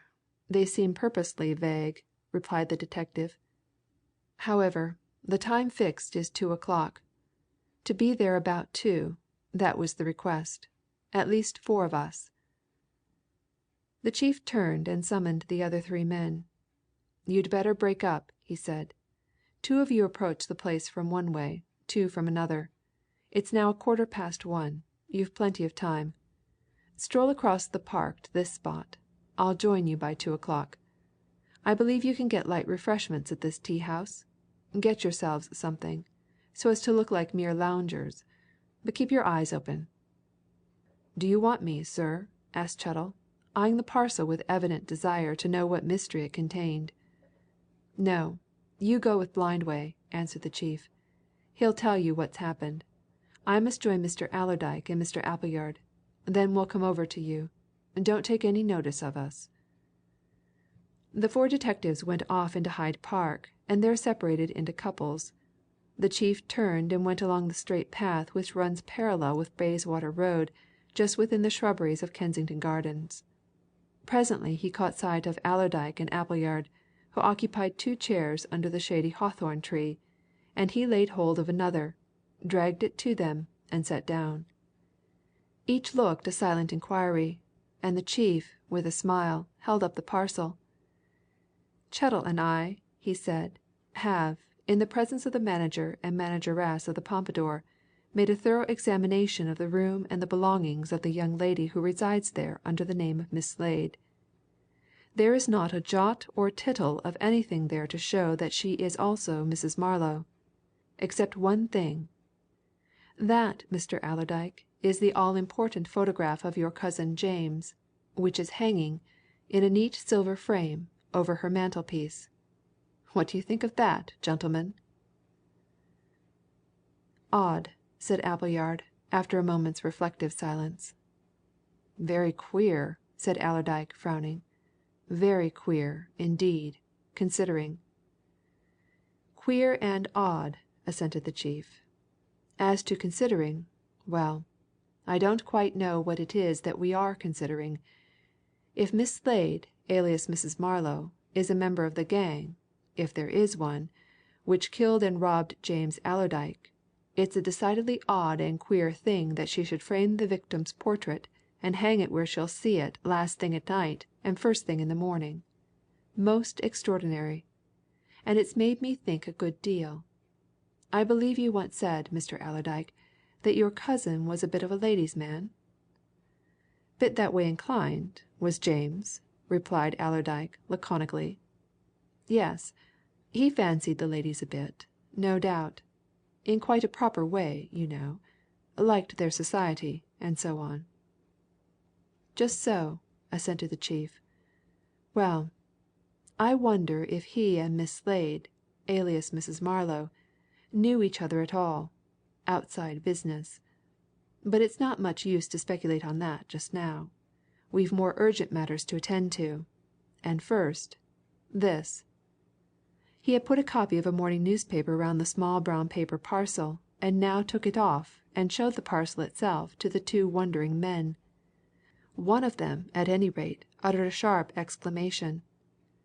"Brown paper, sealed with black wax!" said Allerdyke, remembering what Chettle had told him. "Good Lord! What "I don't suppose this is the original brown paper, nor these the original dabs of black wax," remarked the chief as he produced a pocket penknife. "But this parcel, gentlemen, was recently confided by Miss Slade to the care of the manageress of the Pompadour, to be put in the hotel safe, from which it was produced to me 20 minutes ago, and I am now going to see what it contains." The others sat in absorbed silence while the chief delicately removed the wrappings of the mysterious parcel. A sheet of brown paper, a sheet of cartridge paper beneath it, and within these very ordinary envelopings an old cigar box, loosely tied about with a bit of knotted string. "Now for it," said the chief. "The box contains " He raised the lid as the other two leaned nearer. A stray ray of sunlight, filtering through the swaying boughs of the hawthorn, shot down on the box as the chief lifted a wad of soft paper and revealed a glittering mass of pearls and diamonds. "The Princess Nastirsevitch's jewels," said the chief softly. "That's just what I expected ever since the manageress gave me this parcel. This, of course, is the parcel which your cousin sent that night from Hull, Mr. Allerdyke. It fell into Mrs. Marlow's hands, alias Miss Slade, and here it is. That's all right." The other two men stared at the contents of the cigarette box, then at the chief, then at each other. A deep silence had fallen. It was some minutes before Allerdyke broke it. "All wrong, I should say," he muttered. "However, if those are the things I only say if, mind I suppose we're a step nearer to something else. But what?" The chief, who appeared to both of them to be strangely phlegmatic about the whole affair, proceeded to close the box, reinvest it in its wrappings, and tie it about with the original string. "We are certainly a step nearer to a good deal," he said, making a neat job of his parcel and patting it affectionately as if he had been a milliner's apprentice doing up a choice confection. "And the next thing we do is to take a walk together into Hyde Park. On the way I will tell you why we are going there. That is, I will tell you what I know of the reason for such an expedition. It isn't much, but it has certain possibilities." The two North countrymen listened with great curiosity as they marched across the grass towards the tea house. Each possessed the North country love of the mysterious and the bizarre. This last development tickled their fancy and stirred their imagination. "What on earth do you make out of it all?" asked Allerdyke. "Gad! It's more like a children's game of hide and seek in an old house of nooks and corners than what I should have imagined police proceedings would be. What say you, Ambler?" "I don't know how much romance and adventure there usually are in police proceedings," replied Appleyard cautiously. "A good answer, Mr. Appleyard," said the chief laughing. "Ah, there's a lot more of both than civilians would think, in addition to all the sordid and dismal details. What do I make out of it, Mr. Appleyard? Why, I think somebody has all this time been making a special investigation of this mystery for himself, and that at last he's going to wind it up with a sensational revelation to us. Don't you be surprised if you've an application for that £50,000 reward before to night." "You really think that?" exclaimed Allerdyke incredulously. "I shouldn't be surprised," answered the chief. "Something considerable is certainly at hand. Now let us settle our plan of campaign. This tea garden, I remember, is a biggish place. We'll sit down at one of the tables. We will appear to be three quiet gentlemen disposed to take a cup of coffee with our cigars or cigarettes. We will be absorbed in our own conversation and company, but at the same time we will look about us. Therefore, use your eyes, gentlemen, as much as you like, but don't appear to take any particular interest in anything you see, and don't openly recognize any person you set eyes on." It was a very warm and summer-like day, and the lawns around the tea house were filled with people, young and old. Some were drinking tea, some coffee, some were indulging in iced drinks. Nursemaids and children were much in evidence under the surrounding trees. Waitresses were flitting about hither and thither. There was nothing to suggest that this eminently London park scene was likely to prove the setting of the last act of a drama. "You're much more likely to see and to recognize than we are," remarked Allerdyke, as the three gathered round about a table on the edge of the crowd. "For my part, I see nothing but men, women, and children, except that I also see Chettle sitting across yonder with another man who's no doubt one of your lot." "Just so," assented the chief. He gave an order for coffee to a passing waitress, lighted a cigar which Allerdyke offered him, and glanced round as if he were looking at nothing in particular. "Just so. Well, I see my own 4 men. I also see at least 6 detectives who belong to the city police, and there may be more, but I know those 6 personally. They are spread about, all over the place, and I dare say that every man is very much on the stretch, innocent enough as he looks." "6!" exclaimed Appleyard. "And 4 of yours? That looks as if they'd expected to have to tackle a small army." "You never know what you may have to tackle in affairs like this," replied the chief. "Nothing like having reserves in hand, you know. Now let me give you a tip. It is almost exactly 2 o'clock. Never mind the people who are already here, gentlemen. Keep your eyes open on any newcomers. Look out, quietly, for folks who seem to drop in as casually as we do. Look, for example, at those 2 well-dressed men who are coming across the sward there, swinging their sticks. They—" Allerdyke suddenly bent his head toward the table. "Careful!" he said. "Gad! I know one of 'em, anyhow. Van Koon, as I live!" End of chapter 31.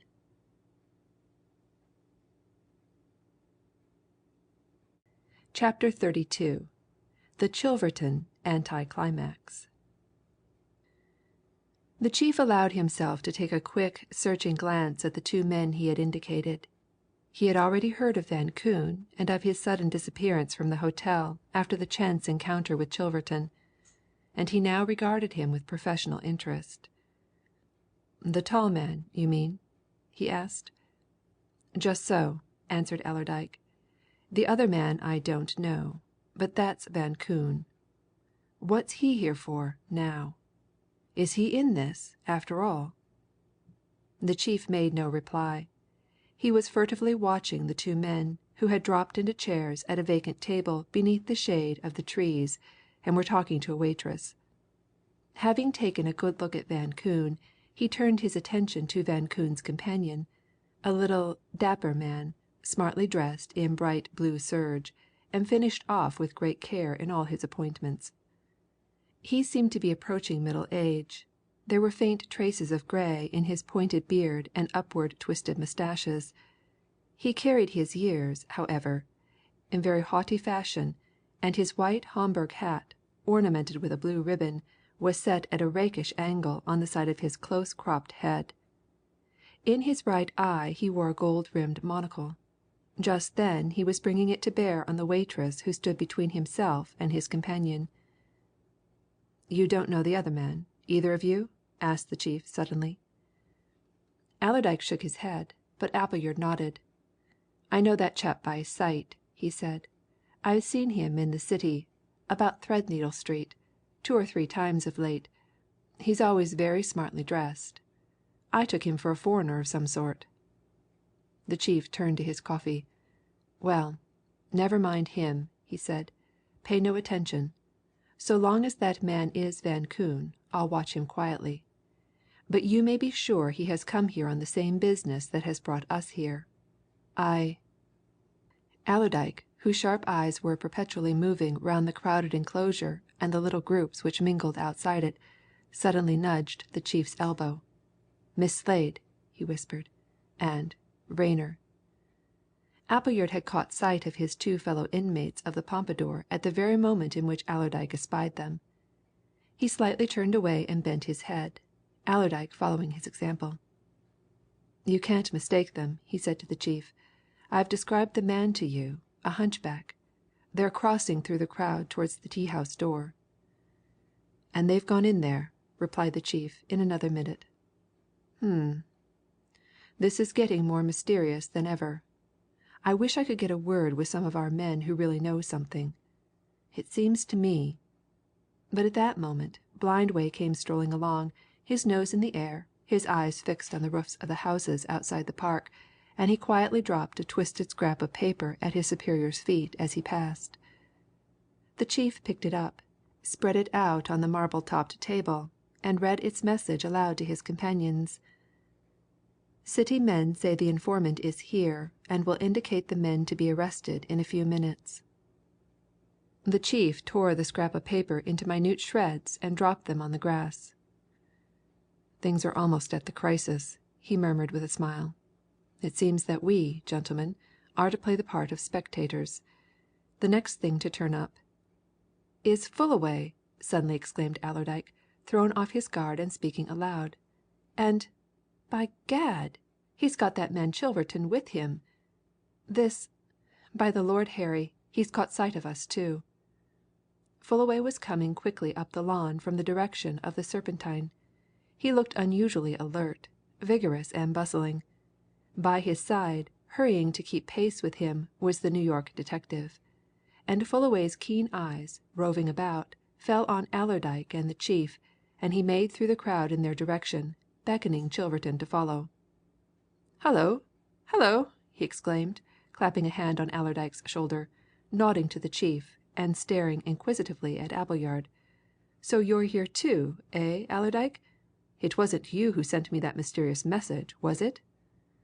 "What message?" growled Allerdyke. "Be careful! Don't attract attention. There are things going on here, I promise you. Drop into that chair, man. Tell Chilverton to sit down. What message are you talking about?" Fullaway, quick to grasp the situation, sat down in a chair, while Appleyard pulled forward and motioned his companion to follow his example. "I got a queer message, typewritten, on a sheet of note paper which bore no address about an hour ago," he said. "It told me that if I came here, to this Hyde Park tea house, at 2 o'clock, I'd have this confounded mystery explained. No signature, nothing to show who or where it came from. So I set out. And just as I was stepping into a taxi to come on here, I met Chilverton, so he came along with me. What brings you, then? Similar message, eh? And what " "Hush!" whispered Appleyard. "Miss Slade's coming out of the tea house. And who's the man that's with her?" All 5 men glanced covertly over their shoulders at the open door of the tea house, some 20 to 30 yards away. Down its steps came Miss Slade, accompanied by a man whom none of them had ever seen before, a well-built, light-complexioned, fair-haired man, certainly not an Englishman, but very evidently of Teutonic extraction, who was talking volubly to his companion and making free use of his hands to point or illustrate his conversation.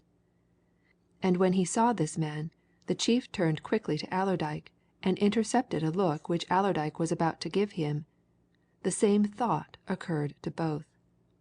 Here was the man described by the hotel keeper of the Eastbourne Terrace and the shabby establishment away in the docks. "Miss Slade!" exclaimed Fullaway. "What on earth are you talking about? That's my secretary, Mrs. "Shh!" interrupted the chief. "That's one of your surprises, Mr. Fullaway. Quiet, now, quiet. Our job is to watch. Something'll happen in a minute."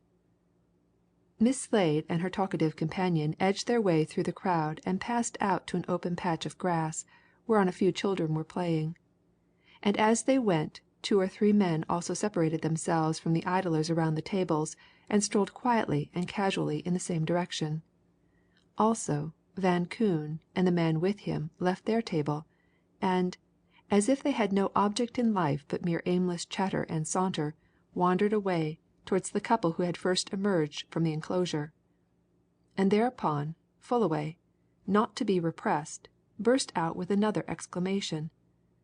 "My God! Chilverton!" he cried. "There is Van Koon! And, by all that's wonderful, Merrifield with him!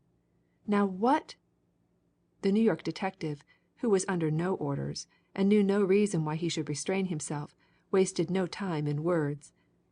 Like a flash, he had leapt from his chair, threaded his way through the surrounding people, and was after his quarry. And, with a muttered exclamation of anger, the chief rose and followed, and it seemed to Allerdyke that almost at the same instant a score of men, up to that moment innocently idling and lounging, rose in company. "Damn it!" he growled, as he and Appleyard got up. "That chap's going to spoil everything! What is he after? Confound you, Fullaway! Why couldn't you keep quiet for a minute? Look there!" Van Koon had turned and seen Chilverton. So, too, had Van Koon's companion. So, also, had Miss Slade and the man she was walking with. That man, too, saw the apparent idlers closing in upon him. For a second he, and Van Koon, and the other man stared at each other across the grass. Then, as with a common instinct, each turned to flee, and at that instant Miss Slade, with a truly feminine cry, threw herself upon her companion and got an undeniably firm grip on his struggling arms. "This is the Eastwood Terrace man!" she panted, as Allerdyke and half a dozen detectives relieved her. "Get the other 2, Van Koon and Merrifield. Quick!" But Van Koon was already in the secure grip of Chilverton, and the person in the light blue suit was being safely rounded up by a posse of grim-faced men. End of chapter 32.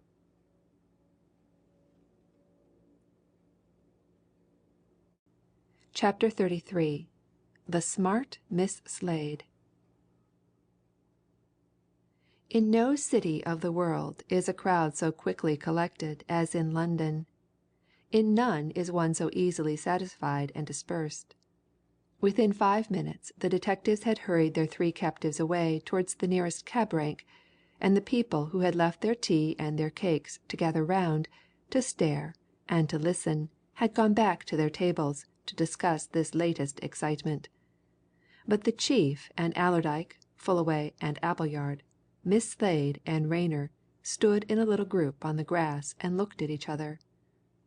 Eventually, all looks except Rayner's centred on Miss Slade, who, somewhat out of breath from her tussle, was settling her hat and otherwise composing herself.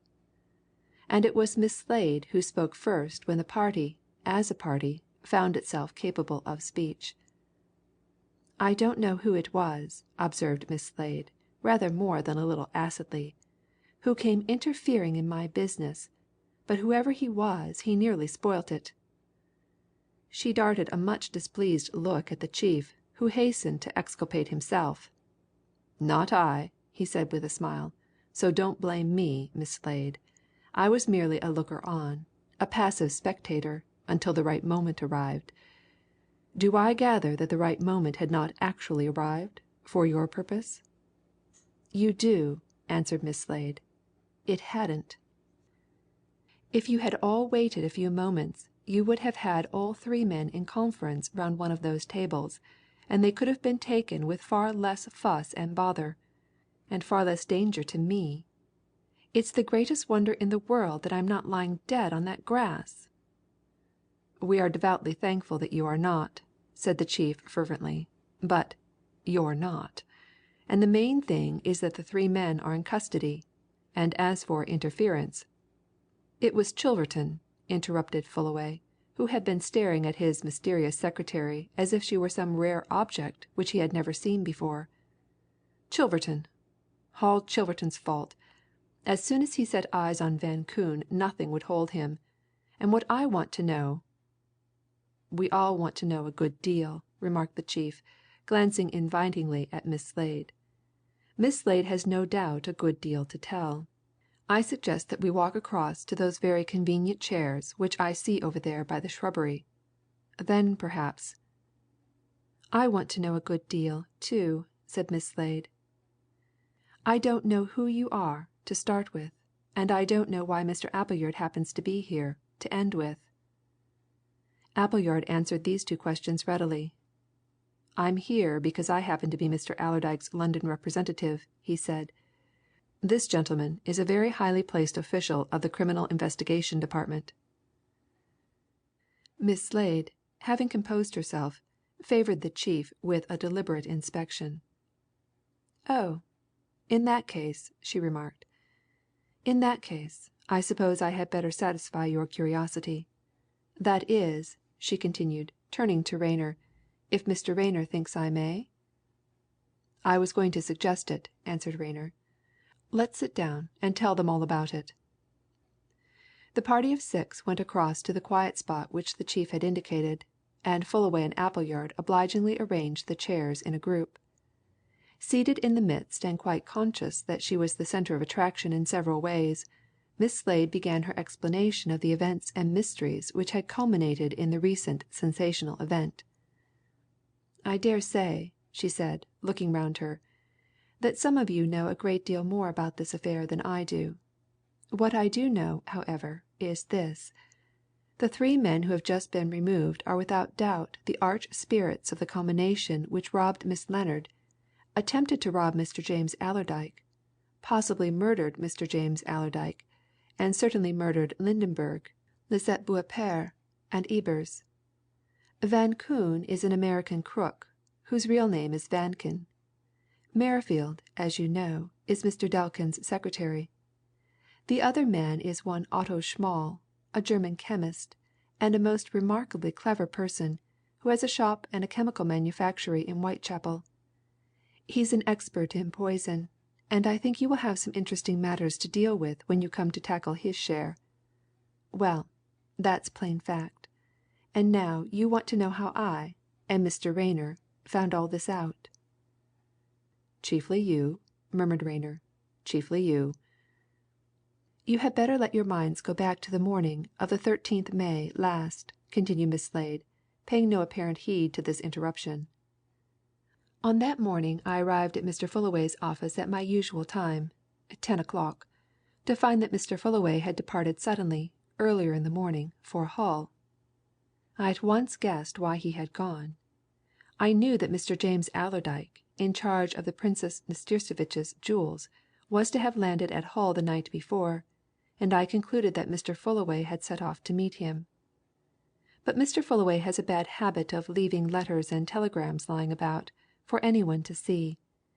And within a few minutes I found on his desk a telegram from Mr. Marshall Allerdyke, dispatched early that morning from Hull, saying that his cousin had died suddenly during the night. That, of course, definitely explained Mr. Fullaway's departure, and it also made me wonder, knowing all I did know, if the jewels were safe. This, I repeat, was about 10 to half past 10 o'clock. About 12 o'clock of that morning, the 13th, Mr. Van Koon, whom I knew as a resident in the hotel and a frequent caller on Mr. Fullaway, came in. He wanted Mr. Fullaway to cash a check for him. I told him that I could do that, and I took his check, wrote out one of my own, and went uptown to Parr's Bank, at the bottom of St. Martin's Lane, to get the cash for him. Mr. Van Koon stayed in the office, reading a bundle of American newspapers which had just been delivered. I was away from the office perhaps 40 minutes or so. When I returned he was still there. I gave him the money, he thanked me, and went away. Towards the end of that afternoon, just before I was leaving the office, I got a wire from Mr. Fullaway, from Hull. It was quite short. It merely informed me that Mr. James Allerdyke was dead, under mysterious circumstances, and the NASTIRSEVITCH property was missing. Of course, I knew what that meant, and I drew my own conclusions. Now I come to the 14th, a critical day, so far as I am concerned. During that morning a parcels van boy came to the office. He said that on the previous day, about 12:30 o'clock, he had brought a small parcel there, addressed to Mr. Fullaway, and had handed it to a gentleman who was reading newspapers, and who had answered yes when inquired of as Mr. Fullaway. This gentleman, who, of course, was Van Koon, had signed for the parcel by scribbling two initials, F.F., in the proper space. The boy, who said he was new to his job, told me that the clerk at the parcels office objected to this as not being a proper signature, and had told him to call next time he was passing and get the thing put right. He accordingly handed me the sheet, and I, believing that this was some small parcel which Van Koon had taken in, signed for, and placed somewhere in the office or in Mr. Fullaway's private room, signed my own name, for Franklin Fullaway, over the pencilled initials. And as I did so I noticed that the parcel had been sent from Hull. When the boy had gone I looked for that parcel. I could not find it anywhere. It was certainly not in the office nor in any of the rooms of Mr. Fullaway's suite. I was half minded to go to Mr. Van Koon and ask about it, but I decided that I wouldn't. I thought I would wait until Mr. Fullaway returned. But all the time I was wondering what parcel it could be that was sent from Hull, and certainly dispatched from there on the very evening before Mr. Fullaway's hurried journey. Nothing happened until Mr. Fullaway came back. Then a lot of things happened all at once. There was the news he brought about the Hull affair. Then there was the affair of the French maid. A great deal got into the newspapers. Mr. Rayner and I, who live at the same boarding house, began to discuss matters. I heard, through Mr. Fullaway, that there was likelihood of a big reward, and I determined to have a try for it, in conjunction with Mr. Rayner. And so I kept my own counsel, and said nothing about the affair of the parcel. Fullaway, who had been manifesting signs of impatience and irritation during the last few minutes, here snapped out a question. "Why didn't you tell me at once about the parcel?" he demanded. "It was your duty." Miss Slade gave her employer a cool glance. "Possibly," she retorted. "But you are much too careless to be entrusted with secrets, Mr. Fullaway. I knew that if I told you about that parcel you'd spoil everything at once. I wanted to do things my own way. I took my own way, and it's come out all right for everybody. Now, don't you or anybody interrupt me again. I'm telling it all in order." Fullaway made an inarticulate growling protest, but Miss Slade took no notice and continued in even, dispassionate tones, as if she had been explaining a mathematical problem. The affair prospered. The Princess came. The reward of £50,000 was offered. Then Mr. Rayner and I put our heads together more seriously. Much, of course, depended upon me, as I was on the spot. I wanted a chance to get into Van Koon's rooms, sometime when he was out. Fortunately the chance came. One afternoon, when Van Koon was in our office, he and Mr. Fullaway settled to dine out together and go to the theatre afterwards. That gave me my opportunity. I made an excuse about staying late at Mr. Fullaway's office, and when both men were clear away I let myself into Van Koon's room. I'd already made preparations for that, and proceeded to search. I found the parcel. It was a small, square parcel, done up in brown paper and sealed with black wax. It had been opened, the original wrapper put on again, and the seals resealed. I took it into Mr. Fullaway's rooms and opened it, carefully. Inside I found a small cigar box, and in it the Princess's jewels. I took them out.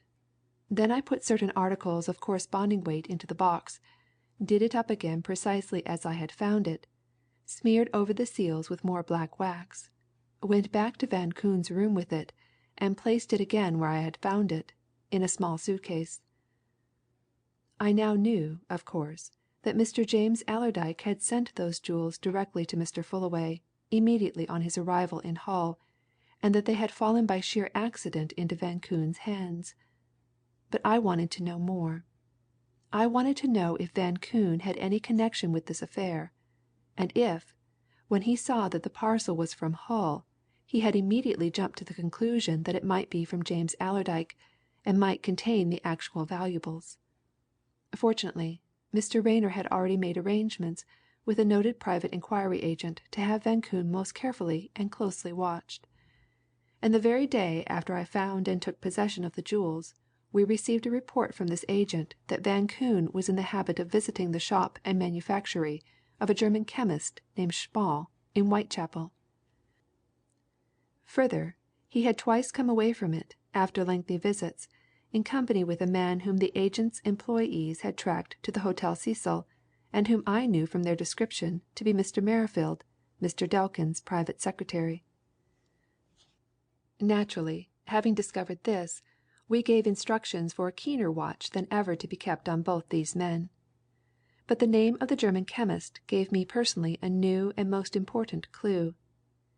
There had been employed at the Waldorf Hotel, for some weeks up to the end of the first week in May, a German-Swiss young man, who then called himself Ebers.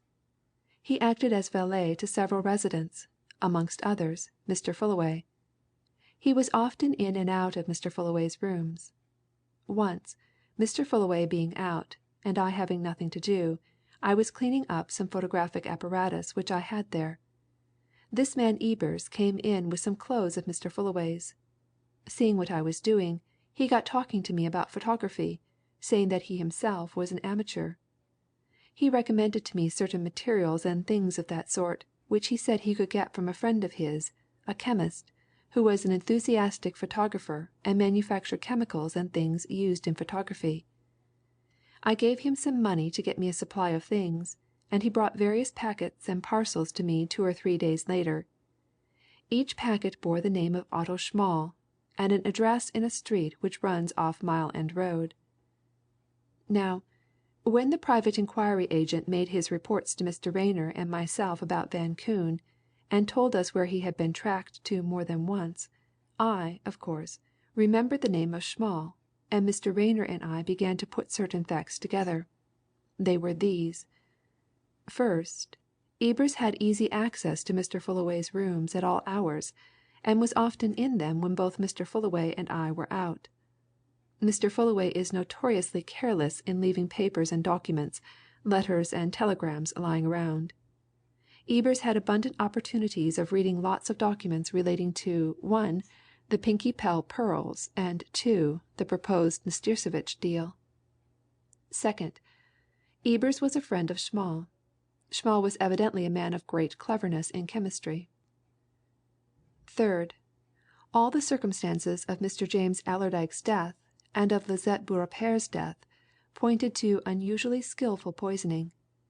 Who was better able to engineer that than a clever chemist? Fourth, the jewels belonging to the Princess Nastirsevitch had undoubtedly fallen into Van Koon's hands. Van Koon was a friend of Schmall. So also, evidently, was Merrifield. Now, Merrifield, as Delkin's secretary, knew of the proposed deal. Obviously, then, Schmall, Van Koon, and Merrifield were in league. Whether Ebers was also in league, or was a cat's paw, we did not trouble to decide.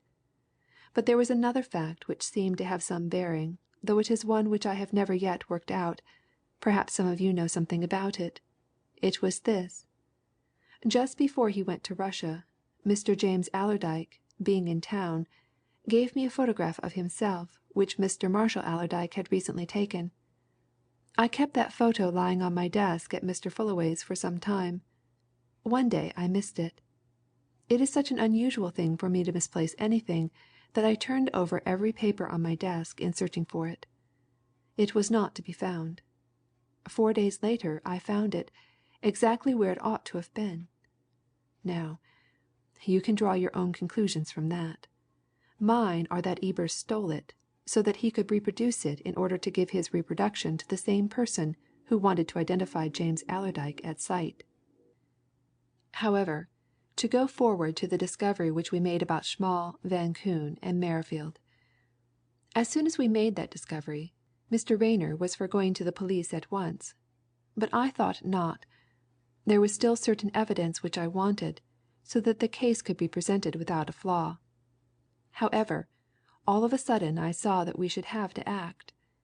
Ebers was found dead in a small hotel near the docks, and at a conference in which Mr. Fullaway insisted I should join, in his rooms, and at which Van Koon, who had been playing a bluff game, was present, there was enough said to convince me that Van Koon and his associates would take alarm and be off with what they believed themselves to possess, the jewels in that parcel.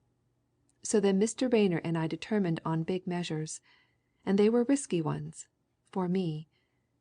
I had already gone down, more than once, to Whitechapel, and had bought things at Small's shop, and I was convinced that he was the man who accompanied Lisette Beaurepaire to that little hotel in Eastbourne Terrace. Now that the critical moment came, after the Ebers-Federman affair, I went there again. I got Schmall outside his premises. I took a bold step. I told him that I was a woman detective who, for purposes of my own, had been working this case, and that I was in full possession of the facts. If I had not taken the precaution to tell him this in the thick of a crowded street, he would have killed me on the spot.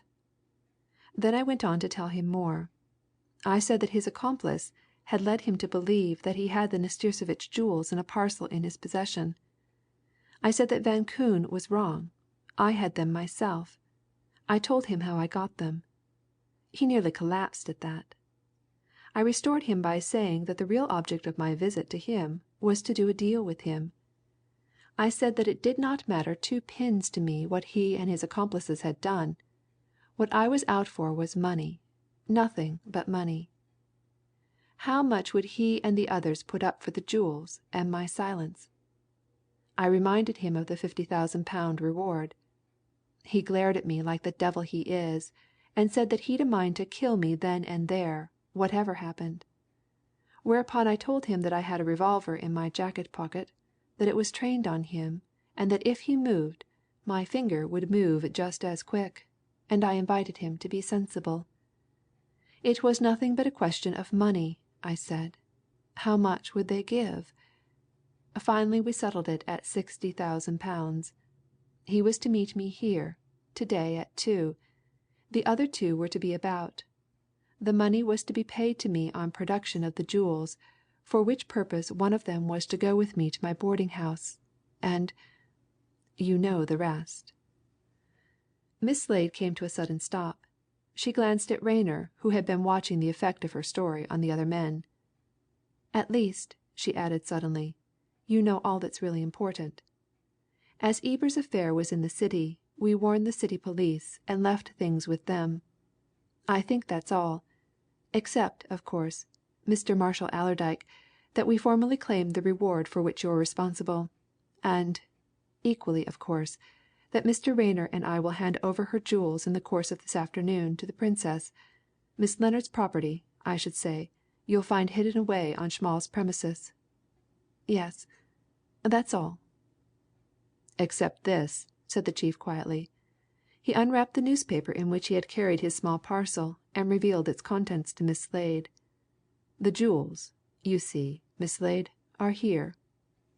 It has been my painful duty to visit your hotel and possess myself of them. Sorry, but Miss Slade gave one glance of astonishment at the chief and his exhibit. Then she laughed in his face. Don't apologize, and don't trouble yourself, she said suavely. But you're a bit off it, all the same. Those are some paste things which Mr. Rayner got together for me, in case it came to being obliged to exhibit some to the crooks. You don't think, really, that I was going to run any risks with the genuine articles? Sakes! They're all right. They're deposited, snug and safe, at my banker's, and if you'll get a cab, we'll drive there and get them. End of chapter 33.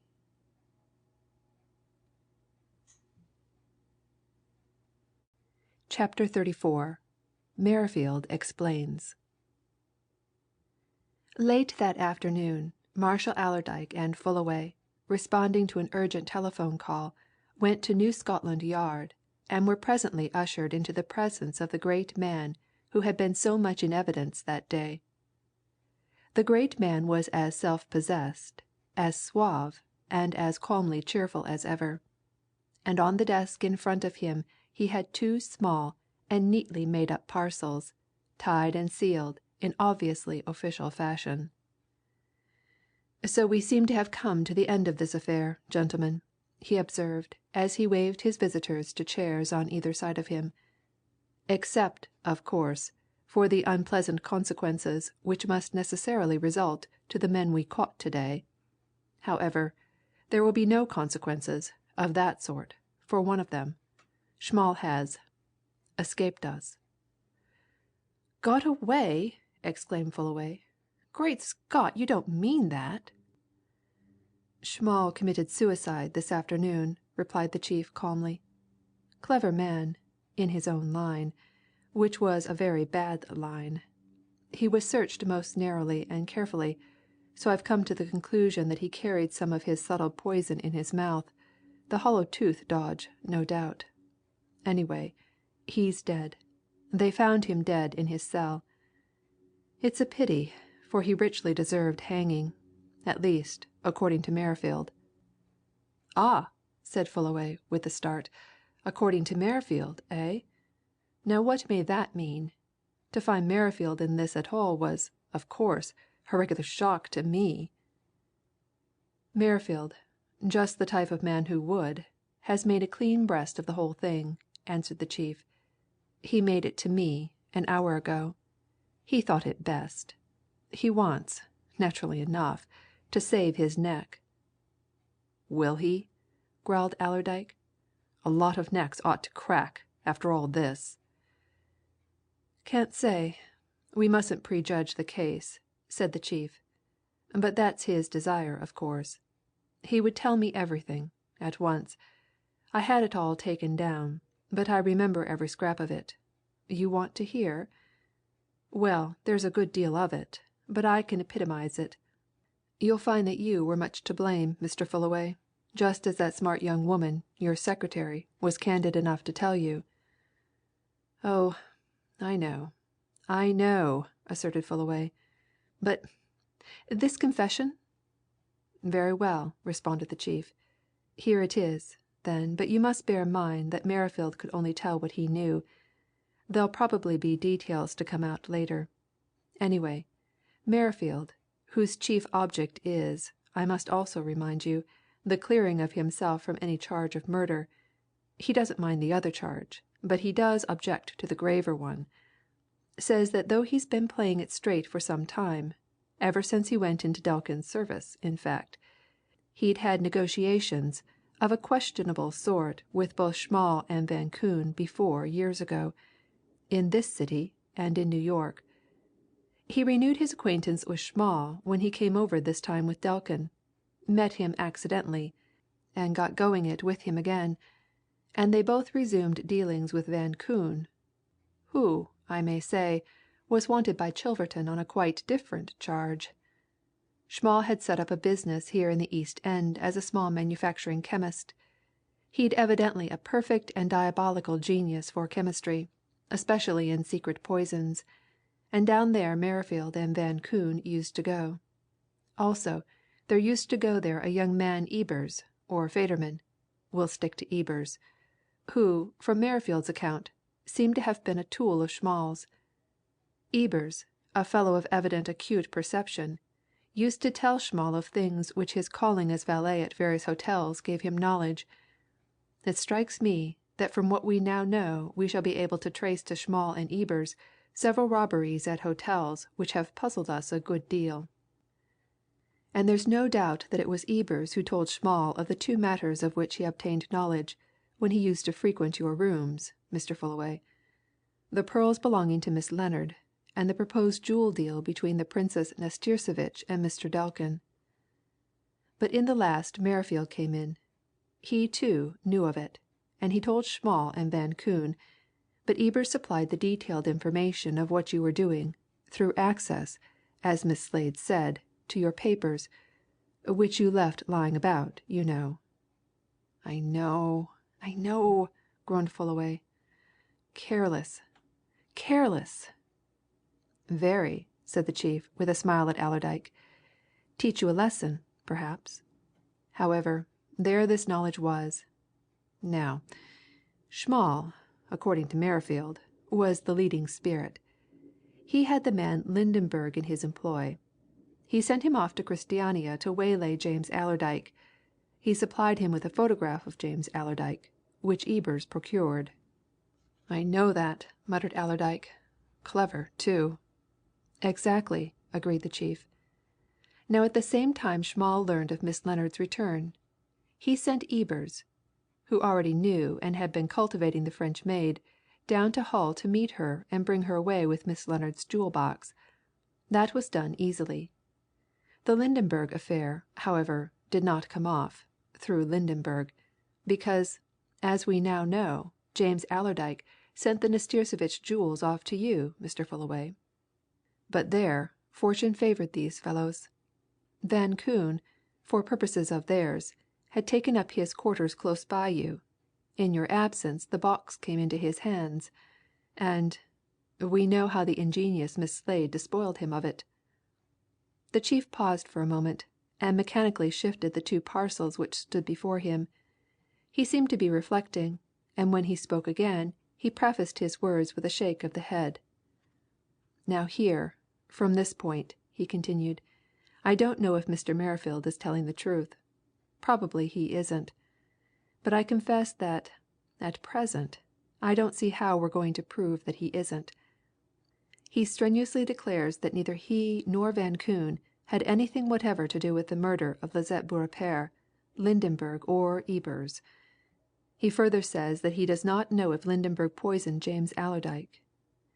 He declares that he does not know if it was ever intended to poison James Allerdyke, though he confesses that it was intended to rob him at Hull. Schmall, he says, was the active partner in all this. He took all that into his own hands. According to Merrifield, he does not know, nor Van Koon either, if it was Schmall who went down to Hull and shot Lydenberg, or if Lydenberg was murdered by some person who had a commission for his destruction from some secret society. Lydenberg, he believed, was mixed up with that sort of thing. "I know that, I think," exclaimed Allerdyke. "I dare say we all three know what we think," observed the chief.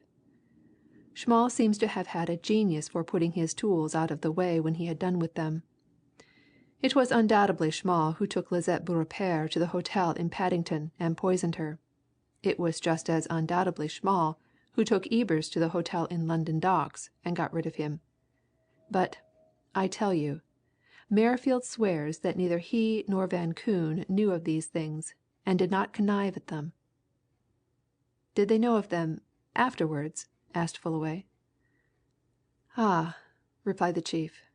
"That's what they'll have to satisfy a judge and jury about. I think they'll find it difficult.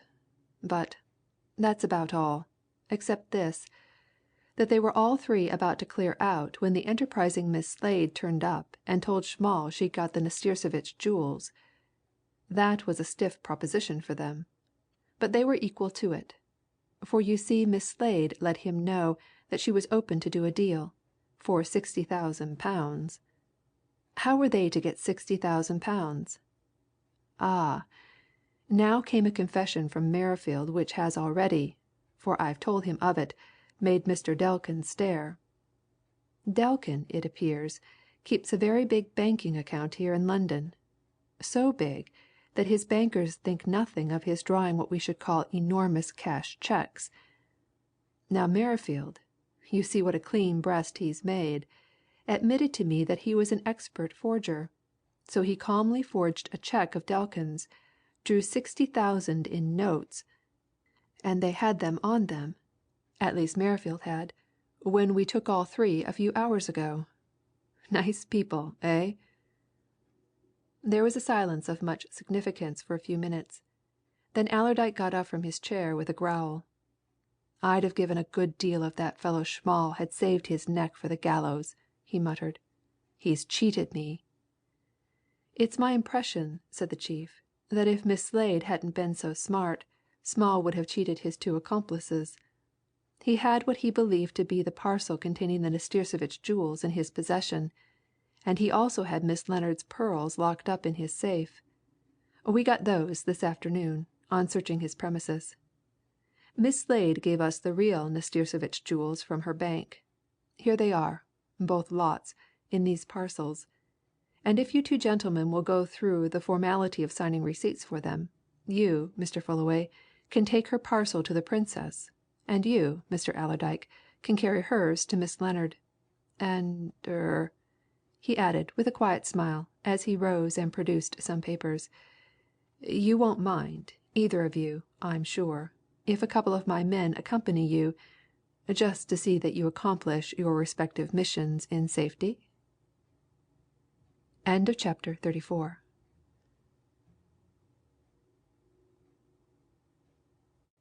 Chapter 35.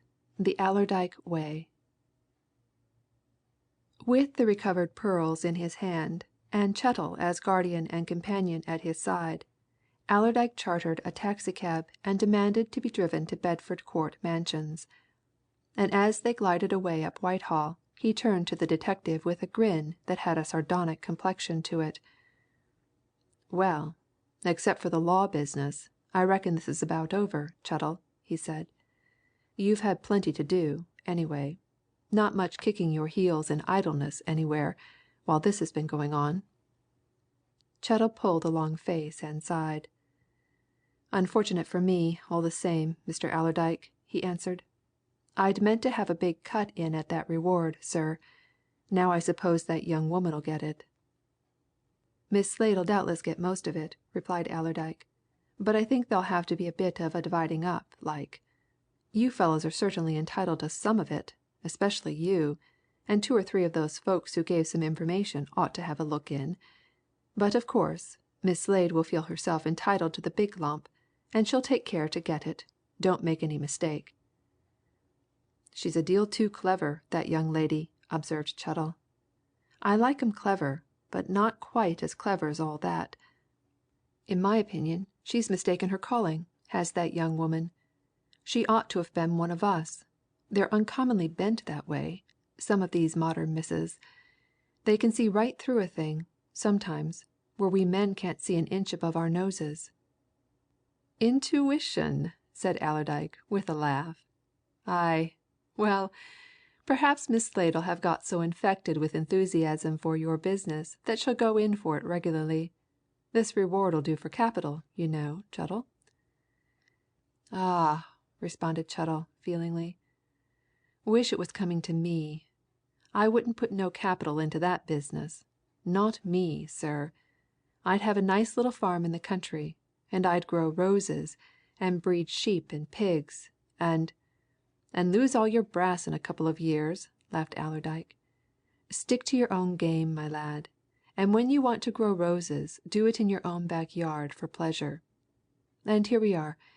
You'd best wait, Chettle, until Miss Lennard herself gives us a receipt for this stuff, and then you can take it back to Scotland Yard and frame it." He left Chettle in an anteroom of Miss Lennard's flat while he himself was shown into the prima donna's presence. She was alone and evidently unoccupied, and her eyes suddenly sparkled when Allerdyke came in as if she was glad of a visitor. "You!" she exclaimed. "Really?" "It's me," said Allerdyke laconically. "Nobody else." He looked round to make sure that the door was safely closed. Then he advanced to the little table at which Miss Lennard was sitting and laid down his parcel. Something for you," he said abruptly. "Open it." "What is it?" she asked, glancing shyly at him. "Not chocolates, surely?" "Never bought aught of that sort in my life," replied Allerdyke. "More respect for people's teeth. Here, I'll open it," he went on, producing a penknife and cutting the string. "I've signed one receipt for this stuff already you'll have to sign another. There's a detective in your parlour waiting for it, just now." "A detective!" she exclaimed. "Why, you don't mean to say that this box has my pearls in it? Oh, you don't!" "See if they're all right," commanded Allerdyke. "Gad, they've been through some queer hands since you lost 'em. I don't know how you feel about it, but hang me if I shouldn't feel strange wearing 'em again. I should feel but I dare say you don't." "No, I don't," she said as she drew the jewels out of their wrappings and hurriedly examined them. "Of course I don't. All I feel is that I'm delighted beyond measure to get them back. You don't understand." "No, I don't," agreed Allerdyke. He dropped into a chair close by and quietly regarded the owner of the fateful valuables. "I'm only a man, you see. But I should know better how to take care of things like those than you did. Come, now." "I shall take better care of them in future," said Miss Lennard. Allerdyke shook his head. "Not you!" he retorted. "At least, not unless you've got somebody to take care of you. Eh?" Miss Lennard, who was still examining her recovered property, set it hastily down and stared at her visitor. Her colour heightened and her eyes became inquisitive. "Take care of me?" she exclaimed. "Of whatever are you talking about, Mr. Allerdyke?" "It's like this," replied Allerdyke, involuntarily squaring himself in his chair. "You see me? I'm as healthy a man as ever lived 40, but no more than 25 in health and spirits. I've plenty of brains and a rare good temper. I'm owner of one of the best businesses in Yorkshire. I'm worth a good 10,000 a year. I've one of the best houses in our parts. I'm going to take another a country house, if you're minded. I'll guarantee to make the best husband." Miss Lennard dropped back on her sofa and screamed. "Good heavens, man!" she exclaimed. Are you really asking me to marry you?" "That's it," replied Allerdyke, nodding. "You've hit it. Queer way, maybe, but it's my way. See?" "I've never heard of such a way in all my life," said the lady. "You're extraordinary." "I am," said Allerdyke. "Yes, we are out of the ordinary in our part of the world. We know it. Well?" he went on, after a moment's silence, during which they looked at each other. "You've heard what I have to say. How is it to be?" The prima donna continued to gaze intently on this strange wooer for a full minute. Then she suddenly stretched out her hand. "I'll marry you," she said quietly. Allerdyke gave the hand a firm pressure, and stood up, unconsciously pulling himself to his full height. "Thank you," he said. "You shan't regret it. And now, then, a pen, if you please. Sign that." He handed his betrothed a paper, watched her sign it, and then, picking up the pen as she laid it down, took a cheque book from his pocket and quickly wrote a cheque. This he placed in an envelope taken from the writing table. Envelope and receipt in hand, he turned to the door. "Business first," he said, smiling over his shoulder. "I'll send Chettle off. Then we'll talk about ourselves." He went away to Chettle and put the paper and the envelope in his hand. "That's the receipt," he said. "T'other is a bit of present for you naught to do with the reward a trifle from me. Ah, you might like to know that I've just got engaged to be married." Chettle glanced round and inclined his head towards the room from which Allerdyke had just emerged. "What? To the lady?" he exclaimed. "Dearie me! Well," he went on, grasping the successful suitor's hand and giving it a warm and sympathetic squeeze, There's one thing I can say, Mr. Allerdyke, you'll make an uncommon good looking pair." End of Chapter 35. An end of The Rayner-Slade Amalgamation by J.S. Fletcher. For more audiobook mysteries by J.S. Fletcher, please visit LibriVox.org. And thank you to Christian Alexander for assisting to prooflisten this project.